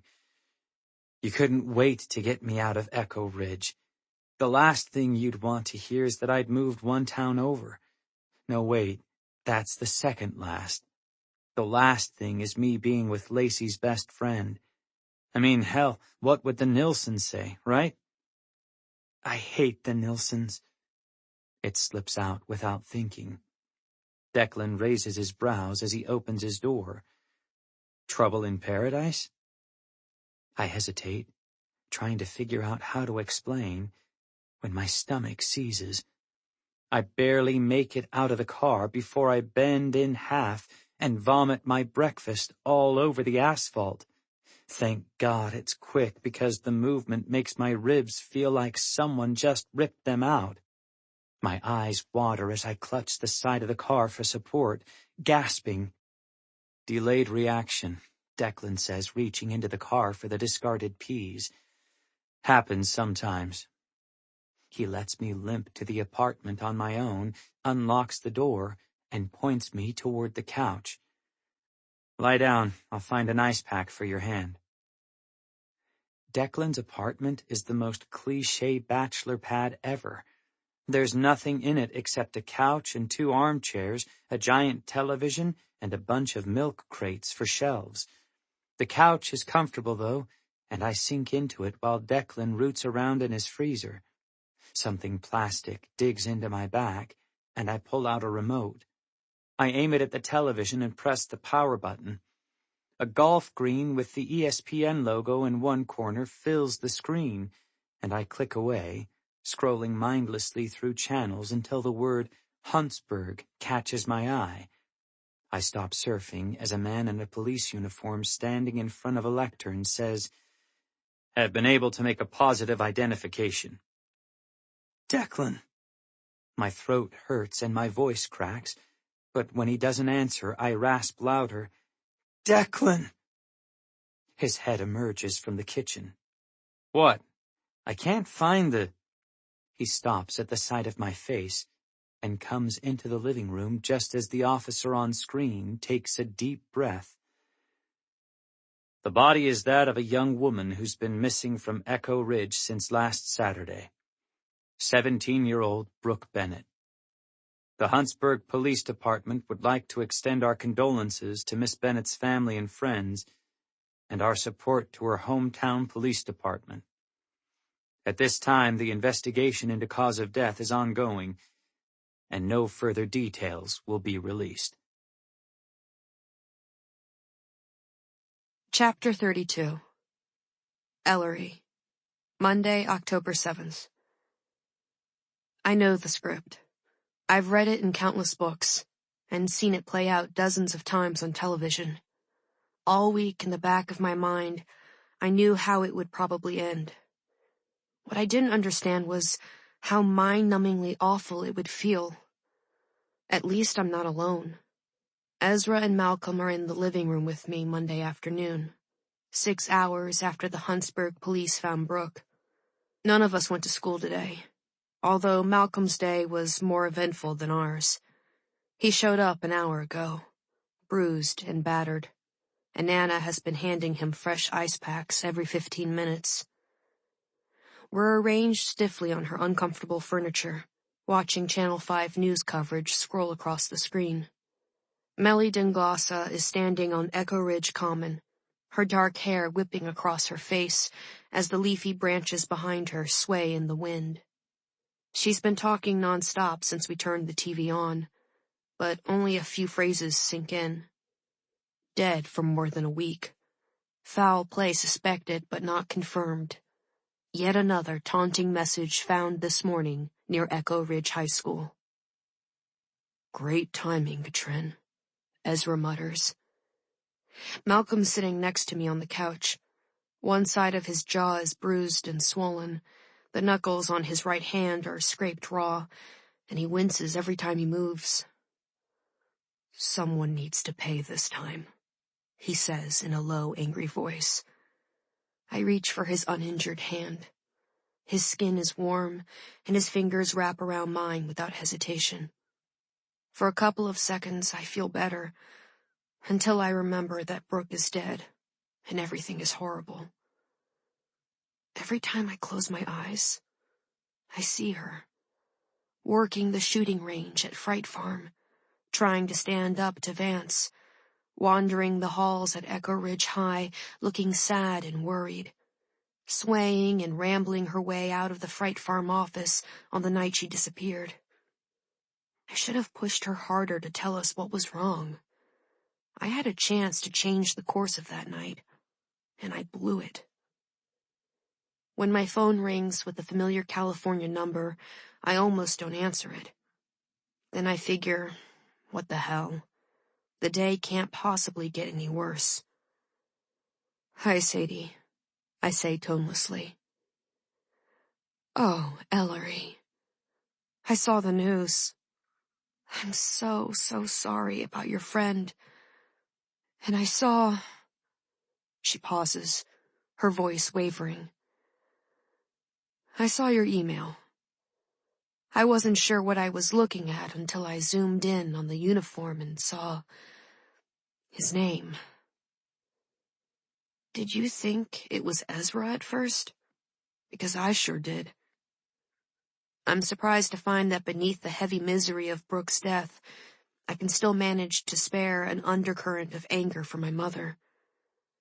How could you not tell us? How could you let us live a lie for 17 years and think our father was Jose the frickin' stuntman?" I don't bother keeping my voice down. It's not like anyone in the room doesn't know what's going on. "It wasn't a total lie," Sadie says. "I wasn't sure, Ellery. The stuntman happened, and, well, Gabriel Rodriguez also happened a little while afterward. Her voice drops. Sleeping with a married man was a huge mistake. I never should have gone there. Yeah, well, he shouldn't have either. I don't have any empathy to spare for the man in the photograph. He doesn't feel like my father. He doesn't feel like anything. Besides, keeping the marital vows was his job. But why did you? I wasn't thinking straight. My father was gone, memories of Sarah were everywhere, and I made a bad choice. Then the timing of the pregnancy fit better with the, other situation, and I wanted that to be true, and so I convinced myself that it was. How? I look at Ezra, who's staring at the floor with no indication that he's hearing any of this. How did you convince yourself of that when... What was his name again? Gabriel? Looked exactly like Ezra. I didn't remember what he looked like, Sadie says, and I snort out a disbelieving laugh. I'm not kidding. I told you before I drank my way through the entire funeral. Okay. But you remembered enough that you knew he was a possibility, right? That's why you were so shifty the first time I mentioned Officer Rodriguez. Well, yes. It rattled me, she admits. So you lied to cover it up.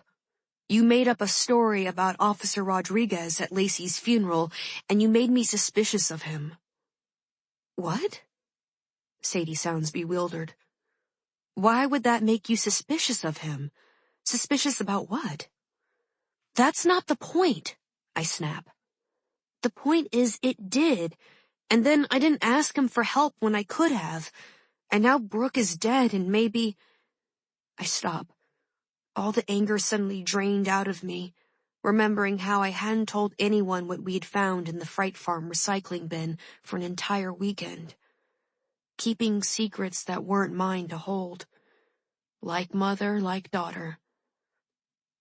Maybe I made everything worse. Made what worse? Ellery, I'm sure you didn't do anything wrong. You can't blame yourself for... Ellery? Nana sticks her head into the living room. Officer Rodriguez is here. He says you called him? Her eyes fasten on the phone at my ear. Who are you talking to? Just someone from school, I answer Nana, then turn back to the phone. I have to go, I tell Sadie, but before I can disconnect, Ezra extends his hand. Let me talk, he says, and his voice holds the same dull fury that mine did. It takes a lot to make the two of us mad, especially at Sadie. But she managed. I hand Ezra the phone and tug Malcolm to his feet. We head for the hallway as Nana returns to the kitchen. Ryan is standing in front of the front door, his face sad and haggard. I don't know how I ever thought he looked young for his age. Hey guys, he says. I was just heading home when I got your message. What's so urgent? He catches sight of Malcolm's swollen jaw and his eyes widen. What happened to you? Kyle McNulty, Malcolm says shortly. You want to press charges? Ryan asks. Malcolm grimaces. No. Maybe you can convince him to change his mind, I say. In the meantime, I have this kind of theory about Kyle. That's why I called you. I lick my lips, trying to get my thoughts in order. I ran into Officer McNulty this morning and... Ryan frowns. Where did you run into Officer McNulty? I wave my hand dismissively. That part's not important. I don't want to get sidetracked with a lecture about not going home when Ryan told me to. But it got me thinking about Kyle and how connected he is to everything that's been happening around here. Declan broke up with his sister, Liz, And that was a whole big thing while you guys were in school, right? Ryan nods warily, like he has no idea where I'm headed and isn't sure he wants to find out. Malcolm looks the same. I haven't shared any of this with him yet. I wasn't sure I'd have the energy to do it more than once. Then Lacey dies, and Declan's basically run out of town, I continue. And now, 5 years later, Brooke breaks up with Kyle, and Brooke disappears.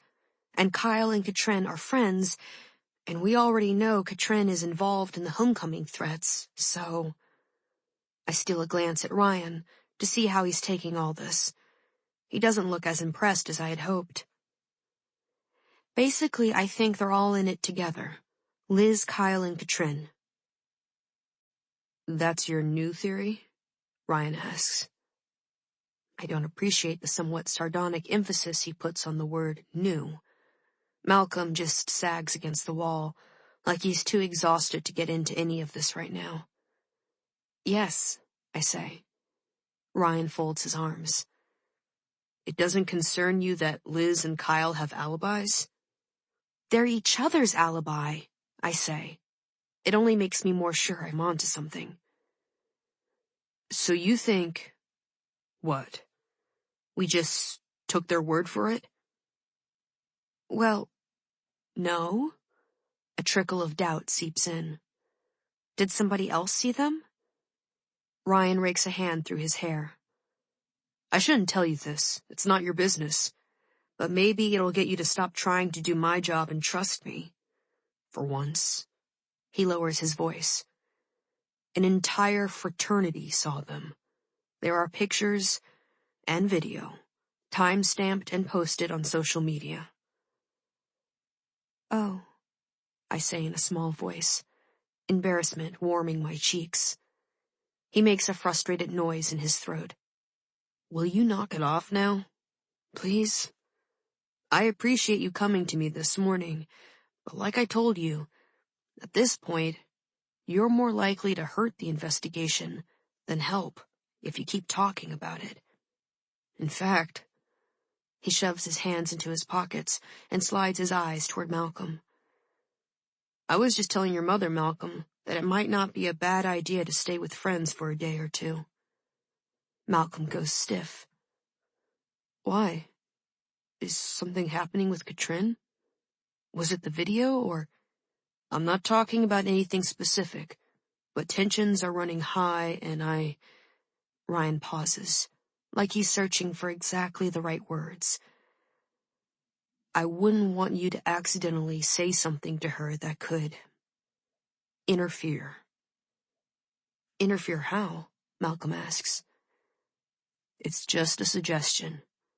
Tell your mother to consider it, all right? Should I be worried about Katrin? Malcolm asks. Doing something, I mean? Ryan doesn't answer, and Malcolm glowers. It's bullshit that she's just walking around like nothing happened. You have proof she's shady, and you're not doing anything with it. You have no idea what we're doing. Ryan's face doesn't change, but his tone gets steely. I'm asking you to lie low. That's it. All right? We nod, and he clears his throat. How is, everything else, Ellery? With your mom and, you know. Horrible, I say. But who really cares, right? He heaves a sigh that sounds as bone-deep exhausted as I feel. Right. Chapter 33. Malcolm. Thursday, October 10th. Turns out I didn't need to leave the house. Katrin did. Her aunt swooped in 2 days after Brooke's body was found. She wanted to take Katrin to New York, but the Echo Ridge police asked her not to leave the state while the investigation is pending. So they're at some 5-star hotel in Top Notch instead, which pisses me off every time I think about it. Of all the possible scenarios I thought might happen once I turned over that video of Katrin, Her taking a spa vacation wasn't one of them. So much for keeping the key witnesses nearby, Declan snorts when I tell him. We were all told we had to stay in Echo Ridge after Lacey died. Money talks, I guess. I'm at his apartment having dinner with him and Daisy. It's weird for a few reasons. One, I've never seen my brother cook before. Two, he's surprisingly good at it. And three, I can't get used to seeing him with Daisy. My brain keeps wanting to replace her with Lacey, and it's kind of unnerving. He doesn't know about the car repair receipt or the video I took of Katrin. I'm keeping my promise to Officer Rodriguez to stay quiet. It's not hard with Declan. We might be getting along better than usual, but he still talks a lot more than he listens. Peter didn't want her to go, I say, shifting in my chair and wincing at the pain in my ribs. Turns out they're only bruised, not cracked, but they still hurt like hell. Katrin's aunt insisted. Getting away isn't a bad idea, though, Daisy says.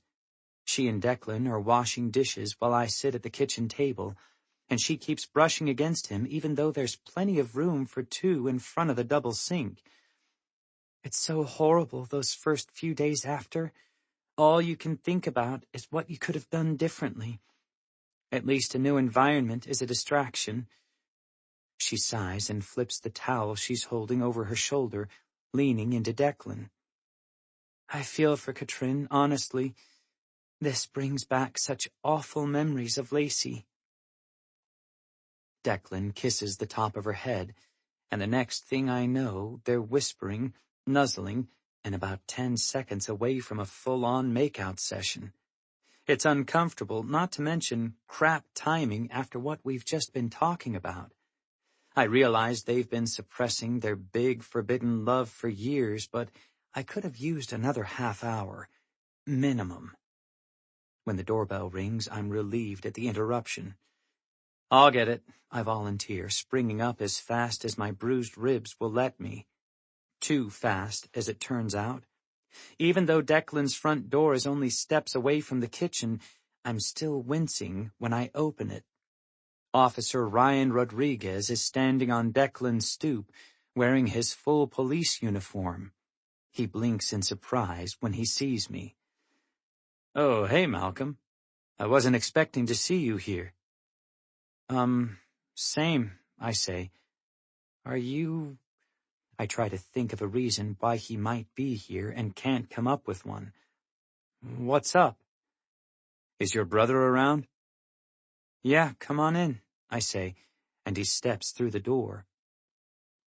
Declan and Daisy have managed to separate by the time we enter the kitchen. Hey, Declan, Officer Rodriguez says, folding his arms in front of him like a shield. I know that stance. It's the one I get around Kyle McNulty. I don't remember much about Ryan from when he was in high school, since he and Declan didn't hang out, but I do know this. If you weren't part of Declan's crew, chances are he would have treated you like shit at some point. Not slamming you into lockers necessarily, but acting like your existence annoyed him, or pretending you didn't exist at all. And Daisy, Officer Rodriguez adds. Crap. I swallow nervously and look at Declan. I forgot nobody's supposed to know those two are together. My brother doesn't acknowledge me, but I can see the muscles in his jaw tighten as he steps slightly in front of Daisy. At least they aren't shoving their tongues down one another's throats anymore. Ryan, hi, Daisy says, with the kind of forced cheerfulness I've noticed she uses whenever she's stressed, unlike Mia, who just glares extra hard. Nice to see you again. Declan, on the other hand, cuts to the chase. What are you doing here? Officer Rodriguez clears his throat. I have a few questions for you. Everybody goes still. We've heard that before. Sure, Declan says a little too casually. We're all still standing in his cramped little kitchen, and he gestures to the table. Have a seat. Officer Rodriguez hesitates, his eyes flicking toward me. I could, or do you want to step outside for a minute? Not sure if you want Daisy and your brother here, or... He rocks back and forth on his heels, and suddenly I can see all the nervous bumbling Ellery was talking about. It's like the guy is regressing by the minute in Declan's and Daisy's presence. No, Declan says shortly. This is fine.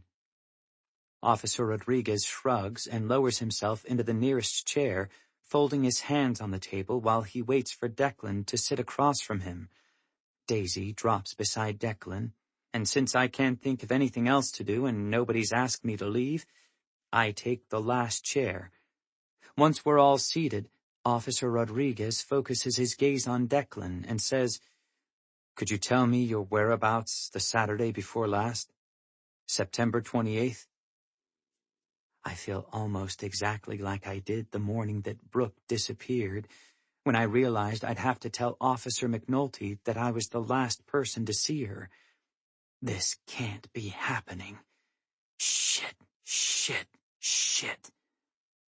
Declan doesn't answer right away, and Officer Rodriguez clarifies, "The night Brooke Bennett disappeared." Panic starts worming its way into my chest as Declan's voice rises. "Are you fucking kidding me?" he asks. Daisy puts a hand on his arm. Officer Rodriguez's voice is mild but firm. "No, I am not kidding you.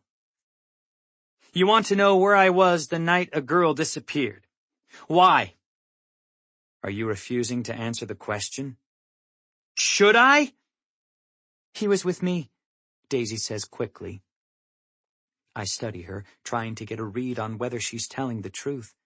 Her pretty face is suddenly all hard lines and angles, so maybe she's lying, or maybe she's just scared.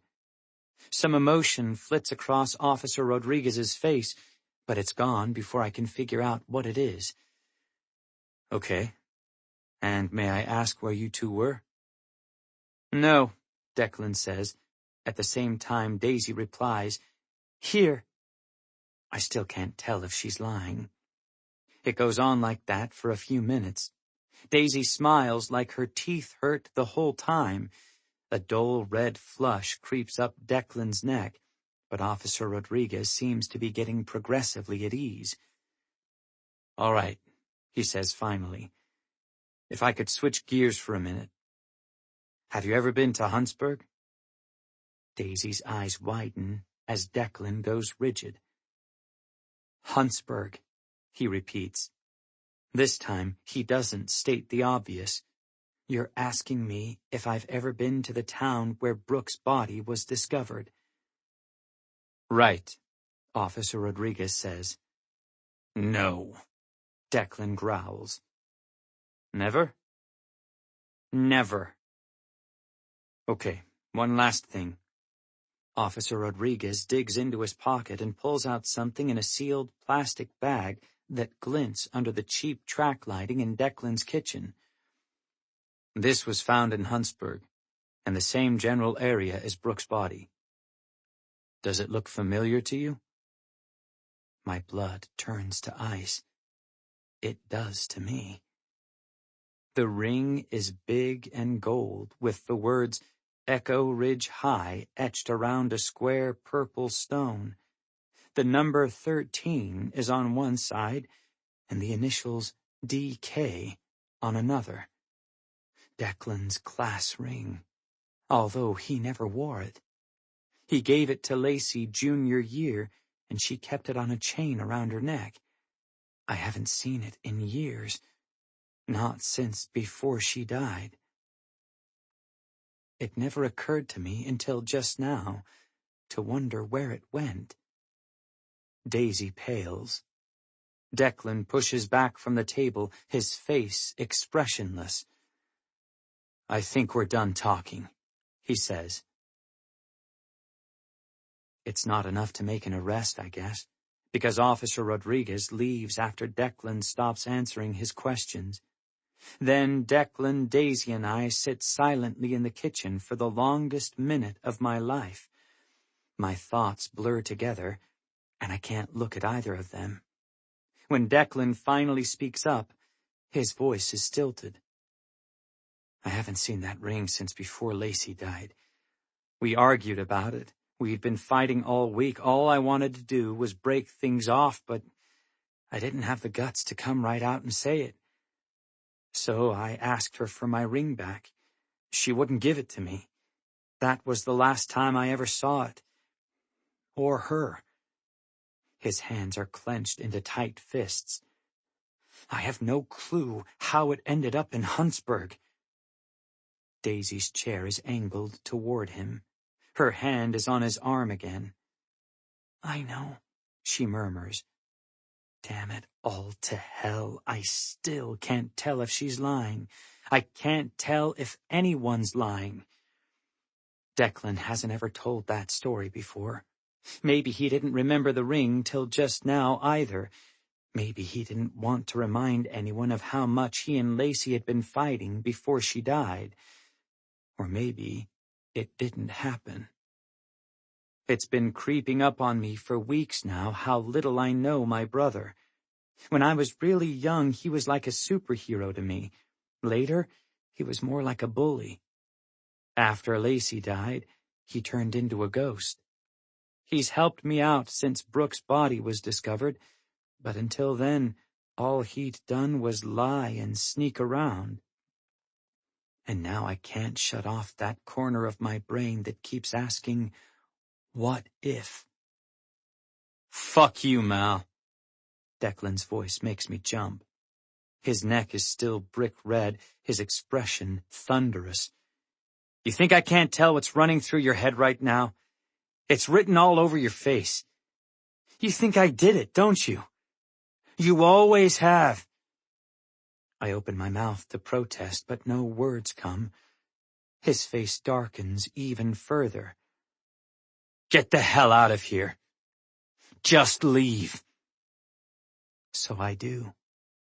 Because the answer isn't yes, but it's not no either.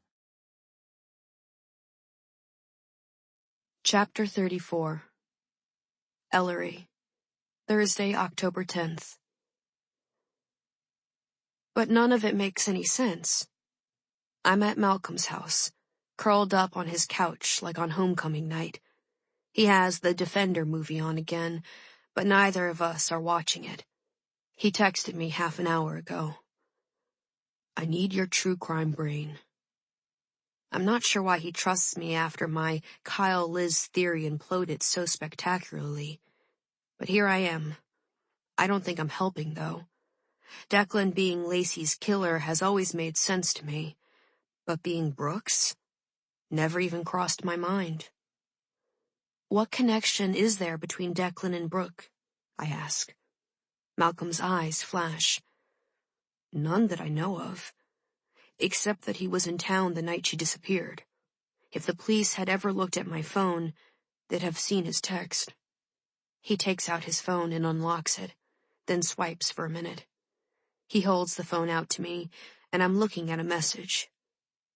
In town for a few hours. Don't freak out. I read it twice, and when I look back up at Malcolm, his face is the picture of misery.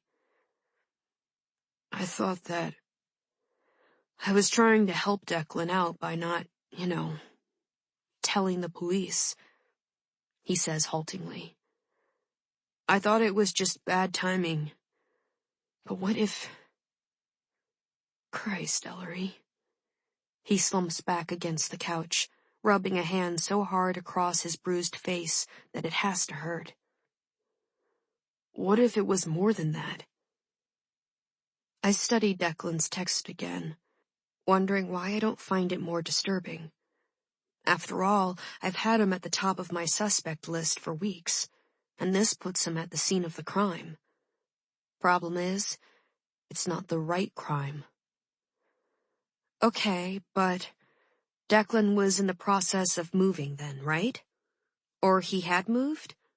So he had a perfectly good reason for being here, I say, handing the phone back to Malcolm.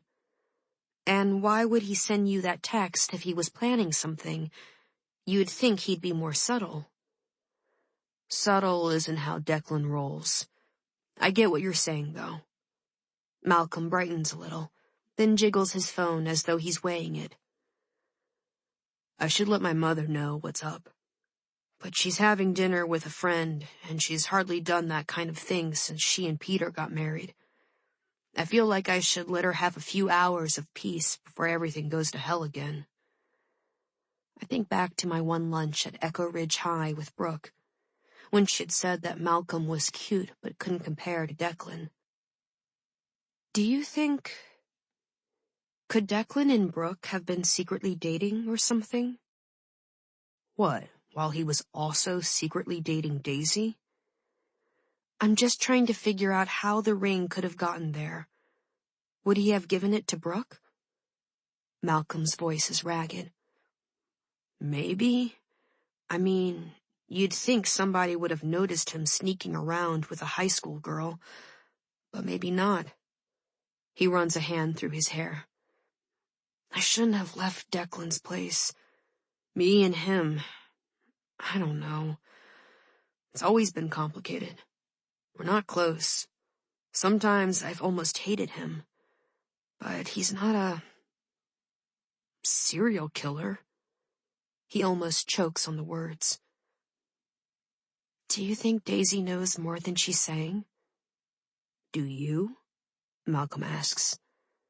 I had had Daisy in mind as a potential accomplice right up to the day she clocked Mia in the head with a candlestick, then spilled her guts after. She had seemed so sincere and heartbroken that I couldn't picture it anymore.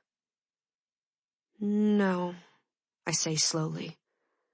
I mean, why would she go through the trouble of looking for Lacey's bracelet if she were? The case was ice cold at that point. If she were involved, the last thing she'd want to do is get the police thinking about it again. And Declan helped her, didn't he? Although, well, I guess he's not the one who gave the bracelet to Lacey, right? Daisy said as much. So maybe he figured it didn't matter. Malcolm rubs his temple and sighs, deep and weary. I want to believe him. So much. I'm a little surprised to realize that I do too. I have to say, look, I guess you know I've always had questions about your brother. I rest my chin in my hand, thinking. But a dropped ring at a murder site is a little too convenient, isn't it? And none of it fits with Katrin's anonymous messages or what we think might have happened with Brooke in her car. Too many puzzle pieces, Malcolm says moodily. We lapse into silence for a few minutes, watching the defender until a light knock on the doorframe startles us both. It's Peter Nilsson, looking casually handsome in a polo shirt and khakis. He has a crystal tumbler in one hand, filled with ice and amber liquid. You two all right? Need anything? Malcolm is silent, so I speak up. No, thank you. We're fine. Mr. Nilsson doesn't leave immediately, so I feel like I should make more conversation. Plus, I'm curious. How is Katrin doing, Mr. Nilsson? We miss her at school. Well. He leans against the door with a sigh. She's devastated, of course. It's good for her to have some time away with her aunt. Is that her mother's sister or yours? I ask. Mine, Peter says. Eleanor and her husband live in Brooklyn. We don't see them as often as we'd like, but she and Katrin had a nice visit last month. Malcolm stirs beside me on the couch. They did? Sure. Katrin went to New York, did some shopping. Peter's brow creases slightly. That was my interpretation, anyway, by the number of bags she brought home. I don't remember that, Malcolm says. You and your mother were on vacation, Peter says. It was a last-minute thing. Eleanor's husband was out of town for business, so she flew Katrin down for the weekend. although she almost didn't make it. That was the night of that hailstorm, remember? The plane was delayed for hours. He chuckles and sips his drink. Katrin kept texting me complaints from the runway. She has no patience.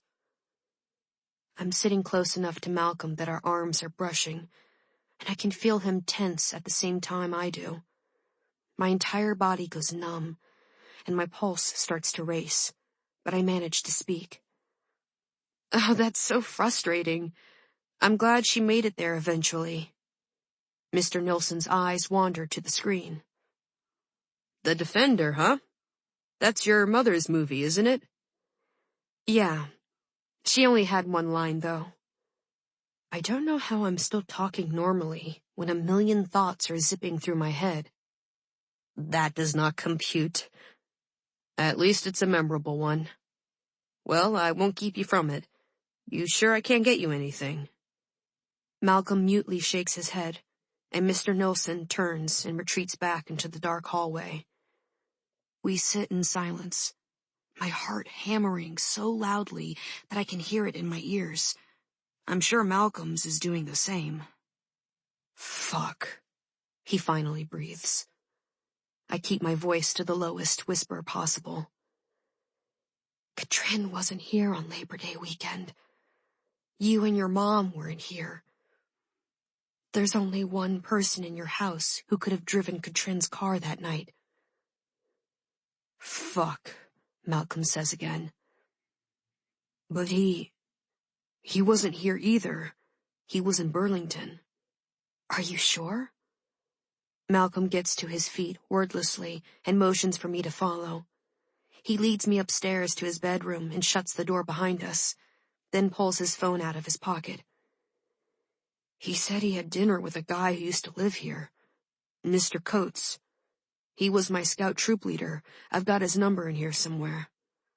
He scrolls for a few minutes and presses the screen. I'm standing close enough to him that I can hear a faint ringing sound, then a man's voice. Hey, Mr. Coates. This is, Malcolm Kelly. He laughs self-consciously. Sorry about the blast from the past, but I had a question for you.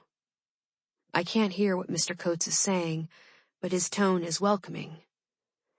Yeah, so, Malcolm continues, swallowing hard. I was just talking to my brother. You know, Declan? Right, of course you do. He's majoring in political science, and he's interested in doing, like, an internship or something. I'm probably not supposed to be doing this, but Peter mentioned he had dinner with you last month, and there was a chance you might have some kind of opening in your new firm. He pauses and waits for Mr. Coates to speak, his cheeks staining a deep red. You didn't? On Labor Day weekend? Another pause. Oh, sorry. I must have heard wrong. I was just, trying to help my brother out. Mr. Coates talks for a minute. Malcolm nods mechanically like Mr. Coates can see him. Yeah, okay. Thanks a lot. I'll have him call you. That'll be really helpful. Thanks again. He lowers the phone and meets my eyes. You hear that? Enough. Peter wasn't there, Malcolm says. He lied.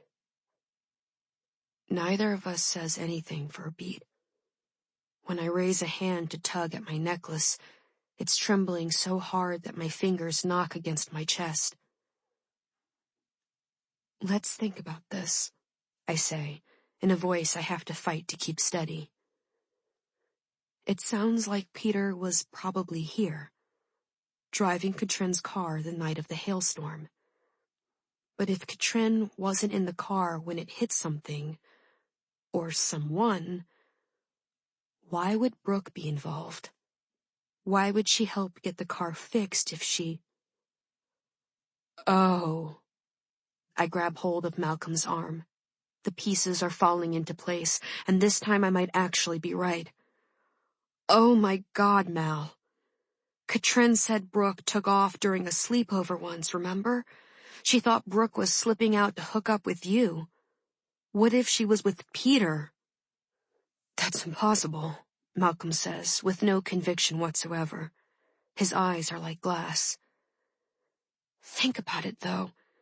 If Brooke and your stepfather were having an affair, which, ew, but I guess that's the least of our problems right now, we've been looking at everything wrong.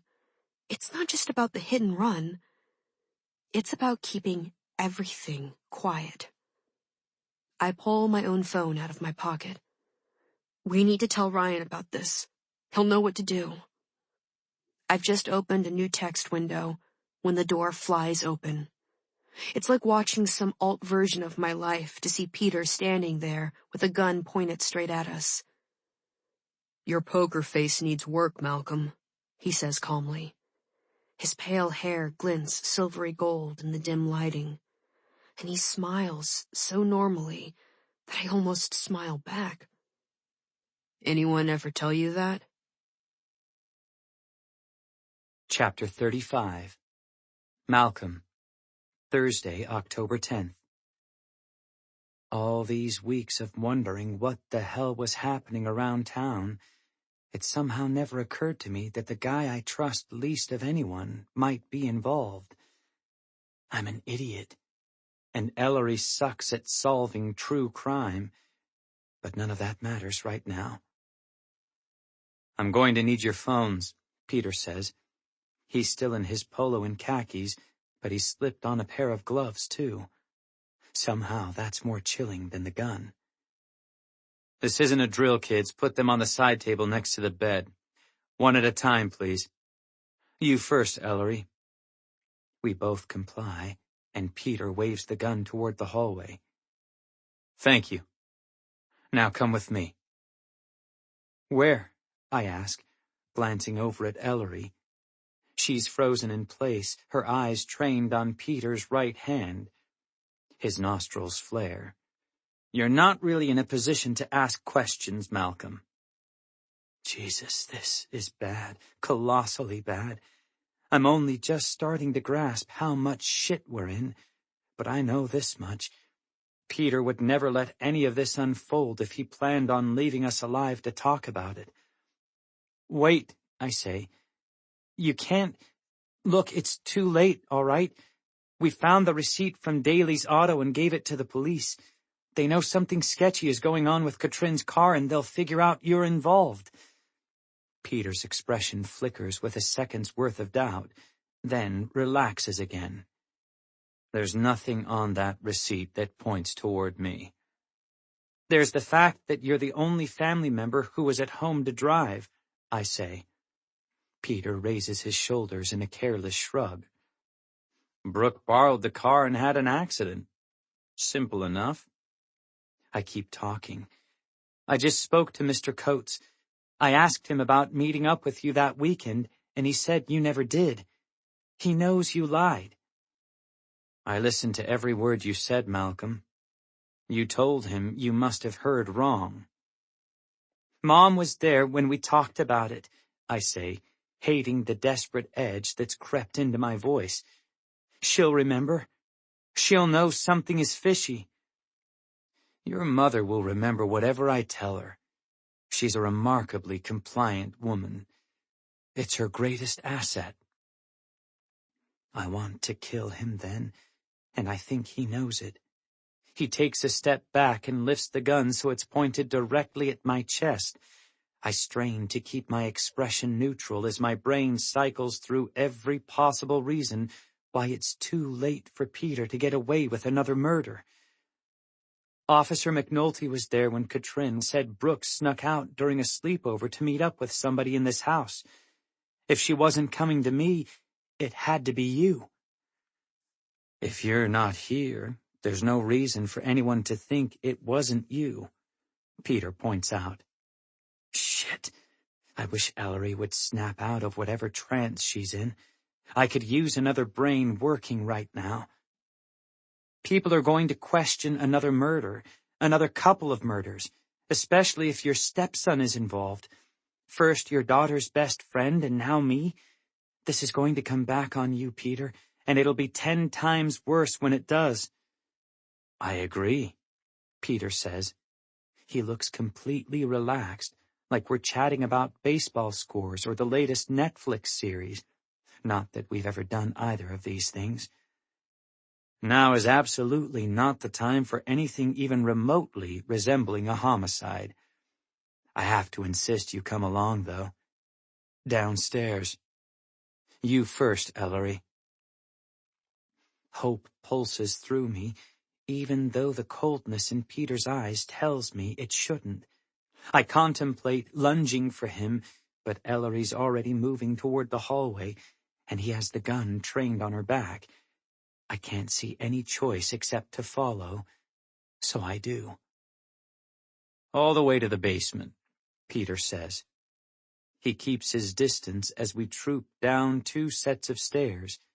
The Nilssons' basement is huge, and Peter tersely directs us through the laundry room and the finished space my mother uses to exercise. The past week flashes in front of my eyes as I walk, torturing me with everything we missed. There's so much to regret that I scarcely notice where we're headed until the biggest revelation of all hits me. When it does, I halt in my tracks. "I didn't tell you to stop, Malcolm," Peter says. Beside me, Ellery pauses. I turn slowly, and she does too. Cold sweat coats my face. "Declan's class ring," I say. "You had it. You dropped it near Brooke's body in Huntsburg." "And?" Peter asks. "Declan never got the ring back from Lacey. She still had it when she died. She hadn't stopped wearing it. You took it from her. Because you—" I hesitate, waiting for some sort of signal that he's affected by what I'm about to say, but there's nothing on his face except polite attentiveness. "You killed Lacey, too." Ellery draws in a sharp, shocked breath, but Peter just shrugs. "Your brother is a useful fall guy, Malcolm. Always has been." "Did you—" Ellery's eyes are locked on Peter's face. She tugs at the silver pendant around her neck, so hard I think she might break it. "Did you do something to my aunt, too?" Peter's calm expression doesn't change. He leans forward and whispers something in her ear, so faint I can't catch it. When she lifts her head to look at him, her hair tumbles across her face, and all I can see is curls. Then Peter raises the gun again so it's pointed directly at her heart. "Is this a thing with you, Peter?" I'm so desperate to get his attention off Ellery that my voice bounces off the basement walls. "You hook up with girls your daughter's age and kill them when there's a chance they might expose you? What did Lacey do, huh? Was she going to tell?" A sudden thought strikes me. "Was she pregnant?" Peter snorts. "This isn't a soap opera, Malcolm. It's not your business what happened between Lacey and me. She overstepped. Let's leave it at that." The gun swings toward me. "Move a few steps backward, please. Both of you." I do it automatically, my thoughts tumbling and swirling so much that I barely notice we're standing inside a room. It's in the farthest corner of the Nilssons' basement, piled high with sealed cardboard boxes. "This is the only room in the house that locks from the outside," Peter says, one hand gripping the edge of the door. "Convenient." He slams the door shut before I can react, plunging the room into darkness. I'm at the door seconds later, first twisting the doorknob, then pounding so hard that my bruised ribs flare with sharp pain. "You can't just leave us!" I yell against the thick wood. "People know Ellery is here! Her grandmother dropped her off!" "I'm aware," Peter says. There's a sound of something heavy being dragged across the floor, and I stop pounding so I can hear better. Are you familiar with how a portable electric generator works, Malcolm? I don't answer, and he continues. It should never be turned on inside a house on account of the carbon monoxide it emits. It kills quickly in a concentrated area like this. I'm not sure how this got switched on, but oh well. Maybe you and Ellery knocked against it accidentally while you were down here doing who knows what. We may never know. My heart plummets to my feet as I twist the knob again. You locked us in here, Peter! They'll know it was you! I'll be back in a little bit to open the door, Peter says casually. I'm afraid I won't be able to stay long, though. Wouldn't want to meet the same fate. Plus, I need to head to the grocery store. We ran out of popcorn. A humming noise starts outside the door, and Peter raises his voice. I'd say it was nice knowing you, Malcolm, but quite honestly, you've been a nuisance from the start. All things considered, this has worked out fairly well. So long. His footsteps recede quickly as I stand at the door, my head reeling and my heart pounding. How did I let it get to this point? Declan wouldn't have gone into the basement like a lemming. He would have tackled Peter in the bedroom, or... Light blazes behind me. I turn to see Ellery standing by the far wall with her hand on a switch, blinking like she just woke up. She goes back to the center of the room and kneels down in front of a box, ripping a thick strand of tape from its top. She turns the box upside down and dumps its contents on the floor. There has to be something in here I can use to pick the lock. Right, I say, relief flooding through me. I join her in tearing through the boxes. The first few are full of books, stuffed animals, and wrapping paper. I'm sorry, Ellery, I say as we tear open more boxes. I'm sorry I invited you over here, and that I let this happen. I wasn't quick enough. Don't talk, she says shortly. Save your breath. Right. My head is starting to pound, and my stomach rolls, but I don't know whether that's stress or deadly gas. How long has Peter been gone? How much time do we have? Aha! Ellery says triumphantly, seizing a box of Christmas ornaments. Hooks! She yanks a couple free and heads for the door. I just need to straighten it and... She's silent for a few seconds, then lets out a grunt of frustration. These aren't strong enough. They just bend up. We need something else. Do you see any paper clips? Not yet. I open more boxes and root through their contents, but my head is pounding in earnest now, and I'm so dizzy that my vision is starting to fuzz around the edges. I struggle to stand up and look around the room. There are no windows to break, nothing heavy enough to use as a battering ram against the door. I upend more boxes, scattering their contents across the floor. At least we can make a mess, I think hazily. If nothing else, people might question what the hell happened in here. But my movements are sluggish and slowing by the second. All I want to do is lie down and go to sleep. I can't believe I'm thinking that already. I can't believe I finally learned what happened to Lacey and Brooke, too late to give any kind of closure to their parents. I can't believe I won't get a chance to apologize to my brother. My eyes are drooping, so heavy that I nearly miss it glinting on the floor. One small, solitary paperclip. I dive for it with a strangled cry of triumph, but it's almost impossible to pick up. My hands feel rubbery and unwieldy, like I'm wearing giant Mickey Mouse gloves. When I finally get hold of it, I turn toward Ellery in the door. She's slumped in front of it, motionless. Ellery!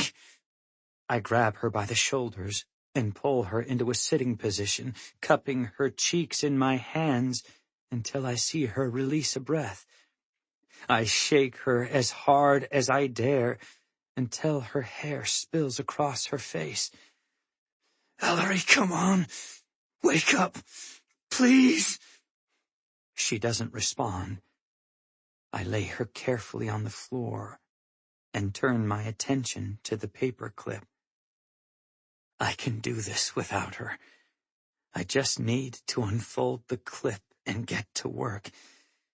If only my hands hadn't turned into inflatable gloves, it would be a lot easier.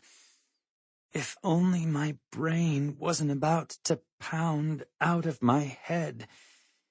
If only I didn't have to stop to throw up. If only I could see. If only. Chapter 36. Ellery, Friday, October 11th. I want to open my eyes, but the light is too bright and painful. It's quiet except for a soft beeping sound, and the air smells faintly of bleach. I try to raise one hand to the agony that's my head, but it won't move properly. Something's stuck in it, or to it. Can you hear me? Asks a low voice. A cool, dry hand presses against my cheek. Ellery, can you hear me? I try to say yes, but it comes out more like a groan. My throat hurts, almost as much as my head. I'm sorry. Don't talk. The hand leaves my face and curls around mine. Squeeze if you understand me. I do. Weakly, and something wet drips on my arm. Thank God. You'll be all right. They've used hyperbaric oxygen on you and, well, I guess the details don't matter right now. But things look good. You look good. Oh, my poor girl. My arm is getting wetter. I crack my eyes open a slit and see the faint outline of a room. Walls and a ceiling blending into one another with clean white lines, lit by the pale blue glow of fluorescent lighting. A gray head is bent in front of me, framed by shaking shoulders. How? I ask, but it doesn't sound like a word.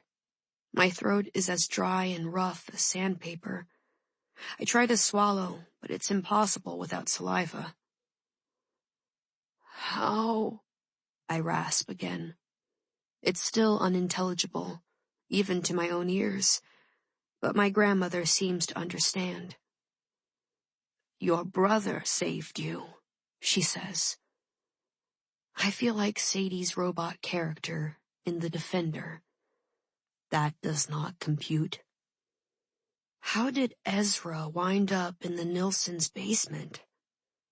But before I can ask another question, everything fades again. The next time I wake, pale sunlight is streaming into the room. I try to sit up until a figure in scrubs covered with sailboats gently forces me back down. Not yet, a familiar voice says. I blink until Melanie Kilduff's face comes into focus. I want to talk to her, but my throat is on fire. I'm thirsty, I croak. I'll bet, she says sympathetically. Just a few sips of water for now, though, okay? She raises my head and puts a plastic cup to my lips. I drink greedily until she pulls it away. Let's see how you do with that before you have any more. I'd protest, but my stomach is already rolling. At least it's a little easier to talk now, though. Malcolm? I manage. She places a comforting hand on my arm. In a room down the hall. He'll be all right. And your mother is on her way. Sadie? But she's not supposed to leave Hamilton House. Oh, honey, nobody cares about that right now.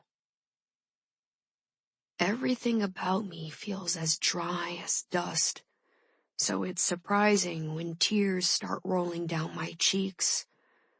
Melanie perches on the side of my bed and snakes her arms around me, folding me into a hug. My fingers curl onto her scrubs and clutch tight, pulling her closer. I'm sorry, I rasp.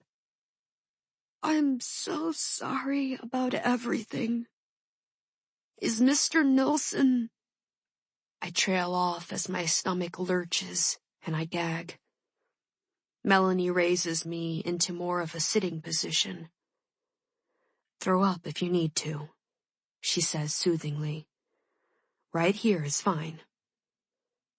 But the moment passes, leaving me exhausted and coated in clammy sweat. I don't say anything else for a long while, concentrating on getting my breathing under control. When I finally do, I ask again. Where is he? Melanie's voice is pure ice. Peter's in jail, where he belongs. It's such an enormous relief that I don't even mind when I feel myself slipping into unconsciousness again. By the time Ryan visits, I almost feel like myself again. I've been awake for more than 30 minutes anyway, and I've managed to keep down an entire cupful of water. You just missed Ezra, I tell him. Nana made him leave. He'd been here for 7 hours straight. Ryan lowers himself into the chair beside my bed. I believe it, he says. He's not in uniform, but wearing faded jeans and a flannel shirt instead. He gives me a nervous, lopsided smile that reminds me of Ezra's, and I wish, for one irrational second, that he'd hug me like Melanie did. Your brother saved you, Nana had said. She was right. I just didn't realize which one. Thank you, I say. Nana told me you came looking for us at the Nilssons, but nobody told me why. I search his open, friendly face, wondering how I ever could have imagined that it harbored dark secrets. My spidey sense is officially crap, which I'm sure Malcolm will tell me as soon as I'm allowed to see him. I don't want to tire you out, Ryan starts tentatively, but I cut him off. No, please, you won't. I promise. I need to know what happened. Well, he hunches his shoulders and leans forward. I can't get into everything, but I'll tell you as much as I can. It's hard to know where to start, but it was probably with the bracelet Daisy gave me. She says she told you about that. The bracelet? Really? I sit up so fast that I wince from the headache that suddenly hits me, and Ryan shoots me a worried look. I settle back into the pillows with pretend nonchalance. I mean, okay, sure. How so? He regards me in silence for a few seconds, and I press my lips together so I won't accidentally vomit. I didn't think much of it at the time, he finally says.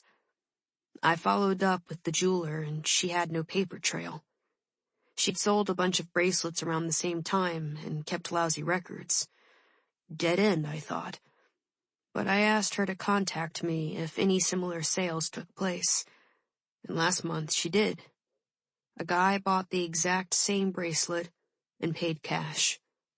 When I asked her to describe him, he fit Peter to a T. Not that I realized it at the time. I didn't start connecting dots until you guys brought me that repair receipt. That made me question the whole Nilsson family. Then I asked Brooke's parents if I could look through her jewelry box. I have to make myself remember how to breathe. And? She had a bracelet exactly like Lacey's. Her mother didn't know when she'd gotten it, or from whom. But we had our own theories, obviously. Right, I say sagely, like that had ever occurred to me even once. At the same time, we were scouring Brooke's house for clues. Her phone had gone missing when she did, but we were able to seize her computer. There was a diary on it, buried among a bunch of school files and password protected.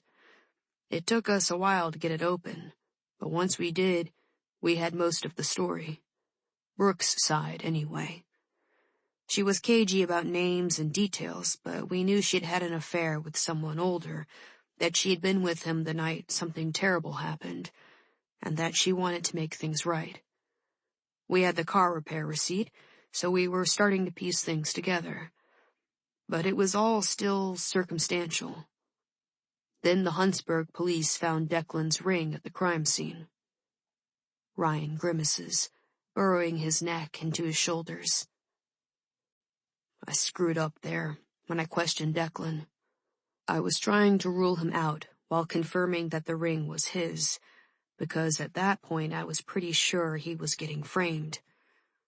But I don't know. Declan and I have never had a great dynamic. I pushed too hard and raised doubts in Malcolm's head that didn't need to be there. If I could take anything back, it would be that. The machine next to me beeps quietly. Okay, I say. But how did you show up in the nick of time? Why did you show up? Your text, Ryan says. I stare blankly at him, and his brows rise. You didn't know? You managed to get one letter off before Peter took your phone. All it said was P. I texted back a few times, but you didn't answer. I got worried with everything going on, so I checked in with your grandmother. When she said you were hanging out with Malcolm at the Nilsson's house, I freaked. I had done my best to get Mrs. Nilsson to leave the house with Malcolm while we were investigating, but she wouldn't leave. And then you show up there. I know how you are, always asking questions people don't want to answer. I headed over, thinking I'd make up some excuse to bring you back to Nora's. And I found... He trails off, swallowing visibly. I found you.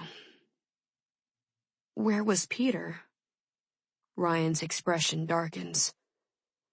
Heading out of the house just as I was heading in. I guess he had gone back to the basement to drag you guys into the hallway so he wouldn't know you'd ever been locked in. He didn't say a word when he saw me, just got into his car and took off, which was enough to make me start tearing through the house. Thank God I heard the hum of the generator when I got into the kitchen, because you were nearly out of time. His mouth sets in a grim line. Peter almost made it to Canada before someone caught up with him. I can't talk about what we found in his car, but it was enough to tie him to Brooke's murder. So, this is just a thing with him? Sleeping with teenage girls and killing them when they get in his way? Malcolm had said that in the Nilsson's house while I stood silently beside him. Frozen and useless, like I hadn't spent nearly half my life preparing for the moment when I'd be lured into a killer's basement. Looks like it.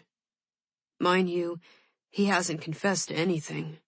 And we don't have hard evidence when it comes to Lacey. Not yet. We don't know what the tipping point was with her. Profilers are analyzing Peter now, and they suspect that she likely wanted to take their affair public, that she threatened to tell his wife or something. His second wife, right? Yeah. She doesn't live in Echo Ridge anymore, but she lost her husband and son in a car accident before she married Peter. I think that's his particular brand of evil, acting like some kind of hero figure to vulnerable women while preying on young girls behind their backs. Ryan's face twists with disgust. I don't know how else to explain why he'd marry the mother of Lacey's boyfriend. It's like he wanted to stay involved with Lacey or something. I shudder, thinking back to Peter and Malcolm's mom in their kitchen, the first time I had gone to Malcolm's house. How charming he had been, but also, now that I have the benefit of hindsight, how controlling. Not letting his wife talk and maneuvering her out of the room, but doing it all with a smile. He had fooled me as much as anyone. What a twisted creep. The only thing that would have been worse is if Melanie's husband wasn't around and he had tried to hook up with her. Agreed, Ryan says. Although Melanie never would have gone for it. She's tough. Alicia, not so much. My heart aches for Malcolm and what this is going to mean for his family. Declan is finally in the clear, at least, and maybe once people realize Lacey was under Peter's influence, they won't judge him and Daisy too harshly. On the other hand, his mom. I can't even begin to imagine how she must feel, and how she's going to pick up the pieces from being married to somebody like Peter. Ryan inches forward in his chair, his elbows on his knees, and his hands clasped together. There's something I wanted to check in with you about. When I spoke to Malcolm, he said you asked Peter if he had done anything to Sarah, and that Peter whispered something he couldn't hear. What did Peter say? My fingers find the worn edge of my blanket and pluck its loose threads. I don't know. I couldn't hear him either. His face falls. Okay. He's not answering any of our questions, including the ones about Sarah. But don't worry. We'll keep at it. What about Katrin? I ask abruptly. Why was she doing all that anonymous threat stuff? Was she trying to point people away from her dad or something? No. That's another long story, Ryan says. I lift my brows, and he adds, Katrin wasn't involved in the threats at first. It was Vivian Cantrell who started them. Viv? Why? What does she have to do with Peter? Were they having an affair too? I almost gag at the thought. Ryan huffs out a humorless laugh. No, it was completely unrelated. She's applying to journalism programs this fall, and I guess some high-profile alumni told her that her portfolio wasn't strong enough to stand out. So she decided to manufacture a story she could report on. I'm not sure I've heard him correctly. I almost have my head wrapped around Mr. Nilsson's warped psyche, but Viv's calculated plotting shocks me. You have got to be kidding. She did all that crap, freaked people out, brought up horrible memories, and totally traumatized Lacey's parents, so she could write about it? Yep, Ryan says grimly. And that's why you got dragged into it. Viv fixed the homecoming court election. She thought it'd be more newsworthy to have Sarah Corcoran's niece involved. Newsworthy? The word tastes bitter in my mouth. Wow. She's a special kind of horrible, isn't she? Ryan looks like he fully agrees, but all he says is, We traced the pep rally stunt back to her, and were about to talk with her parents when Brooke disappeared. Then we couldn't give the situation as much attention as we wanted, although we did let her know she was busted. She was terrified and swore up and down that she'd stop immediately, so I was surprised as hell when Malcolm turned up with that video. Why would Katrin get involved, though? Ryan hesitates. I'm sorry, but I can't tell you that. We're in discussions with Katrin's lawyer about what kind of role she's going to play in the investigation. Her reasons are part of those discussions, and they're confidential. Did she know what her father was doing? I press. Ryan folds his arms across his chest without answering. Blink once for yes. He snorts, but more in a fond sort of way than in annoyance, I think. New subject. I twist the blanket between my hands. So you had the whole thing figured out, and all this time I've just been getting in your way. Does that about sum it up? Not entirely. The repair receipt was genuinely useful, especially knowing how much Brooke wanted to find it. When we added it to the bracelet in her diary, we knew who we were dealing with. He gives me a half smile. Plus, you almost getting killed gave us probable cause to search Peter's car, so thanks for that. Any time. My eyelids are getting heavy, and I have to blink fast to keep them from drooping. Ryan notices and gets to his feet. I should go. Let you get some rest. Will you come by again? He looks flattered at the hopeful tone in my voice. Yeah, sure. If you want me to. I do. I let my eyes close for a second, then force them open again as he stands. Thanks again. For everything. You're welcome, he says, shoving his hands in his pockets awkwardly. For that moment, he reminds me of the old Officer Rodriguez, the skittish, subpar cop, instead of the crack investigator he turned out to be. Hey, so, this is maybe not the time or the place, he adds hesitantly. But, if you're feeling well enough, my sister's having a fall open house in a couple of weeks. She does it every year. She wants to meet you and Ezra, if you're up for it. She does? I ask, surprised. I'd almost forgotten that Ryan has siblings. Yeah, but no pressure or anything. Just think about it. You can let me know later if you're interested. He smiles warmly and lifts one hand in a wave. Then he turns, disappearing into the hallway. I sink back onto the thin pillow, my haze of tiredness suspended. I've almost gotten used to Ryan, but I'm not sure how to feel about even more strangers that I'm related to. Going from a family tree of 3, 4, with Nana, to this sudden influx of half-siblings, their spouses and their kids, seems like a lot. I kind of like the idea of a sister, though. Maybe a half one wouldn't be bad. There's a rustling sound at the door, and the scent of jasmine. I half twist on the bed and spy a cloud of dark curls framed in the doorway. Ellery, Sadie breathes, her blue eyes sparkling with tears. Before I can remember that I'm mad at her, I'm returning her hug with every ounce of strength I have left. Chapter 37. Malcolm. Saturday, October 26th. This kid hates me, Declan says.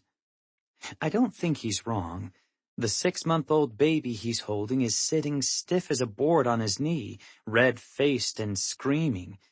Everybody at this party feels sorry for the kid, except Daisy. She's beaming like she's never seen anything so adorable.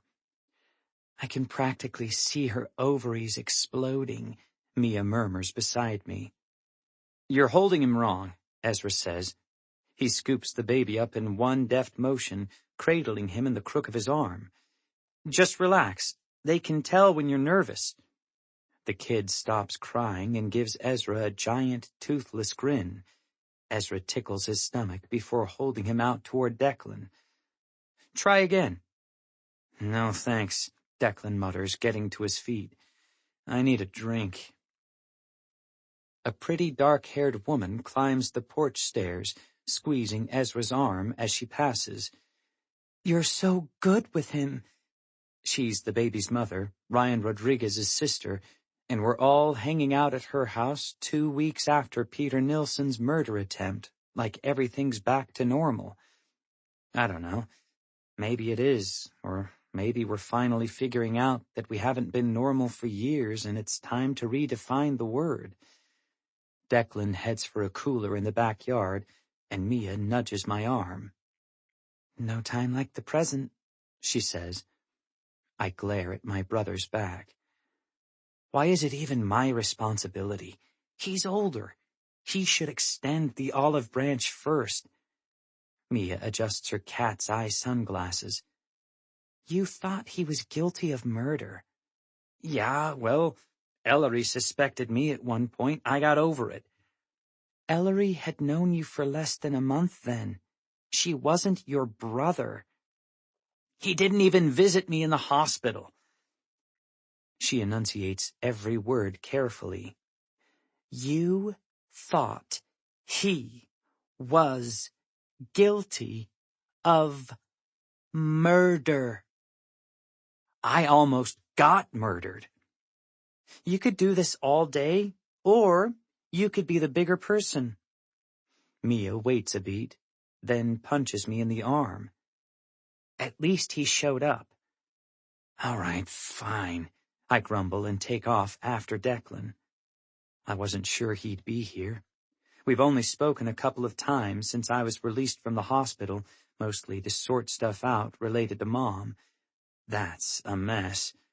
All of Peter's assets are frozen, so she's got nothing to her name except a bank account that won't cover more than a couple months' worth of expenses. We'll be moving to Salisbury soon, and while I can't get out of the Nilssons' house fast enough, I don't know what happens after that. Mom hasn't worked in over a year, and my dad's harder to reach than ever. We got a semi-lucrative offer to tell our side of the story to a tabloid, but we're not desperate enough to take it. Yet. Declan's at the far corner of the yard, pulling a frosted brown bottle from a blue cooler. He twists the cap off and takes a long sip, then catches sight of me and lowers the bottle. I'm a few feet away when I notice how white his knuckles are. What's up, little brother? Can I have one? I ask. He snorts. You don't drink. I might need to start. Declan reopens the cooler and plunges his hand into its depths, extracting a bottle identical to the one he's holding. He hands it to me, expressionless, and I manage to get the top off without wincing when the sharp edges cut into my palm. I take a tentative sip, waiting for bitterness to explode in my mouth, but it's not half bad. Smooth and almost honey-flavored. I'm nervous and thirsty, and a quarter of the bottle is gone before Declan grabs my arm. Slow down. I meet his eyes and force out the words I've been practicing for 2 weeks. I'm sorry. Seconds pass that feel like minutes. I'm ready for just about any response, for him to yell at me, to walk away without saying anything, even to sock me in the jaw. The bruises from Kyle's attack are almost gone, just in time for some new ones. But Declan doesn't do any of those things. He sips his beer, then clinks his bottle against mine. Me too, he says. The bottle almost slips out of my hand. What? You heard me. So you're not... I trail off.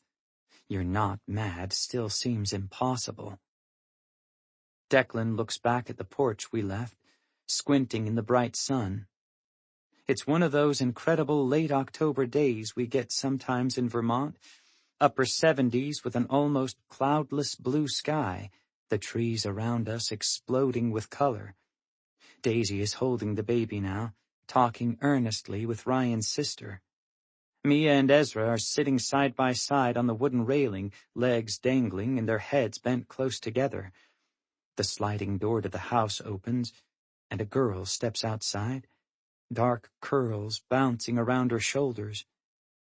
I've been waiting for her to show up, but I guess I can wait to talk a little longer. I've been a shit brother to you, Mal, Declan says finally. For years, I'm not gonna lie, I didn't give a crap about you when we were kids. Too caught up in my own stuff. And you weren't, I don't know, enough like me for me to pay attention. A muscle in his cheek jumps, his eyes still on the porch. Then everything went to hell and I took off. I didn't think about you then either, not for years. So I'm not sure why I expected you to be on my side when somebody found my class ring at a murder site. My throat's uncomfortably dry, but I don't want any more beer. I should have realized you didn't have anything to do with that. Declan shrugs. Why? We barely know each other, and I'm the adult, or so they tell me, so that's on me. He opens the cooler again and pulls out a ginger ale, holding it out to me. I hesitate, and he takes the beer from my hand, setting it down on a nearby table. Come on, Mal. That's not you. I take the ginger ale. I don't know what's going to happen with Mom. I don't either. That shit's not great. We'll figure it out, though. You guys can get a place near Daisy and me. Salisbury's all right. He grins and takes a sip of beer. The regulars at Bukowski's Tavern aren't half bad when you get to know them. The tightness in my chest loosens. Good to know. A wisp of a cloud passes over the sun, briefly shading Declan's face. You talked to Katrin? He asks. No, I say. She ended up cooperating fully with the DA's office, handing off one final piece of evidence. Brooke's cell phone case. Katrin had found it the day Peter organized the search party, after she'd gone digging through his office looking for a phone charger. Apparently, Peter destroyed Brooke's phone, but kept the case, as though it were some kind of sick trophy, just like he had with Lacey's ring. It wasn't something you'd find in a store. Brooke had made it herself with a clear case, dried flowers, and nail polish.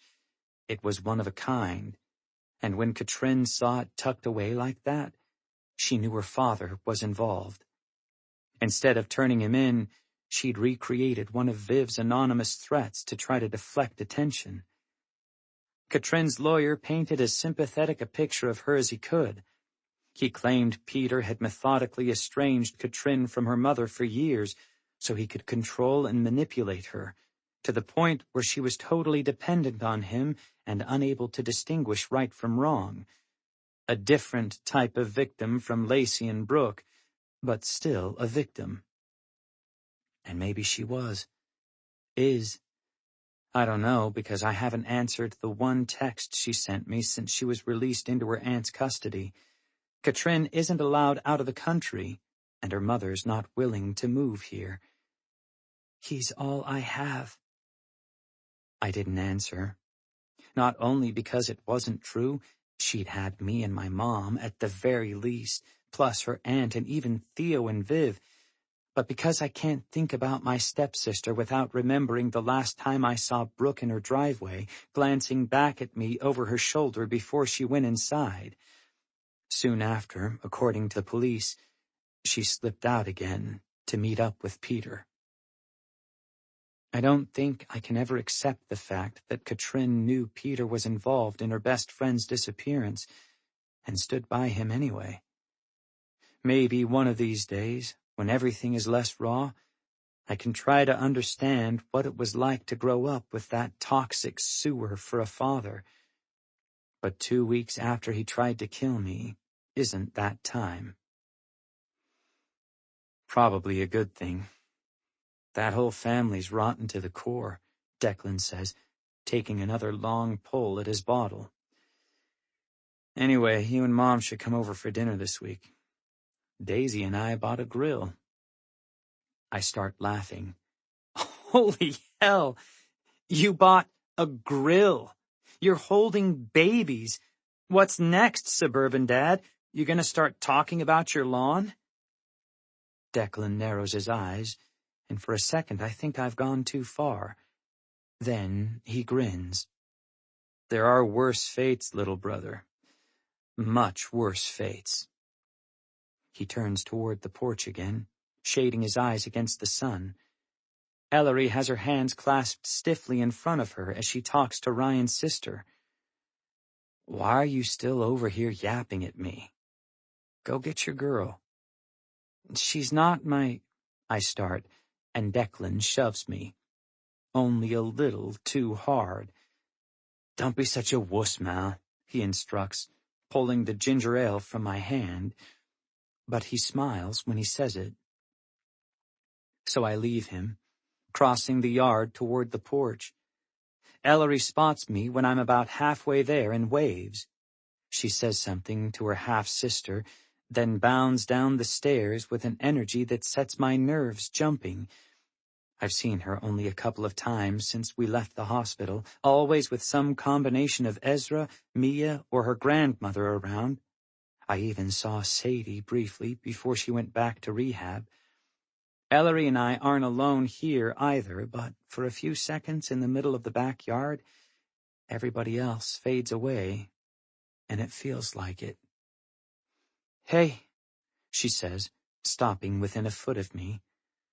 I was hoping you'd be here. Her eyes flick over my shoulder to Declan. How'd that go? Better than expected. How are things with your new half-siblings? Same, she says. Better than expected. They're nice. I'm not as comfortable with the other two as I am with Ryan, though. Ezra's fitting in more easily than I am, as usual. She brushes a stray curl off her temple. How are you feeling? Other than the headaches, not too bad. No permanent effects. That's what the doctors say, anyway. Me too. She hesitates. I mean, I guess the nightmares will go away eventually. I hope so. I wait a beat, then add, Listen, I'm really sorry you didn't get any closure about your aunt. I know that would have meant a lot to your family. If it's any consolation, even if you didn't hear him say it, I'm pretty sure we know. You know? I know. I just wish... Her eyes get bright with tears, and before I can think too much about what I'm doing, I pull her into my arms. She leans her head on my chest, and I bury my face in her hair. For a few seconds, I feel something I haven't experienced since I was a little kid, before my parents started fighting and my brother either ignored or taunted me. Hope. It'll be all right, I say into her hair. Her voice is muffled against my shirt. How are we supposed to get past something like this?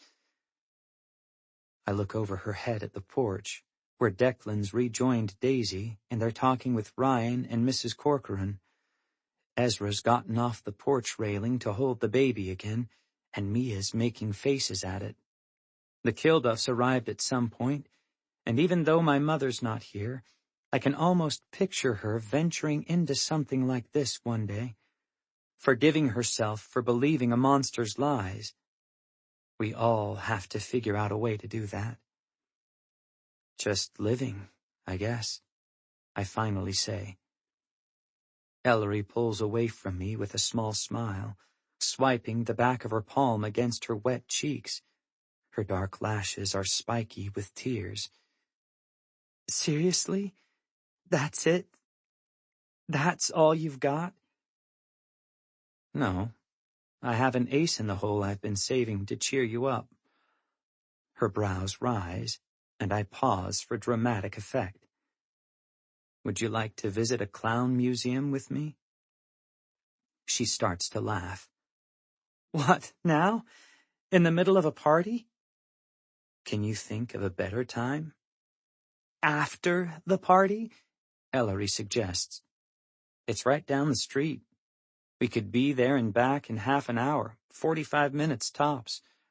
There's free popcorn, and dogs, and clowns, obviously. It does sound tempting. Then let's go. I link my fingers through hers and we start for the driveway. Good thing it's walking distance. I've had almost half a bottle of beer. You rebel. She smiles at me. But you did say living, after all. I squeeze her hand and bend my head toward hers. I'm working on it. Chapter 38. Ellery. Saturday, October 26th.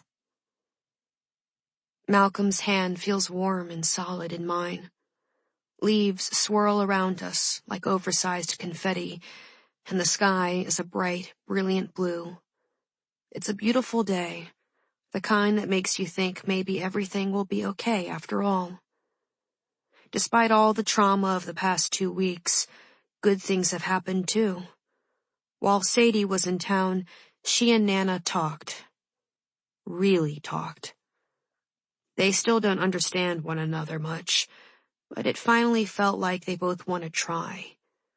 Since she's been back at Hamilton House, Sadie hasn't made a single random phone call. It's only been 8 days, but still. Baby steps. Nana and Sadie agreed that Ezra and I should finish our senior year at Echo Ridge High, even if Sadie gets a clean bill of health in January, which is all right by me. I'm making my bedroom a little homier. I bought some framed prints at an art fair last weekend and put up pictures of Ezra and me, with Mia and Malcolm. Plus, I have the SATs to take, colleges to visit, half-siblings to get to know, and maybe more dates with Malcolm. I almost told him, just now. I wanted to. But once I say it, I can't take it back. And even though I spent almost 6 weeks trying to unravel the lies in Echo Ridge, all I've been able to think about since that day in the Nilssons' basement is that some secrets shouldn't be told. It nearly killed Sadie to believe she'd abandoned her twin on the night Sarah disappeared. There's no way she'd be able to handle this. It's hard enough for me, with no regrets or guilt weighing me down, to watch my brother smile and joke at a party, and to know the truth. We're not supposed to be here. I grip Malcolm's hand tighter, to ward off the chill that runs down my spine, every time I remember Peter's voice hissing in my ear, so faint I almost missed it. I wish I had, because I'll spend the rest of my life hoping he never repeats the words he thought I'd take to my grave. I thought she was your mother. This is Sophie Amos.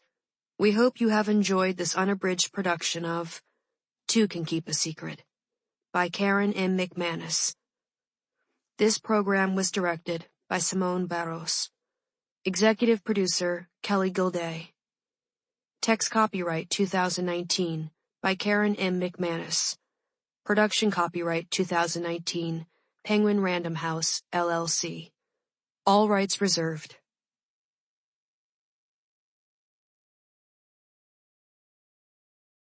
Audible hopes you have enjoyed this program.